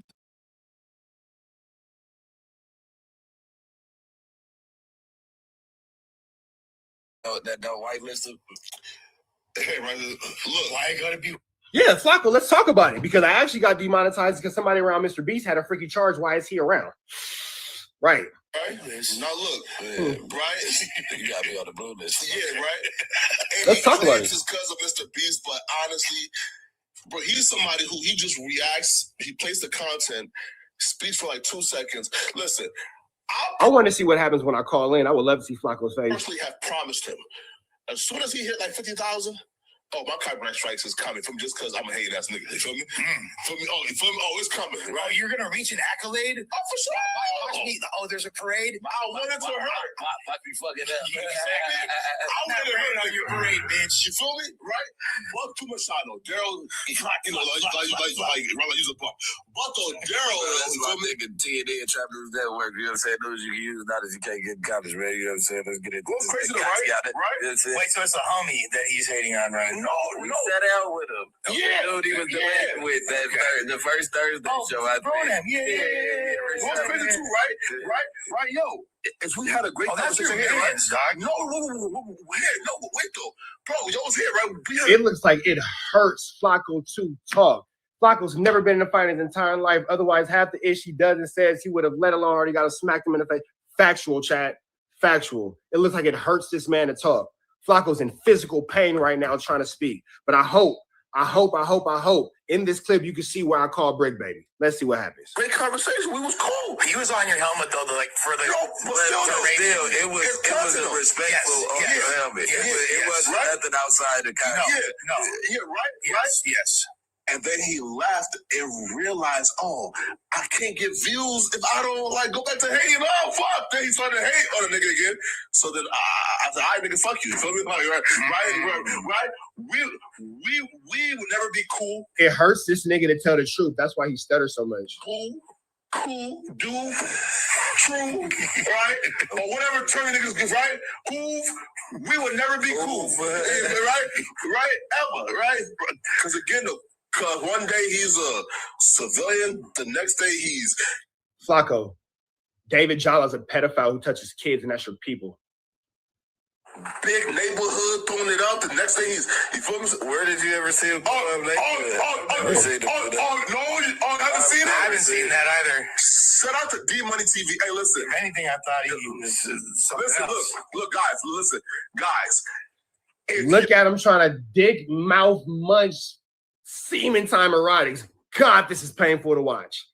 God, this is painful to watch. Flacco, I'll be up there soon, big dog. I want the best no jumper reaction, best podcasting nigga in the scene is D-Money TV. No, sorry, yeah, right. You don't even know that nigga's name, bro.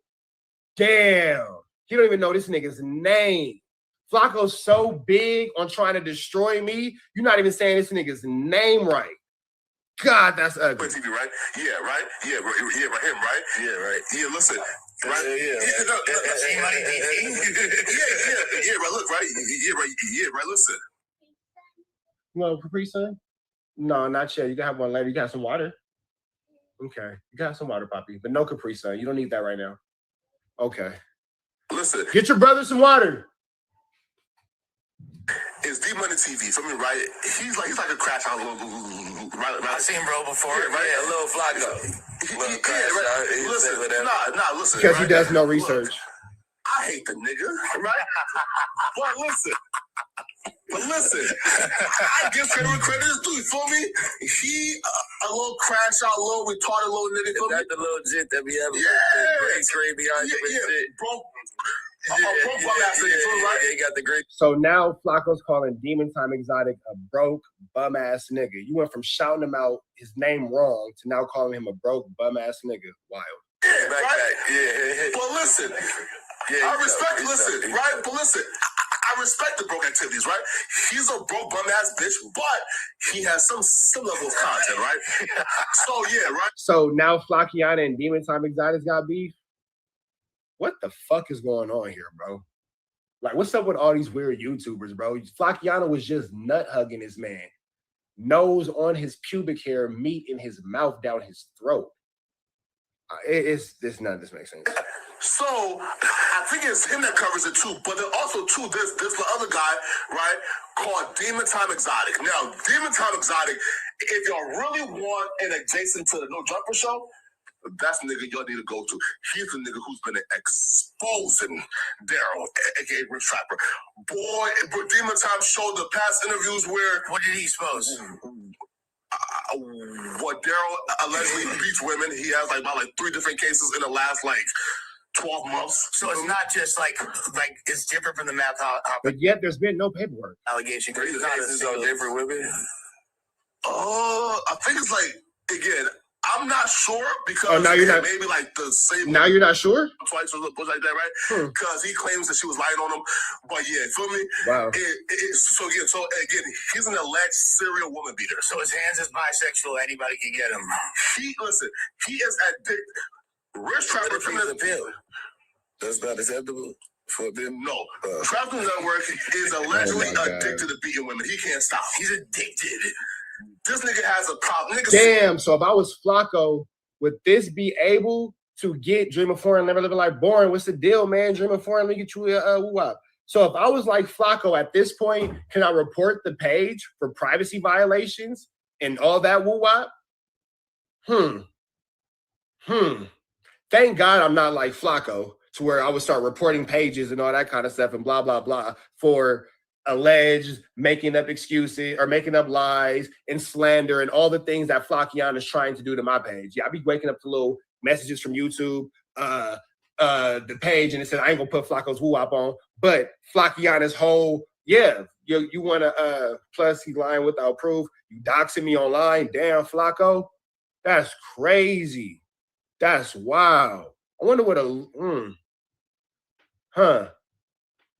And no, it's crazy though. It's not a Flacco problem. It's a no jumper. Boom. I would have to sue no jumper for slander. But why would I sue no jumper for slander? Why would I do that? Why would I do that? I wouldn't do that. I wouldn't sue no jumper for slander. That's out. Now, I see the woo-wop and the woo-wop and the woo-wop. Flacciana, you be reporting my page and all that. I wouldn't sue no jumper for slander. I wouldn't do that because that's some hoish. That's some hoish. But it's right there. It's right there. And it's crazy because Flacciana is doing it on No Jumper's page and not his page because he's allowing No Jumper to take the fall. Interesting. I would never sue No Jumper, though. That's out. I don't do that type of stuff. That's not how I get mine. I'm way too blessed for that. I don't get mine like that. But it's interesting that Flacciana is doing exactly what he swears people do to him. That's crazy. Come on now. I'm a real, exactly. You a good and a real nigga. I don't do that type of shit. That's hoe shit. But Flackiana, very interesting. Seek help, my nigga. First off, seek help, right? That's one. Two is this, though. So, Demon Time Exotics, y'all go stop for him right now, bro.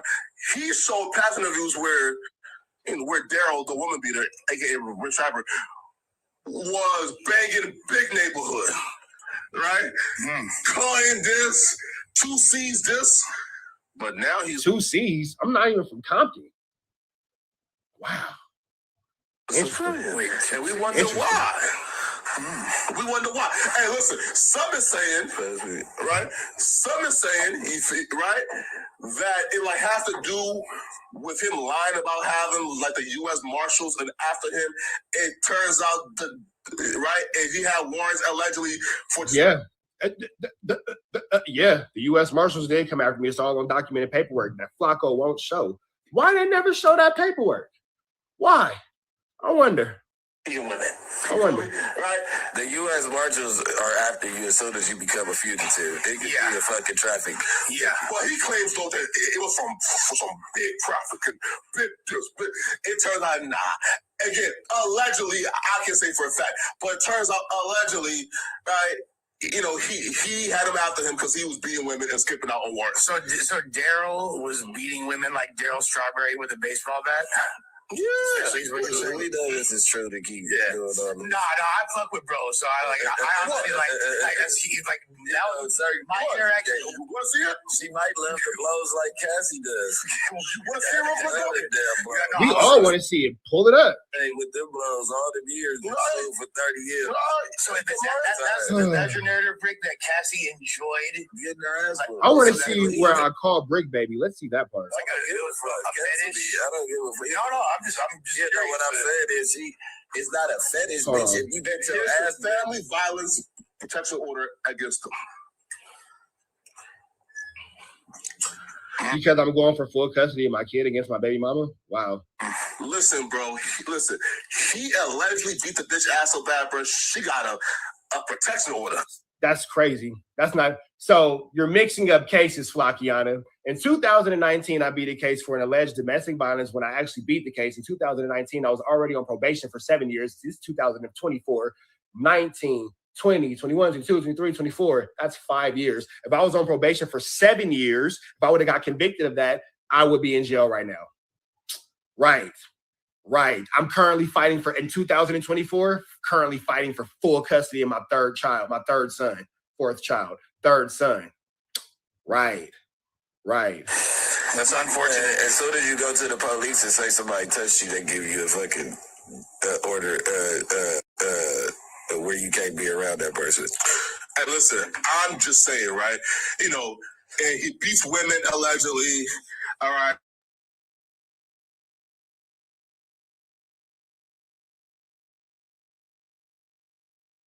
Paperwork. Man, that is crazy.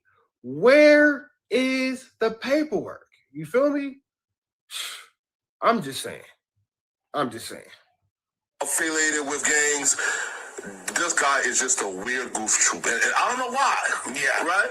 But Demon Time Exotics, though, man, have it all, man. But back to you, right? So, Rich Rapper was the one who was making headlines. Word is hard for this nigga. Words is hard for bro. Talking about Brick and White doing an interview sitting down. So now a lot of people is saying, Brick, why would you do that? Now listen, I like it. I want to see where I call. Right? Then as this where is that? Bro, different people in villages or whatever. His DNA code is permanently embedded in humanity. So 1 in 200. So I was right. 1 in 7. Yeah. Essentially, that's essentially of course 1 in 200. I'm trying to see where Brick answers my caller. Here it is. There's more people that descend from Genghis Khan than there are like redheaded people. All right, like one. And also with G-Face, right? So you're saying he gains people's trust, and then, bro, like no, trying to see. There's more people. All I'm saying is a significant. Like my obviously no. fuck the brick baby, right? So some may say like the pattern of, because I've always said, I'm trying to see the part where, because Flacco's talking about me for the last 10 minutes. That's how it starts, man. You can't break me down because I'm only gonna give you what I want to say. I'm not that shit too. He's both sides though. You got to be thinking the same thing. When you hang yourself, I'm gonna be on you. Zillion, which I'm not. Answer the most when you wake up to Try the to article. see. What if we bridging gaps? If we'll figure degrees. Calculated. Like you were out of your depth even thinking you could even engage with this nigga. Yeah, bro, that's why I'm to this. My bad, Joe. I'm trying to fast forward. I need to see where I caught up. There we go. Brick looking at his phone. There we go. Brick is still sitting down. There we go. With people with someone who made an accusation that have you. So even if it's some cordial, we awesome Jay with some court shit, Brick still gets what now? Listen, so he gets isolated, and now Whack now is like, okay, because of the sit down, he's now to my people. Hey, nigga, I gotta go back. To my people. Facts. Right, nigga. I'm not. Some niggas don't play like that. I'm not saying to say did it though. But that would have been on him. I ain't that thirsty. I still gotta go back to where I been at. I gotta go home and all this. Myself on camera. Getting did that. My bad, Joe. I'm trying to find him. Come on. I don't ever been because I call in and Brick leave the room. Fucking and shit. Yeah, well, part of the world that telling the middle. Shit, look at damn right. Come outside, nigga, bro. You went live and hey, but I'm low key just having fun. I'm trying to find it, man. I don't think like it, bro. Y'all give me a second, man. I'm sorry. But stranger things have happened. Did I already pass it? So he's seen a girl that I was in Vegas with, right? Bad IG model bitch. Let me see. Did I miss it? Did I pass it? Y'all might have to just watch this little whoop and find it because I for sure call in and Flacco gets spooked and Brick hunt. All right, you're looking at the phone. And then they start. Oh, that's okay. Flacco, he might got yeah, okay, so that's Brick looking at his phone because I'm calling. There it go. You go to school, motherfucker? I've never been to a class where they said, this right here is but that's like a ubiquitous part of pop culture. Like, you know what a 187 is? You know, like yeah, there go the smile. Procedures. Yeah, what's the deal, bro? No contact. Yeah, look at Flacco. Oh, Flacco had all that to say. Flacco had all that to say. But when it came time to say it to me, there's nothing. I want y'all to see this man's face. Hold on, let me take this off. I've been looking. I've been searching. I found it. There we go. I want y'all to see this man's face. What's the deal, bro? Yeah, bro, listen.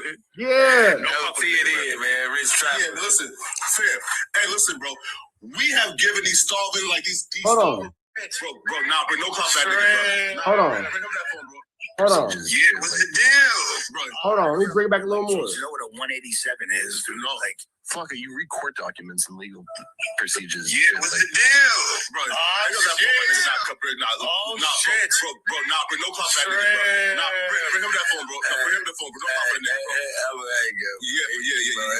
Yeah. Damn, Flacco. Listen, bro, no cop for that nigga, bro. Damn. So you talk about me for 10 minutes telling lies on the No Jumper page, leaving all blame and battery on No Jumper for these allegations of slander. And then when I call you, so look, right? No clout. You just gave me clout, nigga. You just spoke about me for 10 minutes. For 10 minutes, your nose was on my pubic hairs with my meat down your mouth, bro. Hold on, y'all. I'm gonna show y'all, chat. Hold on, chat. I'm gonna show you. Like, you know what a 187 is? You know, like Flacco, you read court documents and legal procedures. Yeah, what's the deal, bro? No contact, nigga, bro. Bring bring up that phone, bro. No, bring up the phone, bro. Don't pop in there. Yeah, listen, bro. Don't pop in. Look at that instant fear. I'm not gonna touch Flakkiana outside of a ring. Why you get so scared? Look at that instant fear. Let's watch it one more time. So you know what a 187 is? You know, Instant fear. You read court documents and legal. That nigga heart starts stuttering. What's the deal? Bro, I know that phone. No, bro, bring no call back, nigga, bro. Nah, bring up that phone, bro. Bring up the phone, bro. Don't pop in there, bro. Yeah, but nigga. Hey, yeah, listen, bro. Don't pop for that nigga, bro. Look at that. Look at that. Like, you know what a 187 is? You know, like, fuck, you read court documents and legal procedures. Yeah, what's the deal? Bro, I know that phone, nigga. Bring no call back, nigga, bro. Bring up that phone, bro. Bring up the phone, bro. Don't pop in there, bro. Yeah, but nigga. Hey, yeah, listen, bro. Don't pop for that nigga, bro. Yeah, bro, listen. No. You was just talking about me like I was a bitch. I'll be that. Just show me. I'll be that. See it in, man. Rich traffic. Yeah, but listen, fair. Hey, listen, bro. It's all right, Flakkiana. Hugs, not thugs. Based off that response right there,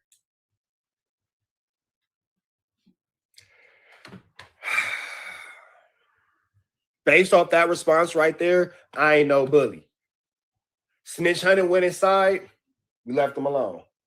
Flakkiana, leave it alone, bro. Stop getting involved before you get involved.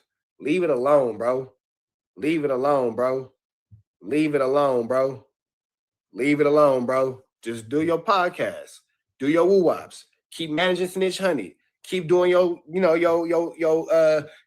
point and shoot inspired content. Keep doing that. Leave it alone, big dog. Leave it alone, big dog. Leave it alone, big dog. Leave it alone, big dog. That's my advice. Leave it alone, big dog. Giving these starving, like these starving reaction channels, bro. Enough light, you feel me? We not giving you shine, nigga, right? Again, go back to your demonetized channel. Bum ass nigga, man. No, but he might got multiple channels, man. You'll never know. Oh, hey, listen. Hey, Break, shut your ass up, bro. Shut the fuck up, Break. You saying too much. You saying too much. One with like 200 subscribers now. Flakko, you is a happy little Flakko. Flakko, you're aware, like I know, because you're as much as you study YouTube. How many YouTubers have there been when they broke and they not cracking? They endear themselves to their audiences and they get some money, and then they start flexing hella hard, and then they start alien. Unlike them niggas, I came into this bitch with chili. I came into this motherfucker with 80 bands worth of gold in this motherfucker, and then I got another 20 and 100 worth of gold before I ever monetized. I came into YouTube with 100,000 in gold and diamonds around my shit, bro. Stop playing with it. People. I'm concerned about this for you because I know I'm so happy that you're. Huh, Baba? Yeah, go color. I don't feel like that. No, but I know you've been waiting for this. Oh, and that's when Break goes off camera to call me. Got it. All right, man. So we finna get up out of today. So make sure y'all like, comment, subscribe, man. Make sure y'all like, comment, subscribe for all this network. Here's what nobody's location. We got kind of the confusing history of Poetic Flakko. Let's take it from the top. Frederick Jala, better known today as Poetic Flakko, says he was born in Liberia and moved to the U.S. as a child. According to him, he spent most of his life in North Dakota. Lies, Pennsylvania. Fargo, North Dakota, to be specific, which is about roughly 230 miles northwest of Minneapolis, basically in the middle of nowhere. But here's where things get interesting.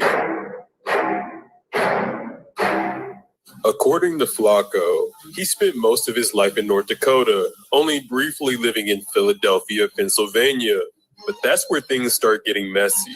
A growing number of former classmates from Pennsylvania claim that's not the case at all. Multiple people say they went to elementary, middle, or even high school with Flakko, that they literally watched him played on a football team grow up there. Some of his classmates took offense that Flakko didn't claim his city, and they took it as far as looking to expose Flakko in the No Jumper Reddit. The main contributor of the expose, one of his old classmates named Joe, he was really on Flakko's ass. He even made a whole Facebook post that got over 200 comments. Check out this phone call between Flakko and one of his former classmates that his former classmate secretly recorded. Check it out. But right, so like, I would think is, bro, if you fuck with me one, bro, like why you like post some shit like that? Because I don't know, bro. I apologize, bro. Like I said in the message, bro, I was just blown away by the video.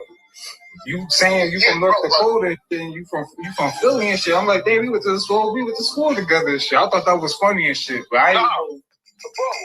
Bro, niggas don't know but bro, I came to Philly in the second grade. Feel me, right? I came to Philly in the second grade. It was like the end of ninth grade, going to 10th. I went back and came back to Philly, right? Like, bro.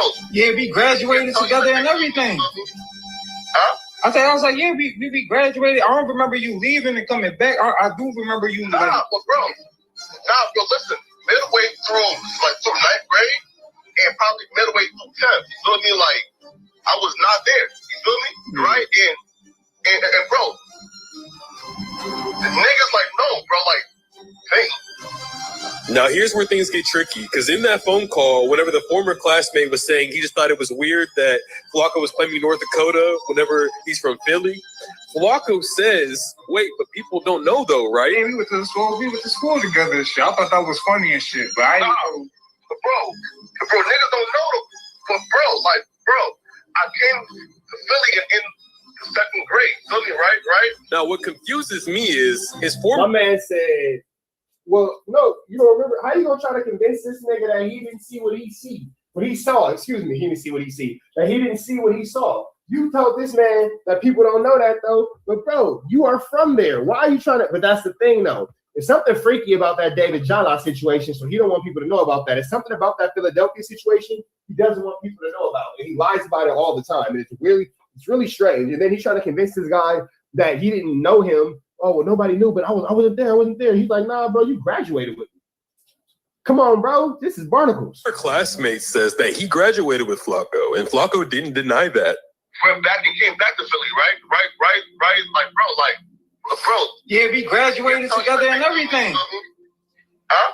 Midway through ninth grade and probably midway through 10th. You feel me? Like, I was not there. Which does not align with what he was telling Lush on the Monday show a couple years ago. So from how are you not there midway through ninth grade and midway through 10th grade? So you went half of ninth grade left and then came back 10th grade, half and left? That doesn't make sense either. Siberia, you moved to North Dakota, but then at a certain point, you moved to Darby, Pennsylvania, correct? Very briefly, yeah. Did you go to middle school and high school from 7th grade till you graduated?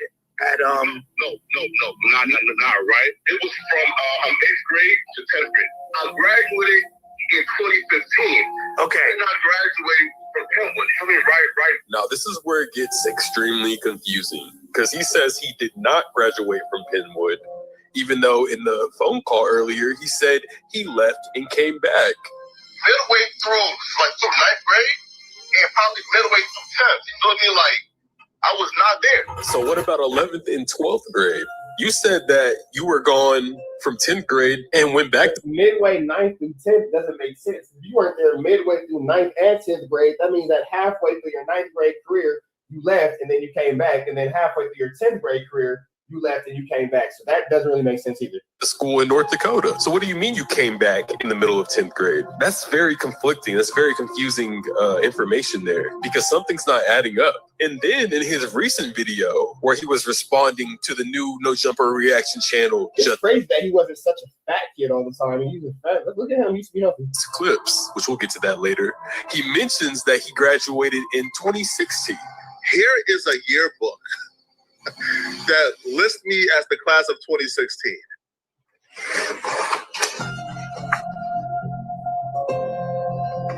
He graduated in 2008.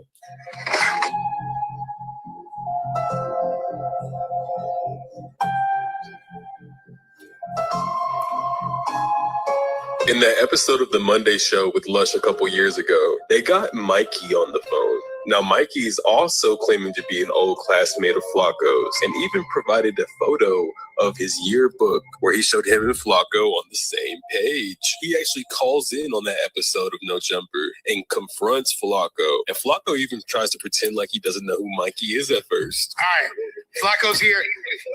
Hold on.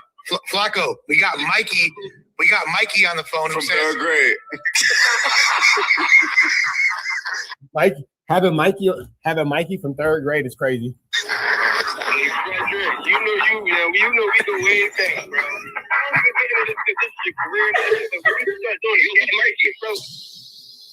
He's saying he's saying he don't know you. No. What's your last name, bro? Nobody calls my name. It's Michael Jeffrey. You don't know me? Yo, Michael Jeffrey. Come on, bro. Nigga, we just talk like what? For like 12 hours. Now, this is where things get tricky because Mikey ended up posting screenshots of Poetic Flakko tagging him on Facebook. But look at this. Here's a post allegedly by Poetic Flakko that says, "This fool Mikey made me tell Miss Burrows she looks like Halle Berry in the 5th grade." Now tell me, how would Flakko and Mikey been in the same class in the 5th grade if Flakko didn't get to Pennsylvania until 7th grade? I'm not going to call him a liar, but this doesn't add up. It doesn't make sense. And unless this is a photoshopped image, somebody isn't telling the truth. There was then another post where Poetic Flakko... Unless this is a photoshopped image, someone is not telling the truth. Y'all in here. We have a flu flam of foot. Tag Mikey. It says, "LOL, I don't mean to brag, but everyone who attended Walnut, y'all know how I dominated the state of Pennsylvania from 2nd to 5th grade. I was number 1 until they stopped doing the competition. Mikey, tell them." Whoa. Flakko. Looks like you admitted to a flu flam. About me. Now that's really confusing because Flakko was trying to tell Mikey while they were on the phone call on the No Jumper Monday show that he did not go to elementary school with Mikey and they were not in the same class. Answer this question, then I'm gonna hang up. Man, you didn't have the same 4th grade teacher? Hell nah, bro. So you didn't go to Walnut Elementary School. You didn't have Mr. Howard. Hell no, bro. What about Mr. Williams?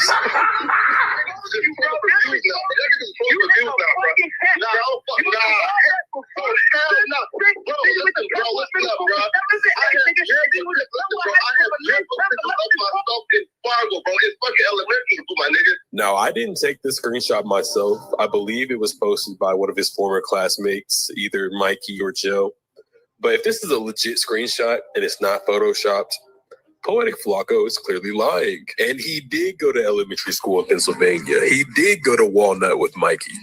Now, if you pay attention to this screenshot, you can see that Poetic Flakko is talking about dominating from 2nd to 5th grade in a math game. It's some type of math game. I never played it personally, but apparently, if this is a true screenshot, Poetic Flakko claims to be really good at it, which means he's good at math, which aligns with what they talked about later on the Monday show, where Lush brings up that Flakko was a part of the Mathletes, or is some type of IQ club. Check it out. 7th grade, though. High school. Oh, shit. The Penwood High School Delco High Q team was recognized for participation in the 2015 Delaware. Because he went to Penwood High School, because that's where he's from. I don't know why Flakko lies about where he's from unless that David Jala stuff is real and he got a freaky charge. You wonder why he's around, you freaky Frederick. County High Q competition, Penwood Senior, blah, blah, blah, blah, blah, blah. Then it's a list of the team. Haben Ali, Heverland, Augusti, Magnet, Fafana, Frederick Jala, JB Jala. And what is this? The team of what? High Q, I imagine it's like the math team or some shit. Oh. Damn, bro, you was a mathlete? Okay. The Mathletes. So where's... Now let's go back to this post from Joe where he had over 200 comments talking about Frederick, aka Poetic Flakko, trying to expose him. This is going to be very key because everybody wants to know, why is he lying about his past? Why is he lying about where he's from? Why did he say he was from North Dakota if he was from Philly the whole time? Let's see if we can figure something out. All right, let's... Hold on, y'all, parenting. Did y'all sister decide where she gonna take y'all? Where y'all going? Raging Waters. on Thursday? Yes. Okay. All right. Thomas going? Yeah. All right. My bad. Hey, look, y'all know I had that daughter at 12, and she grown now. So yes, it's summertime. She will be coming to pick up her brothers. Is y'all spending that at y'all sister's house, or what's going on? I'd like to figure that out. Regardless of all things, we gonna continue on. But I just need y'all to know the flu flam is a flu. Got you. Matter of fact, call her. Tell her that's what you want to do. Put it in her ear, and I'll reinforce. Be like, Daddy said he'll give you money. Yeah. Just say, Daddy said he'll give money. See here, so bro said, to be real, I'm happy for bro. Frederick went to LA and did big things. You know, gotta respect him for that. Mike, you tell her I'll call her in 30 minutes. But if you guys end up at your sister's house, I'll give her some money and whatever needs to be taken care of. I'm happy for him. It's just mad lame. Probably it's lame that he's lying about where he's from. They said that they're from the class of 2015. More people are saying they're happy for him, and they hope that he redeems himself. This guy said, nigga, he tags Poetic Flakko and says, nigga, why you lying on YouTube? Okay, now here's an important one. Now this girl's like, LOL, this is what you clearly wanted. Jill's like, I didn't expect this at all. She says, nah, as an immigrant. Personal note, benefit of having a grown child, come get your kid, come get your brother. It's certain shit. Yep, I'll call you in 30 minutes, Lele. But I got you. Whatever needs to happen, I got you. And disclose. You just made a situation hot for real. Yes. Sounds like these niggas going to their sister's house. Yes. We know he's capping, but you ain't have to. Y'all going to your sister's house? Nice. Nice. Hey, man, look, benefit of having a grown kid. Get your brothers, big dog. Come get your brothers. You need gas money. You need food. What you need, let me know so they can go to your house. Do all this, LOL. Now, that could be something. Maybe he didn't want to disclose a lot about his past because he's an immigrant. Someone says, I remember him. Joe said he played on the football team. The guy responds, he quit. Hey, maybe he doesn't want people to know that he quit the football team because he's always trying to act like he's like the biggest athlete. Somebody said, I don't even know what y'all are talking about, but that man definitely went to Penwood. Someone responded, I mean, what's so bad? Is it the fact that Fred's from Delaware County, Pennsylvania? What's so bad about that? Someone responded, said, it's just the fact he claimed to be from North Dakota. Now he blowing my phone up. Someone else said, he from Philly and he capped so hard all this time. It's time that he let the people know who he is. Someone said, you know what's crazy? None of us would even care about what he had going on if he didn't make it such a big thing and try to hide it from us. Like nobody would even give a damn. But he's made us give a damn. He has made us give a damn. He has entered us into the giving of a damn. LOL definitely didn't forget the use that he used to work at the water ice spot on Lafayette Ave when I lived in Collingdale. Remember? This nigga want fame so bad he can't even say hi to niggas. Shaking my head. Fame change a motherfucker. Someone else said, I'm really laughing at this. The fact that he thinks that no jumper is fame is crazy. But that just lets you know that Flakko is from a really small town. Because in being from that really small town, you think that no jumper is actually fame. Barnacles. I mean, it's popularity for sure. Adam's famous, but you guys really are just there. You're looking at the yearbook picture with his ass in it. Someone else says he lived 1 block away from me. Another person said, I fuck with Flakko. He wrong for lying, but as long as he no touch you, who cares? Like, dude got a mental problem. Someone says, I have the 2015 yearbook. 2015 yearbook. Someone just goes absolutely in on it. Oh my God. Someone says, this is insane, yo. Someone says, this goes to show to be delusional, you really can get anything you want in life. All you got to do is believe in yourself. Let's make this a positive thing and turn it over. I'm fucking dead. Someone says, so you mean to tell me that this man that blew up like a blowfish and stay talking mad shit is in a podcast now in North Dakota? I was like, he looked mad familiar. Someone else says, do you know the shit he used to talk about people and people wait and now he's 2 of me? Hey, maybe that's something. Maybe he was talking mad shit about people in high school, was talking mad shit about people's weight and this and that. And he didn't want them to see him and call him out because he gained so much weight afterwards. And I mean, now he's Flakko. They know him as Frederick. So man, maybe he really just didn't want his classmates to recognize him. Maybe he wanted to start a new chapter, become a new person. Somebody says, nigga was in every class with me damn near at Penwood. Another person said he denied he went to Penwood. Someone else says, I used to argue with him every other day. LOL. All right, see? It's another person saying he used to argue with him. Damn, Flakko. Damn, pathetic fatso. All the way to 12th grade. He says he went there from 8th to 10th. Someone else said, yep, we went to school all the way till we walked across the stage. Someone said, not y'all on YouTube ruining that man's career. He is punching the air right now. This is why you got to be yourself. Can't nobody tell you shit when you're yourself. Someone else.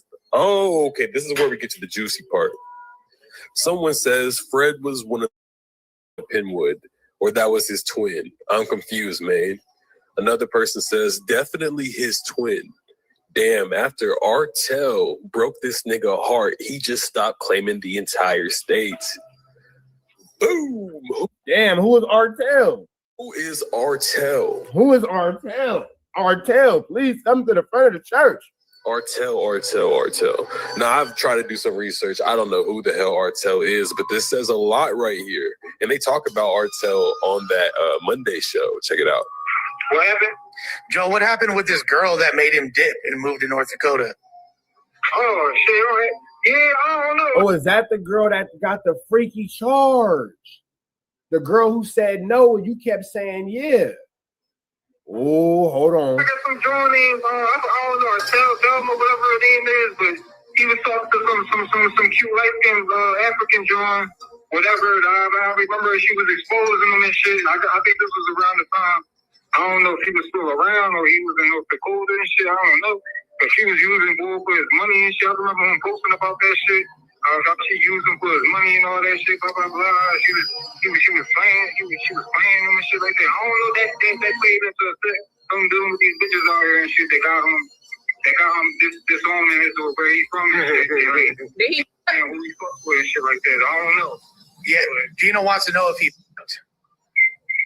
I don't know. He sound like a virgin every time he talks to me. I don't think he never fucked either. Did Shorty never claim she or anything like that? You know what I'm saying? Like, I know Shorty and shit. I don't know her like that. I ain't never fucked her or anything like that. I know her friends and shit, but you know what I'm saying? But from what I've seen and shit on Facebook, that nigga was going through it. Damn, bro. Lakiana, your feelings was hurt like that over Artel? Artel must have been a piece. He was butthurt about this shit. What was he posting? Drake lyrics? That's what made him move. Was he posting the lyrics to Marvin's Room? Huh? Yeah. He posted. Yeah. Chapter 2. What is Poetic Flakko hiding? And who is David Jala? Now, I'm not saying Flakko is David Jala. I'm just saying if David Jala was in witness protection and had a YouTube dream, this is how he'd rebrand.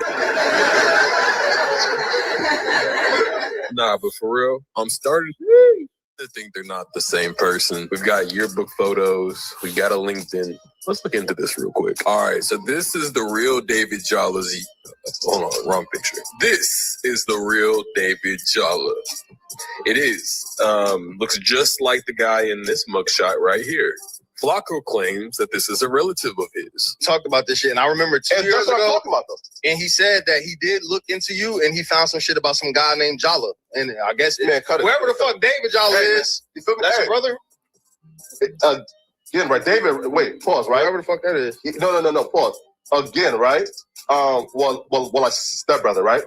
But again, that's not me. How can he be your stepbrother if you guys have the same last name? So for him to like be nigga, okay, but you can still get offended by niggas looking into you and finding out shit about your family member. No, again, I was not offended, but right, you're not offended. But for him to go around telling niggas that he got dirt on me is a flat out lie, feel me? Right? All right, this has been said a million times, so I expect y'all to know already. But if you don't, David Jala has been alleged of raping some girl in a college dorm or some shit like that. This happened back in like sometime in the Damn, David. 2010s.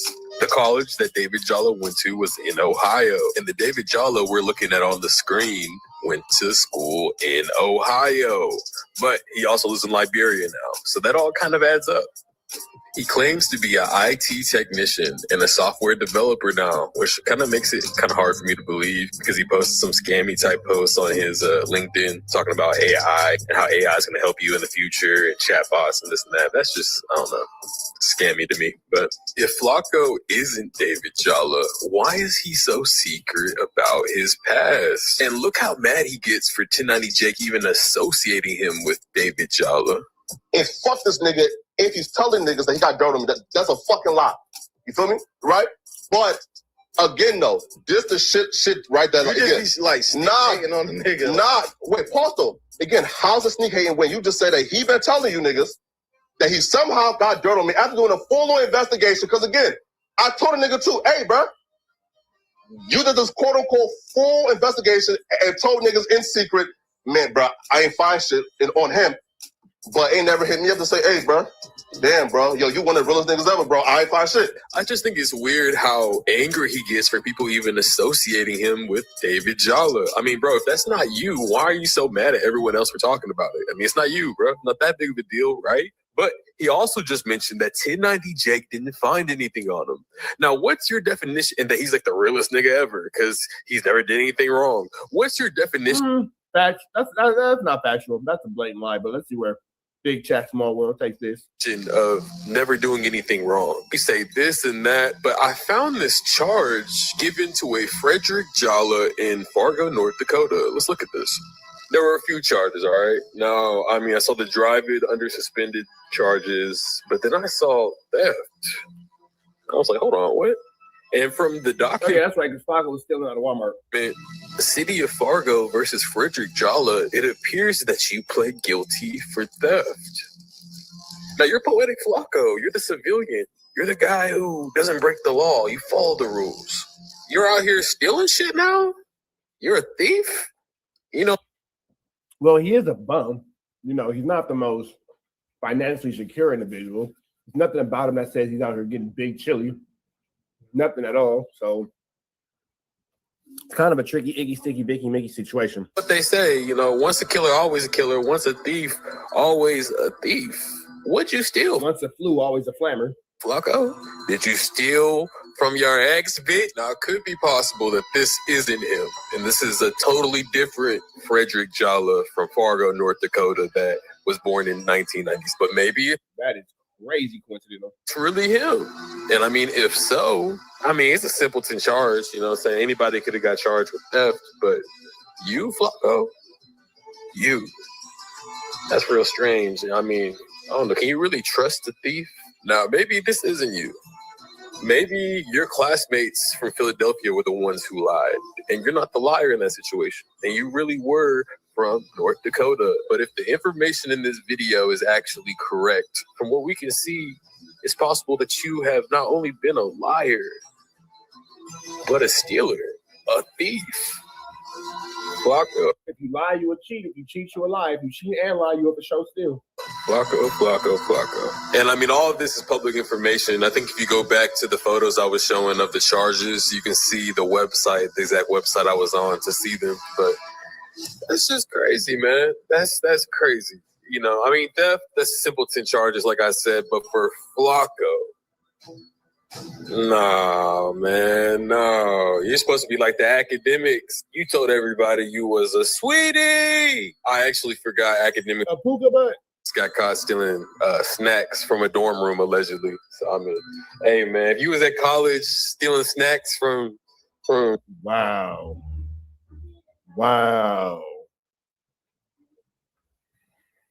Stealing snacks from students is wild, bro. Your local dorm mates, hey, bro, we just know we can't trust you around no food. Chapter 3, just clips in the conclusion.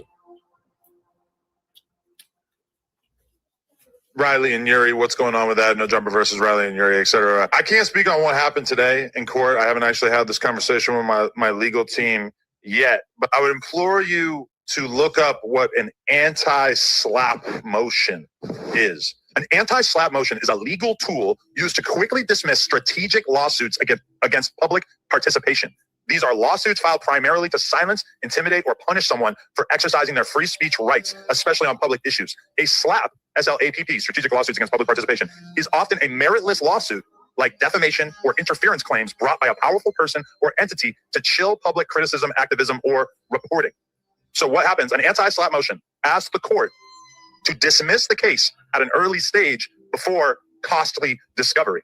It intends to protect the defendant's right to free speech or petition, and it also forces the plaintiff to prove their case has merit early on. And if successful, the defendant may also be awarded attorney's fees and costs. In other words, People who file frivolous lawsuits that attempt to quiet public discourse, they didn't know what my legal team had up their sleeves. So, in other words, people who file frivolous lawsuits that attempt to quiet public discourse, they didn't know what my legal team had up their sleeves. So, no, I mean, there's probably 1,001 reasons on why Flakko would be an idiot for trying to sue someone for defamation, like he was threatening to do, to point and shoot in just clips. Now, this is what I really wanted to get into, what really inspired this video, because recently, YouTuber Just Clips was threatened by Poetic Flakko. Just Clips theorized that David Jalla could possibly be Poetic Flakko. And he stated many times throughout his video that this was just a theory and everything was just alleged. But Poetic Flakko decided that's bullshit. And he's fed up. And he's going to take Just Clips to court. And it was all alleged. And now you finna make yourself look stupid. To teach him a lesson. Now, I mean, he tried to do the same thing with Point and Shoot, but Point and Shoot called him out for it. Said, you're doxing me in your video, and you think you're going to sue me for defamation? You're an idiot. And you know what? Poetic Flakko took that video down. Now, months later, he has so much hatred built up for Mike Winters, a.k.a. Point and Shoot, that he decided to take it out on small-time YouTuber Just Clips. Now, Just Clips just came out 7 months ago. Bear in mind, he's been killing it this far, but he just started. What a huge shout out to Just Clips. Huge shout out to Just Clips. I call it the look, you got Point and Shoot, and then you got little Point and Shoot, that's Big Chat Small World. Then you got baby Point and Shoot, that's Just Clips. And then we got to get a tiny Point and Shoot, then we got to get an infant Point and Shoot, then we got to get an infant tiny Point and Shoot, and then a newborn Point and Shoot. So we're gonna figure this out. But shout out to the Point and Shoot family. Flakko knows he probably didn't raise a lot of money in this YouTube shit. He doesn't got Point and Shoot money. Depending on his work situation, he probably can't even afford lawyers. Poetic Flakko thought, I'm going to teach this kid a lesson. I have a great case for defamation, and I'm going to sue the shit out of him. And we haven't heard anything about that yet. And I really wonder why. I mean, even your boss, he's going through a similar situation with Yuri. Bro, trying to pull defamation is just a stupid move at this point, especially if the person's not being reckless. They're saying it's a theory. They're saying alleged. And a big case that Point and Shoot makes, he says that you have to be able to prove actual malice. As in, Flakko and his legal team have to prove that Just Clips meant to do those things. Like, he meant to paint Flakko in a negative light, and the things are affecting his real life situation. I mean, those are things that you can't really prove. So basically, I guess what I'm trying to say is, Flakko, you're dumb as fuck. You should have never threatened to sue him, and now you look like a fucking idiot, because if you do, you're probably going to lose. So, I don't know, man. Shout out Just Clips, though, bro. You're the GOAT. Flakko, I mean, to be honest, bro, I do want you to win in life. I really do. I want you to tell the truth. I want you to take a sabbatical, find your real name, maybe even baptize David Jalla if you need to. But above all, I want you to look in the mirror and stop fighting the people The David Jalla thing really made him mad. who love you enough to call you out. With that being said, I don't know, man. Maybe Flakko is David Jalla. Or maybe he's just a man on a journey to find his real name. Richard Jalla is my real name. Maybe one day, Big Chat, Point and Shoot, Flakko, and Just Clips will all start a podcast together. Maybe deep down, I truly do fuck with Flakko. Or maybe fucking not. Thanks for watching. Nah, I'm playing. Fuck Flakko. Oh, wait, I forgot. I'm about to drop what I believe is about to be probably my best video ever. I'm about to put a lot of effort and work into this. No, I'm just playing F Flakko. It's funny. So I've been working on it for like a week. That's why it's taking me so long to drop another video. But check it out. Here's the intro. Yeah, with the tap in, you feel me? Like, comment, subscribe. Like, comment, and subscribe, big dog. Tap in with the good tap in. If you tap in with that good. I hate trolls. They all need to go. You know what, Rich? I like Richard. I don't know if I like Richard P. Sticker. Excuse me. I don't know how I feel about him. Shout out to Ike turning hands in the chats. We finna jump into this content, but before we do, drop a comment, because the best comment between now and comment, subscribe, like, comment, subscribe. Man, for those of y'all who don't remember, a little while ago, Rat Run Hunter made it a big point and a big deal to make sure we all knew that he never got hands put on him at the game concert and that he never in life jumped off the stage. We have now proven that to be a false story and it's a lie. We're going to give you a full breakdown of what led to Rat Run Hunter getting whooped on and ran out the game concert by the Rolling 60 Crips. This is Rat Run Hunter confronting Tiny Draws. Tiny Draws is the one who whooped on Wack. Tiny Draws is big use homie, little homie from 60s. He whooped on Wack. Wack is lying about what happened because, you know, blah, blah. We finna get into this conflict. Let's get into this conflict without no further ado. This is like a live Benjamin Trappington. Benjamin Trappington giving you this. Wack 100 breakdown of what went on. Let's go. Episode, Tiny Draws confront Wack 100 live on Clubhouse and tells him, you got socked out and you know it. Clubhouse streets, like, share, comment, subscribe, hit the bell. No more. But if we gonna do what we always did, coming from our era, you gonna let them get out of it, then we get to it. I didn't jump in my motherfucking car and speed off behind my family, my nigga. I got them through. And maintain my position. Nah, but why you throwing some up under the bus? Hey, bro, what's going on? One mic. Hey, listen. And this is the thing about Clubhouse. There's a bunch of niggas who can't control their hoes at the house, so they dirty little ugly kids. So they start screaming, oh, shut up. Listen, I know it. One question at a time. Go ahead, Raheem. Nah, Wack, I got all that. I got you on that. All that's solid. But I'm saying you said a brother from another set, not yours, put his neck out there to let you know. Fuck that nigga. He from his set. He need to be dealt with. He from them niggas set. He a snake. I never trust that nigga. It ain't about trust, but you had your family and he gave you a shout out. Why would you throw Nah, him bro, under we wasn't think he just he let me know for a reason. But he playing the 52 because he go on stage and act like he was on some other shit. I catch that little nigga. He ain't nothing. And yet here it is 2 years later. Mind you, this conversation from 2 years ago, and the little nigga has still yet to be caught.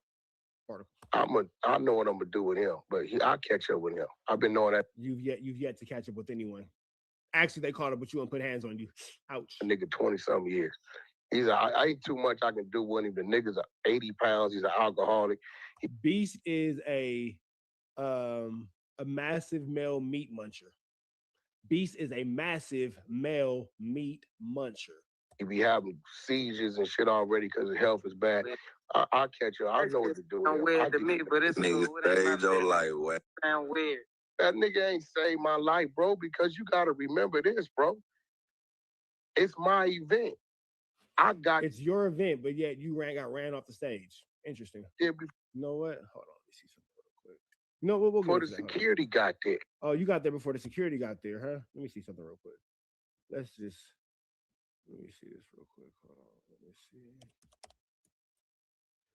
see something. Shout out to Scandalous Los Angeles. Yeah, okay. Let's see. So you too ain't got too much to say on this one. Yeah. He's running with Kanye. Mind you, we don't know that's Kanye. I seen him. He looks like a bouncer. You get what I'm saying? Right. We don't know that that's Kanye. That looks like a nigga that holds the front door of Habibi's down. You feel me?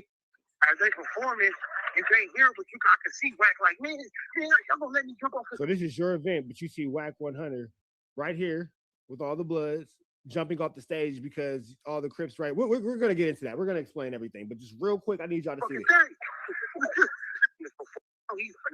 this. Pay attention to Rat Run Hunter right there. We're going to get into why Rat Run Hunter had to run off the stage. We're going to get into that. But right now, we're just going to talk about this. Pay attention to Rat. Pay attention to Rat. With the people, because he wants to jump off the stage and they won't let him. So now he's like, you can just see him. What would happen? Damn. It's crazy like that in the hood sometimes. Wait, how'd it go? Damn. I knew this would happen. Man, I should have never went to the game concert. Started off good. I was Rat Run Hunter, driving trucks, confidential source number 2. Next thing you know, I'm jumping off the stage. It's crazy like that in the hood sometimes. But let me explain to y'all how I got to this point. Face ass nigga. Can't hear him because now at this point, Wayne and Game is performing. So look at this nigga Wack. Keep an eye on this little guy right here. as they performing, you can't hear, but I can see Wack like, man, y'all gonna let me jump off this fucking stage. Like, you niggas, he pointing at us, and then he niggas, next thing you know, that nigga jumps off the stage. And he jumped off the stage. So keep in mind, he jumped off the stage. Rat is over here saying on Clubhouse in his video we were just listening to how he got there before security. If that's the case, why did you jump off the stage? How did that happen? Let's keep going. Got there. I'm really just eliminating what could happen to a bunch of innocent niggas. They were nigga, you was looking like the innocent nigga. You was looking like the only one that's. Meanwhile, these niggas putting his hands on me. Face ass. You look like the innocent nigga out there, big dog. Us got search coming in there, not me, nigga, not us. What you talking about? Not us, nigga, not me. I didn't get searched. Says the nigga who's on camera running. He's a runner. He's a track star. He gonna run away if he gets far. He can take the pain. He can come far. It's my event. I'm in the building at 4:30 before the security and the metal detectors come on. So what I'm doing is removing myself and my soldiers from a situation where I know where it could go. They in there wide open. We ain't. What you talking about? I took it out, nigga, to a more clear playing field, my nigga. I ain't into the innocent people catching these slugs, but you know, have it go the other way, it go the other way. Either way, I was straight. I wasn't slipping. I ain't never slipping. You a liar, nigga. Period. That nigga got quiet as fuck. That nigga TD typed in like the voice of God. That's Tiny Draw's voice y'all just heard. That nigga TD just tapped in like he was the voice of God. Go the other way. Either way, I was straight. I wasn't slipping. I ain't never slipping. You a liar, nigga. Period. Nigga, you lying, nigga. Slipping. So at the end of the day, hold on, don't boo the brother down. God damn, he might want to. Bro, look, man, I finna this one. At the end of the day, this what kills me. It's amazing how y'all want to see something happen to Wack. Man, if you that hey, man, something did happen to Wack. We just saw you. Okay. We just saw you jump off the stage and run off the stage. Hey, look, stop. One mic. Hold on, fruits or fronts or whatever you doing, bro. Hold on, brother. Hold on. Let the man finish off and then you can say what you gonna say, bro. Hold on, brother. We keep it organized. Yo, listen. So I come in here to listen to y'all, answer a few of y'all questions, but I'm not having no back and forth with no nigga it's already on with. Yeah, so that's Wack's way of saying I don't want to confront or deal with Tiny Draws because I'm scared of this nigga and that's how I'm going to take my way out of it. Y'all went to the internet. Y'all could have kept it off the internet, nigga, and let it be what it is. Oh, now niggas could have kept it off the internet because you the one getting embarrassed and getting ran off stage. Got it. Put that on Pyro. How did it come back up? Because now it's an actual video of this nigga getting chased off the stage and we can all see it. Even though we all knew it happened, now we can all see it, money man. Nigga. Who am I even talking to? You talking to Tiny Draws, nigga. Put that on Pyro. About the busted nigga that looked me in my face. Put that on Pyro. Hey, look. All you gotta do, because we ain't gotta do no yelling. We ain't gotta do none of that, bro. Put that on Pyro. Who is you, though, bro? You know exactly who that nigga is. He's a nigga that you see in your nightmares. He's a nigga that put his hands on you. He's a nigga that made you a victim. Tiny Draws, Cash. Well, what are we talking about? We talk about what happened when you walked up them stairs, nigga. Put that on Pyro. What happened? You didn't get smacked in your head? You didn't get socked in your face? Touch me, nigga. What did you talking about? Put that on Pyro. Why you... Listen to how turned down Wack is. Listen to how turned down this nigga is. Listen to how turned... No, dude, nobody put their hands on me, bro. Why are you so upset? Why are you yelling? Why are you so aggressive when you're dealing with me? Why? What's going on here? Why? Why are you doing this to me? Why am I a victim? Why am I a victim here? This nigga sounds timid, docile. Where's over aggressive? Paru, and when I be you blind, I'ma put you that man blind. Oh, Paru, I'ma put you that man. That's on that blind. I said that. Where that nigga at? With R&B. Where the nigga who be with R&B? Listen to how soft this nigga sounds. Listen to how this nigga Wack sound cuddly. That nigga sound cuddly. When you walked up them stairs, nigga, put that on Pyro. What happened?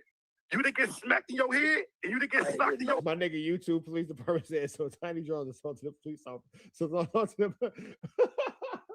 I'm sorry. This nigga said, so Tiny Draws assaulted the police officer. Wack. Got it. This nigga YouTube police department. Hey, that's the funniest comment. This is a funny comment.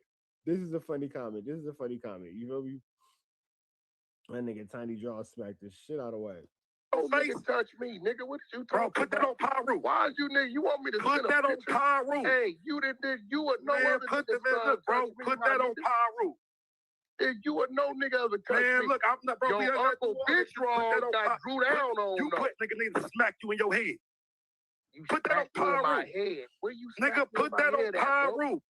Oh, I got the video, J-Rock. Don't worry about it. Money Man, just stay kicking it. Money Man, I got you. I got you. Don't worry about it. Don't worry about it. Don't trip. I got you. This is all the same video. Money Man, I got you.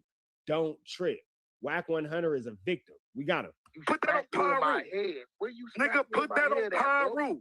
Put that on Pyru. You didn't run on that stage. Y'all sent the picture with my eyes. Put that on Pyru. You didn't run on that stage. Let's see what he says here. Wait.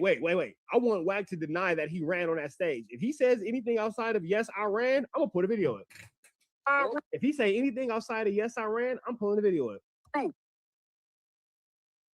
You put that on my head. Somebody go get loose cannon. Somebody go get loose cannon. Somebody go get loose cannon right now. Somebody go get loose cannon. Where you nigga, put that on Pyru. Put that on Pyru. You didn't run on that stage. Y'all sent the picture with my eyes, so like it was my eye. Bro, so it wasn't my head or my eye. I put that on your raggedy ass mama. Put that on Pyru, bro. Nah, that's all you gotta do. I put everything else on Pyru. Put that on Pyru and nigga didn't smack you. That's on your mama. Hold on. Because this is what he's talking about. Hold on. Let me just go back to this one more time in case you guys are just joining us. This is what he's talking about. So you too ain't got too much to say on this one. Shout out to Damo Kile conversation. They won't let him. So now he's like, you can just see him. I can't hear him. This is Wack. This is Wack running off the stage right here. This is Wack running off the stage right here. Right here. Right here. Wack running off the stage. Because now at this point, Wayne and Game is performing. Imagine getting laughed at by Lil Wayne. So as they performing, you can't hear it, but I can see Wack like, man, y'all gonna let me jump off this fucking stage. Like, some niggas, he pointing at us, and then he niggas, next thing you know, that nigga jumps off the stage. Because if that's backstage right there, why would Wack jump off the stage this way? Unless, like Tiny Draws is saying, Wack is running and doing the dash from his assailants because you know that niggas is finna put their hands on you again. Again. This nigga Wack, boy, you gotta stop being a victim. Put that on Pyru. That's all you gotta do. My nigga, what's up? Yeah, all right, you know. Where is Loose Cannon? Where is Loose Cannon? Where is Loose Cannon? Where is Loose Cannon? Where is he? Let me see this real quick. Somebody send this to Loose Cannon, man. I just put in the chat. Somebody send this to Loose Cannon. We need Loose Cannon in the chat, man. We need the enforcer. We need the enforcer, Loose Cannon. We need King Sweetie himself, because we need to know where was his antennas at when his boss was getting ran off the stage. You know what time it is, nigga. Well, if it's that time, why you on the internet? Yeah, man, come on. You know what time it is, nigga. If it's that time, why you on the internet? You know what time it is, my nigga. Stop all the games, bro. If it's that time, why you on the internet? Stop that internet shit, nigga. Why you left the show early? Oh, forgot you left the show early. That shit that happened to you in the garage and the shit that happened to you on that stairway. It's two different incidents, nigga. Nigga, the two things that happened to you, you got caught. Now, here's where it's tricky. And I'm glad that this is a throwback because now this is when I kept saying Wack was open source reporter and a lot of people didn't catch it. So this video is from almost maybe 2 or 3 years ago. Let me see. When did this video? When I put this video out? A year ago, maybe about 2 years by now, by the time this catches up.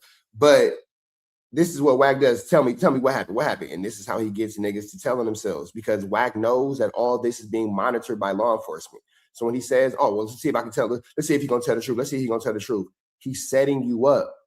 Now that we're watching it, this was a setup. This is a setup. And this is how Wack set up Big U right here. This is how Wack set up Big U right here. Now, at the time when I was doing the reaction a year ago, I thought that I was just talking about this nigga lying about being marked out and getting chased out that concert. You feel me? I thought it was just that. But as time and time goes on, as more and more continues to develop, we now see that he was setting him up for that Rico. What happened to me in the garage? You got caught backstage, nigga. 2 different incidents. What happened to me in the garage? Come on, my nigga. In the garage is where Big U is being charged with this overt act that now went into it being charged into an actual felony assault. So it's interesting that Wack keeps saying, well, what happened in the garage? What happened in the garage? Because in the garage is where things got flew, Flammer, Skullduggery, and larcenies that got to the point where Big U was ended up being charged. So Wack is the code for the mucker for this one. Corrupt didn't tell you nothing. You won't hear capping, nigga. What happened to me in Corrupt the didn't call and garage? tell you nothing. Hey, You capping. Because Corrupt was on that stairway right with us, nigga. Tell me what happened to me in the garage. We came down the stairs.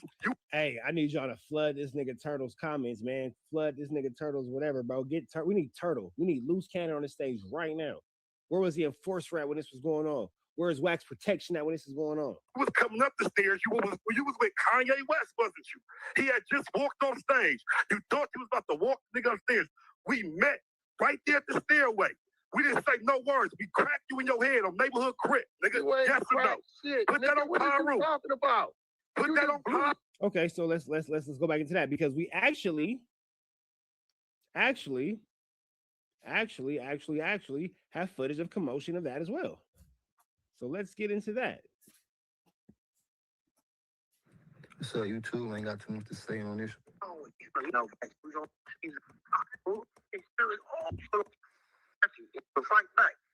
So I want y'all to pay attention to this area right here, because this is backstage where they come in. You see right here, blah blah. See this where Kanye West comes from. Boom, onto the stage. This is a route right here. You feel me? So it makes sense for this to be backstage. You see people behind, blah, blah, blah. You see the game stuff. People go behind, blah, blah, blah. This is where the commotion starts right here. This is where Wack first starts getting violated.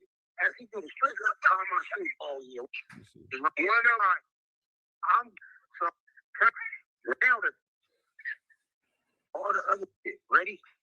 So boom, gotta go up that stairs. Right there, boom. Right here, boom. So right here, you see Wack start to get roughed up. So everybody kind of know. This is where that's look right here. Turn into some training day shit. Ready? So boom. Now niggas is seeing when Wack move, niggas is moving. So y'all see when that light hit, it's a little commotion. You can see a nigga get fired on. No, this is where it turned into some training. Pay attention right here. Ready? The light gonna hit real quick, and you can see boom, a nigga get fired on. So boom. Now niggas is seeing when Wack move, niggas is moving. Nigga get fired on. Right there. One more time. I kind of know this is where it turned into some training day shit. Ready? So boom. Now niggas is seeing when Wack move, niggas is moving. So they know they like, oh, all right. So again, Wack, you got violated. You got violated, big dog. The niggas put their hands on you. That's a for show. That's a for showgity. That's a for showgity. You for showgity got pitched. That's a for showgity, big dog. Pyro didn't have. It was that on Pyro didn't have. Bro. How you put that on Pyro didn't have, bro? I'm not doing all this weird shit. Put that on Pyro. Okay, so you said that happened on the stairs. So what happened in the garage? It happened on the stairs, nigga, and then you ran to the stage. You, the tall nigga with the penalty. I'm trying to establish something. Man, look. What happened in the garage? Go ahead. Get your lies on. Point, little bitty. You ain't put nothing on Pyro though. That's on Pyro you ran, nigga. Nigga, keep Pyro out your mouth. Nigga, I'ma keep saying it. You ain't gonna do nothing. You had the chance to do something, Mr. Standoff. Bro, it was 20 of y'all Come on, it wasn't 20 of us, nigga. On my mama, it was 20. Nigga, you was talking about the parking garage, nigga. How many of it was Come on, nigga? Man. It wasn't 20 of us, my nigga. How many niggas was it before I put the video? It wasn't put 20 of us, my nigga. Why you ain't put this is 2 years out? Why you ain't put the video out there? It's 2 years later. Why you ain't put the video out? Why the video ain't came out yet? It's 2 years later. This was the lies, bro. Put that on 6-0. I let the video go. It wasn't 20 of us, nigga. So it wasn't 20 niggas in the garage. No, it was not 20 niggas in that motherfucking venue. It was not 20 niggas in that venue. 20 niggas in that garage. It was not 20 niggas in that venue. I want to make this clear. I will release this footage. Yeah, release it. So 2 years later, the footage has still never been released. Wack is talking bold. 2 years later, the footage they never got released, but we just seen a nigga fire on you and you ran off the stage. Release it. You always talk about what you gonna release. Just like you say you was gonna release some on Nip. And now, no, this is a throwback. This is old. But when this is paying attention to this, man, isn't it crazy how this situation, everything that he's talking about, that Wack has put into the forefront, is now being used against Big U? It is amazing how that situation is happening. Like, all the stuff that Wack is talking about here is now being used against Big U in this federal indictment. Weird, nigga. 20 of y'all. Hey, man, look, bro, we got ain't nobody got time for all these weird ass shit. You keep on this internet shit, and we gonna keep Look how Wack keeps trying to change the subject. hollering at you in the streets. Are you saying the You footage keep on this this internet shit up, and we gonna keep hollering at you in the streets. You ain't finna holler at nothing. Man, all right. We hollered already. And it's 2 years later, that nigga still ain't dying. That nigga play with your stupid ass like a Game Boy Advance. It wasn't how we hollered already. You niggas, why you didn't get up show? The streets. You ain't finna holler at nothing. Man, all right. We hollered already, and it wasn't how we hollered already. You niggas, why you didn't get up show? Why didn't you? That get was out? the way you left the venue early. Well, you ran off the stage. We just saw the video. You ran. Hold on, one more time, because Wack. Just real quick, because I know how you whacking nights are on the internet. I know y'all like, damn, bro, you keep showing that. Yep, because y'all know how the whacking nights are. It definitely got somewhere. Niggas, next thing you know, that nigga jumps off the stage. So, middle of where, right? Like, so, as they performing, and there go the nigga with the red Pendleton, just like he said. You can't hear, but you got. And there's Wack jumping off the stage. See Wack like, man, y'all gonna let me jump off this fucking stage? Like, looking like you left the venue early. Lil Wayne and Game are still literally performing. You're jumping off the stage with the nigga in the red Pendleton, as described. Yeah, sounds like you left early, big dog. This is everything. This is.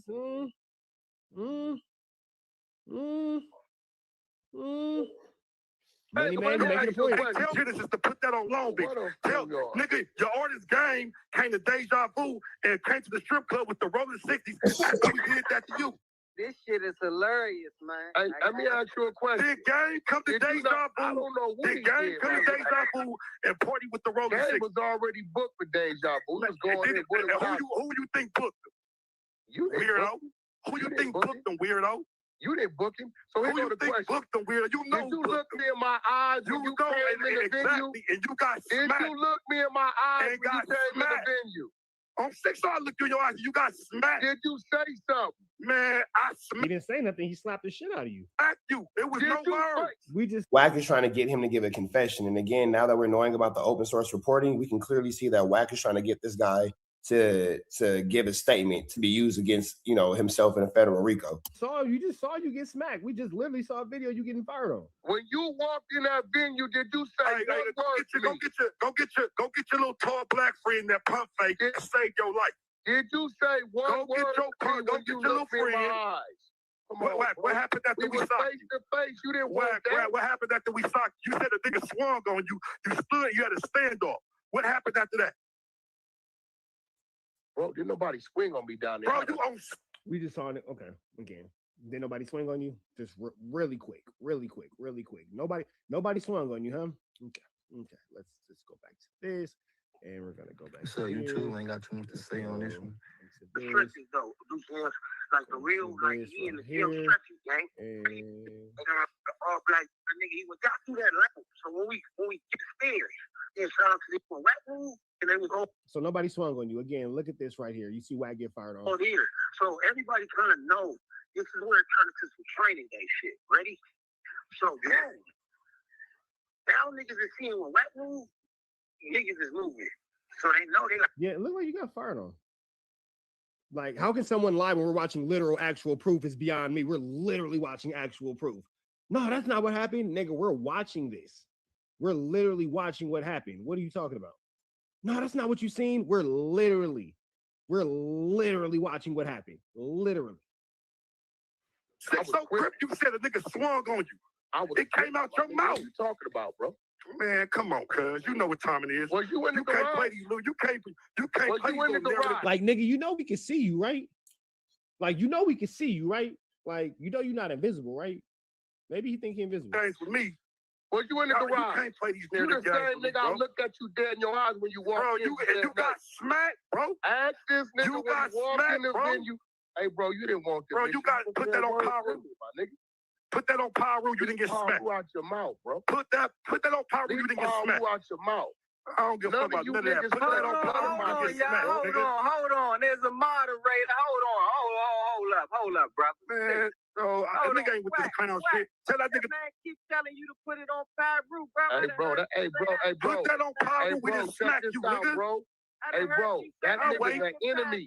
Hey, that nigga's an enemy. He can't, hey, bro. He can't move me to put nothing on my set, bro. Yo, you can't move me to put nothing on my set. All of a sudden,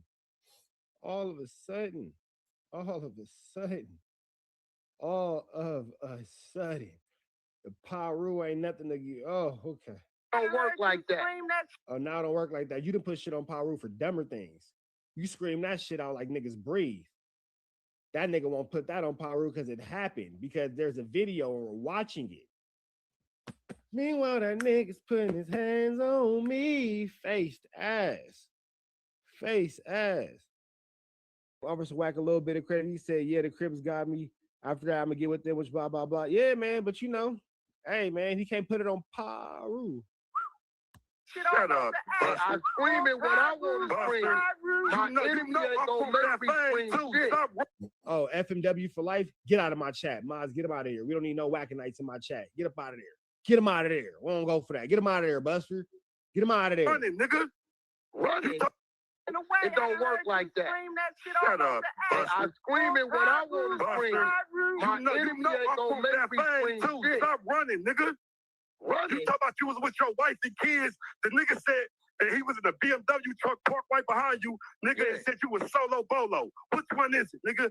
Like the kids in 2 different cars, you stupid ass nigga. Shut up, nigga. You lying. Stupid or something? You lying because you was standing outside that little bullshit ass Hellcat. My wife in the car. You know the white one with the red rims. You lying. Are you dumb or something? How young back? Go ask your uncle if he didn't see my daughter. How young back? Let's talk about a little back. Who's back? I don't know. You know who back is. Oh, who's back? I don't know who that is. I don't know who back is. I don't know nothing about that. Yes. I don't know. You know exactly who back is, nigga. I don't know who that nigga is. You know exactly who back is. Stop playing I these don't games, know nigga. who that nigga is. You know about Marky Mark. You know about Stutterbox. You know about Dale Dog back. Stop playing these games, nigga. Stop playing these weird ass games, nigga. Yeah, stop playing these games, nigga. Hold on, what's Stutterbox got to do with something? Why that nigga keep changing the subject? Whack pick and choose what he want to talk about. He highlights little bullshit incidents and want to highlight that shit instead of talking about the whole flu flam. There's a sweet. This is episodes. Pyru. Put that on Pyru. That's gonna be another story we gonna talk about later. What's Stutterbox got to do with something? I'm talking about that paperwork, nigga. You know exactly what I'm talking about. You saying I'm on paperwork? Yeah. And this is where we learned about CS2. Well, y'all learned about CS2 back. I already knew about CS2 back, but this is where y'all learned about confidential source number 2 back. Bro, am I lying? Put that on Pyru, you not. Wax on paperwork? Put that on Pyru, you not. Put that on 6 wax on. Now, here's the thing. A year ago, niggas is saying Wack is on paperwork. Come on, bro. Like, this is wild. This is wild. Six on grip, nigga. You on paperwork. Put that on Pyru, you not. Put it on. And that nigga will not put it on Pyru that he's not. Put that on Pyru. Man, put that on Pyru that you're not on that case. Produce it. And that paperwork has since been produced. Put that. Notice that Wack is not putting it on Pyru that he's not a snitch. Put on Pyru that you're not on that case. You know I'm the one got told on. Put that on Pyru that you didn't make statements. On none of them cases. Put that on Pyru you didn't make statements. Put that on Pyru. Get in there. That means you should be paperwork. Bring the paperwork now. The paperwork has been produced. It has since been produced. Oh. This video aged. And it's crazy. This video aged like fucking cottage cheese. Terribly for Wack and excellently. You put that on 6 over. Now you gotta bring the paperwork. You know exactly what's coming. Bring the paperwork. Hey, bro. You know exactly what's coming back. Hey, bro. It's Look a back. thing called murder rap. Watch this. Man, hey, look, come on, bro. Look, you know what I'm gonna do y'all a favor. It's a book called Murder Rap. Go to your iBook. You can't put that on Pyru. You didn't make no statement. So that's that, bro. All right, man. So that's bunch of funny names. You got to give his son credit for like never showing up on the internet. I don't think, and that's why I would never target the gay son, the daughter, or the real wife, ever. Everybody else in play. I don't give a fuck who it is. The Three Stooges he be with. What's her name? R&B. They done brought up Wack's son like 15 times in this episode. The immediate family that grew up in the household. That's keep saying I won't bring him up. I won't bring him up, and they keep bringing him up. It's crazy. Even at the baby shower, because I met, and this was on stream for Amber's side, but I met Wax's daughter, who I actually met like a year ago when she was on here when White Dolomite did the. Yeah, she's pregnant. That's like I'm around her for like 1 minute. I'm just starting to ask her questions, and then White Dolomite comes in and does this crazy ass skit. And then I see her at the baby shower, and she's she's not pregnant, but she just had a baby like a couple weeks ago. Oh, congratulations! The dude, and yeah, Wax seemed totally cool with him. I don't think he's like a street dude. Maybe seemed like more of a chill guy. So I don't know. No. And I respect that, Bunchy, because he did try to come at your family, or not your family, someone he thought was your family, and you're still. I respect them immediate, you know what I'm saying? But outside of that, I don't give a fuck. That's not your fucking life. I'm just not used to people like. I'm not used to people sending me AI images of my house, my parents' house on fire. How you coming? About how I target shit, it'd be different. Like. I disrespected theirs. Some people don't. I do. I don't give a fuck. That's how we grew up in. You know what I'm saying? Juvenile hall is like, fuck your hood and your dead homies. That was the go-to. Like, you know what I'm saying? You were doing that pre-drill. Oh yeah, I was doing that as a kid.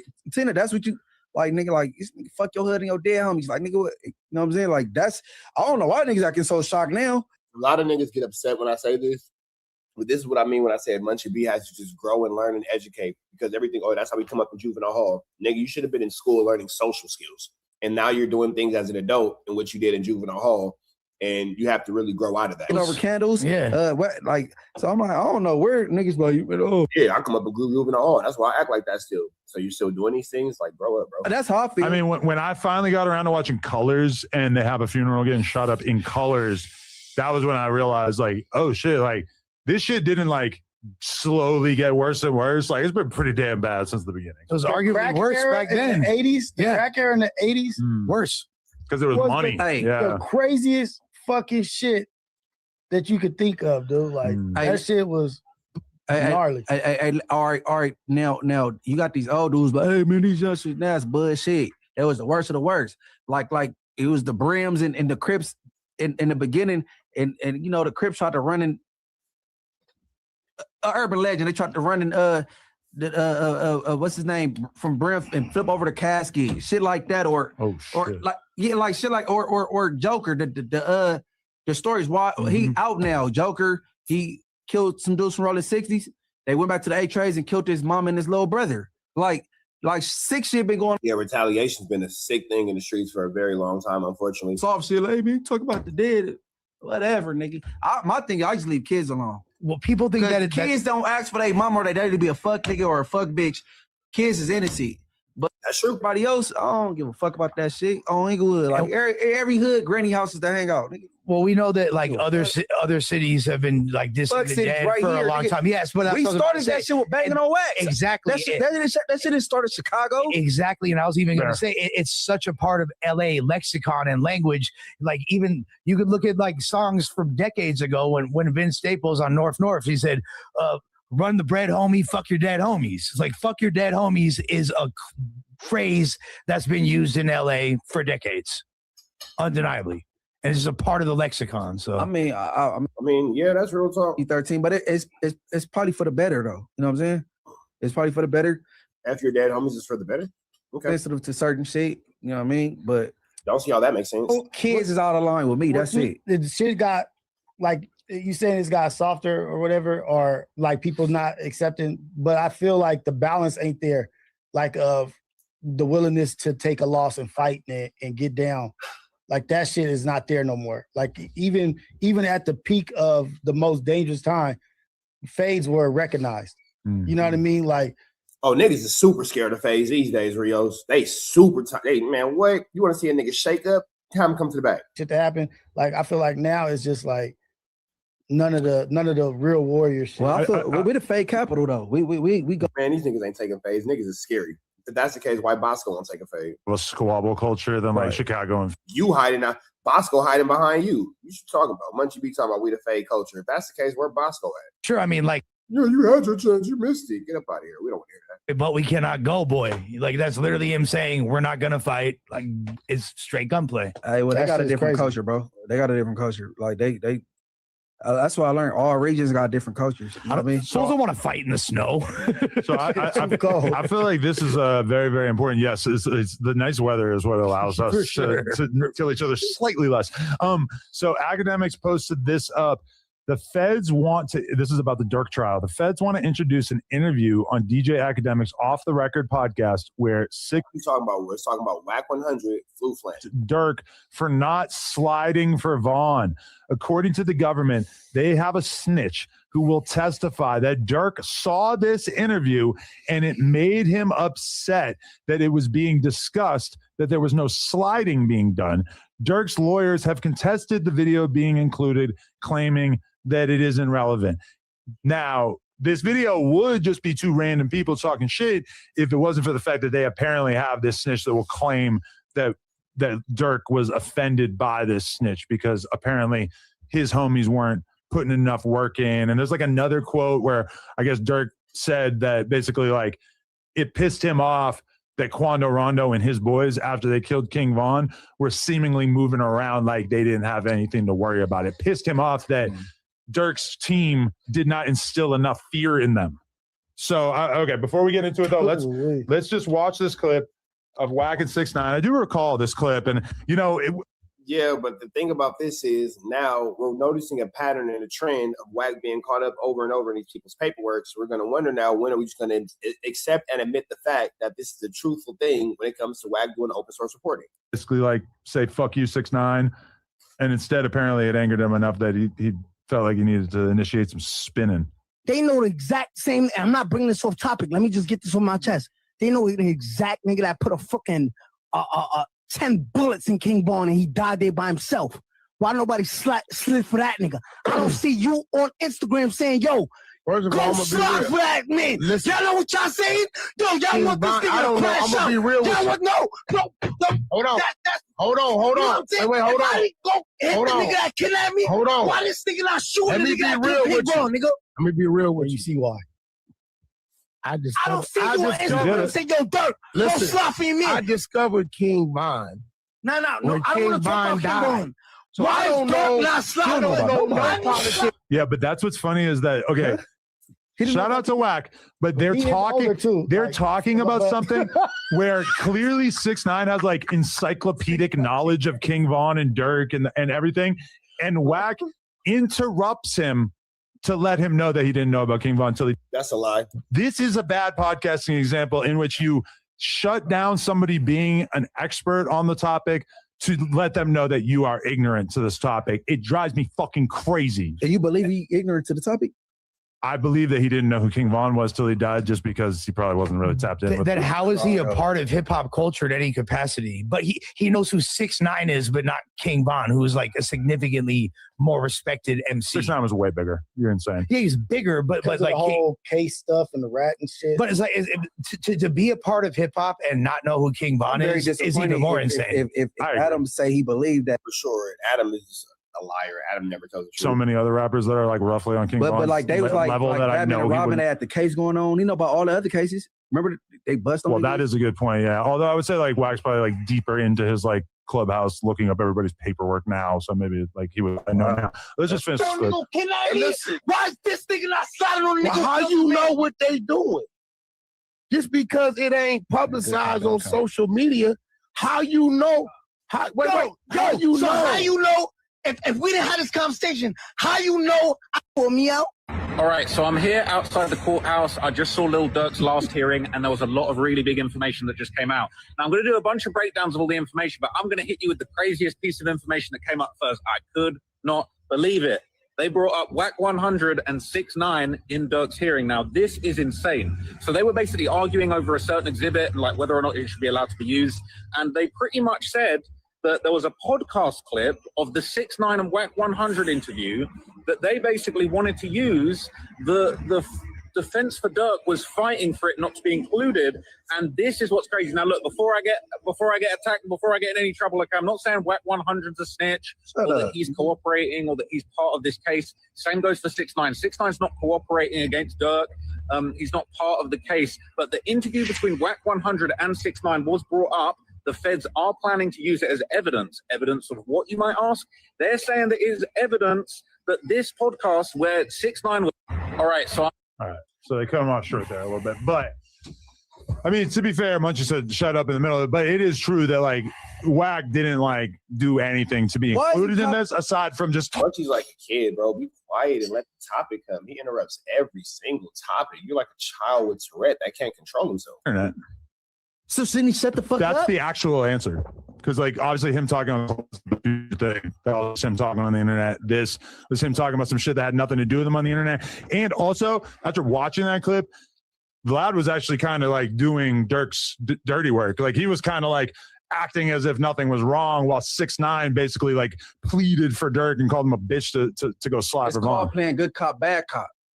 Okay, so sure. But as far as what Whack said, if anything, he was kind of defending Dirk. I think that Whack is such a part of his nature to be a loudmouth, and that he rats without even thinking about it. It's like he just talks instantaneously. Let me ask you a question. So if I got shot, right? Mm-hmm. I got shot, and then me and you were arguing one day, and you say, "Lush, I know who the fuck shot you. I just talked to the dude the other day.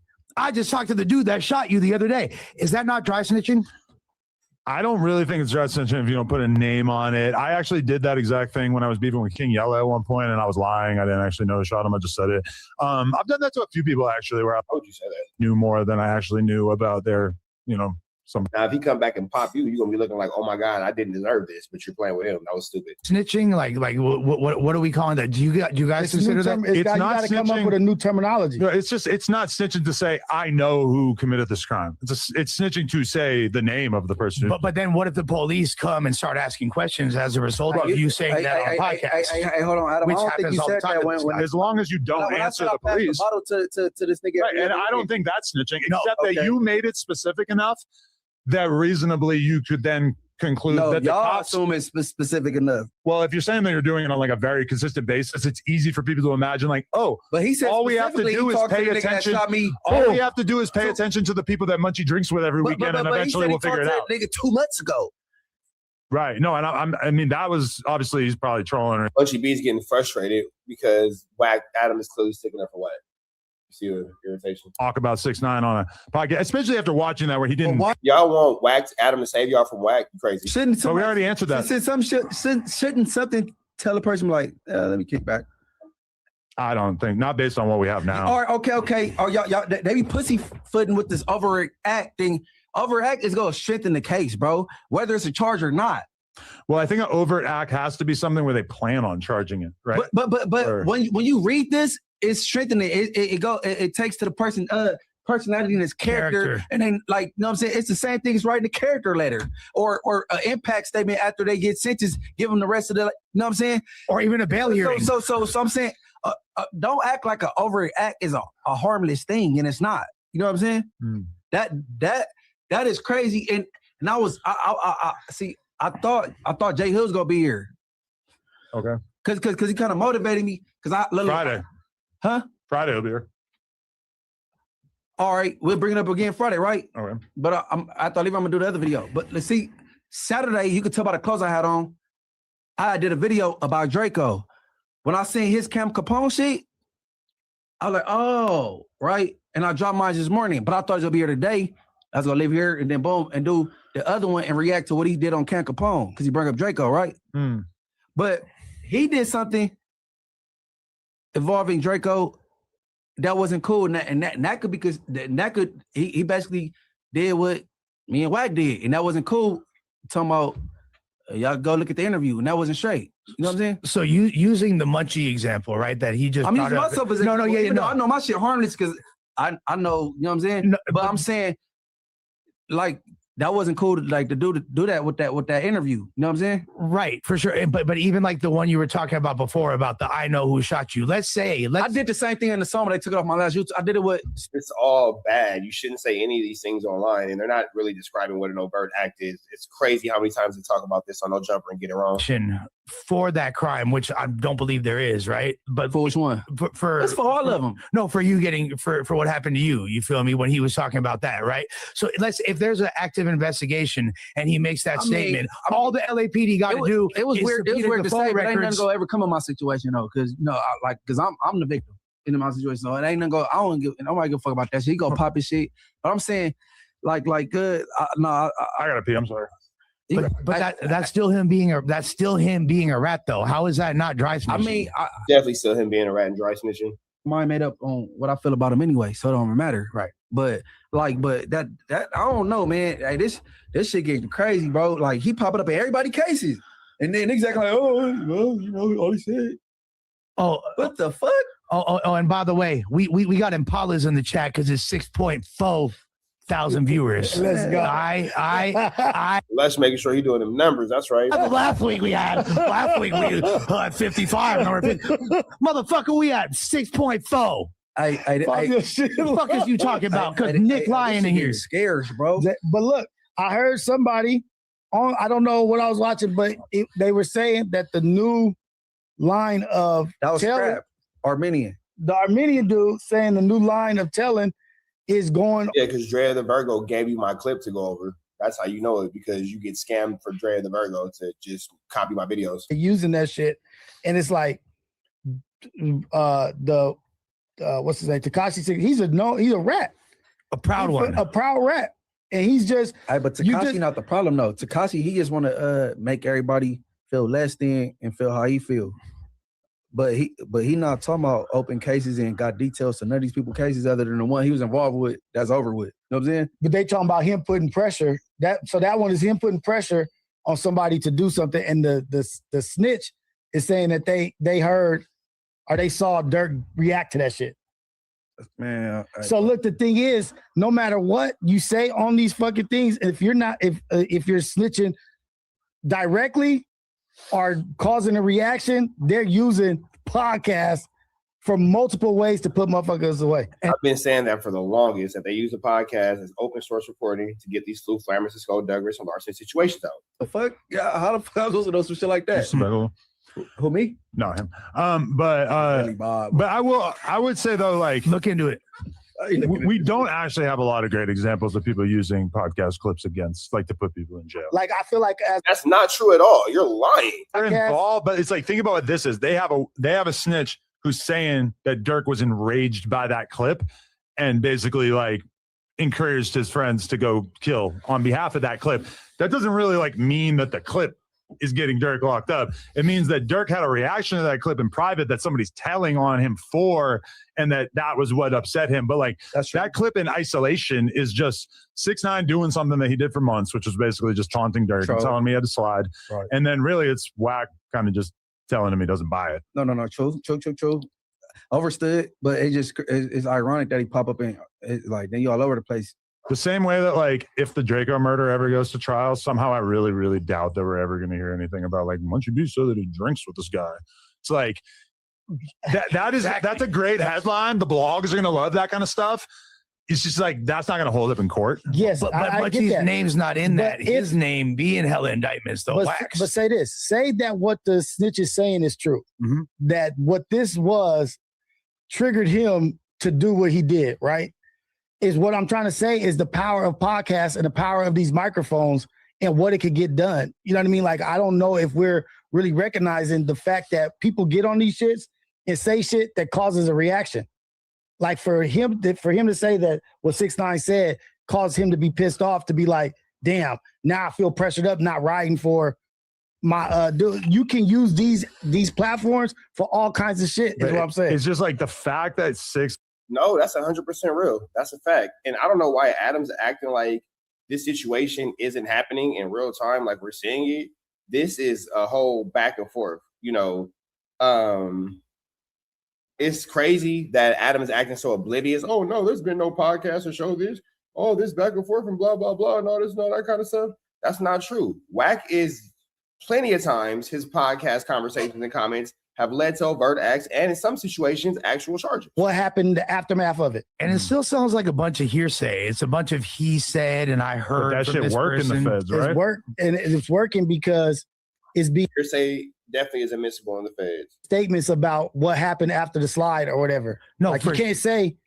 For sure, but I guess we got to see if that's the reason I'm saying that is because I don't want Dirk to get convicted. So I'm hoping that despite this federal cooperation, And that's where I lost it with Doughboy also. I don't know if you saw that shit. Yeah. I was like, I can't believe you arguing this shit. Right. Hey, Doughboy, good peoples, but I ran out of gas. He confused. Yeah, I ran out of gas, bro. He's just giving up. Yeah. Damn, that's fucking. I guess this is way more compelling than the Moose Man versus Ricky beef. Huh? Yeah, no, I ain't about to do all that shit, man. Don't nobody care about Moose Man versus Ricky. Him that they using shit like that is that light in the case that they trying to use that shit. Like if you're trying to push and use this shit, wait, what's going on? That's my point. You may not have as much shit that you need. Hey, if you're using this motherfucker saying he reacted to a podcast clip, like wait, what really do you have? But when people say we got 35 witnesses, all of them ain't critical.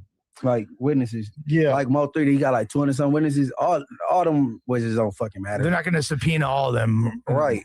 Okay, I have managed to go like over 2 hours without. I think only AI'd one thing, but I asked the AI about these sort of statements being used. Which ones? Just the snitch who's apparently telling the court that Dirk wanted to slide because of that podcast clip or whatever.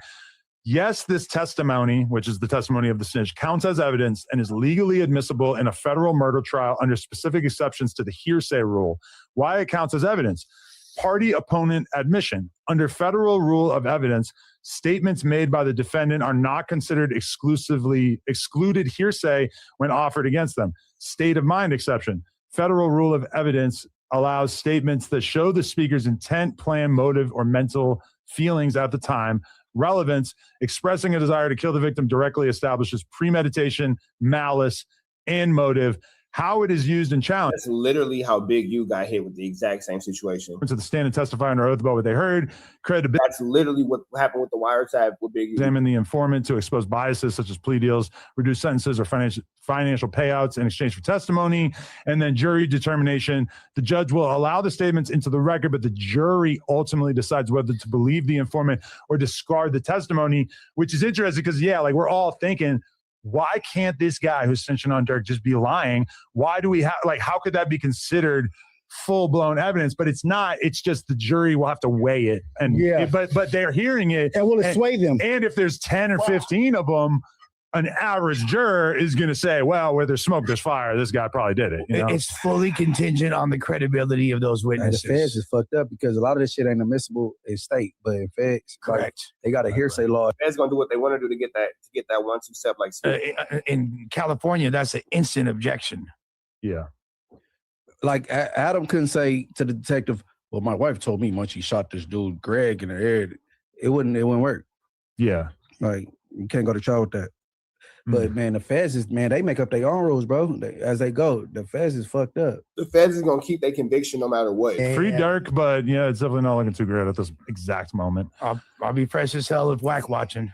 You can see things clearly, honestly. Mark you out. I mean, if you want to explain why you think that, I'd love to hear. Yeah. So okay. The first time I met Wack, he didn't mark me out. That's just my first interaction with him, right? Right. My second interaction was on Clubhouse right after I got fired from No Jumper. And he was like, what happened was AD fucked Lush's bitch. And I orchestrated the play.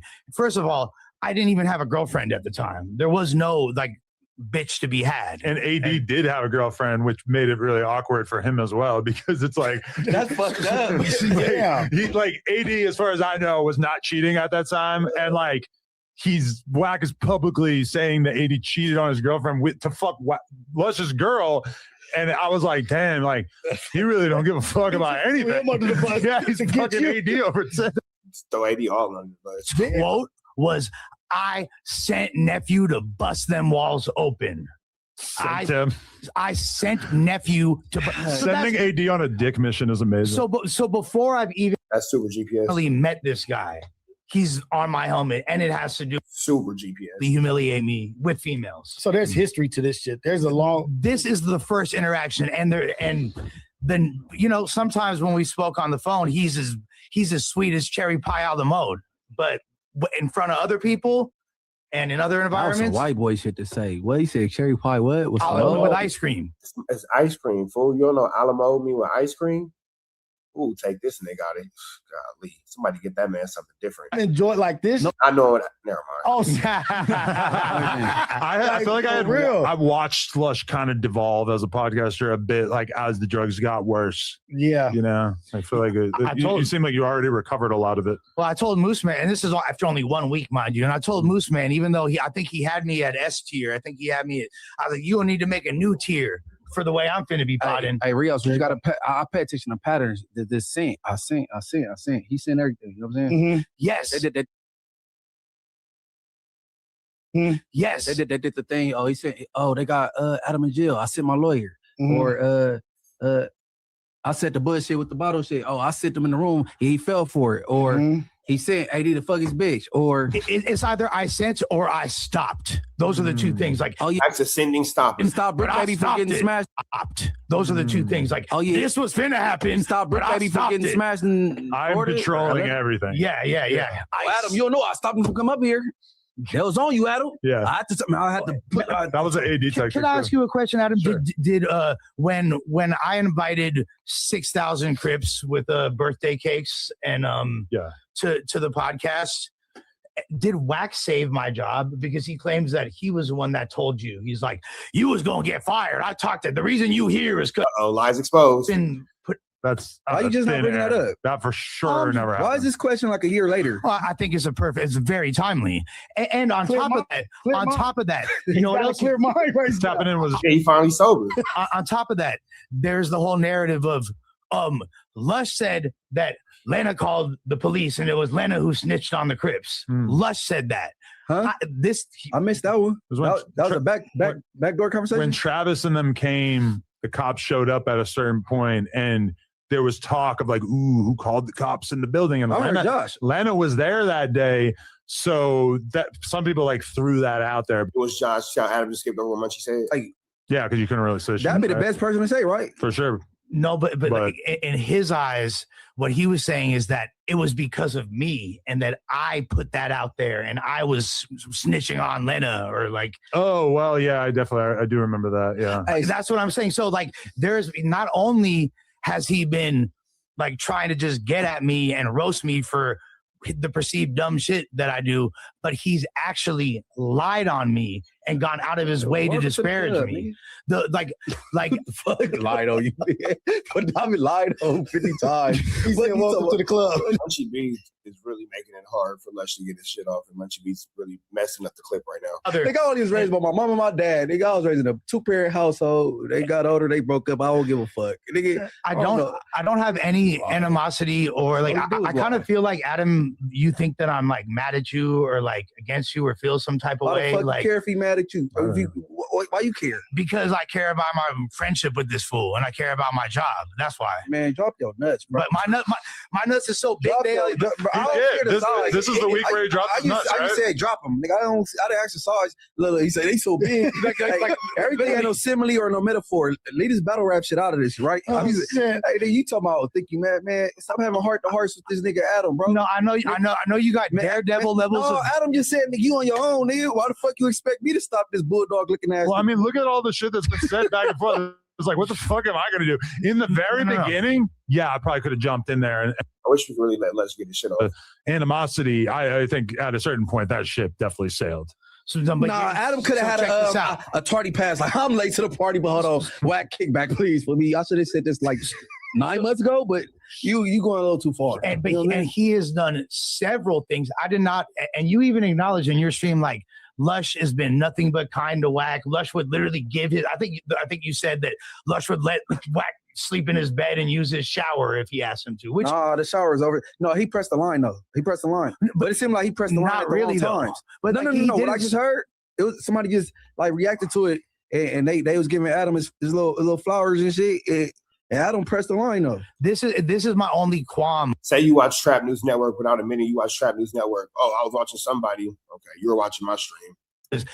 Or you were listening to it rather. Adam is not fully acknowledging the fact that all I'm doing is defending myself. I didn't start anything. I didn't come at his family first. He came at my family first. So you tell me what's worse, threatening to burn my mother's house down, calling her a stupid bitch, threatening to burn. He didn't do that. I have. You want to see the text? I mean, I feel like I've seen it on social media, but I mean, no, I didn't even share all the text. He said that. No, I have the proof. Like I got the content. But so he did all that. Not and also like when R&B, she was kind on that stream, you know what I'm saying? So very level-headed. I do appreciate the way she conducted herself. No, she's not. But here's the thing. She going at buddy faces some more shit. No, what was disingenuous was when she was like, oh, but that was his ex-girl. No. He was coming at me when me and Germ were still together about Germ. He was talking about his, first of all, it's not one of his pyro homies. It's a lame fucking. Man, you ain't got to explain all that shit, man. No, but I want to. Because like that's a reasonable thing for him to explain. Yeah, no, it's a bitch ass fool named Princess who like used to make beats back in the day. You feel me? Named Princess? His name is Prince, bro. Princess. It got to be Prince. Princess. His name is Princessa. All right. You feel me? Yeah, he's the princess bride, and he's the son of the fucking store clerk owner who fucking like has nothing to do with gang life whatsoever. But his version of it, who was kicking it with Germ in 2012. But his version of it was that he was being a homie by letting you know who fucked your girl. Oh yeah, that's what it was. That's what his version was. Funny saying it now. So he's definitely not a good homie. Definitely not a homie. Fuck yeah. Yeah, and the dude, I've seen all the he was trying, and he's still the reason why his name is Princess is because Wack is still trying to get him to dig up information. But Wack, the thing is, there's not. You have so much smut on you. I don't. That's why you can't. That's why you got to post the same clip several times because there's not a bunch of shit you can say. Why is you disrespecting Prince when Prince didn't blast it though? What are you talking about? He did blast it, and he's attempting to retrieve more information from Germ to this day. And so he did, and the only reason he didn't go on the pod was because me and Adam were like, this guy's not important enough to fucking interview. And so why is he's saying we should just pod about it and talk about it. Because really, the reason why, beyond the shit with him sucking Wack's dick, this fool's salty. Because back in the day when I was working with Chief Keef, the bitch that he was with at the time was choosing up on Chief Keef and my homeboy G Money, right? My homeboy G Money, who was my business partner. Princess and G Money got into it. I never had a negative word with fucking Princess in my life. Bro? What's his real name, bro? I mean, you already said it. Okay. You already said it's Princess. So why you tripping on you 13? Like you got her 13 years later. Why you worried about you? Because at this point, two reasons. A, he sucks Wack's dick. The Chief Keef thing. Well, he harbors his you know when you have ops that you don't even know are your ops, like people that are just not to be funny, but Munchie B doesn't listen. He literally just explained why he has an issue with this person. He just said it. The Chief Keef thing, the situation with Wack, lying with Germ. Why do you have a problem with him again, nigga? Keep up with the class, bro. Because really, even though I'm not gonna lie, he's had some accolades. He's a somewhat successful. No, but listen, let me finish. No, I'm not giving him flowers. I'm calling it down the line, because I'm not a fucking liar. But here's the point. You gonna get this nigga some hoes? No, he needs some hoes. He's still tripping on Germ. He still want to fuck Germ. He needs some hoes. Clearly, Germ coming through. The biggest issue, is he wants clout. He wants clout. He wants attention because even though he's successful, nobody cares. He has no followers. He gets no attention. He walks down the street. No one knows who he is. Oh, I'm the guy that made a beat for fucking the game in 2003. Nobody gives a fuck, homie. Nobody. He might be getting some royalties off that shit. That's great. So why don't you just relish in your wealth and just be happy and let the people that are good on camera and successful that people actually care about, like me, be us. Did he get a plaque for that beat? I don't know what the. It sounds like Les is really making a good point. You feel me? Les has some things to say. Obviously, Munchie doesn't care. He's kind of like just trolling about it, but you've been following this. Now we kind of understand where Lush is coming from. But I wasn't. The fact that you think that that's giving flowers is yes, he's successful. That's no. But you won't even tell us his real name. What I'm saying, if you can't figure out what his real name is, Prince. His name is Prince, bro. Okay, well, I do know of an artist named Prince. He played the Super Bowl. I'm guessing it's not him. This is I don't know his real name. Is probably fucking Prince. Well, didn't he end his career as Prince? His real name's probably Rajiv, dog. You feel me? His real name's probably Rajiv. Watched the Prince Super Bowl. His name's Sandeep. You feel me? He's like shout out to Prince. That's literally it's like do not. What up, Stacey? Redeem. He's that. Okay. He's that. You feel me? He's an Arab. Yeah. Oh. Yeah. He's like he's literally like Middle Eastern or Indian or something like that. Yeah, you might know Rios. Yeah. He's yeah. But do not redeem. Oh my God. Why you getting at his boy Prince like that? He might pull up. No, that's not him. Oh, okay. Wait, is it? No, that is him. That's him.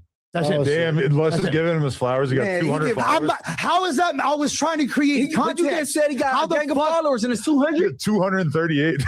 I'm over you, bro. Next, I just said he doesn't have any followers. Munchie B's clearly not listening. I said I have a gang of followers. You gave him props, which is just kind of. No, he didn't. He said that he doesn't have any followers. Nobody knows who he is. Munchie B's not keeping up with the class. Followers and still be a big deal. Some producers are like totally. I said he got another page. That's like go to the other page. This might be you see the page. This is his main page. Oh, this is Fist. It's only he's got. Oh, he got 50K on the other one. All right. And guess what? I got more followers than Whack now. I got almost 125,000. Hey, but I've gone up 3,000 followers since this shit. No followers. So but maybe I'm addicted to attention and just stop doing all this shit. No, I'm going up, motherfucker. And the only reason I said that is because I'm not a liar. I call it down the middle, but I'm really confused as to why this guy show the screen. Rios. Who's you got a decision to make. You're gonna keep it Long Beach? Yeah. Snoop looks so psyched to be in that picture, don't he? But the point is this: he does. He looks like he owns a 7-Eleven. Doesn't have attention. That's why, like, at first our dialogue was like acrimonious. We're getting at each other. Then the dialogue switched and being like, we should pot about it. No, bitch. You're never going to be on a podcast with me in your life, ever. So at this point, do you feel like you're ahead? Like you're winning? You're winning. So like look at ChatGPT. So wait. So ChatGPT said it's 80% me to 20% him. You checked that? I did. Oh, I did. Crazy. You losing it. Oh my God. That's funny. No, I posted it on Instagram, the results. Nah, Lush be doing this shit, bro. Lush doing shit. And the chat really did appreciate Lush over Whack. It was a fact. He's getting all mad, threatened to burn my mama's house down. Him too? Threatened to no. I didn't do it with him because that would be so skewed. I'm talking about me and Whack. I'm talking about me versus Whack. I was there for that, bro. Yeah, beyond that. I'm talking about Prince. Yeah. Oh no, this Prince is literally at this point just trying to fucking massage Whack's balls while he domes up his indecently exposed in front of people. Well, wiener. That's it. That's the only thing. Princess, and I think he still misses Germ's box from a decade and a half ago or some shit. It's like, dude, nobody gives a fuck. I miss it. Yeah, you weird. You weird as hell. You weird as hell. You a motherfucking weirdo. You a motherfucking weirdo. Notice how Adam is not paying attention at all. You a straight fucking buster. What else you got? I got a lot. Like I ain't even the clip ain't even fully loaded yet. But the point is this. The point is this, that Whack and them went out of their way to try to talk about all this violence they're going to do. They're going to sending, stop the biker gang from attacking. We're going to burn your niece's house down, burn your parents' house down. We're going to jump you. And we're going to bad things are going to, and all I'm doing is making fun of him jacking off in public, and making fun of his wife's BBL, which is a really bad body look, is what that stands for. Terrible to any capacity. I think threatening shit is worse. The whole thing, like, yes, we can all agree that Wax starting it is worse, but at a certain point, you really kind of took the ball and ran with it. And at a certain point, it's like, yeah, he started it, but like, think about all the gang wars out there that we all acknowledge. There's one person who was wrong in all those gang wars. It was Whack. And 30 years later, nobody remembers. You know, that's just like, it just becomes like very hard to tell at a certain point. And yes, it's only been a couple of weeks, but I feel like that's kind of essentially what's happening with this situation as well, that it's just at a certain point, we just see two seemingly psychotic people arguing with each other. Although I do believe Wack told me he was falling back and he wasn't going to keep engaging with us. Oh, Q because he got smoked. That's why he got destroyed in the beef. Everybody knows it. Let him know, Lush. Let him know, Lush. I got from prominent people. So many people are behind me, and it's not just essays. It's Crips, Bloods, Hoovers, but no, industry I'm professionals, hella women. You ain't gotta let that fuel you though, because you did your thing, you stood your ground. But don't let it become a battery in your back. You know what I'm saying? You did it because you was standing your ground and you had enough. You know what I'm saying? Exactly. And when I talked to Wack about it, at a certain point, he's just kind of like, listen, like, Lush just says shit that he's not gonna be able to take back, and it don't got nothing to do with me. And in that moment, I was like, yeah. Like you has all to do with but Adam, he might have been the impetus for all this, but at a certain point, you kind of dissed enough people associated with him that Adam. I mean, talking about his neighborhood, talking about his brother, we're not talking about his neighborhood. I never once mentioned his neighborhood. Maybe I'm just blending it all together. I never once dissed the PPBs. Shouts to them. Did he say something about his mom? Hell yeah, he said something about my mom. So go dig your mother up. Bitch can't say shit. So look, wait. So there's people probably that care about his mom as well. Yeah, perhaps. So that's what Adam is saying. Like, there are people who care about Lush's mom as well. Love people. That's why I say leave other people out, because it'll be the person that you didn't intend. How you gonna leave people out and he ain't leaving people out? But that's both ways. That's both ways. So guess what? If I didn't say shit, it'd be like, ha ha, Lush is a bitch. He got marked out by Wack. I'm not like that. Don't jive with me. No, I'm not saying that, but I'm just saying acknowledge what Adam is saying. What he's saying is that people caught strays, and what Wack is saying that it ain't got shit to do with me. Who probably is gonna be mad or do something. There's other people that you can't go to Mississippi now. Hey Rio, yeah, I can. What I want, I could go to Pacoima right now. Acknowledge. That's not his wife, bro. That's his girlfriend of 2 years or some shit. Like, I was with Germ longer than he's been with her. He probably would be married to her right now if he wasn't in a crazy divorce. He married. That's how we say. Not divorced. He married. That's not his fucking wife, bro. Hey, I'm not fucking with his gay son. I'm not fucking with his daughter. Or God dang, Blueface say, oh man, we more lit than AB and Dean. We got more whatever the hell is. We got more than them. But you go pull up on AB and Dean and them, and then you notice that your man's DDG pulls up on AB and Dean and them, but he don't pull up on you. They made a big whoop about DDG not being at the freaking party. Yeah, they was hot about DDG not being at that baby shower for sure. If I'm DDG, why the hell am I going? See, we can hang out. I can pop up on your streams when it's in a controlled setting. An uncontrolled environment like that. And not saying that it's truly uncontrolled, because you got Wack there, you got Vlad there. But then these are the same Motherfuckers who ended up having a whole like brawl at the end of their night. So I can understand why DDG is like, I don't think I want to be a part of this particularly. Paid security there, so it's not like people just getting in, but you don't know how volatile this shit is. DDG can't really put his brand around that shit. I don't know how it's going with DDG's baby mama. She might use that shit to try to get him kicked the hell from around him. I don't know. I'm just speculating. But Krishan Rock, yeah, she gets in a boop bop, boop bop, boop bop, boop bop, bam.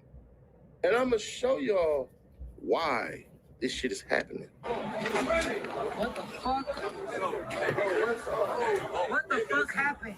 What's going on? Get the fuck out. We talk about do shit.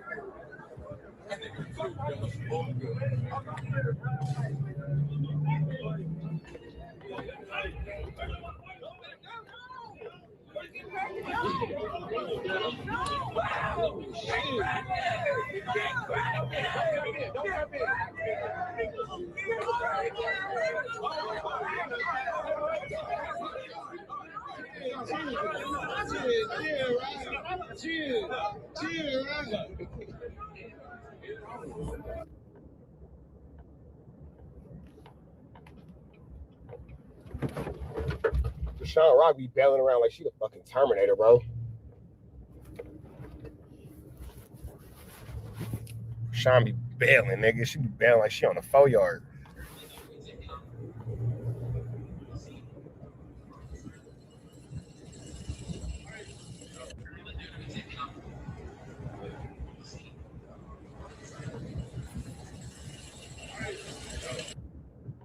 Shout out to that girl, Henny Reviews. It says Blueface is facing foreclosure on his home in 5 Violence dated June 6, 2026. The mortgage company states Blueface has not made a payment. In fact, Blueface missing. Shout out to the good sis, Henny. November 1st, 2025 date, which we know he didn't come home until November 3rd. They're giving him 90 days to pay his balance or his home goes up for auction. Yikes. So these are the contracts. We ain't finna read all that because shit, we basically just did a quick review. But shout out to that girl Henny Reviews. Number 2. That's worth the move. Yeah. I would move into this house. Over where I'm living currently and just maybe make that like a party house or something. But preferably the first one. Okay. So you want to... There's so much shit to unpack with everything that went on, but the constant... Man, Sadie Nash, it's Bobby and Whitney, bro. You said it at the beginning. It's Bobbithis and Whitneythit. It's very much so dangerously in love. Theme, the constant puppet master, is Blueface. He knows what he's doing. And a lot of ladies are doing this fake ass sympathy bullshit that I'm just gonna be fair. Shut up. Oh no, Nash, don't say that, man. No, shut up. Everybody's so outraged. But like clearly Krishan, Nevaeh, Jaden Alexis, the other girl, they're all where they want to be. He's not holding anyone hostage. He's not holding anyone captive. That nigga make it clear. The door is open. It is an open door policy. You can get away from Blueface. He does not give a further mug. You don't think that these females know what he's doing? Let me ask you something. If you had let's just say an older sister, let's make them an older sister, and she brings around to you an ain't shit ass dude. You know he ain't shit. He tells y'all he ain't shit, and she wants to deal with this man. Y'all gonna blame the man? I thought y'all wanted honesty. I don't understand how none of these ladies are sitting over here just goddamn throwing salt on the ladies. Y'all are fake mad at Blueface because y'all want to control the assets that he has, aka the money, the fame, and all that shit. Y'all said he couldn't do it without. And then here go the thing. Y'all really not with this nigga because y'all like him. No woman would look at Blueface if he was working at Foot Locker and say, yeah, give me the one with all the stuff on his face. You feel me? No woman would do that, not logically speaking. And you guys like him because he's Blueface. Who the man that he is as Jonathan, nobody's interested in. None of you women want Jonathan. You women are all interested in Blueface and what Blueface provides and brings to the situation. That's cool. But then how y'all mad when y'all get Blueface, who understands that y'all don't care for Jonathan, y'all care for Blueface, so he give you Blueface. Blueface tell you, I'm finna get disrespectful. Had to kick my own blood out. You must have forgot I was a Crip. Scoop. Feel me? They told you. He told you. What you mad at? How you mad at him for being who he told you he was? Krishan, but y'all ain't subscribed over her shit like y'all have Blueface. Y'all care about the Jadens, y'all care about the Nevaehs, y'all even care about the other bride who just had a baby. And I think you got the lawyer bride pregnant too. Y'all care about Blueface because eventually y'all want him to change and then him to meet some fake ass bullshit that y'all call karma. Now, if you don't pray to Vishnu, if you're not a Buddhist, you don't actually have karma in your scripture. It's not in the Quran, it's not in the Torah, it's not in the Bible, it's not in any other religion except those two. Go look it up like y'all look up the bullshit that y'all always do. That's a Nash fact. Shout out to Sadie Nash with a Nash fact. These women are there because they want to be there. Bingo. I just seen a freaking video yesterday of a black guy and a Mexican guy saving this freaking white woman. Saving that white woman that was in traffic and they had to like put old boy to sleep. I seen that video and it was in a car. That was crazy. Beat up by her white baby daddy or white boyfriend, wherever he is. And you know, in the midst of them dragging him out of there and telling her to leave, you know what she said? I can't leave him. Twice. I'm not leaving him. I'm not leaving him. Bingo. See, they literally stopped her from getting like accosted. She was getting accosted. That man was putting her in a costume and she made it clear. Nope, I'm not leaving him. I gonna stick beside him. Women are intelligent with their messaging, but they miss us with their fake ass understanding. These ladies want to be there. because they don't want to work for shit. Exactly. They want what comes with being with him. If you think so, not if you think so, but if you think different, let me ask you a simple one. Just one simple one. What's stopping them from leaving? What's stopping them? Reality. What's stopping them from leaving is the fact that if they left Blueface, they have to go get a job. You have to go to work. You have to fend for yourself. You can't sit up all day and chase this nigga. That's all they do is sit around all day chasing this nigga. What's your job? Chasing Blueface? What's your job? Running behind Blueface? What's your job? Flu Flamin', Skull Duggan, and larceny behind Blueface. That's my whole everything. That's all I do. Is run behind Blueface each and every day. You feel me? If they didn't have Blueface to chase behind, they wouldn't have nothing going. That's all these girls do. And so if you stop chasing behind this nigga, well, guess what you got to go do? Fend for yourself. Take care of yourself. Do for yourself. Come on now. Nevaeh sat up there and disrespected the shit out of Krishan's son. Blueface literally... Which is Blueface's son. ...said, that's not my kid.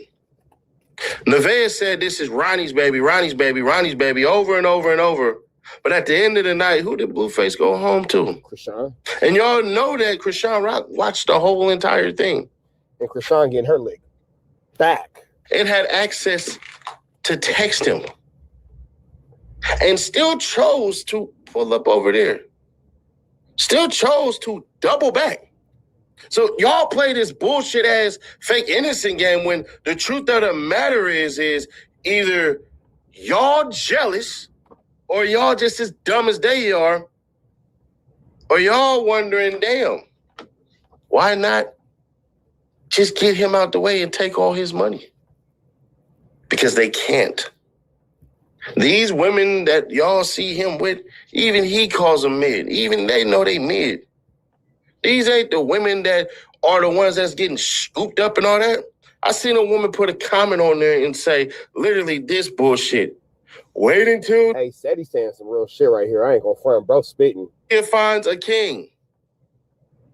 Unless that king got about 6 kids, I don't know what the hell y'all talking about. The successful... You gotta say this too. The successful black man doesn't want Nevaeh.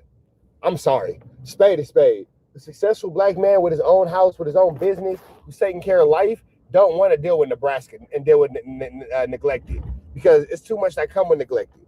You feel me? No man got rich chasing the neglected. You feel me?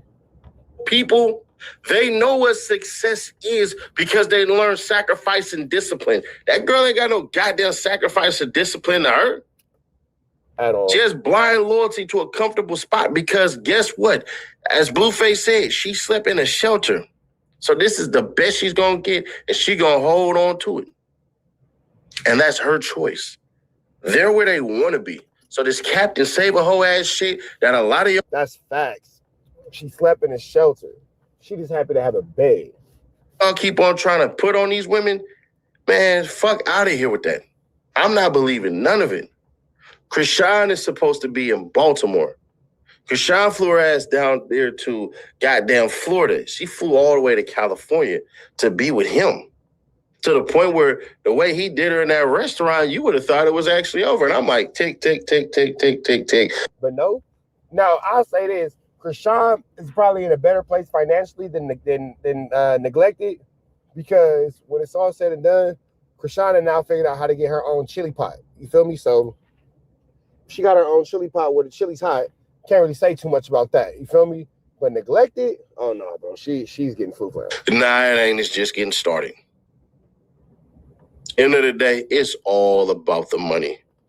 When y'all want to know what selling your soul looks like, this is exactly what it is.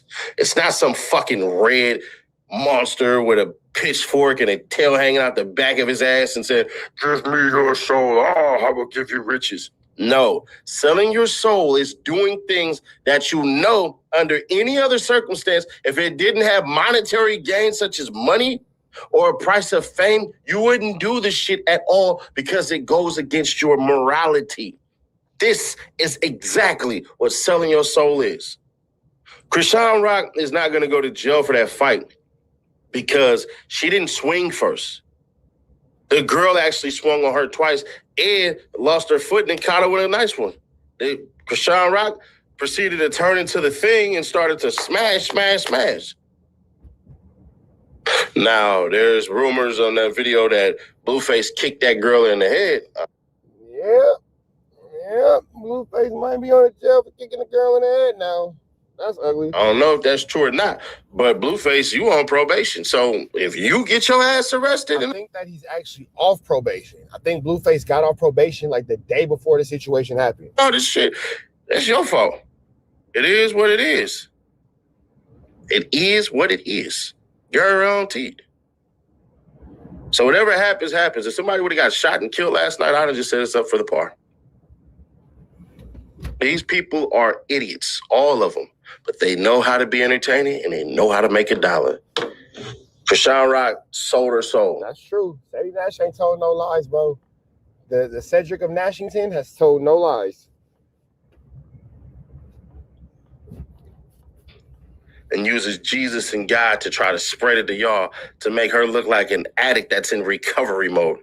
Nevaeh has 2 baby daddies that don't mess with her at all and a weird-ass family that she allows Blueface to utterly disrespect. That's on them. And it kind of sounded like Blueface was trying to spank Nevaeh's mama. Like, it definitely sounded like Blueface was being a little advancey towards her mama. I ain't gonna front. It was kind of interesting. End of the day, we ain't seen no chains, we ain't seen no leashes, no shot collars, no nothing. We seen an open door policy for you to leave and come back as you will. Nevaeh said flatly out her mouth, "Oh, we got 25,000 views in here. I'm gonna need $25,000.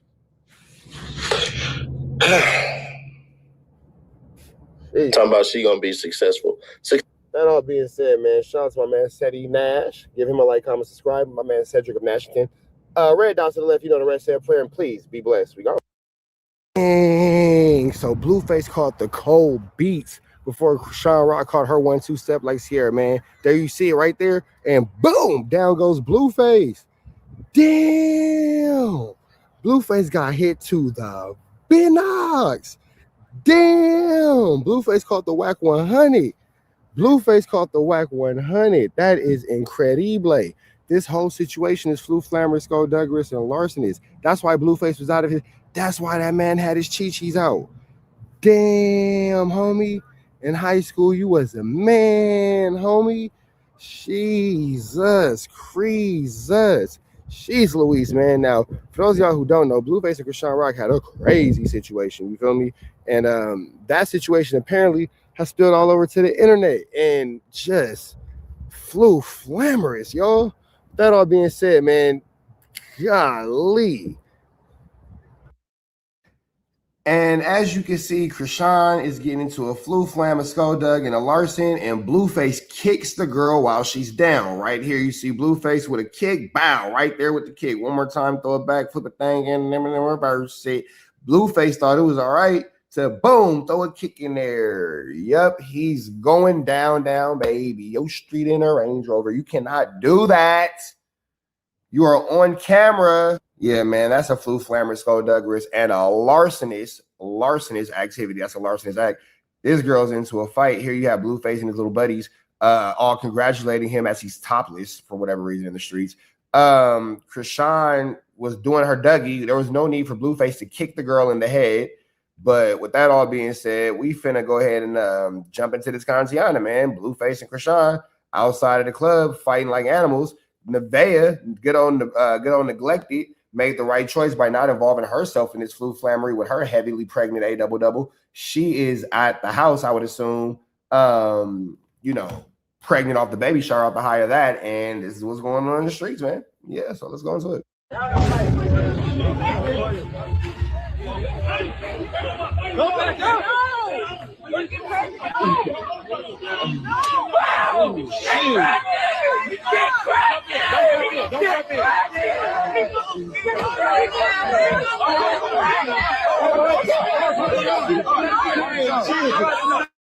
Chill, right? Chill, right?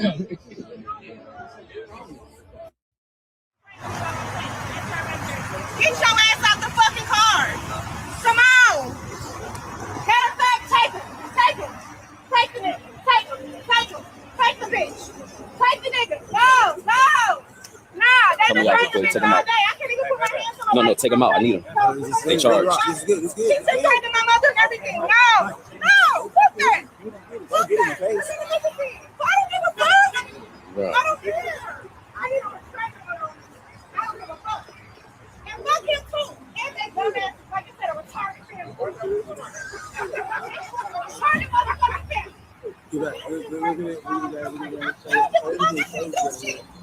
I can't do shit. I got that 2 kids. I can't do shit. Well, I'm stressed, Odie. I'm stressed. What can I do? I'm real, nigga. Because I'm tired. I'm tired. I can't do shit.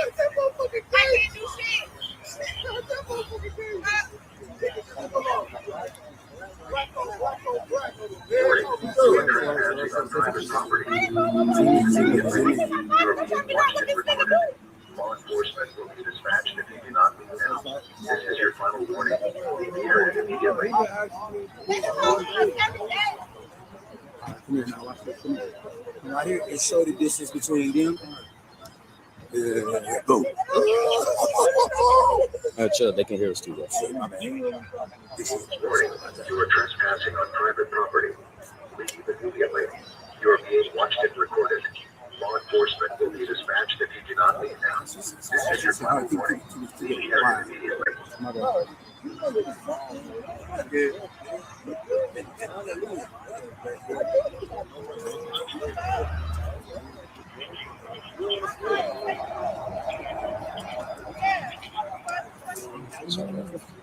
Yes, and you can't hear shit. If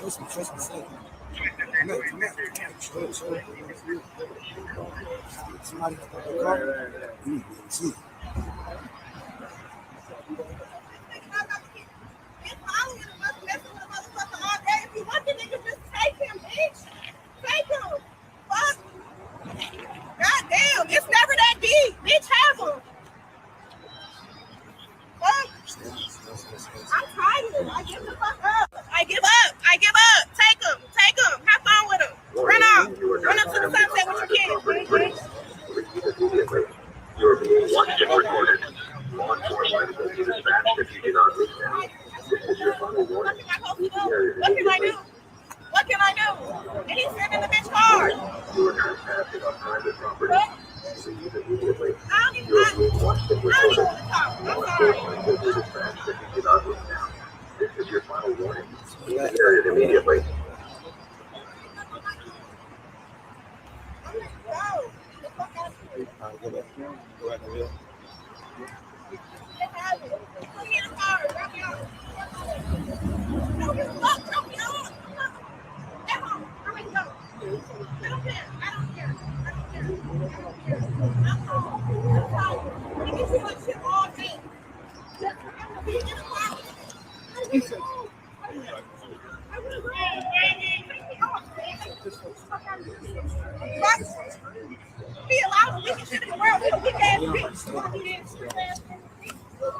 Scream, watch out, y'all. Your ass, stupid ass baby, bitch.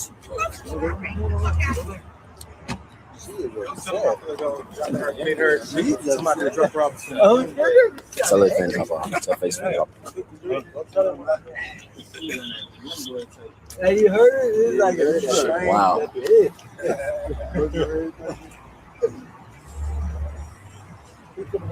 Take her home. On the dead homie, she's in the Uber. So what? Wow. What happened? I know. Hey, is there anything in the car? Take her home. That's exactly. My book bag, yeah.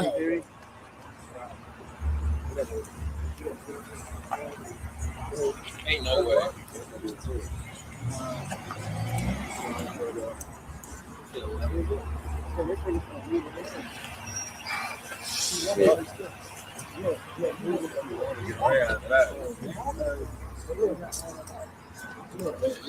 Why? Hey, it's not. I know. Get in. No. Where are the chargers? The charger's inside. Why the fuck is everybody calling me? Charger's inside. We good.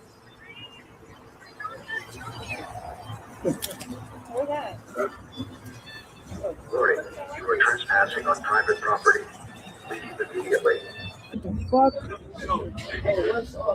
What the fuck happened?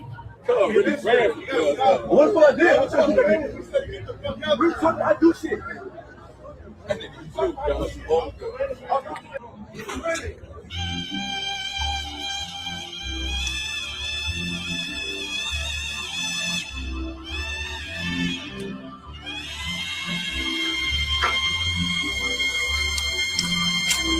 I'm supposed to be outside with no motherfucking shoe outside with chicks, bitch. I'm lit. I ain't coming home to see.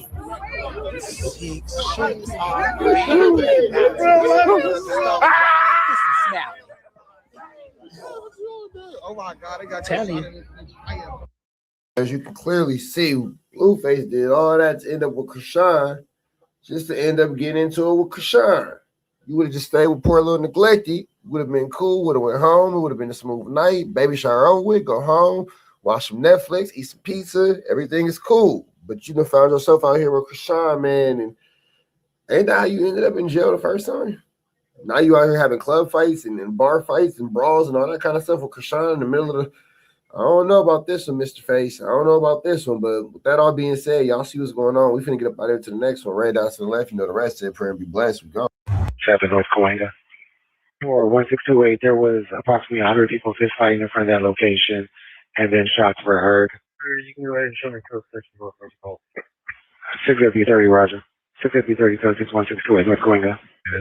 Just a canvassing for possible casings. North on Cahuenga from Selma to Hollywood. 643, request a Unit 2 canvas for casings northbound Cahuenga from Selma to Hollywood. We found some casings across the street from 651. Cahuenga. 318 advised that they located casings across from 1651 Cahuenga. 6-7, the cases will be in front of the jungle, Hollywood. Cases are in front of the jungle, Hollywood. 7-9, close to 6 on the street call.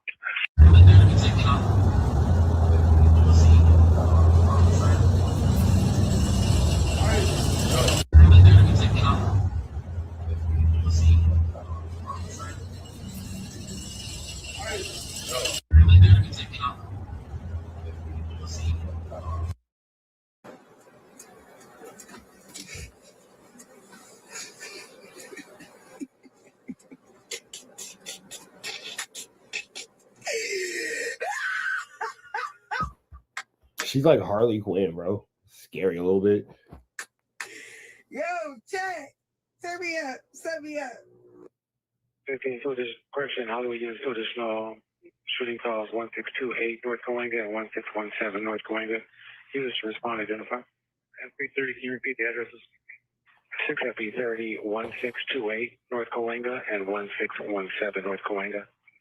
For 1628, there was approximately 100 people fist fighting in front of that location, and then shots were heard. You can go ahead and show me code section for first call. 6FP30, Roger. 6FP30, code 61628 North Cahuenga. Just a canvassing for possible casings. North on Cahuenga from Selma to Hollywood. 643, request a Unit 2 canvas for casings northbound Cahuenga from Selma to Hollywood. We found some casings across the street from 651. Cahuenga. 318 advised that they located casings across from 1651 Cahuenga. 6-7, the cases will be in front of the jungle, Hollywood. Cases are in front of the jungle, Hollywood. 7-9, close to 6 on the street call. 679, Roger. The Whitney and Bobby, Blueface saga. See, I ain't the only one that say Whitney and Bobby. Seti Nash, that's somebody else seen it. That's right. Continues with the craziest damn morning that y'all would have thought y'all would have seen. Who is it? We're under attack. I gotta run. The camera's right here.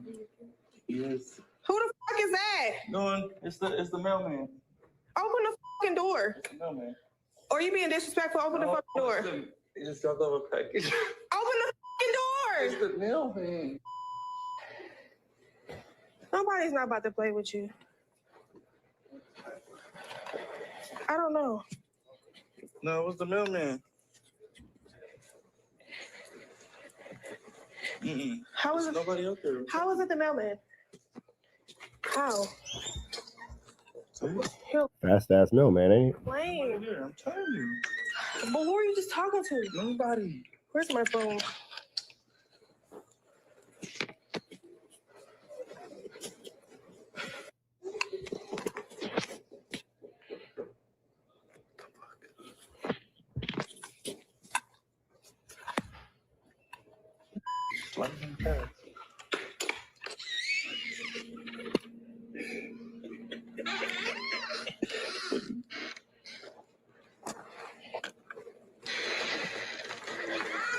That's the milk. Look at the mailman gone, man. Are you really being disrespectful? No, please, no mail. We don't want no mail. That's the mailman. What?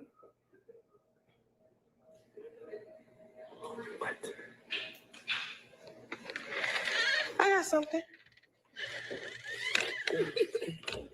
Oh, good. Get that off me. Get that off me. You being disrespectful to me? No. You being disrespectful? I'm sorry, no mail. Hey, no, cut me. No. Who is that? That's the mailman. You doing? What is this bitch doing here? I don't know. On my day, though? Are you for real? No. I will go to jail. On my mama, I will. I will slice a bitch up. I'm telling you. I don't give a fuck. No, hell no. Stop playing with me. Go get fucking ready. We're not doing that. Go get ready right now.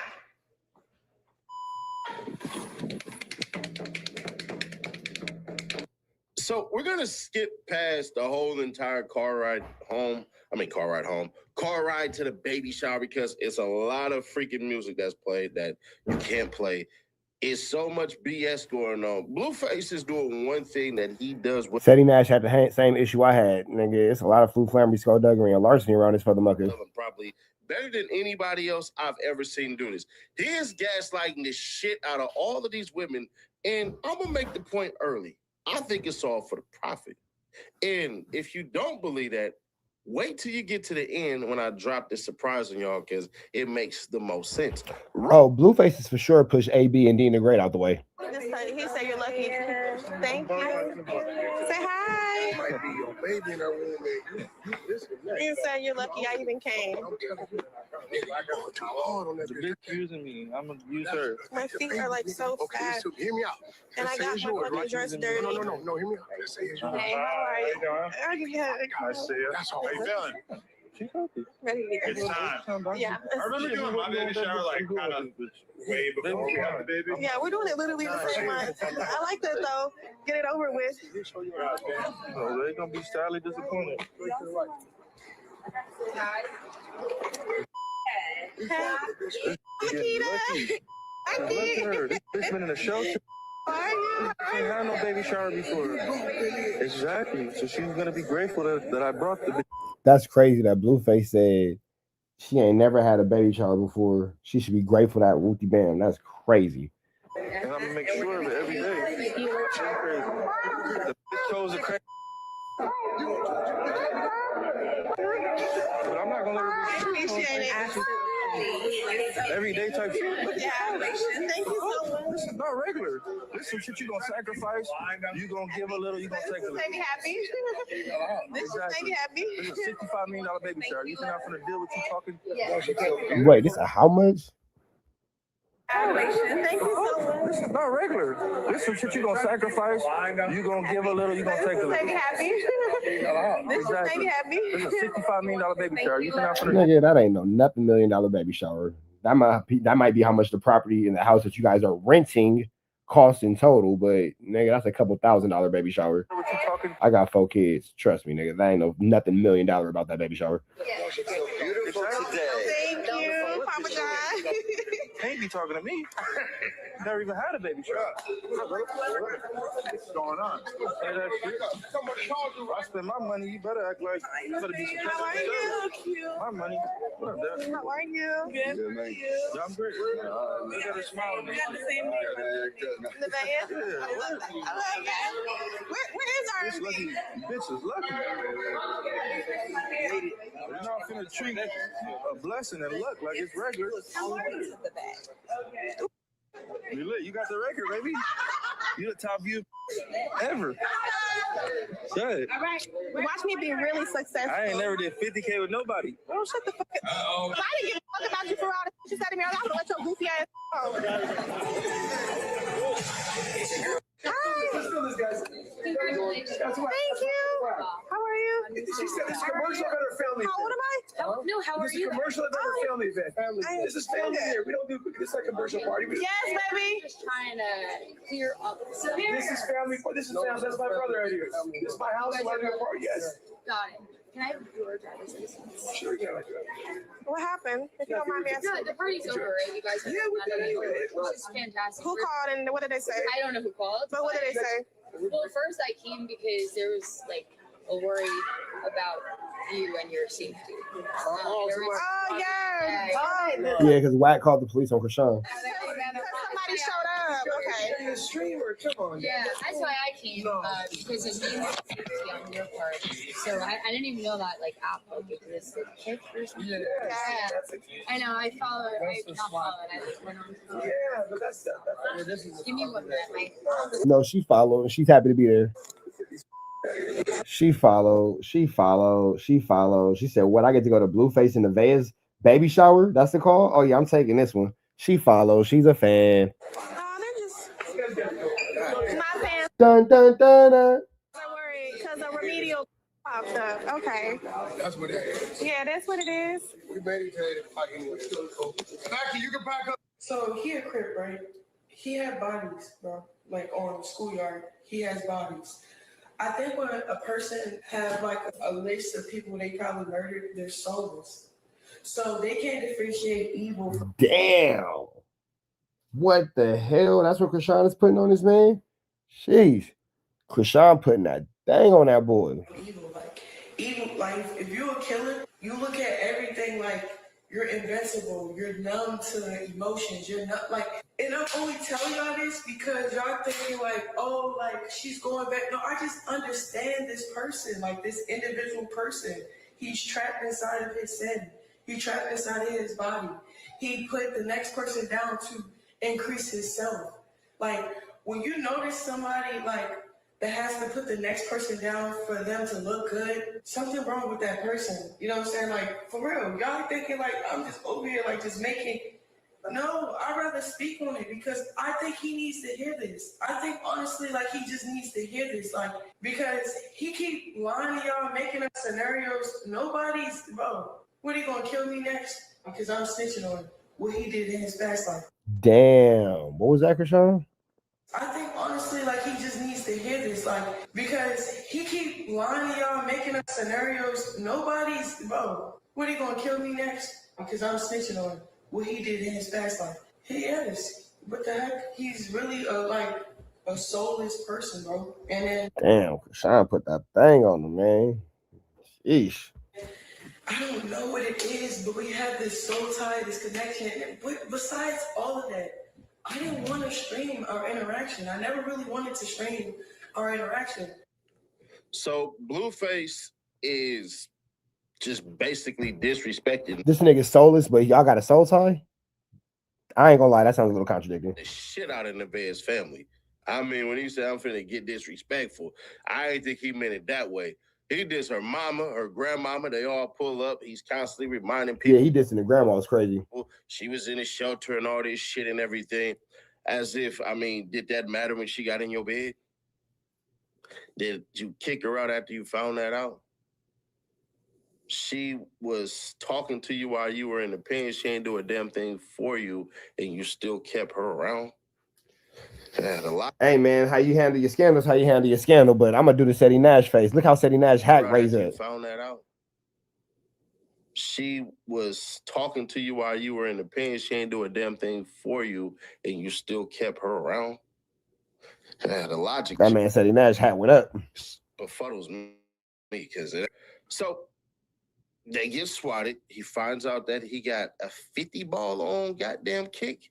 Apparently that means something great for everybody. But you got Krishan Rock playing confused young lady who knows exactly what's going on. Like, bleed somebody. What? What are you talking about? You like your butt cracked open and ate. Like, what are you talking about? Hey, DLE chopper, bro. Check it out, fool. I'm not finna do too much lip boxing with the booty bandit. Like you're getting your date as a man. What the fuck position are you in physically as a man for a woman to That is a very odd question to ask someone. I wouldn't want the answer to that. That's not my business. Brother, I can't think of one position you could be in for a woman to lick your ass as a man. That's not hella gay. I ain't never said that you finger pop. You the first bitch to go online. No. She said she packed you. Get the fuck out of here. She been said that before me. Get the fuck out of here. You don't even make sense. Now you trying to say I'm the first bitch. I'm the first bitch. Get the fuck out of here. So being the second makes you better. Nigga, I admit I did it. I did it. Stop popping. You're not better than no bitch. Now, it's crazy because Blueface actually might be on his way back to jail. He just got on probation like last week, literally. And now he is on camera kicking this girl as Krishan Rock has rocked her world. Now, it's been a lot of flammy, skullduggery, and larceny with Blueface and Rockhead, but this is crazy. If he just would have been at home with good old neglected, he just would have stayed home with good old neglected, none of this would have happened. But they in the streets, the Whitney to his Bobby, and you know, they doing what they doing, all that kind of stuff. But this ain't a good look, man. This ain't a good look. Blueface might be right back on his way to jail. If not on his way to jail, for sure hit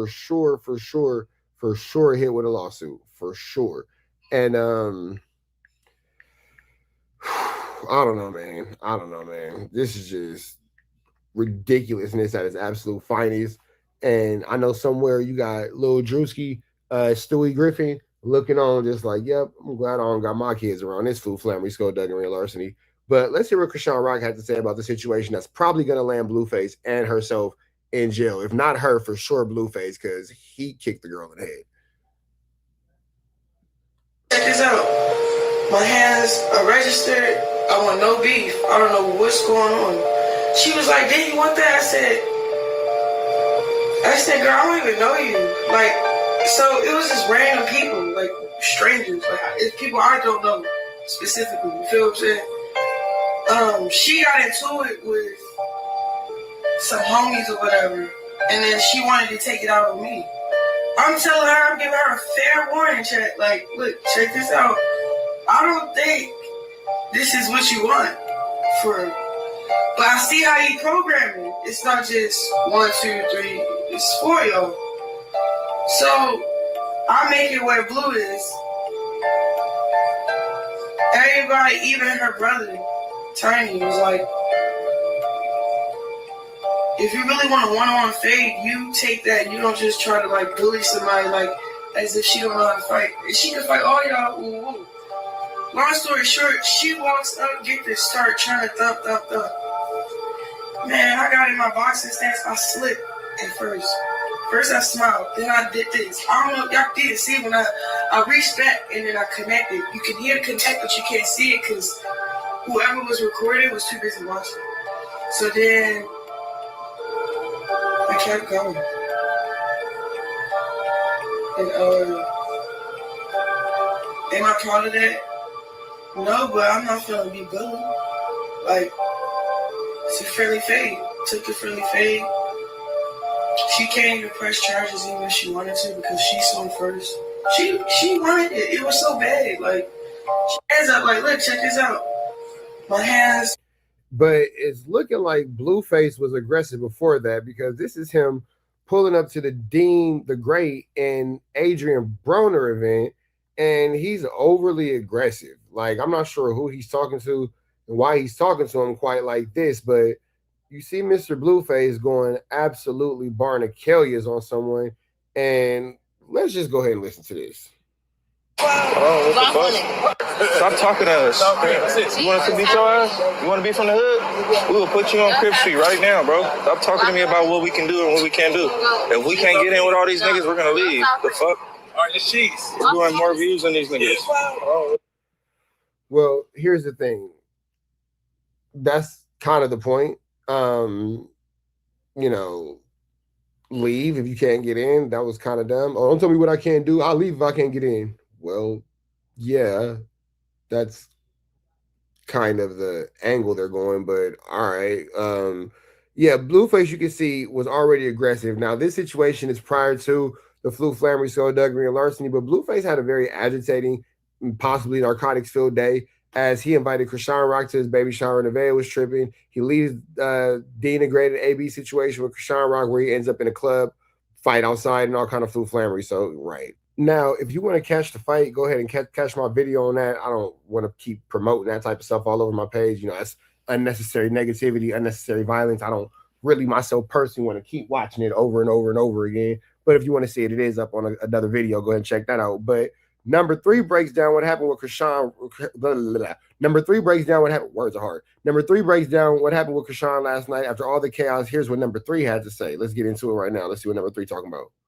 I hear 3 random shit going and niggas just was hype, bro. It was just like, you know what it's like outside. Bro, what? She know what she do. She know what she do.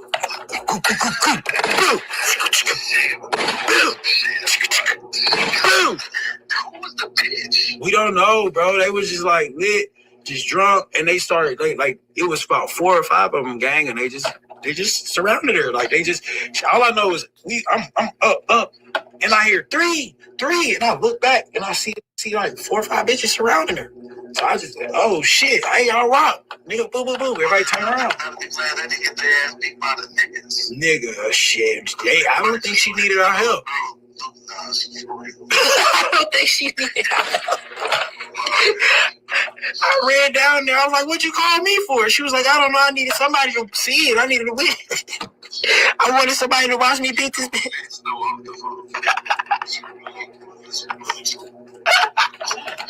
Random shit going and niggas was not Krishan Rock telling the cameraman to make himself available so she could throw them hands, man.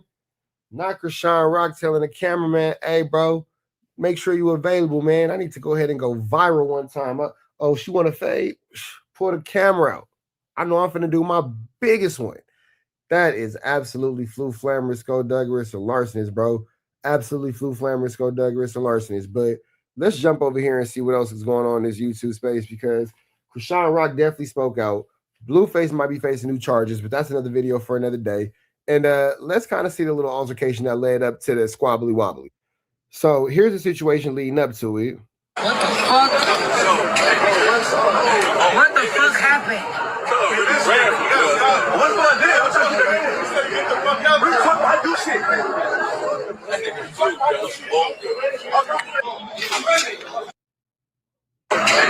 So as you can hear, something happened where they saying Blueface jumped on somebody, and you know, the fight happens, and this is the aftermath.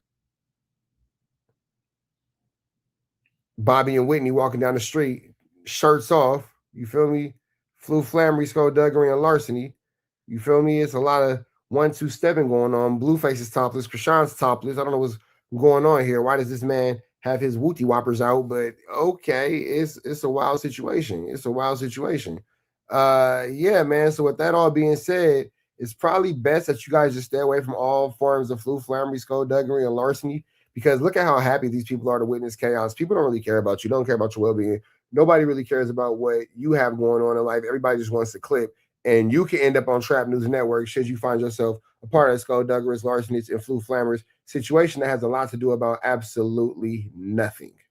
A lot to do about absolutely nothing. So with that all being said, man, I need y'all to make sure that y'all hit a like, hit a comment, hit a get subscribe, say a prayer with all that, man. Rich Trapper, tapping in TNN Trap News Network, right out to the left. You know the rest. Say a prayer and be blessed. We go.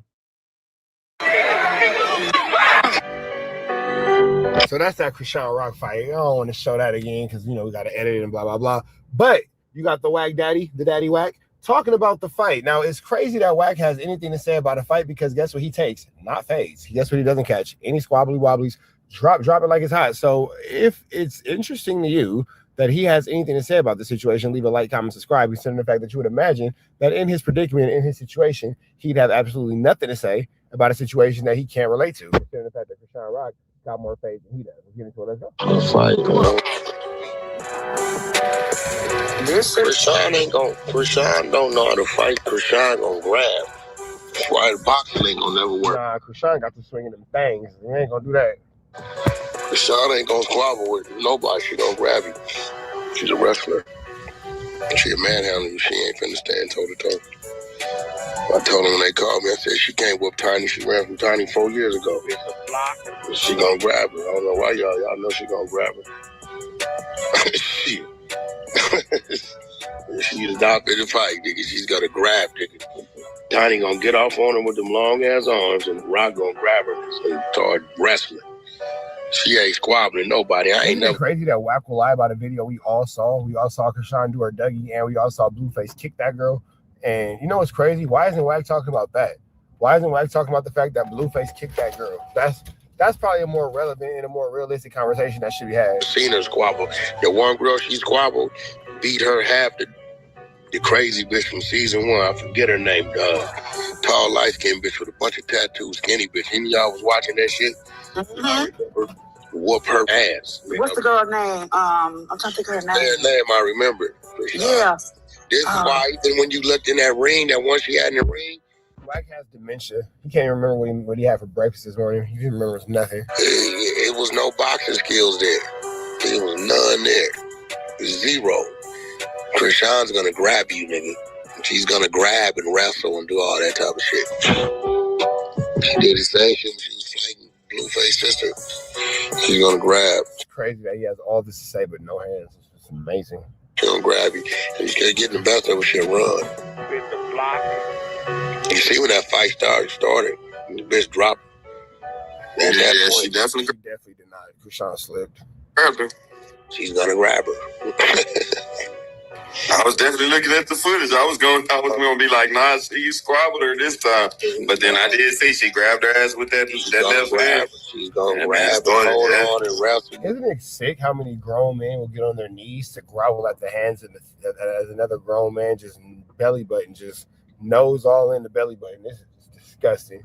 To hear a grown man just grovel to another grown man is just the most disgusting thing you could ever listen to with these guys. That's what she gonna do. That's really what makes the Clubhouse content hard to listen to. It's bad enough we have to listen to Wax lies, but we have to listen to all these grown men groveling at his feet. Oh my God, it's almost unbearable. Yeah, I gotta watch it again. But she beat up that girl though. But she defended herself.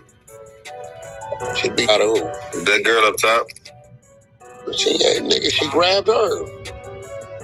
What you talking about? She did. No, I'm saying she grabbed her and she punched her. Oh boy, giving a real synopsis of the fight and Wack is lying about the fight. We all saw the same thing, bro. Ass out. I guess it's different with me, bro. If you're slamming the car, you ain't beating out of nothing, nigga. If somebody slams you into a car, you're definitely getting your feet whooped at that moment.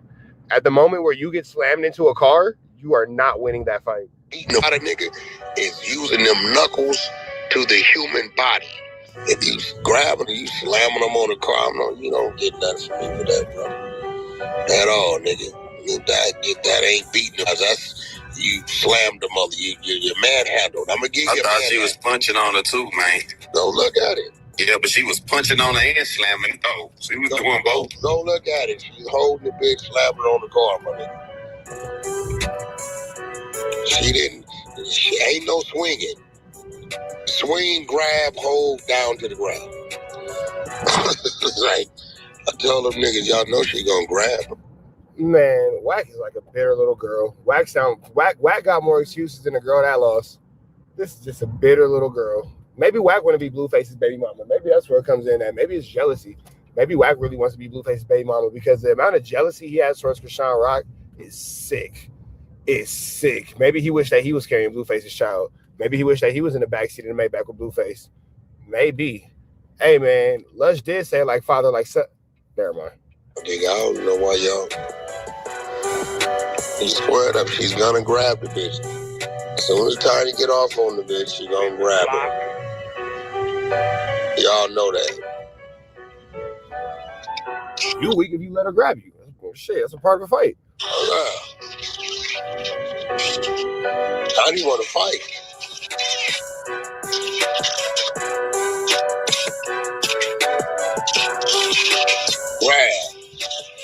Grab. Left hand grab. She grab. I keep telling her, I'm like, listen, that's why she can't play with Keita. Because Keita play that game with you, too. She ain't strong with Keita. Keita play that game and man has slammed that bitch on her head. She can only play that game if she can out muscle you. She gonna play that grab game.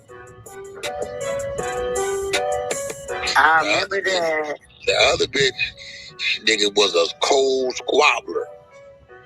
I got to remember her name. I've seen it, though. I mean, I remember y'all talking about it. Light-skinned bitch, she's a cold The one you went and got. The one you went and got. The one I went and got. You got it from, She ran. She's a cold squabbler. That bitch wasn't no grabbing her. She was real thin, too. She was just tall. Tall and thin, nigga. She was working them jabs and uppercuts, nigga. Wasn't no grab. Pop, pop, pop, bag up, bitch. It's crib, bitch. Man, where was them hands at when you was getting whooped out by J-Rock? Where was all these expressions and all these exaggerated stories and all that kind of stuff when you was getting down with J-Rock? Where was all these situations at when you was getting chased off the stage at the Novo? Where was all these situations at when you was getting smacked at Platinum Motorsports? Where was all these situations when you was getting Flu, Flam, Skull, Doug, and Larson over there at with the games people when his little homies got up on you, bro? What are you talking about, fool? Like, you just over here just talking because you got to stop. Just let it go. Pop bag up, bitch. That shit don't work with me, bitch. The best. What was her name? I forgot. She was on the show, and then they brought her back. Even the security they were scared of her. She was getting off on niggas around that mother. Yeah, I can't give her squabbles. I ain't gonna lie, but I can give her brawler, rapper, wrestler, brawler, wrestler, street fighter. Now, Brock. All right. Well, as we listen to the men who never take fades give their synopsis on a fight, you know, because that's what these grown men who never get cracking do. They love to talk all about these fades that they never catch, and for some reason, they are so in love with Krishan Rock that they are having this whole breakdown of situations. That all being said, man, we're going to get about it to the next one. Red dots to the left. You know the rest. Say a prayer and be blessed. We are gone.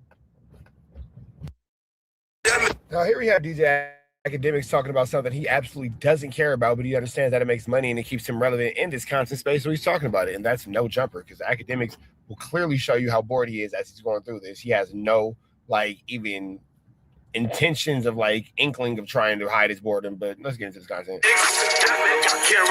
Whack show and Adam show. Let's hear this. I'm just gonna laugh off the song about me being a pedophile. Ha! The resident in-house Drake defender / Glazer. I was basically here we go. Show he did some numbers. I mean, I think 80% deal with him maybe sometimes doing something I maybe don't like, even though honestly nothing really comes to mind. But just in general, let's say he did. Let's say he interviewed somebody that I thought of as such an op that it really pissed me off. What am I going to do? I mean, I'm probably going to call Vlad. I mean, maybe get a little loud. Not really, but, I'm going to talk to him. You're not going to get loud with Vlad. But no, you have. Let me see. What are you talking about? But just in general, be sometimes doing something. My lyrics when I am your OG. I mean, sure, I guess you could do that, but that's just not something I would not tend in the to game's do. lyrics. It's the lyrics on the game song. It's like me and Vlad are homies. He's my OG. Vlad might say something in an interview that I feel a little way about. He might interview somebody I'm not 100% a fan of. It happens. Whatever. He's my OG. I kind of got to deal with him maybe sometimes doing something I maybe don't like, even though honestly nothing really comes to mind. But just in general, let's say he did. Let's say he interviewed somebody that I thought. Okay, where is the Lush content, bro? He don't make no money. Exactly. How does he make money? It's the same thing we was all wondering. Academics is way at the end. You want to drop an album? You want to make money?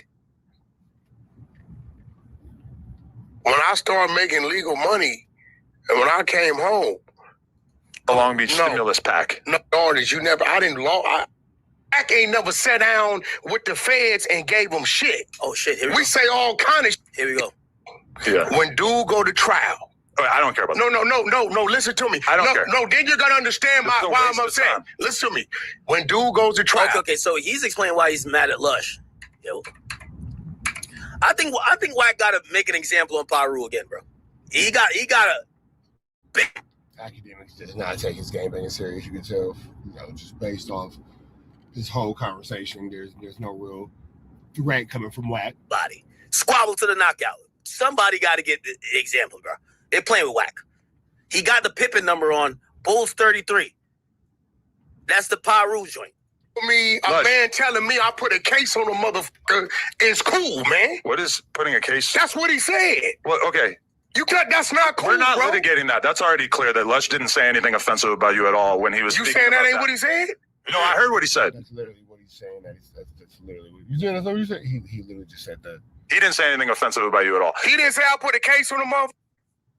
He said that you speaking about the future situation was at least in some ways comparable to the Munchie speaking about Okay, the now Draco watch thing. this. So let me. Okay, well. I'm not done to just. I'm not ready to just concede the mic to you yet. I'm not done saying. No, what I want to say. let's do Wack, this. Wack. Let's do this. Stop talking. Nah, hold on. Nah, Wack. Don't let him bully you off the mic. One mic. Nah, Adam, bully him off the mic. One mic. TV's in the goo. Who got a knife by their name? Who got a knife? What's the clubhouse shit they be saying? TV's in the goo. One mic. Who got the bean? And let me say what I want to. Who got the stupid stuff? DJ Academics is making a fool of this whole situation. Can say the show is not all about you yapping the whole time. No, but hold on. Let's put a bet before you keep going on. It's a future bet. If in February, when dude go to trial. I don't care about that. No. Listen to me. I don't care. No, then you're gonna understand why I'm upset. Listen to me. When dude goes to trial, if it doesn't come out, Ack's not impressed at all. one of his homeboys gave that story. So you got to remember, for them to use it, somebody gave it to him. Right? Wack ain't never sat down with the feds and gave them shit.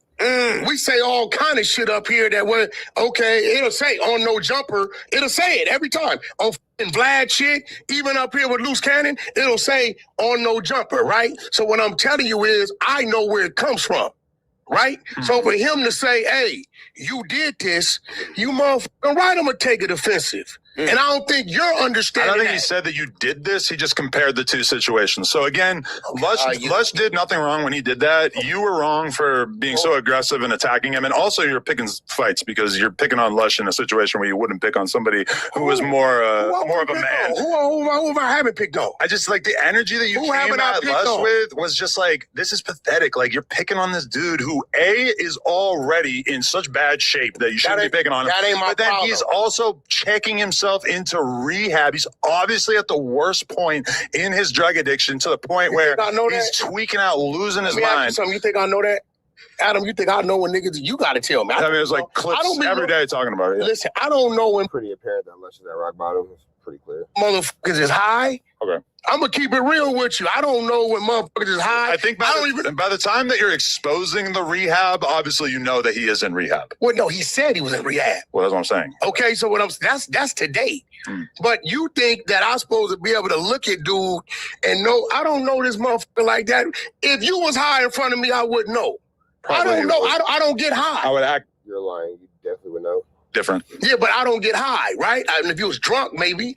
I don't know how. I don't know how high. Most of the drugs make you act in a way that's more. Hey, listen, extreme I don't than think drunk. you understand. High motherfuckers ain't allowed to come around me. So I don't know what that is. So if that's his Meanwhile, Blueface is out partying with Krishan Rock around you all the time. How did that even make sense? thing, that's maybe he was high when he said what he said. Listen, every time I ever hung out with Lush, I was kind of trying to guess what drugs he's on too. I don't know. It's a roll of the dice. You never know. I don't, bro. I can't tell you. All Academic does is turn this on, let it play. Every now and again, he says something, but he totally spaces out and do something else. Seen the dude. He does something else. You can tell he's not even looking at the screen with Adam and Wack. He's on a whole different window. Like, that's playing. And Academic's doing something totally different. He's probably like staring at emails or something. No, okay. Because I don't know what he is sober. Also, I don't know if we ever seen him sober. That maybe not. This is all I'm saying. Lush getting on my bumper saying Wack needs to be fired. My response to that is, Lush, you void your opportunity to be a victim in the scenario. When I agree with you, Lush, that Wack took it too far in the first place. But then you took it even further and made it worse by speaking on R&B, by saying that your homies are going to shoot Wack, by trying to make it a gang thing, by saying... He did that. I know, that's what I'm saying. I'm like, So, Lush, like... that's what I'm saying. What are you talking about? Maybe just don't take it to that extreme. Bro, he opened those doors. You were being... Wack definitely opened those doors. Adam just doesn't make Wack hold himself accountable. That extreme. Bro, he opened those doors. You were being a huge asshole before he did that, but then he took it even further, which makes it hard for me to look at him as a victim. Hold on, listen, bro. It's shit I can show you that you would shut the fuck up. Right? That dude said. I ain't said nothing about it. Well, I've seen plenty of shit that's super fucked up that he said. Who y'all got, Wack or Lush? Right out in the open. So you have, listen. So what I'm telling you, Adam, is certain things. This your build. I'm gonna respect your build. I could have been violated this motherfucker. You or nobody else up here could stop if anybody would come by. It's just gonna happen and whatever happens, happen. But you can't tell me when a motherfucker did diss my dead homies and all that shit, you or no other motherfucker could tell me what the fuck I can and can't do when I run into a man in these streets, bro. On Paru, nigga. Fruits. Yeah. Oh, yeah. He chose to say that. No, I agree. Yeah. Because you talking about your hood and your... These academics have no respect for the Bloods. That was crazy. That was absolutely barnacles, but all right. Dead homies. Don't tell me. I didn't come up here. I ain't said nothing about agree. Lush. He took it to where... Then let it be what it's going to be, bro. We have 2 awards there. I didn't say I was coming to get him at no jumper. 2 different awards. I will give you the award for being the first to take it too far. Wait, let me see what this nigga Lush said, bruv. What did he say? What did he say, Chad? How do I find it? Oh, is it this? Let's see here. What's this? Lush didn't say nothing. Right on him. At a gay party. Y'all always slower than us. Previously on... Hey, Wack. No, you're not. Your son just got a... Your gay son got a... Hey, Wack. R&B's old Backpage ads are getting posted shortly. Notice how academics bypasses Wack's son, because Wack must really have a son that is Wooty Bam. Notice how Wack academics bypass that quick. Look. Let's see here. What's this? Right on him. At a gay party. Y'all always slower than us. Previously on... Hey, Wack.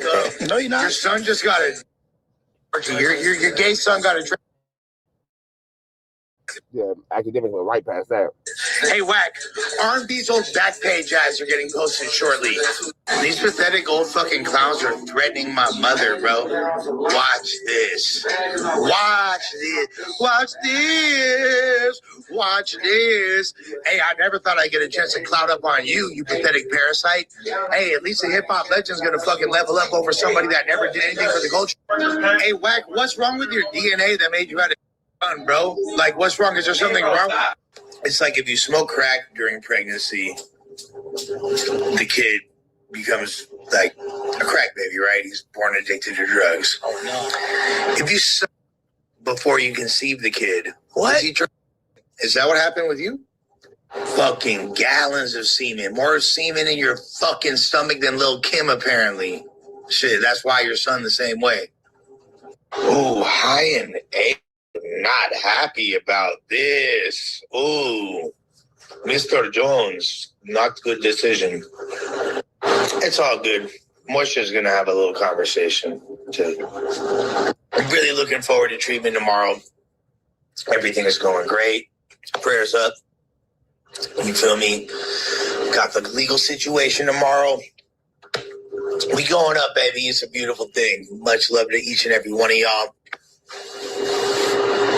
I'm genuinely humbled to be in the presence of so many great supportive fans. I love y'all. Hey, genuine question. Do all of y'all wonder why all the other people in that video, the people that was like trying to put hands on me over a decade ago, those people, why they ain't said shit since Wack leaked that footage? And they know it's in their best interest not to. That's why. Cadillac Ron, none of y'all princesses even pump a milliliter of fear in my soul. Baby, you. Love you too, dude. Because he don't give a fuck about music. He's got no part of it. He's openly said that. Like, listen to like Wax takes. Like, I think the most. I think the most like he spoke on music was how Cardi B, me and R&B was really fucking with Cardi B's new album. That was like his big take on hip hop in the past couple years. He don't know shit. He ain't really contributed to shit. It was all just little extortions and little side things and just trying to get money off of it. But he don't really give a fuck. He's not contributing to it whatsoever. So of course, why does he want No Jumper to go in a hip hop direction? He would rather just talk about, hey, this guy got in a fade in YA in 1977. And that's like the entirety of what he thinks No Jumper should be. Bro, get this guy the fuck out of here. That's literally the entirety of what he thinks No Jumper should be. Here, please. And my apologies to the LAPD and the FBI. I didn't mean to be coming out. You're one of your main agents as of late. What? In your urban department or whatever the fuck you want to call it. I didn't mean to come at him so sideways, but you got to get him under control. You feel me? You got to get your little guy under control. Because he's starting to bark up the wrong motherfucking tree. You feel me? He need to stick to those levels instead of he got too comfortable, and I think he got a little confused about what or who I was. But all of his colleagues, all the officers, all the fucking federal agents, get him under control, please. Thank you. Oh yeah, so okay. I'm not gonna lie. I am getting faded because I'm going to shoot you. Your Honor, I'm a buy an ugly bitch with a personality and tattoo my face on her back. Can't buy a personality. Can I suck all the? I ain't never felt safer in my life. I ain't never felt less fear of a human being than you. There's nothing you can or ever will do to me. I ain't gonna lie. Why gonna make an example out of Lush, man? Can't be speaking on the Queen R&B like that, brother. Or anyone you know in any capacity. You don't have the ability to do it, and you won't. So shut the fuck up and sit down, dude. He's actually a wolf ticket selling, pathetic old man. For sure. And nothing's gonna happen to me ever. I don't know. You know, it's funny, Wax been in my inbox, in my text for the past couple of days. Now he's straight melting. Okay. I don't know. What's going on? No. Is it this? No. Hold on. All right. Lush did go scorch earth on Wack.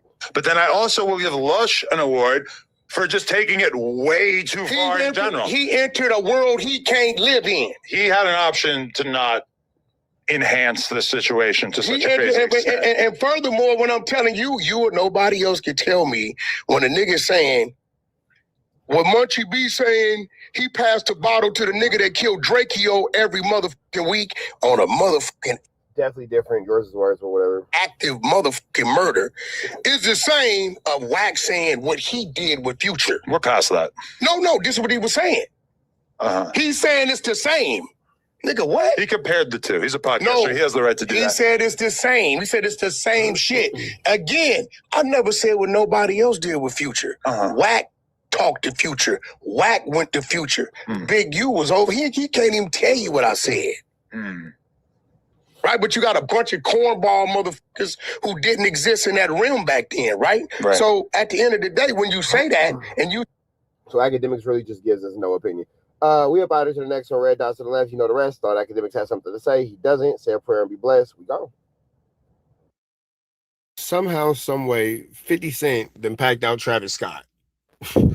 I'm not sure what's going on this morning, but let's get into the content. Man, they got him, you guys. They finally got Travis Scott for all the nonsense and foolery he does every single time he's at a club. Now, I'm not gonna lie to you guys. Being out somewhere partying with Travis Scott actually sounds good, but in reality, it's a nightmare. Imagine you're at the club, you're sipping on something nice, maybe a bottle of Henny, maybe some 1942. Don't we find out Travis Scott is a habitual club fader? Music is good. It's vibes around you, women around you. You're looking around. You catch eye contact with a nice little shorty. One thing leads to the other. You guys start dancing and whining and grinding on each other. The vibes are immaculate. And then you look to your left and you see this fuck nigga Travis Scott fucking moving around all weird in the club, throwing shit, spilling your drink on you. Next thing you know... Whoa.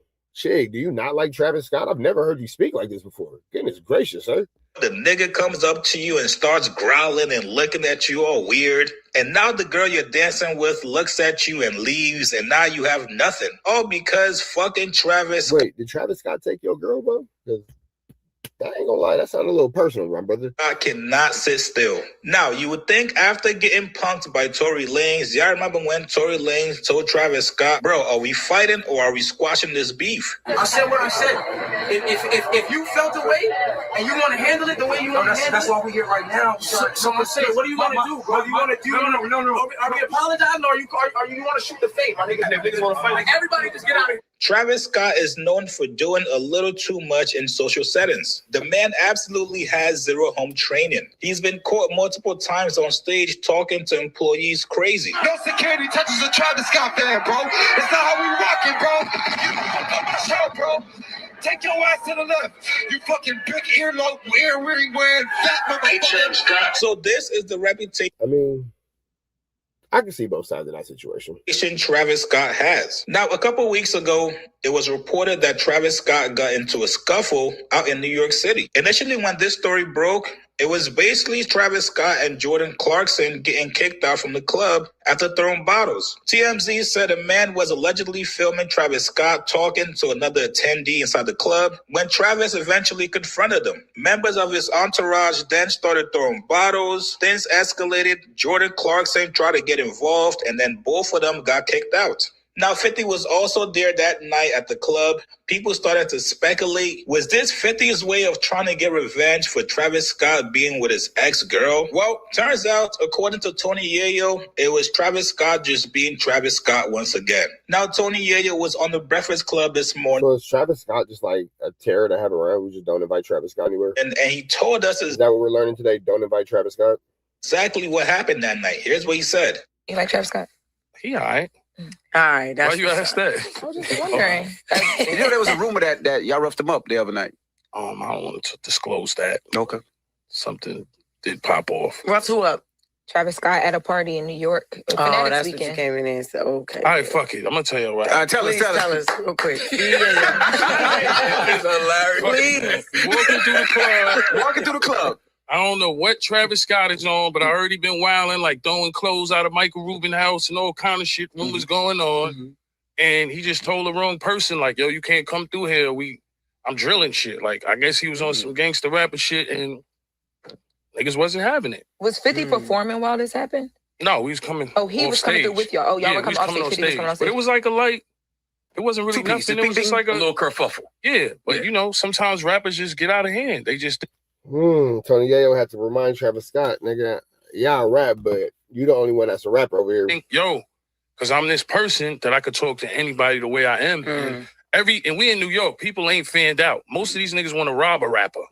So it's like, niggas ain't fanned out. Niggas ain't, and it was a little scuffle, ain't nothing. Shout out to Travis Scott. Was it random though? Because there was a photos of him and Cuban leaving the club after she had broke up with 50. So I don't know nothing about that. It had nothing to do with that. Son just be on one. He just be drunk and be on his shit, I guess. But nobody said, yo, Trav, cool out. That's the unit. That's 50 and that's Yale. I mean, by that time it was over. Oh man. Boop, bap, boop. That was it. What's the basketball? The guy from the Jordan Clarkson. Yeah, that's my man. Shout out to him. He was wilding too though. It was like a drunk night for a lot of people. Everybody. I don't know what's going on.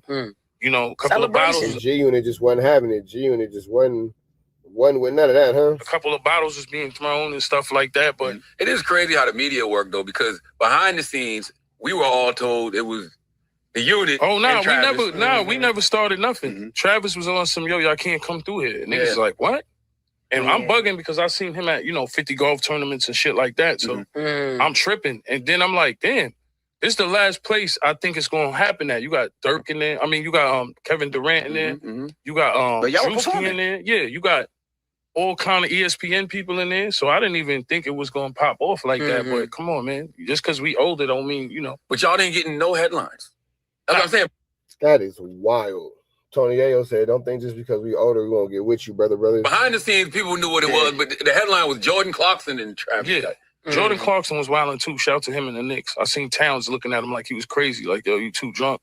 You want a chip, but you go too hard. Yeah. Put his chain on my neck like I'm a part of his rap label. Now I'm on stage. Picture you being on stage, right? And Jordan Clarkson come. I don't know who's behind me, and he got a big Jesus piece too, like a nice joint, and he like put it on my neck. So I turned around and I'm like, oh shit, it's the New York Knicks. But he was wilding. Huh? You kept it on. Yeah. Yeah. Would have kept it on. It's crazy. I could have kept it on. Oh yeah, I would have kept it on and went home with it for sure. Because when the brawl started, I kind of still had his chain on, but I didn't want to be on the news for taking the New York Knicks chain. You know what I'm saying? So I just was just rock. So you playing golf? He got the golf tournament? Yeah, he got the golf thing he was doing. And Travis was there, so I was more confused. I was just like, yo, man, shout to Travis. It was a drunk night for him, but, a little scuffle. It wasn't nothing too You was allowed to wear that chain because you was with 50? Oh, my God. Oh, that's crazy. Now I know she worked for Bleak. I know she worked for Bleak is sick. Worked for Bleak. But who knew that Travis Scott got packed out by G Unit? You don't like me. See, that's the thing about the industry. I know Just Hilarious like me. I know you don't like me. 50 allowed me to wear a chain. When he was here, I defended you. I said, no, he liked to eat. Where did that rumor come from? You know what it is? I don't really care about the jewelry. I just wear it like when we do shows and stuff like that. Because I feel like it's not the best investment. Like a lot of rappers get smoked over jewelry. It's like every once in a while throw something on and it's cool. We do a show, but I don't care for it. Like I'd rather spend my money on something else, bro. Yeah. I'm keeping it real. Like my man, he got the shout out to my man Mo, he got the cars. And he had the Ferrari truck the other day. And he's like, yo. He went to the city, he drove off, and he was like, yo, some dudes is following me. I'm like, so what you do? He said he jumped out on the highway and pulled the thing out because he got a license. So, but I'm like, having a Ferrari, you can't even have a nice vehicle. It's crazy. You know what I'm saying? Niggas are trying to get that, man. Nobody wants to work hard. Everybody wants to take.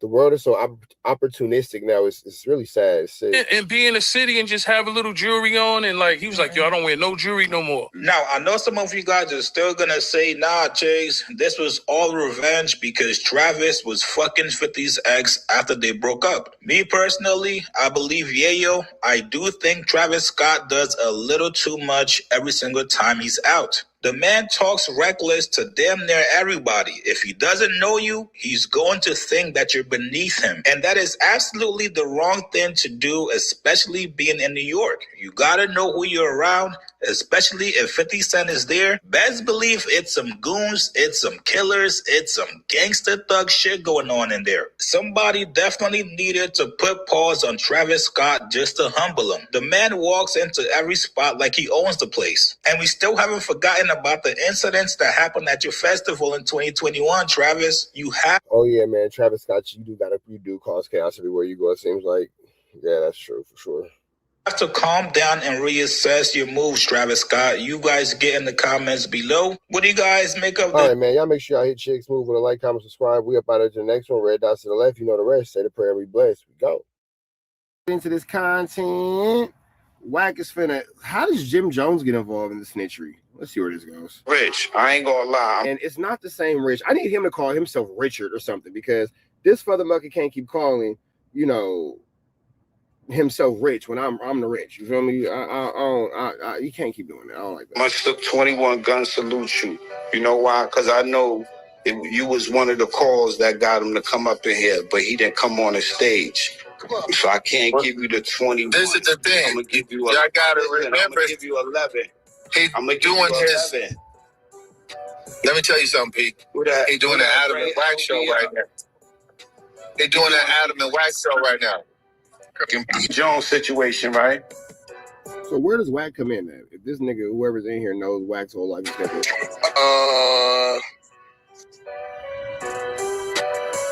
You know how you was going back calling out. Remember, we've been calling the rats. Remember you was calling the rats out in New York, and you was like, "Yo, that nigga Jimmy definitely told," because you going by what 6ix9ine said that. What do you call it? Well, Jimmy didn't do no telling. I didn't see Jimmy did no telling until hit at the airport. You said what? So what's the difference between Jim Jones at the airport and you at the airport? Yeah, Jimmy telling. I know Jimmy did when he did that shit at the airport. All right, so let me ask you a question. At the airport, and you know the crazy. All right, hold on. You didn't see him do the telling at the airport? No, but hold on. We could get to that. But did you not state and run a campaign with Reek that he told because he was on wiretap? You talking about 6ix9ine shit. Oh yeah, there's no doubt he did some telling. He did some corroborating. But it's the exact same situation. The 6ix9ine situation is the exact same situation as this Big U situation. I like this New York nigga. He's finna cook. I didn't say that's Wack 9. On the wiretap, I said it wasn't about him being on the wiretap, right? It's about what we heard on the wiretap. It's about what we heard on the wiretap. When you conspire, you're right. He called. Hold on, because I'm gonna help you out. He called the shot, right? You talking about Mel Murder? Yeah, he called. Yeah, the you shot, talking about Mel Murder? Yeah. All right, so he called the shot on with Mel, and Mel wound up getting locked up. Not for that, but that was included, right? And niggas ran a campaign. Niggas ran a campaign on Jim. Like, yo, that nigga told you on the wiretap. How to go to wiretap is free. That was a RICO game. All this. No, they know how you on the wiretap. We know how he's on the wiretap. He's on the wiretap because their phones is hot. But what he wanted us to believe is that he never was called in for questioning. And that's where he went wrong at. Sounds like Wack. Old New York ninja cooking. Let him cook. Don't wait, but they used the wiretap in the trial. We going somewhere with it. You're right. Yeah, that once he used that. Yeah, so when he said he never was called in for questioning, but they used the wiretap, they got to authenticate what you saying on this tab to make sure that this ain't no movie, this ain't no skit, so they can use it in the trial. Now this nigga's wide open for appeal. It's hearsay. So that was my point. Was you think it was a movie or it was real?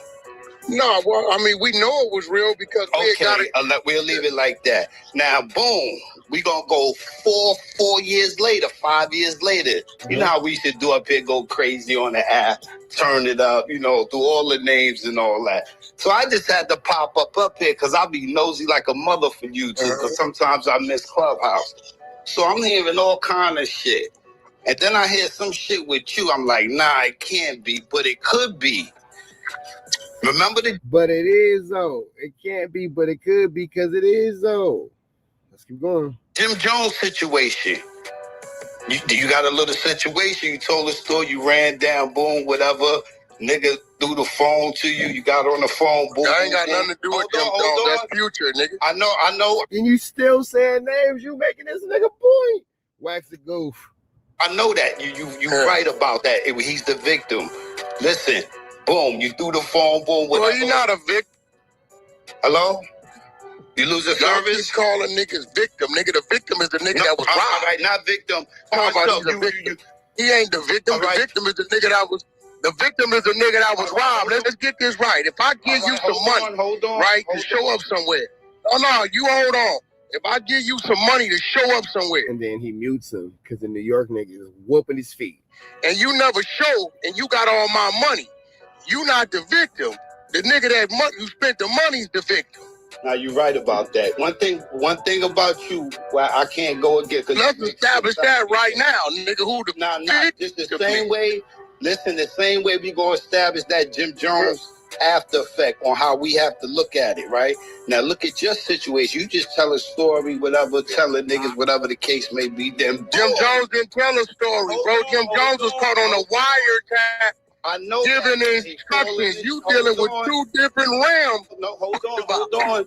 Listen where I'm going at with it. And I can tell, listen, let me get this right. I can tell whatever story I want to tell about Wack's actions. Whatever I want to tell I did, I can do that. I don't want you to get upset, bro. We having a conversation. I'm not getting upset, bro. Yeah, Wack, don't get emotional, bro. Don't take it personal. You just want to be all alone when you telling all on the phone. Don't get upset, Wack. We have a conversation. Comparing Future to Jim Jones on the phone is total insane. No. That's not what I'm comparing. Hold on. Let him get out of it. Instructions wasn't given to Wack. I was the mover. Hold on. Listen, I'm not comparing Future to Jim Jones. You are, nigga. I didn't send no nigga at Future. I went at Future. I'm comparing. Jeez. This just gets more and more incriminating. So you ran down on Future. Got it. Hold on, brother. I'm comparing you to Jim Jones. That's what I'm doing. I'm not. You can't. Listen, I'm not. You can't go. You can't go. Why not? You can't. I'm gonna tell you why. You don't. I'm gonna tell you why. No. For one, you don't have Wack on the federal. You asked me a question, right? Let me answer. You don't have Wack on a federal wiretap giving instructions to another gang. Slow down. Let me finish.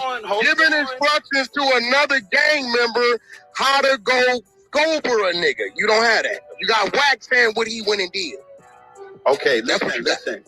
All right, and you're right.